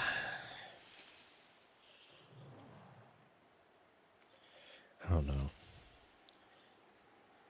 I'm not a big fan.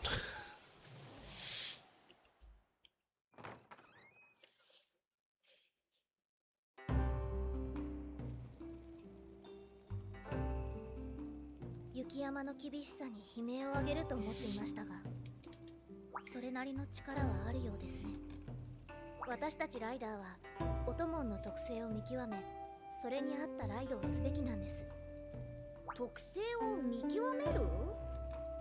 ええ、私はそのことに気づくまで時間がかかりました。絆石はあるのに、どうして氷河は言うことを聞いてくれないのと諦めてしまった私は氷河の後をついていくだけ。だけどだんだん分かってきたんです。氷河の好きな道、動き方。私は絆石で氷河を従わせようとしてただけでした。それに気づいて、ようやく私は氷河にライドできるようになりました。特性を知り、力を目覚めさせてあげることが私のすべきことだったんです。目覚めさせる、力を引き出してあげるってことだよな。ええ、その通りです。そっか、なかなかいいこと言うな。氷河は大事にされて幸せ者だな。ちょうどお腹が空いてきたんだ。アユリアの分も食べ物を調達してきてやるよ。私は別に。あらら。It's this old geezer. I remember him from stories too. 温泉まんじゅううめえ。だから誰なんだって。そっか、この山小屋の人か。そうなんだろう。オラとなぞなぞすんべ。はい。なぞなぞに勝ったらここにいさせてやるだ。いきなりなぞなぞって。まあいい、勝負なら受けて立つぜ。耳はピン、お腹はぽよよん。これなんだ？答えはおじさま？見たまんまだけど。そうだ、正解はオラのことだ。オラはここに住んでるなぞなぞ好きのじいさんだ。勝手に入ってごめんなさい。宿代はお支払いします。ただでいいだよ。やったぜ。おめえたちは払うだ。温泉まんじゅう100億個くれ。なんで俺たちだけ？ちくしょう、こうなったら温泉まんじゅうをたらふく食べさせてやる。温泉に行けばあるんだよな。タルジュの人にはモンスターがいるべ。あいつらお湯を毛だらけ泥だらけにするだ。それなら俺たちの出番だな、ライダーさん。人のお湯は怪我にも効くだ。薬草より効果バッチリだ。ってことは温泉まんじゅうも手に入るし、アユリアの怪我も治って一石二鳥だな。それじゃあ早速タルジュの秘湯に行ってみようぜ。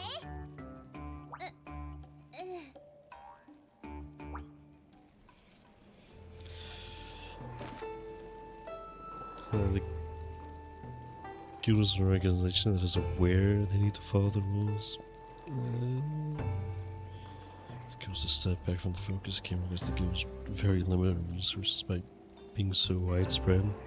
Yeah, it made it come off like that the guild was more of an information hub, and they could dispatch help to places that really needed it, but they weren't some like all-knowing, all-powerful entity that World and Wild tried to make them come off as this limitless, resourced entity that can basically do whatever it wants without restraint. This guy seems really sick and nothing like any other Wyverian. He does share the pointier four fingers. Sort of 5. He's great. This guy is great. I love him to death. He's such a goober.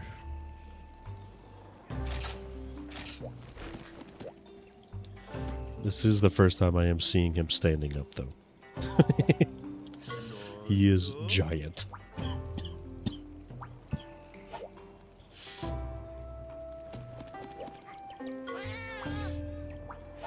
Ooh, wrong one. I'll still check your thing. The guild was a classic fantasy setting adventure guild that appears particularly... Yeah. The guild was not all powerful, doesn't go around doing just everything, but they do have adventurers, hunters that are very powerful, select quest offering for the rankings. Yeah, it made sense. It was... I guess networking facility is probably better. They just had a bunch of information about monsters they can give someone. If someone made a report of something happening, they could give information about who it might be, what entails with them being there, yada yada yada, and they can dispatch or recommend quests to hunters to help out people affected in the areas. That was basically what it felt like was the limits of what they can and can't do. But then World came about, and they're all of a sudden the frontiers of exploring new worlds, new areas with boundless hopes and dreams. Shouldn't be the ones in charge of Wild's expedition to the new lands, but they would definitely have been hired by whoever should have been the ones in charge. Yes. 100%.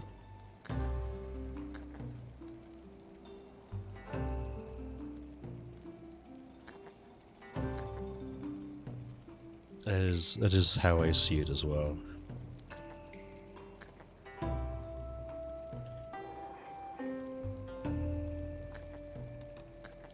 An information hub that has a mercenary, essentially a mercenary for hire, based on the threat present or what is needed from them at the time.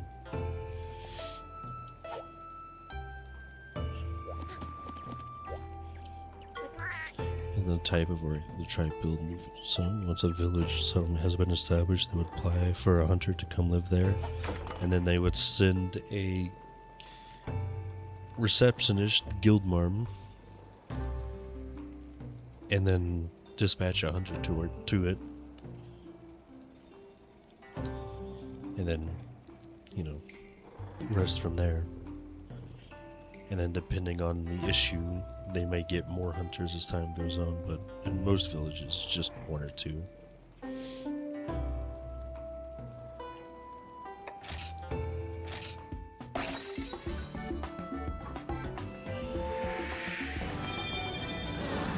Oh my god, a Kazu.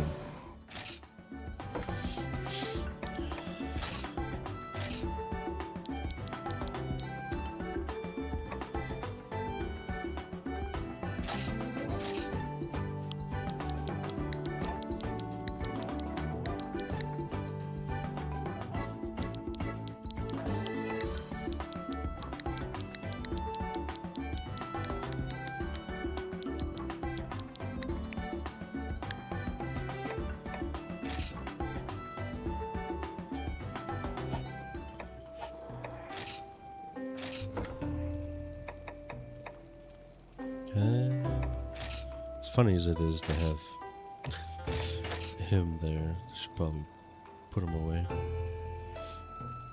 The village's quests are given by the chief and the third gym, Moga's sweetheart, that worked as a connection with the guild and helps you with going to fight the Ciadius against the guild orders. And then Fortune had the guild marm, and then all the different village chiefs. It was a village chief thing in Freedom Unite. Yeah, you're right. It's not until you went to the hub that you dealt with the guild.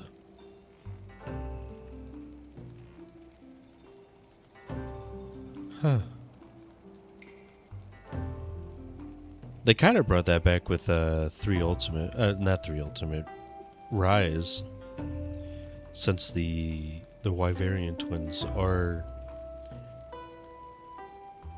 essentially guild receptionists, but at the same time, just villagers of.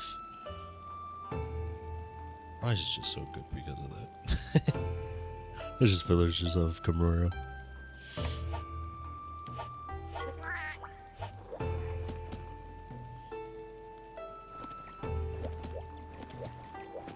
He got his cape so his ass doesn't show.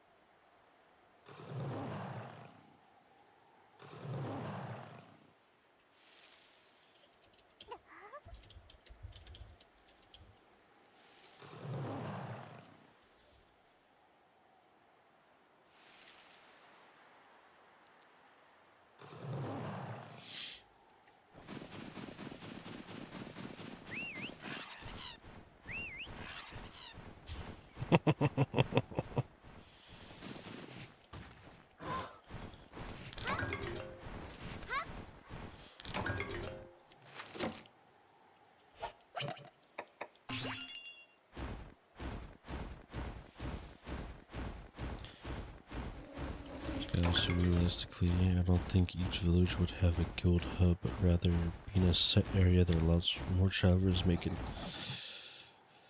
I think try with its city or 3 you did it perfectly. That's how I like it too. I like it when the hub is separated from the village. It's something I really do like. I like more in the lines of like you know, Monster Hunter 1 with the city, Try with the city, or 3U with the port, over there being like a building that you kind of just go to.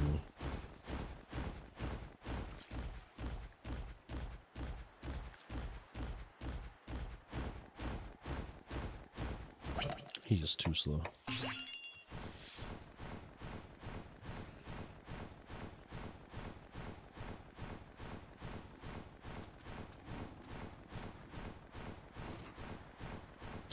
Ojo. あいつがタルジュの人でいたずらしてるってわけか。ひとっ働きやってみようか、ライダーさん。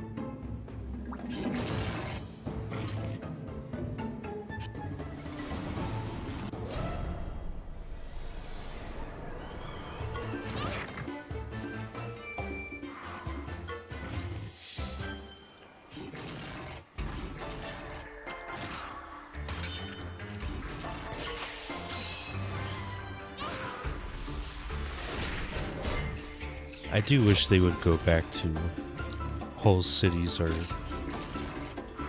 hub locations for the hubs outside of just a small area in the village. Does make sense as a gathering point. Each hunter has their own little rooms to live in. It makes sense in world because that's basically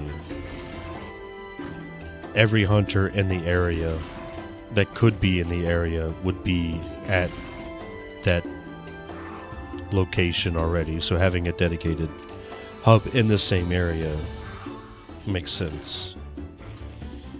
The guild hub and world function much more like a canteen is the main sort of focus. So point in that favor, I guess. Yeah.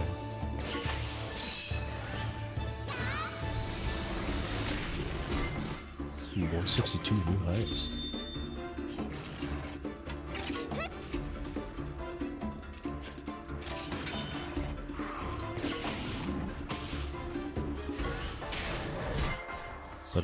a point against World is that it was also the worst looking hub.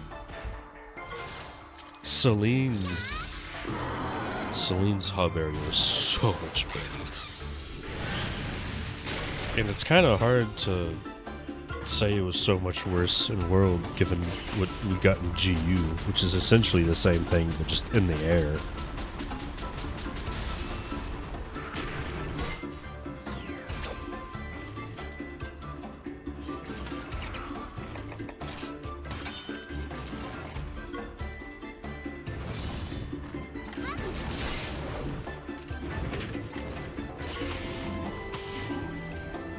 Although the competing thing for World is that they also have a canteen where the Meownster chef cooks.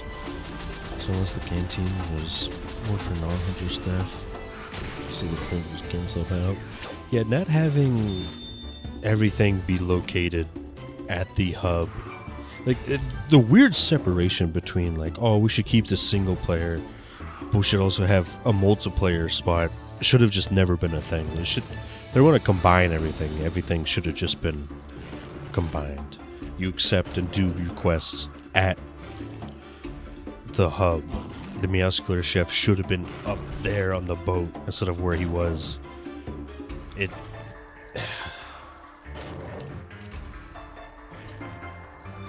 this weird. It's just confusing. Everything about it was just confusing. The guild hub in World just felt out of the way until there was an extra loading zone, and you couldn't do anything out there except quest and eat. Like you can't. You have to go back down to Smith, and if you're down there, it's like, well, everything else is also down here. I can accept quests down here. I can get food down here. Like, what's the point of going up there? Outside of having 16 people in one small area that you can all see each other. Like, that was the only benefit. Can't believe he technically. Damn, he drifted for that too.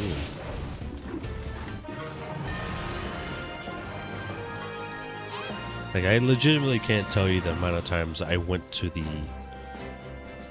guild hub in base world. It was probably less than 20 times.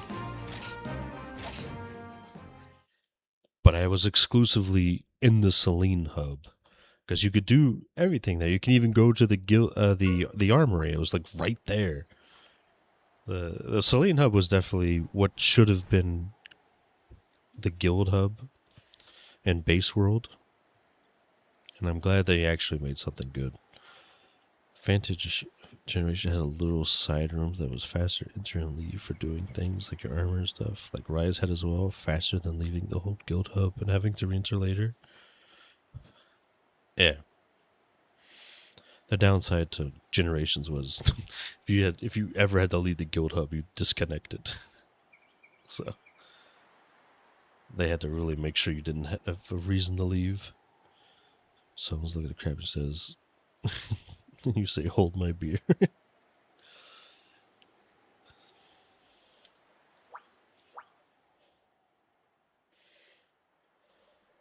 あ、ユリア、温泉に行こうぜ。なんだよ、行かないのか？氷河のためにも早く元気になんないといけないだろ。どうして私のためにそこまで？同じライダー同士だろ。遠慮はなしだって。ほら、さっさと行こうぜ。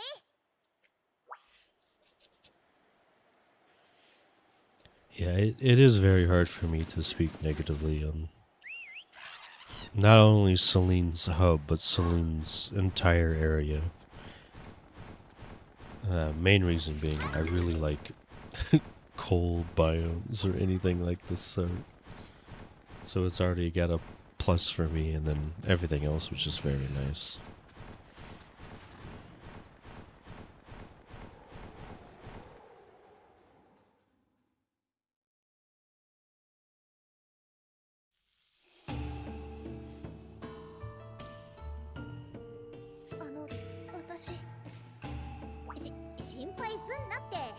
絶対覗いたりしないから。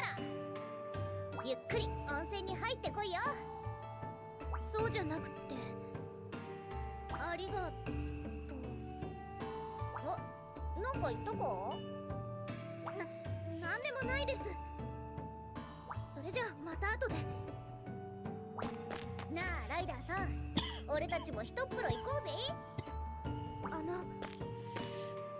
れ、だから覗き見なんてしないって。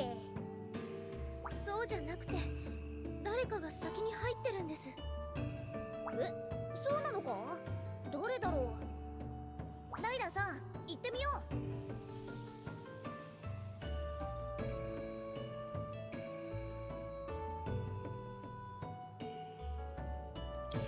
Cold biomes is that you can make the inside areas feel extra warm to make up for it. In contrast, yeah, that's also why I really like cold biomes, is because I feel like the interiors and how everything looks feels better, for me at least. You get the added part of anyone standing around in the cold outside getting extras animation like shivering or jogging on the spot to warm themselves. Adds a bit more charm to the place. It really does. Plus, you get nice hot stews, nice bread, hot baths coming out with steam to warm everyone up. Just fluffy jackets, fluffy clothes, everyone bundled up. Festivities around the fireplace. It's just everything just looks more cozier. It's super nice.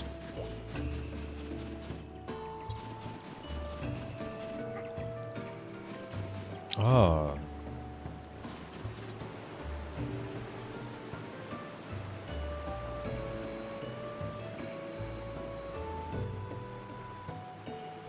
Bunch of guildies.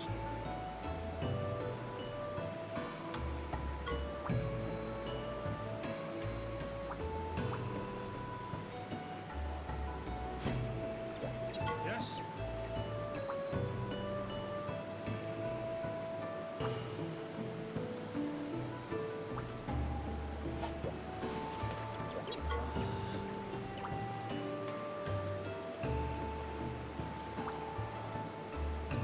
I miss the farms. I hope they bring back farms again. Oh, I missed the other one. That's why Poke Village is really nice. It is. The more games I play, the more I'm like, they really kind of knocked it out of the park with their second game, huh? Well, technically, third village, but close enough.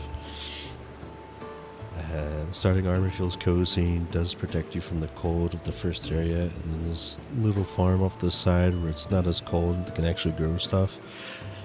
Yeah, actually having to gather your own stuff, even if it's just from the farms, upgrading the farms, seeing it get better and all that, I do prefer that over what our current system.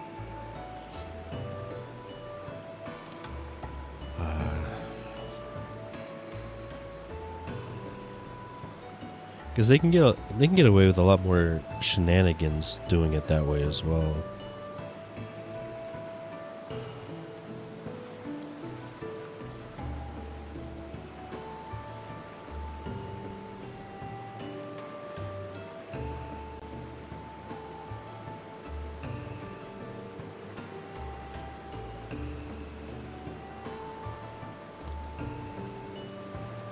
Does have that nice feel of being more laid back and warmer weather approach, very tropical. Fortune then had, yeah, I think that's actually a downside for 4U and Generations. Generations gets a little bit of a bump because it's nostalgia, like it's just a bunch of old areas from old villages, so it does get a little bump up from that, but having one village does feel really nice, or just staying in one place. 4U does get also a slight bump, not as much as Generation, because you do go back to the second generation hub.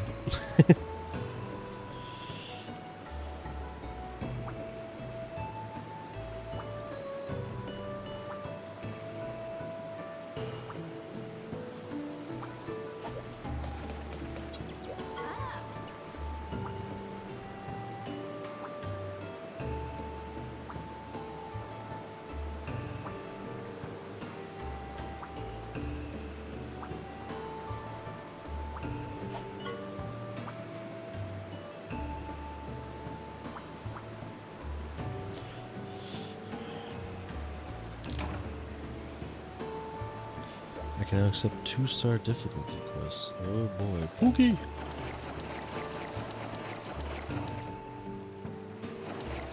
Two Pookies! Yeah, I think it's Laoshan Lung situation. It's nice because it's different, but I don't want that different to be the standard. I like the wyvern riding in Rise, but also understand it not coming back. I'm not going to complain about it. I didn't like wyvern riding in Rise until Sunbreak, where they let you just ignore it. So I didn't have to just put away my weapon and wait for the wyvern ride to be over. I can just make it to where if I hit the monster, I don't ride it. Once they added that, I liked it. I was fine with it.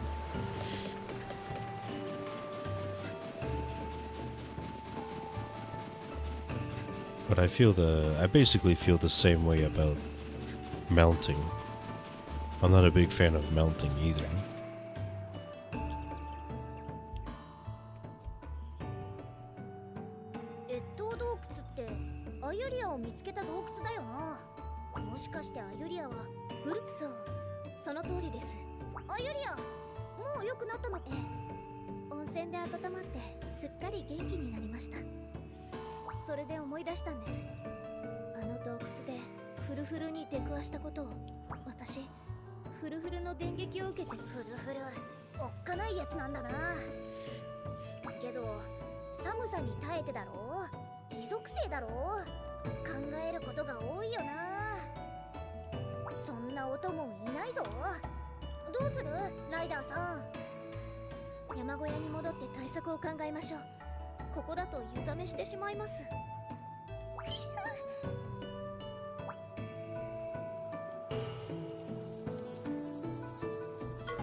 I think the advantage of if they removed mounting monsters for one thing is if we fought Gobble again, we don't need to worry about getting impaled. Fortunately, it's considered now our core's expected mechanic. Too many people complain with its removal. Yeah, I do think that's probably the case. Which is quite upsetting. It always feels too disruptive. If you're playing solo, it's not that bad. And I think in Generations and World... Actually, no. In World, it doesn't matter. Wait, is mounting in Wilds? I don't remember ever doing it. Oh, no, it is. It is. I remember now. It just happens so... I never go for it. So I always forget it's actually a thing. It's just... yeah, I wish it was one of the ones that it just... You can do it easier with a couple of jumping attacks using the Sacred.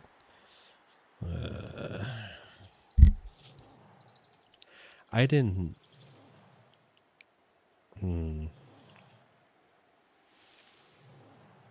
Yeah, the active mounting was easier in Generations because of area. But in World, mounting... Falling off of when you actually mounted the monster, getting kicked off and failing a mount was damn near impossible. You had to be really, really fucking bad to actually fail a mount. And I feel like it was the same way in Wild. You had to really fuck up to lose it. So it just feels like there's no point to it. It's just a free topple that, you know.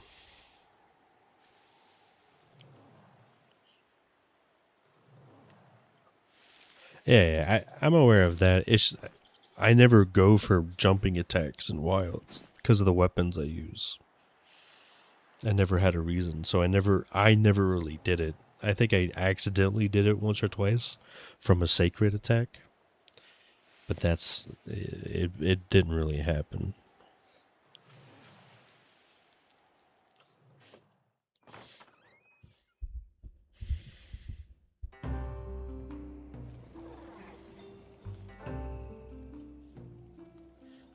あなたたちはどうしてギルデカランへ行きたいのですか？そりゃあすごい奴らと広い世界を見に行きたいからさ。ハンターの町へ行けば見ることができるのですか？当たり前だ。そのために俺たちは村から出てきたんだからな。あなたたちは町の人がライダーを理解してくれると思いますか？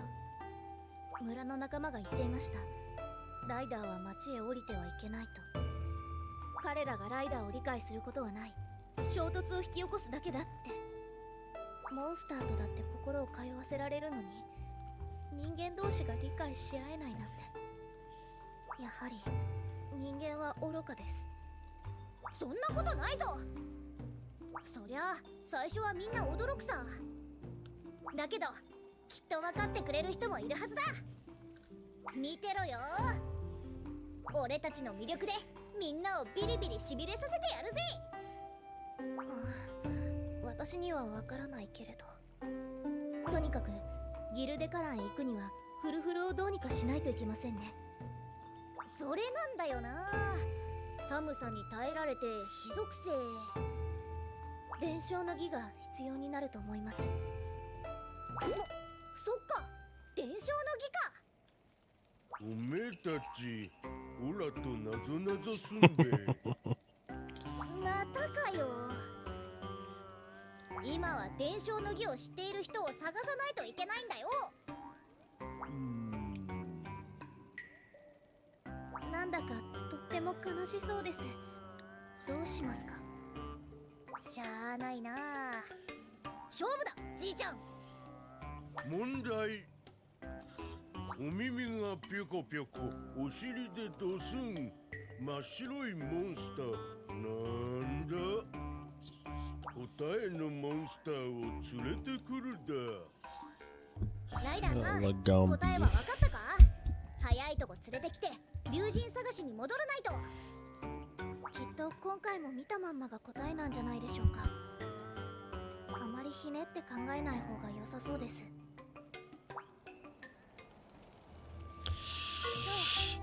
Never.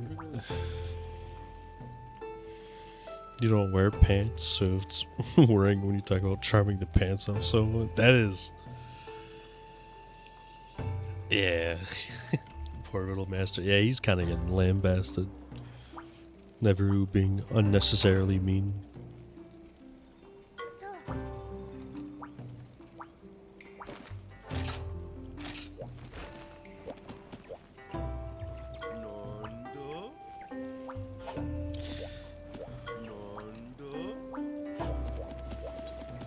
I also gotta go back, and I forgot to grab all those quests from those hunters.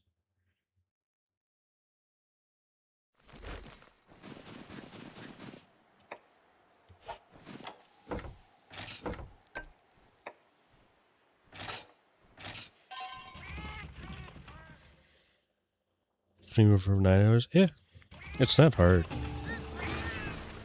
The very unfortunate thing for a lot of people is when I started streaming again this year, I was basically already finished with what I wanted to accomplish with 3 Ultimate.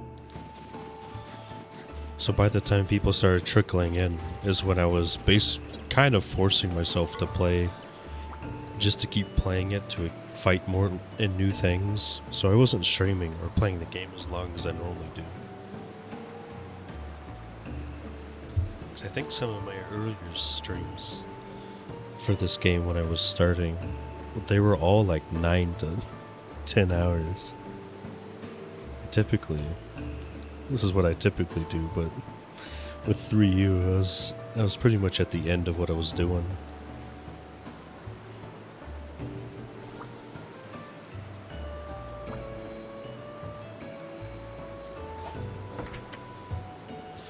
Five ice crystals? Yes, sure.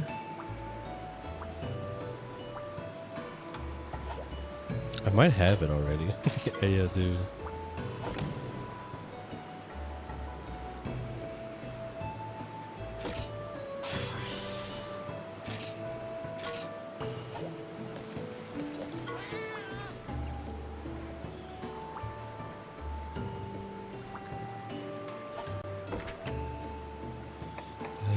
I don't think I gathered any bug spots yet, so won't have that one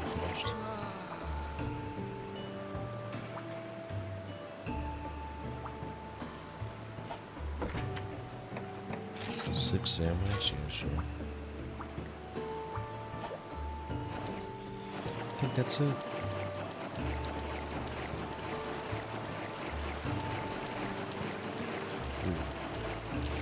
Eventually it ends. Also, I think that's a flaw that started back in 4th gen, but Worlds pushed further the forever endgame grind. Someone trying to keep.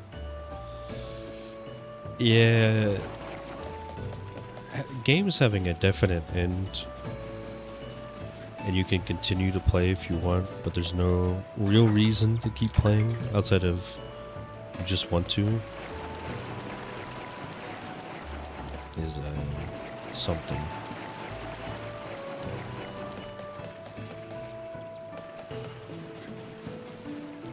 But I did want to fight all the rare monster species, but after that, when I started streaming like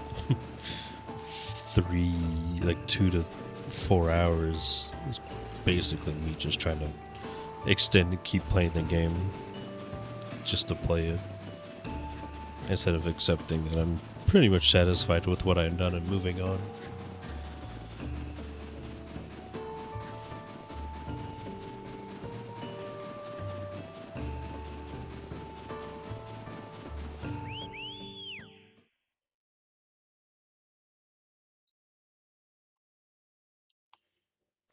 But yeah, I'm not a huge fan of the forever content they're trying to do.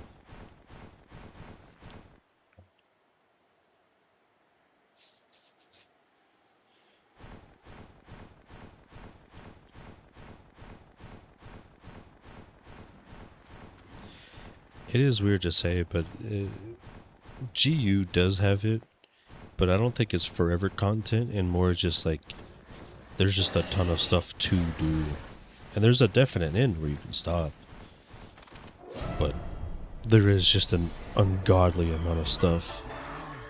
How much effort they're focusing on the slow trickle of extra content for post-world to slow down the progress of for DLC expansions. I hate the post-launch content, which sounds insane, but I'd rather just wait 6 more months to get everything in the game now when the game comes out than to get it 6 months early and have stuff slowly trickle in for the next 6 months or a year so they can then turn out a DLC. I'd rather just have it so I can play the game at the pace I want to, instead of playing the game at my pace, run out of stuff, and then wait 2 months for something to come out and be like, oh yeah, I should probably go do that, and then I never end up doing it. It's not fun. I don't really like it. World and its focus on forever games that offer daily, weekly being established in that game. Fuck. Oh, it's in Wilds too, but it's so much worse in Wilds. No, it's so much less of a thing in Wilds. It's more aggressive in World because you can get daily, weekly stuff that gives you tickets to give you rare drops and all that.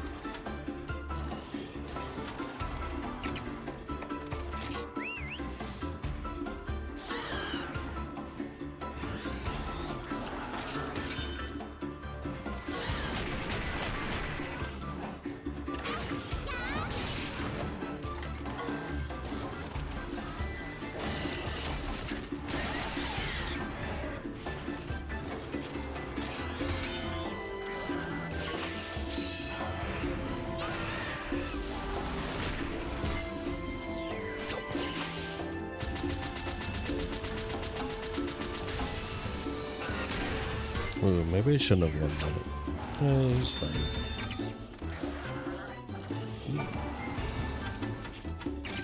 Well, I meant to quit paintballs, but here we are.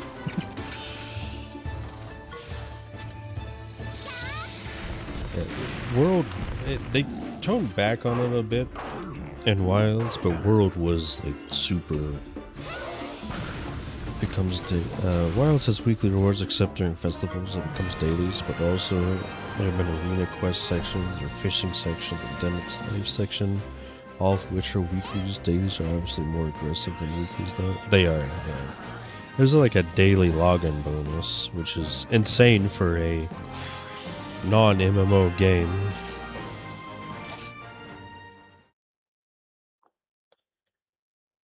And it kind of makes...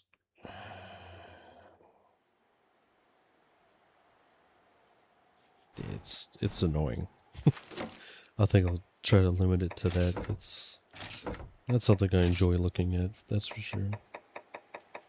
Feels unnecessary and restrictive. And not restrictive, but just like... Why? What's the point of doing it like this?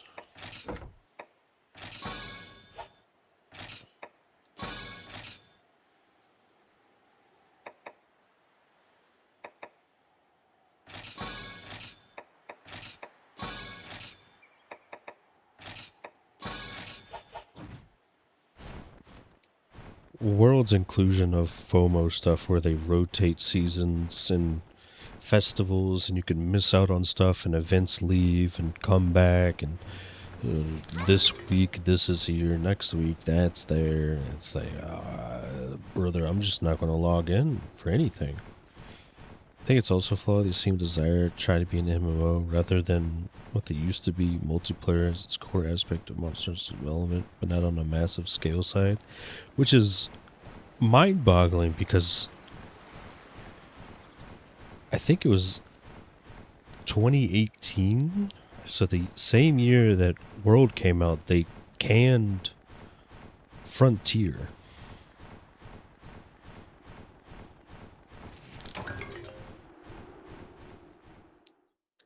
Wilds also has some FOMO stuff with rewards for beating special arena quests within certain times. But that's just like... It is the same. It's not as aggressive because it's just charm. Like little dangly bits off your weapon, whatever they're actually called in that game.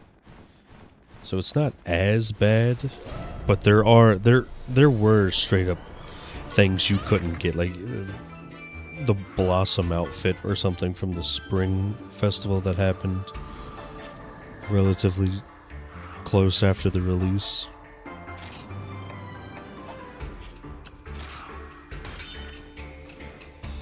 But I think they reversed all of that. Looking at other people with them, you don't know how to get it, creates the FOMO for the next reward. It does. It's the same thing. It still has the same impact. But it's not as annoying to me because it's not direct armor. Like World does it with armor. Hey, there's just some armor you can't get if it's the festival's not up. Matchmaking actually will pair up people who are wearing different skins that you don't have specifically to try and force FOMO. Holy shit. That's evil. That's actually evil.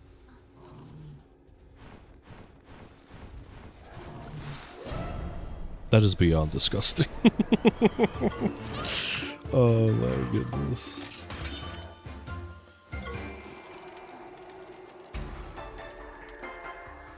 Oh, I did not apply heat mists. My bad.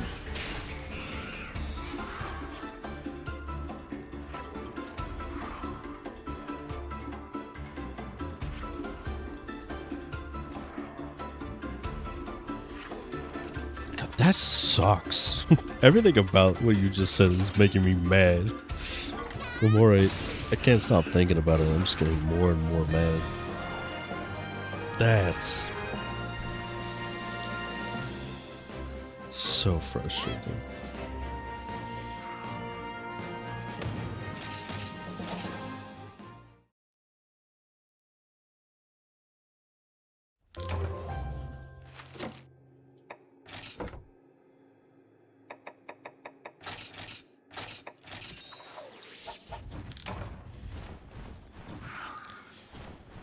Yeah, I remember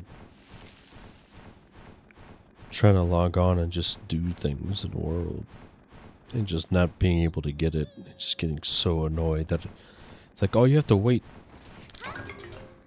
till the next season for the next festival. And I'm like, I'm not doing that shit. I'm not gonna remember. You already got all the crates such loose gambling in Overwatch as well, combined with the limited time things really playing on FOMO.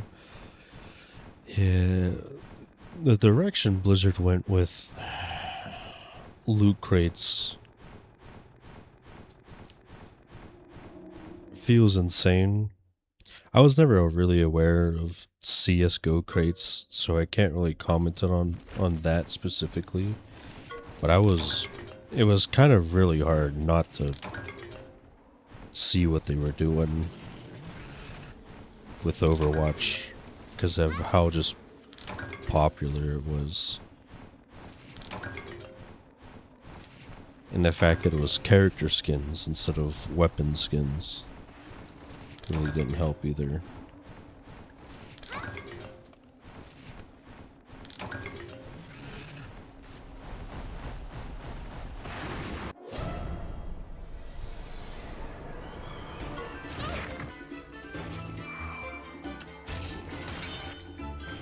TF2 had boxes crates, but you could only earn them through random drops from playing, but you also had to buy keys to open the crates.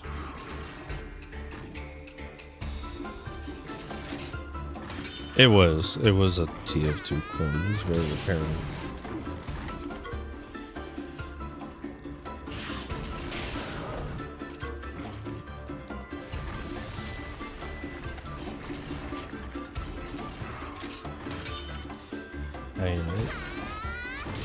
I'm not a fan of loot boxes or gotchas in general, but holy shit, Potato! I didn't know you were that low HP. My bad.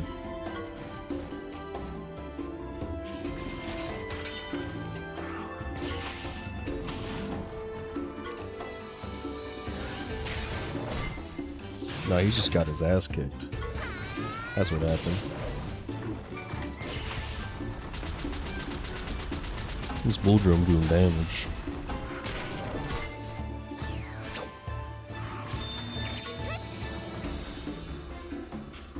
Alright, I stayed away from TF2. Has Steam trading though, so technically you can always buy something if you really wanted it, although better watch out on the pricing for some hats. Go for hundreds. I think that's the main difference and issue I had compared to like Overwatch when it came to like CSGO and TF2 is you could legitimately just buy the thing you wanted. You didn't have to gamble for it. If you wanted it, it's out there. Some of it may be stupid expensive, but you could just buy the item. I used to play TF2 a lot, did enjoy it a lot. Never touched the competitive stuff that was introduced at a later point. By the time I became aware of TF2 and Overwatch, I was so burnt out on PvP games that I never wanted to touch them. Like I had just gotten done dragging my balls through glass just to play Smite that I just never wanted to play competitive, like anything PvP related again in my life.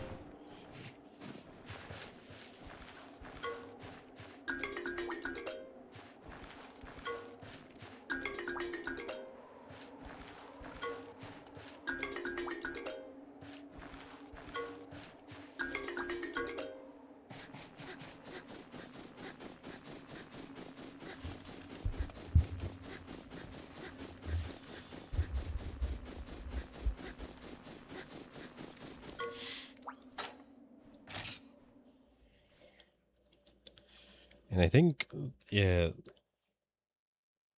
TF2, I forget when it stopped, or when it became on my radar and stopped being something I was even interested in.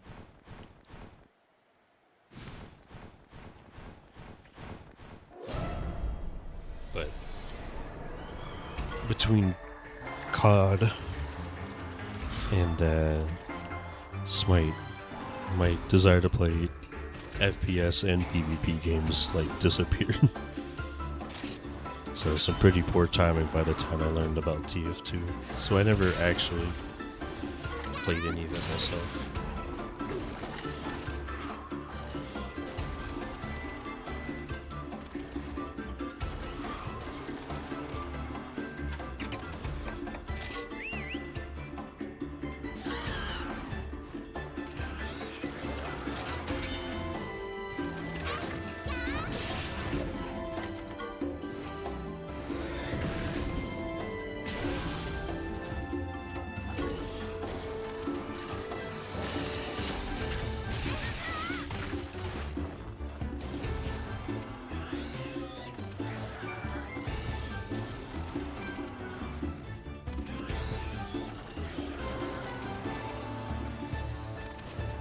The issue with TF2 is that while I did like it, it was just abandoned by Valve for so long now. The community is so strong.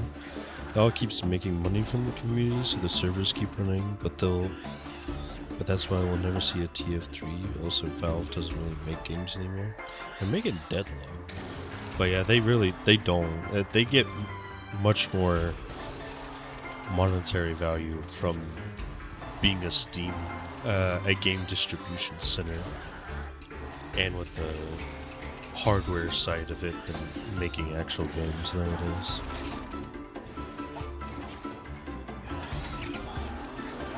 This asshole.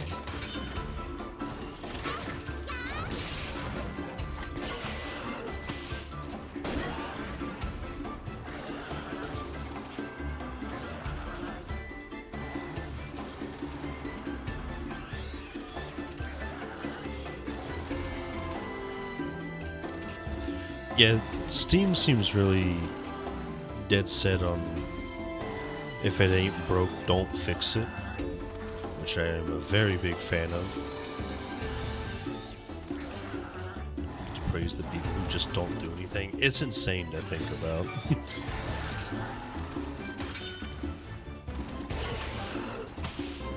Like the non-leading factor, and we're just super happy they're not doing anything.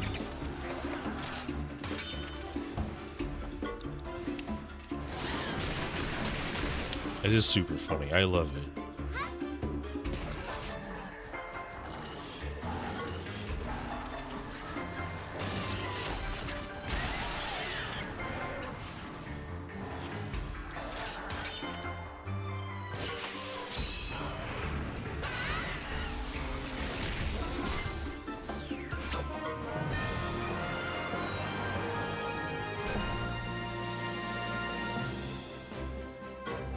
Hey, okay.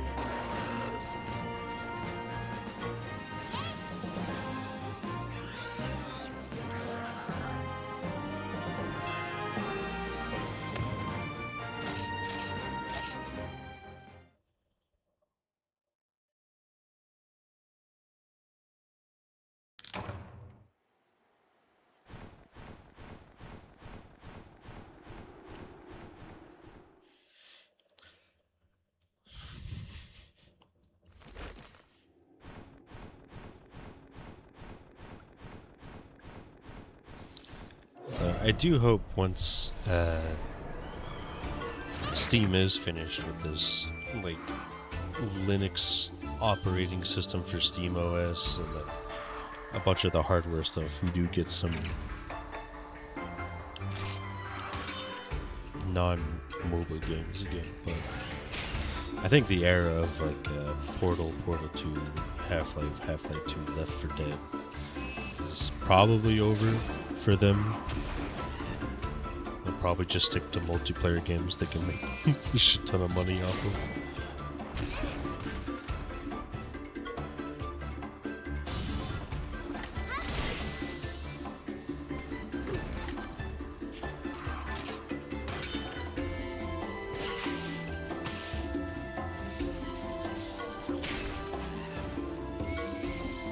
Ooh.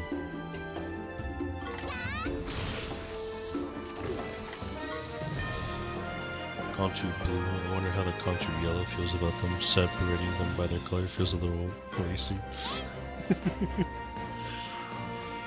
Yeah.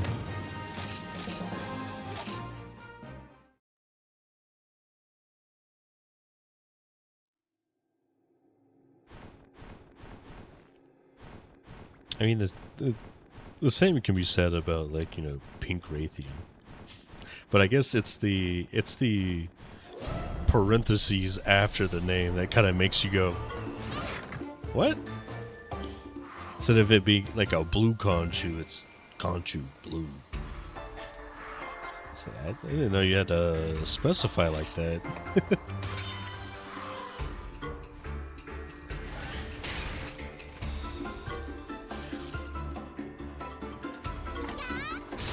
The same thing with Banabra Green. Get you wondering.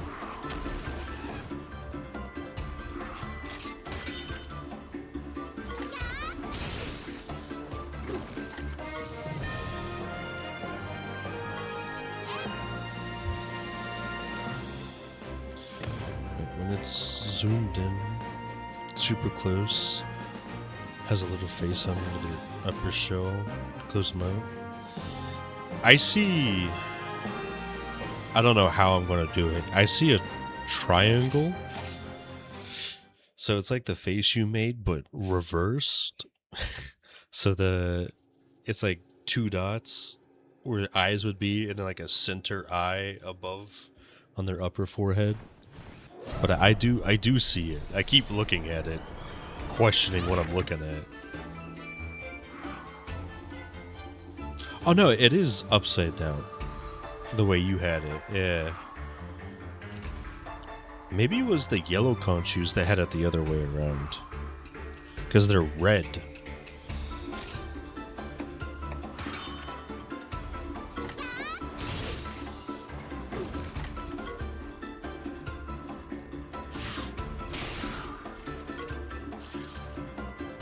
But yeah, I do see the little faces. Color into this, the better of you else. You got me.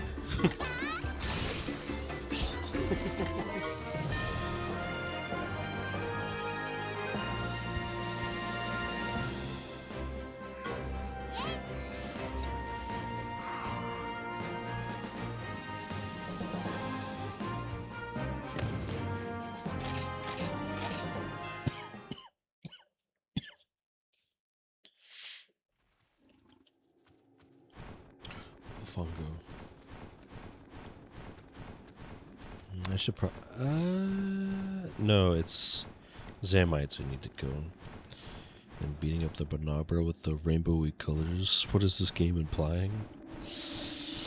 I hate to break it to you, bud, but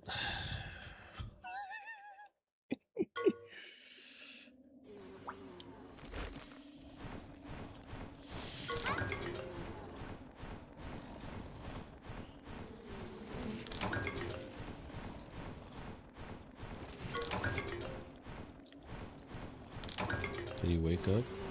No, but he probably will if we're gonna keep doing it.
Man. What else do we need?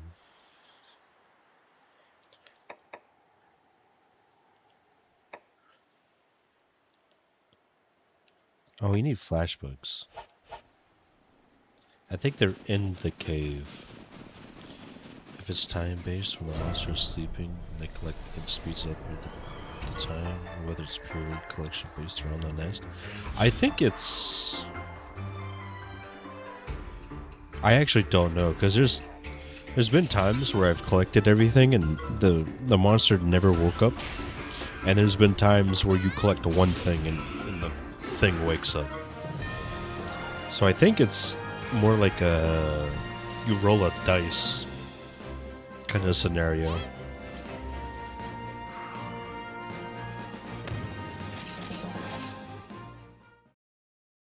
And if you happen to hit the table, RNG with increasing odds, probably. That's probably how it actually plays out. That would make the most sense.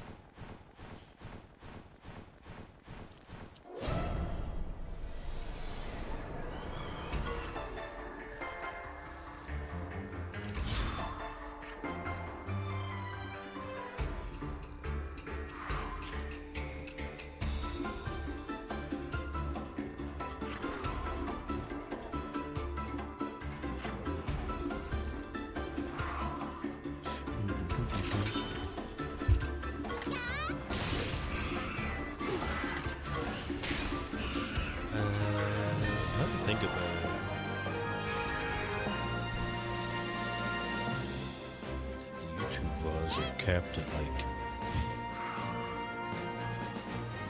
11 hours. So I should probably wrap up soon. I don't want to though. I just want to keep playing the game. It'd be a lot better if I could if I had the storage space to just record everything instead of dual streaming to YouTube as a VOD storage space. Oh shit, Lagambi.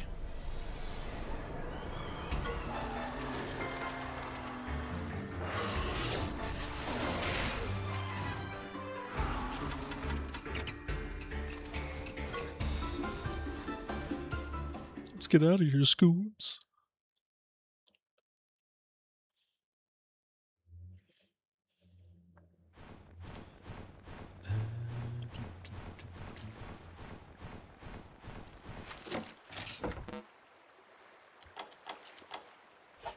We only have 3 Zamites? I thought we had more.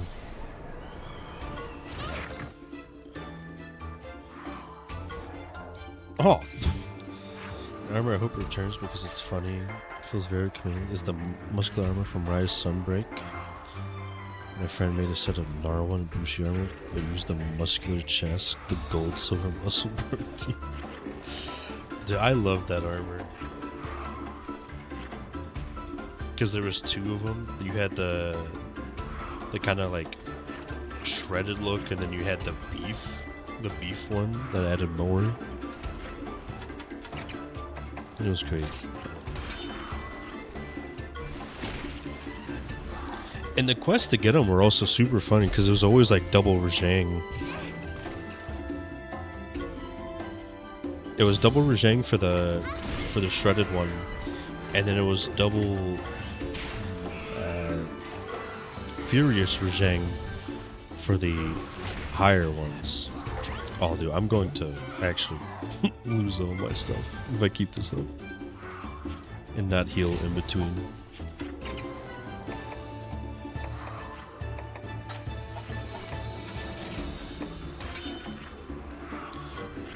Joined in those low rank SOS and assisted people, and then just when you finished, you did the flex emote.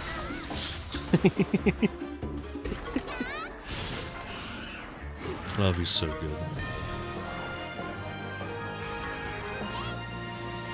Yeah, exactly. That's so good.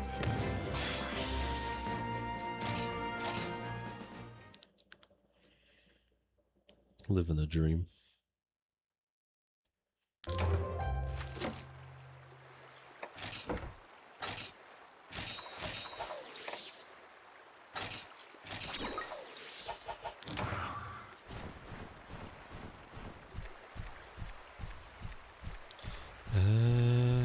Let's do the rare den and get all the bug spots.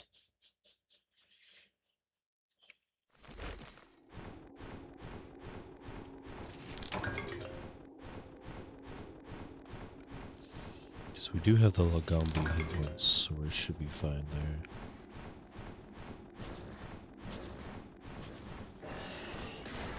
We are just here for Zamites and bugs. I think he almost ran into us. I saw him for a little bit.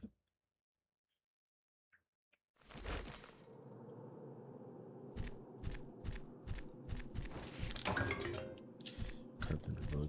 Never lucky.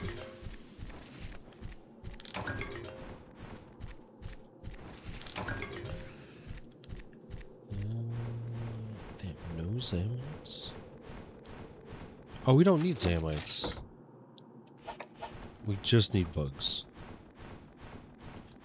That last quest gave us the last 3 we needed.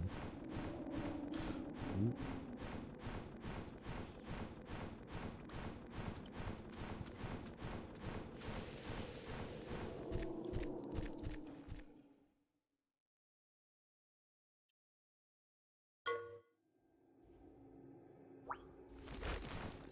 Wish there was more bugs. It's gonna be so nice when we finally get a monster that can traverse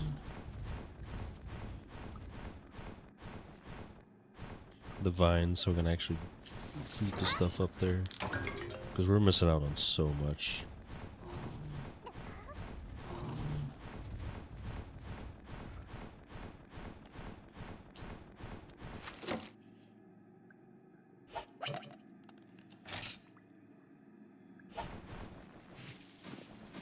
Pressing the wrong buttons. Two Zelda games are at the moment. I fear for Ocarina of Time remake. Ah, dude. I personally really liked Breath of the Wild. I have Tears of the Kingdom. I have not beaten it. I played like barely any of it. I didn't progress. I went down the big hole and spent my entire time down there, had fun, packed up the game, and I haven't touched it since. I am not looking forward to an Ocarina of Time remake. I hope it doesn't happen. I really don't.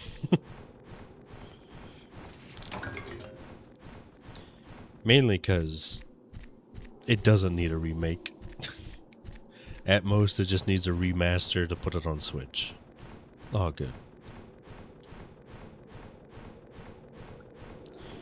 Breath of the Wild as well. Tears of the Kingdom, though, I didn't like it. It felt full of forced, tedious stuff, and I never finished. Oh, I didn't know that. I quite literally just didn't do shit with the game.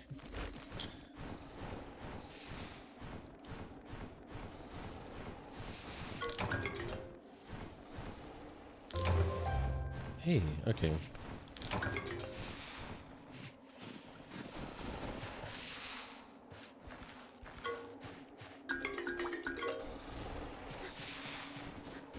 Still Majora's Mask, the original of the 3D, since they ruined the bosses in the 3D version. I was not aware of that.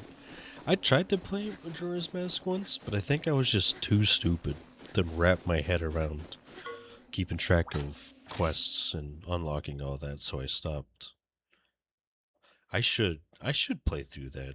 I was watching good old Peverson of Dark Souls and Elden Ring fame play it again recently. Kind of sparked an interest for me.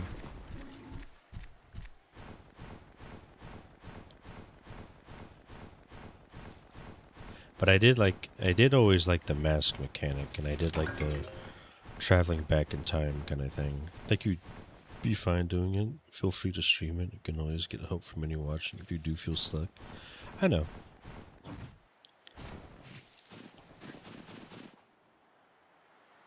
I'll probably be fine. It's just at the time I couldn't muster it. Details they have set up because of the 3-day mechanic. Yeah, it seemed like they could do quite a bit with it, and they used it to the best of their advantage.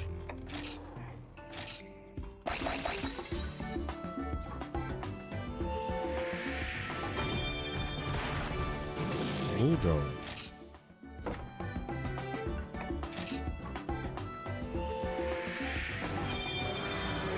Lagambi.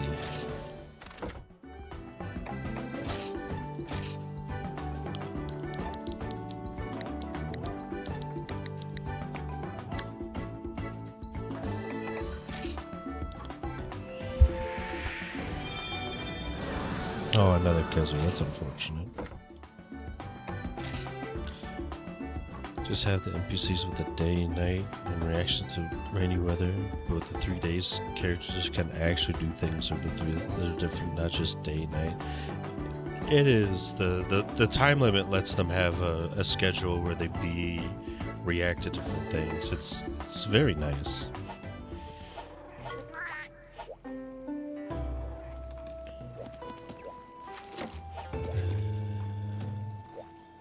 I need to organize my monsters. That's what I need to do. Move.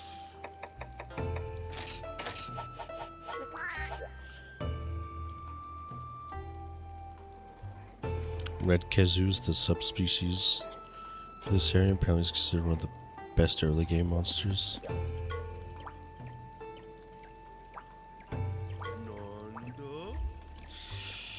Oh boy, good old Red Kezu. The issue with trying to get early game stuff is it really worth the effort?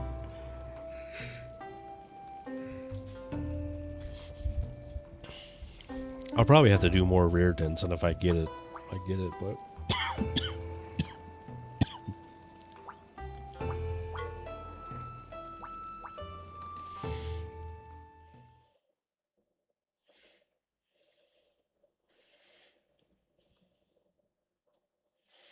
オラの本当の姿は伝承じいさんだ。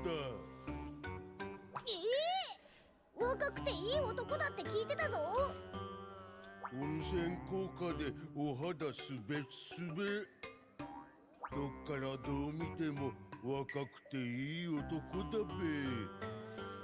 べ。おじさま、自分で言いふらしてたんですか？伝承の儀はモンスターの力を目覚めさせる奇跡の秘宝だ。モンスターは一体だけじゃダメなんだ。二体のモンスターが出会うことで新たな力が目覚めるんだ。もう一体はオラのイヤンクックを使うんだ。今のおめえたちなら伝承の儀を扱えるべ。俺、絆石を掲げるだ。The red Kezu is any of the 4 eggs that are reddish pink for both of the base egg color and the tiger stripe pattern. Oh, that does help a lot, actually. Oh, here it is! I love this mechanic. I spent too much time on this mechanic. The gene selector.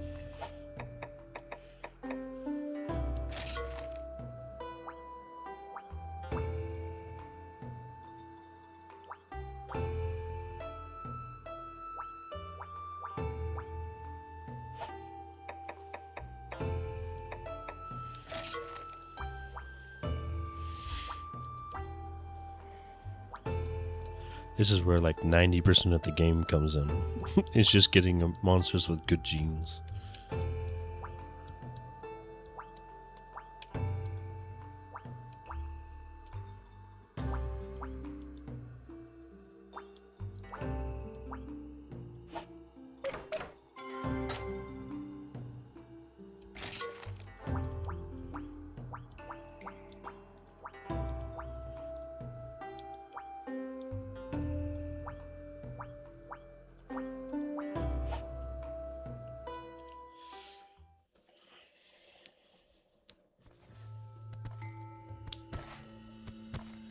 Oh, this is brutal. Oh, okay, well, no, he's not the one being sacrificed. This is still funny to look at it like this.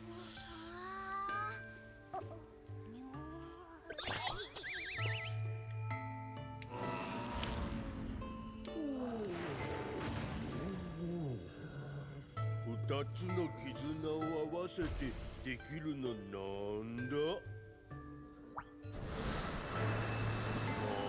なんだ伝承なんだ伝承なぞなぞ答えはなんだ To go to sleep, only one awakens. Yeah.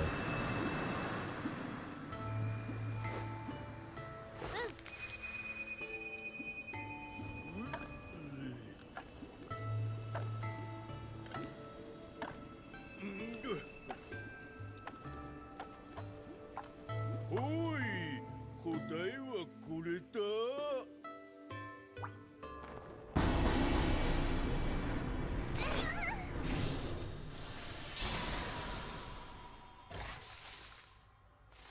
He turned red. Oh shit. 火を吐くウルクススなんて見たことありません。モンスターにはもともとすべての力があるんだ。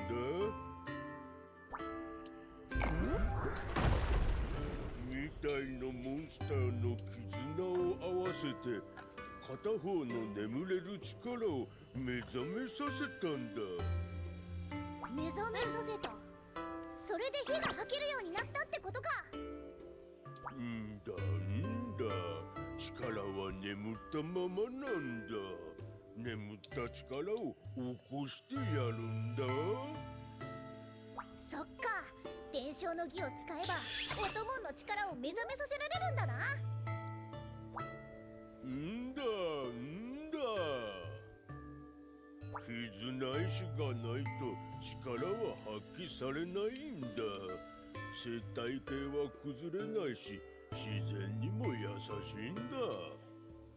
奇跡で優しいのか。すっげえぞ、伝承の儀。ありがとうございます、伝承のおじいさん。わかんねえことがあったらいつでもここに来ていいだ。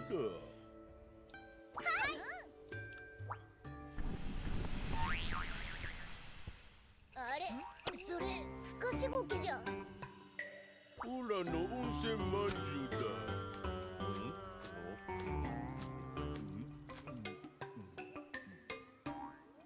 まさか温泉まんじゅうってふかしごけのこと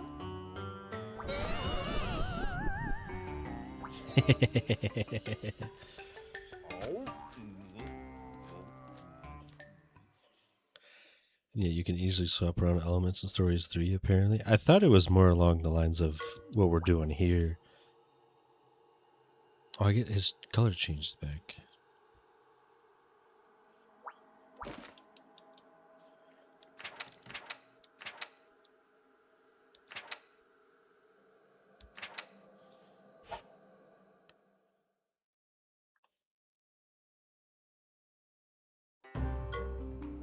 I do like that about Stories 3. Stories 3, I mean. The being able to kind of slot in any element and do all that. I haven't played Stories 3, so what I heard. I haven't either. I do wish to play it, though. I'll probably, near the end of May, depending on how long it takes me to play this one, I'll probably start that one up.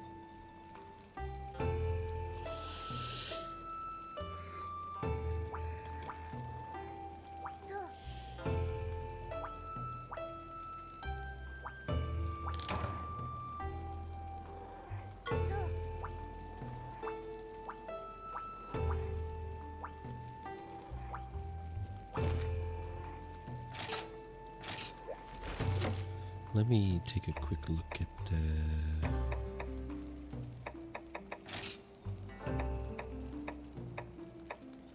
no, he's still the same color. So they took this concept from Stories 1 and then they amplified it for Stories 3.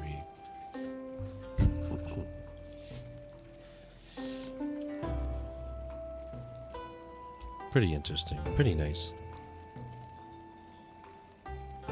Like it amplified, more like they gave it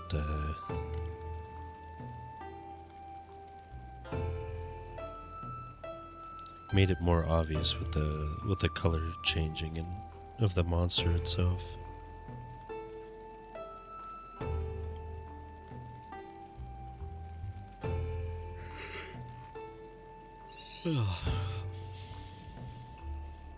Hmm.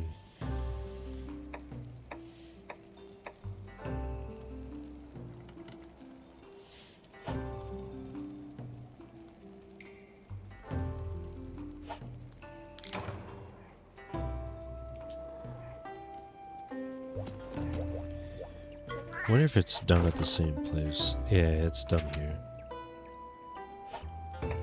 Here's the rite of channeling.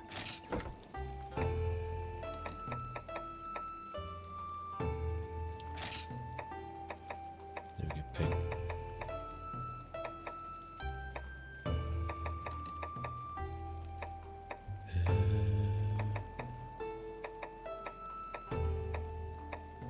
We don't have anything spare. This would probably just be best to.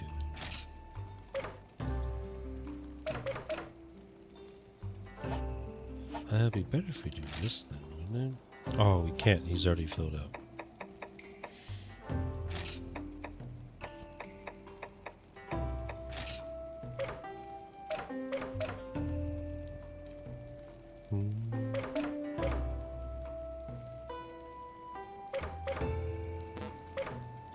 Oh, shit. Okay. You can't just take one out and then put it into another spot. You have to... I'm not sure, but for some reason, I don't think I fully understand the whole channeling mechanic and wanted to figure out how to open all those slots or something. If it's anything like Stories 2, the... Later, when you get later in the game, you can get eggs that glow, or as Navrul puts it, smell good, or they're heavy, and they basically have better genes or more open slots. In this game, though, it looks like you can only transport from one slot to another. In Stories 2, you would take any skill, pop it out, and put it any place. But it looks like a metal one can only go to another metal, right one can only go to another right. So if we wanted to fill out Lagombi's, we'd have to put like the anti-blind gene. Or something else. Which I'll probably do.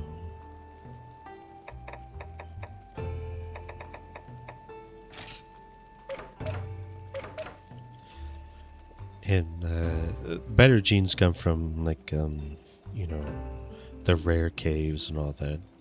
The advantage of playing the first game in the series first because things improve in the later games. Yeah.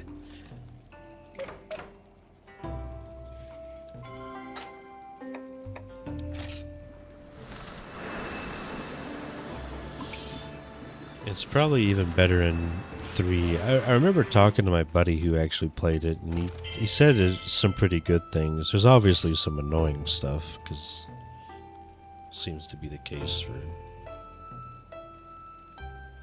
modern Monster Hunter games, or Capcom's games in general, but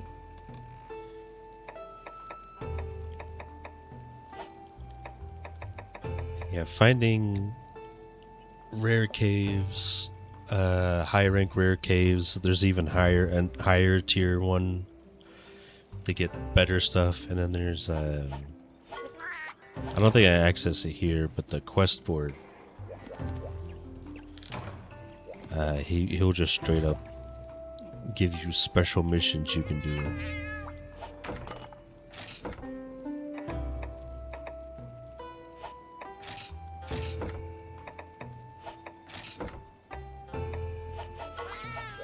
To get better monsters and all that.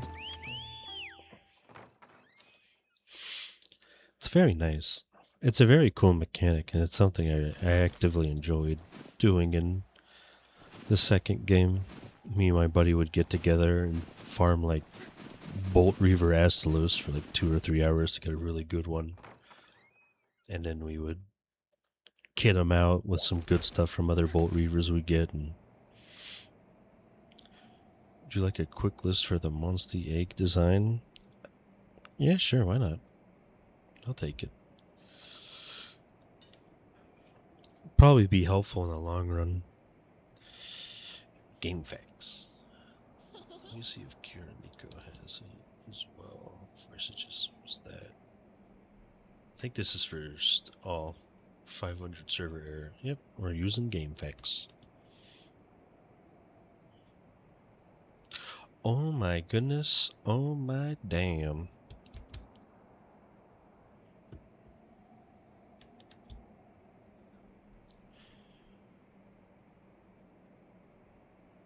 That's actually insanely helpful. Holy shit. Thank you.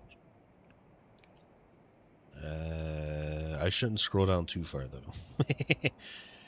I'm already seeing things I haven't encountered.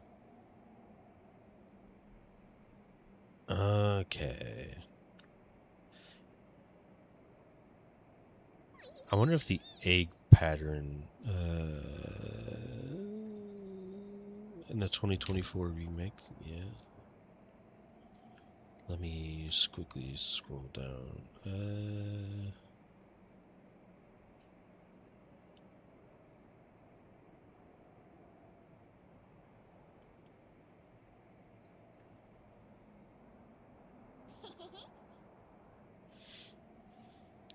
Oh, this had...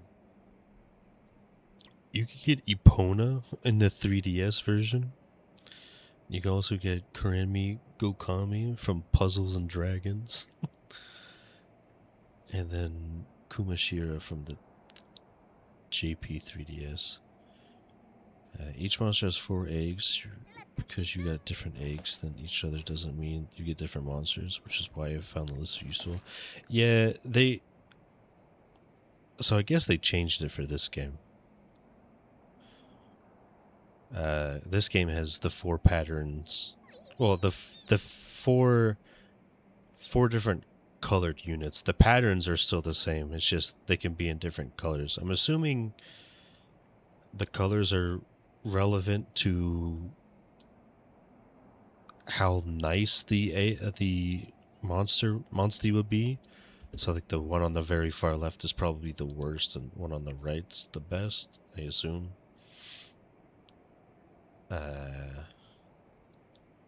When it comes to subspecies, they share the same pattern, so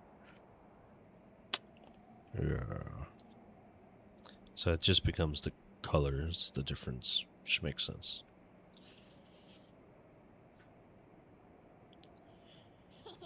I definitely will keep that handy.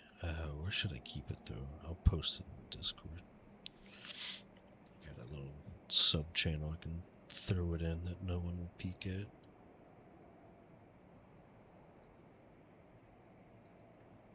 I should probably get rid of these armor school lists I have. I don't think things like weight or smell matter for patterns. Weight and smell is for the genes. So the skills they have, how many openings they have, I believe that's what weight and smell are. I believe. I could be wrong, but if it's at least what I recall from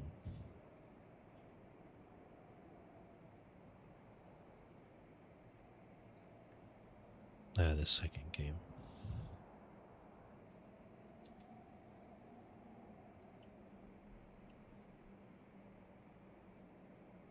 So you want heavier and stinkier ones. Alright, that's safe there. We cleaned up that channel. Should be all good.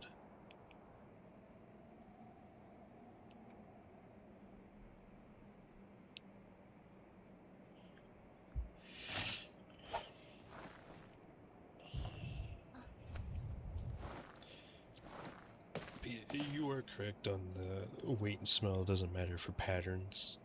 Patterns indicate what it is. Color indicates if subspecies, probably something else. Or maybe there can just be 4 types and they just there's no real meaning to it. There's probably some weight or meaning to it, but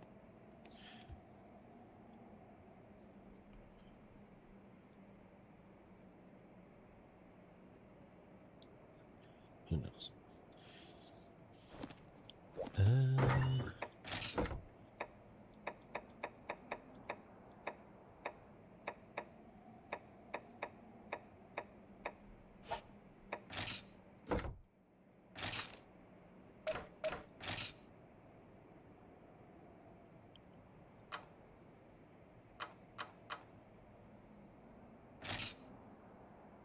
Yeah, I can't change the eyebrows or eyelashes or any of that.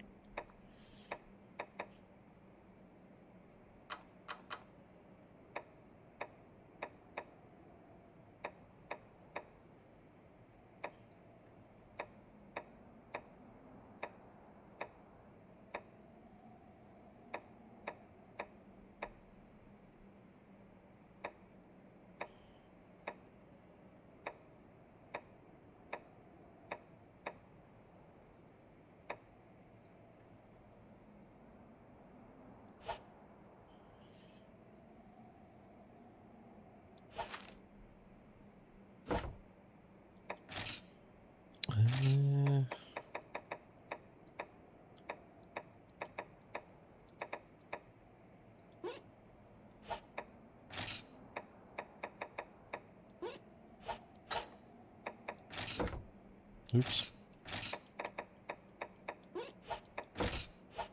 Shit. Wrong button.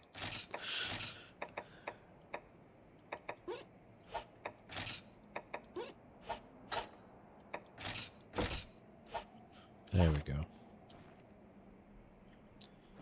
Let's save one more time. I should probably call it here. 11 p.m.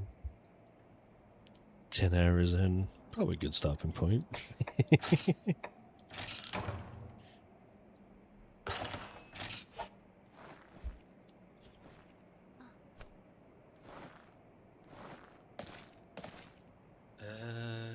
can't guarantee. It's 11 p.m. No, it's 11 a.m. I misspoke. It's 11 a.m. I woke up at 11 p.m. That's what I was going to say. 12 hours awake so far. Should probably do something else. Okay, it's already the 26th for me. It is the 25th. So 26th. Yeah, I figured you were Australian. I don't know why I said Australia. You could be literally anywhere else in Asia. You're living in the past, man. I need to get with the times, brother. I'm falling behind.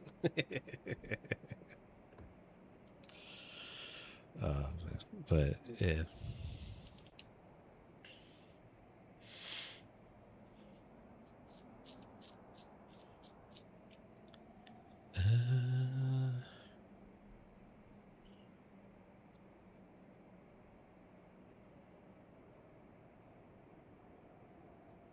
New Zealand is further east than Australia, but I think I told you before that I'm Australian.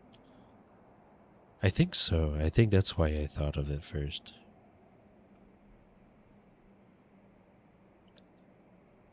Because you're Australian, Rote's German, I believe, and then Echo is in America, at least.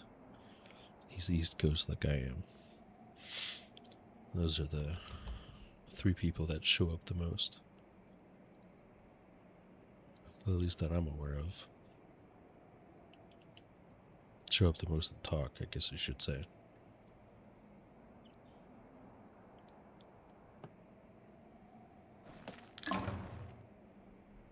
Oh no, my hot mist. Anyways, I'll wrap it up here. Thanks for stopping by, Shinigami. Hope you had a nice one. For everyone else, thank you for watching. Hope you enjoyed this little session, and I'll see you next time. Bye-bye.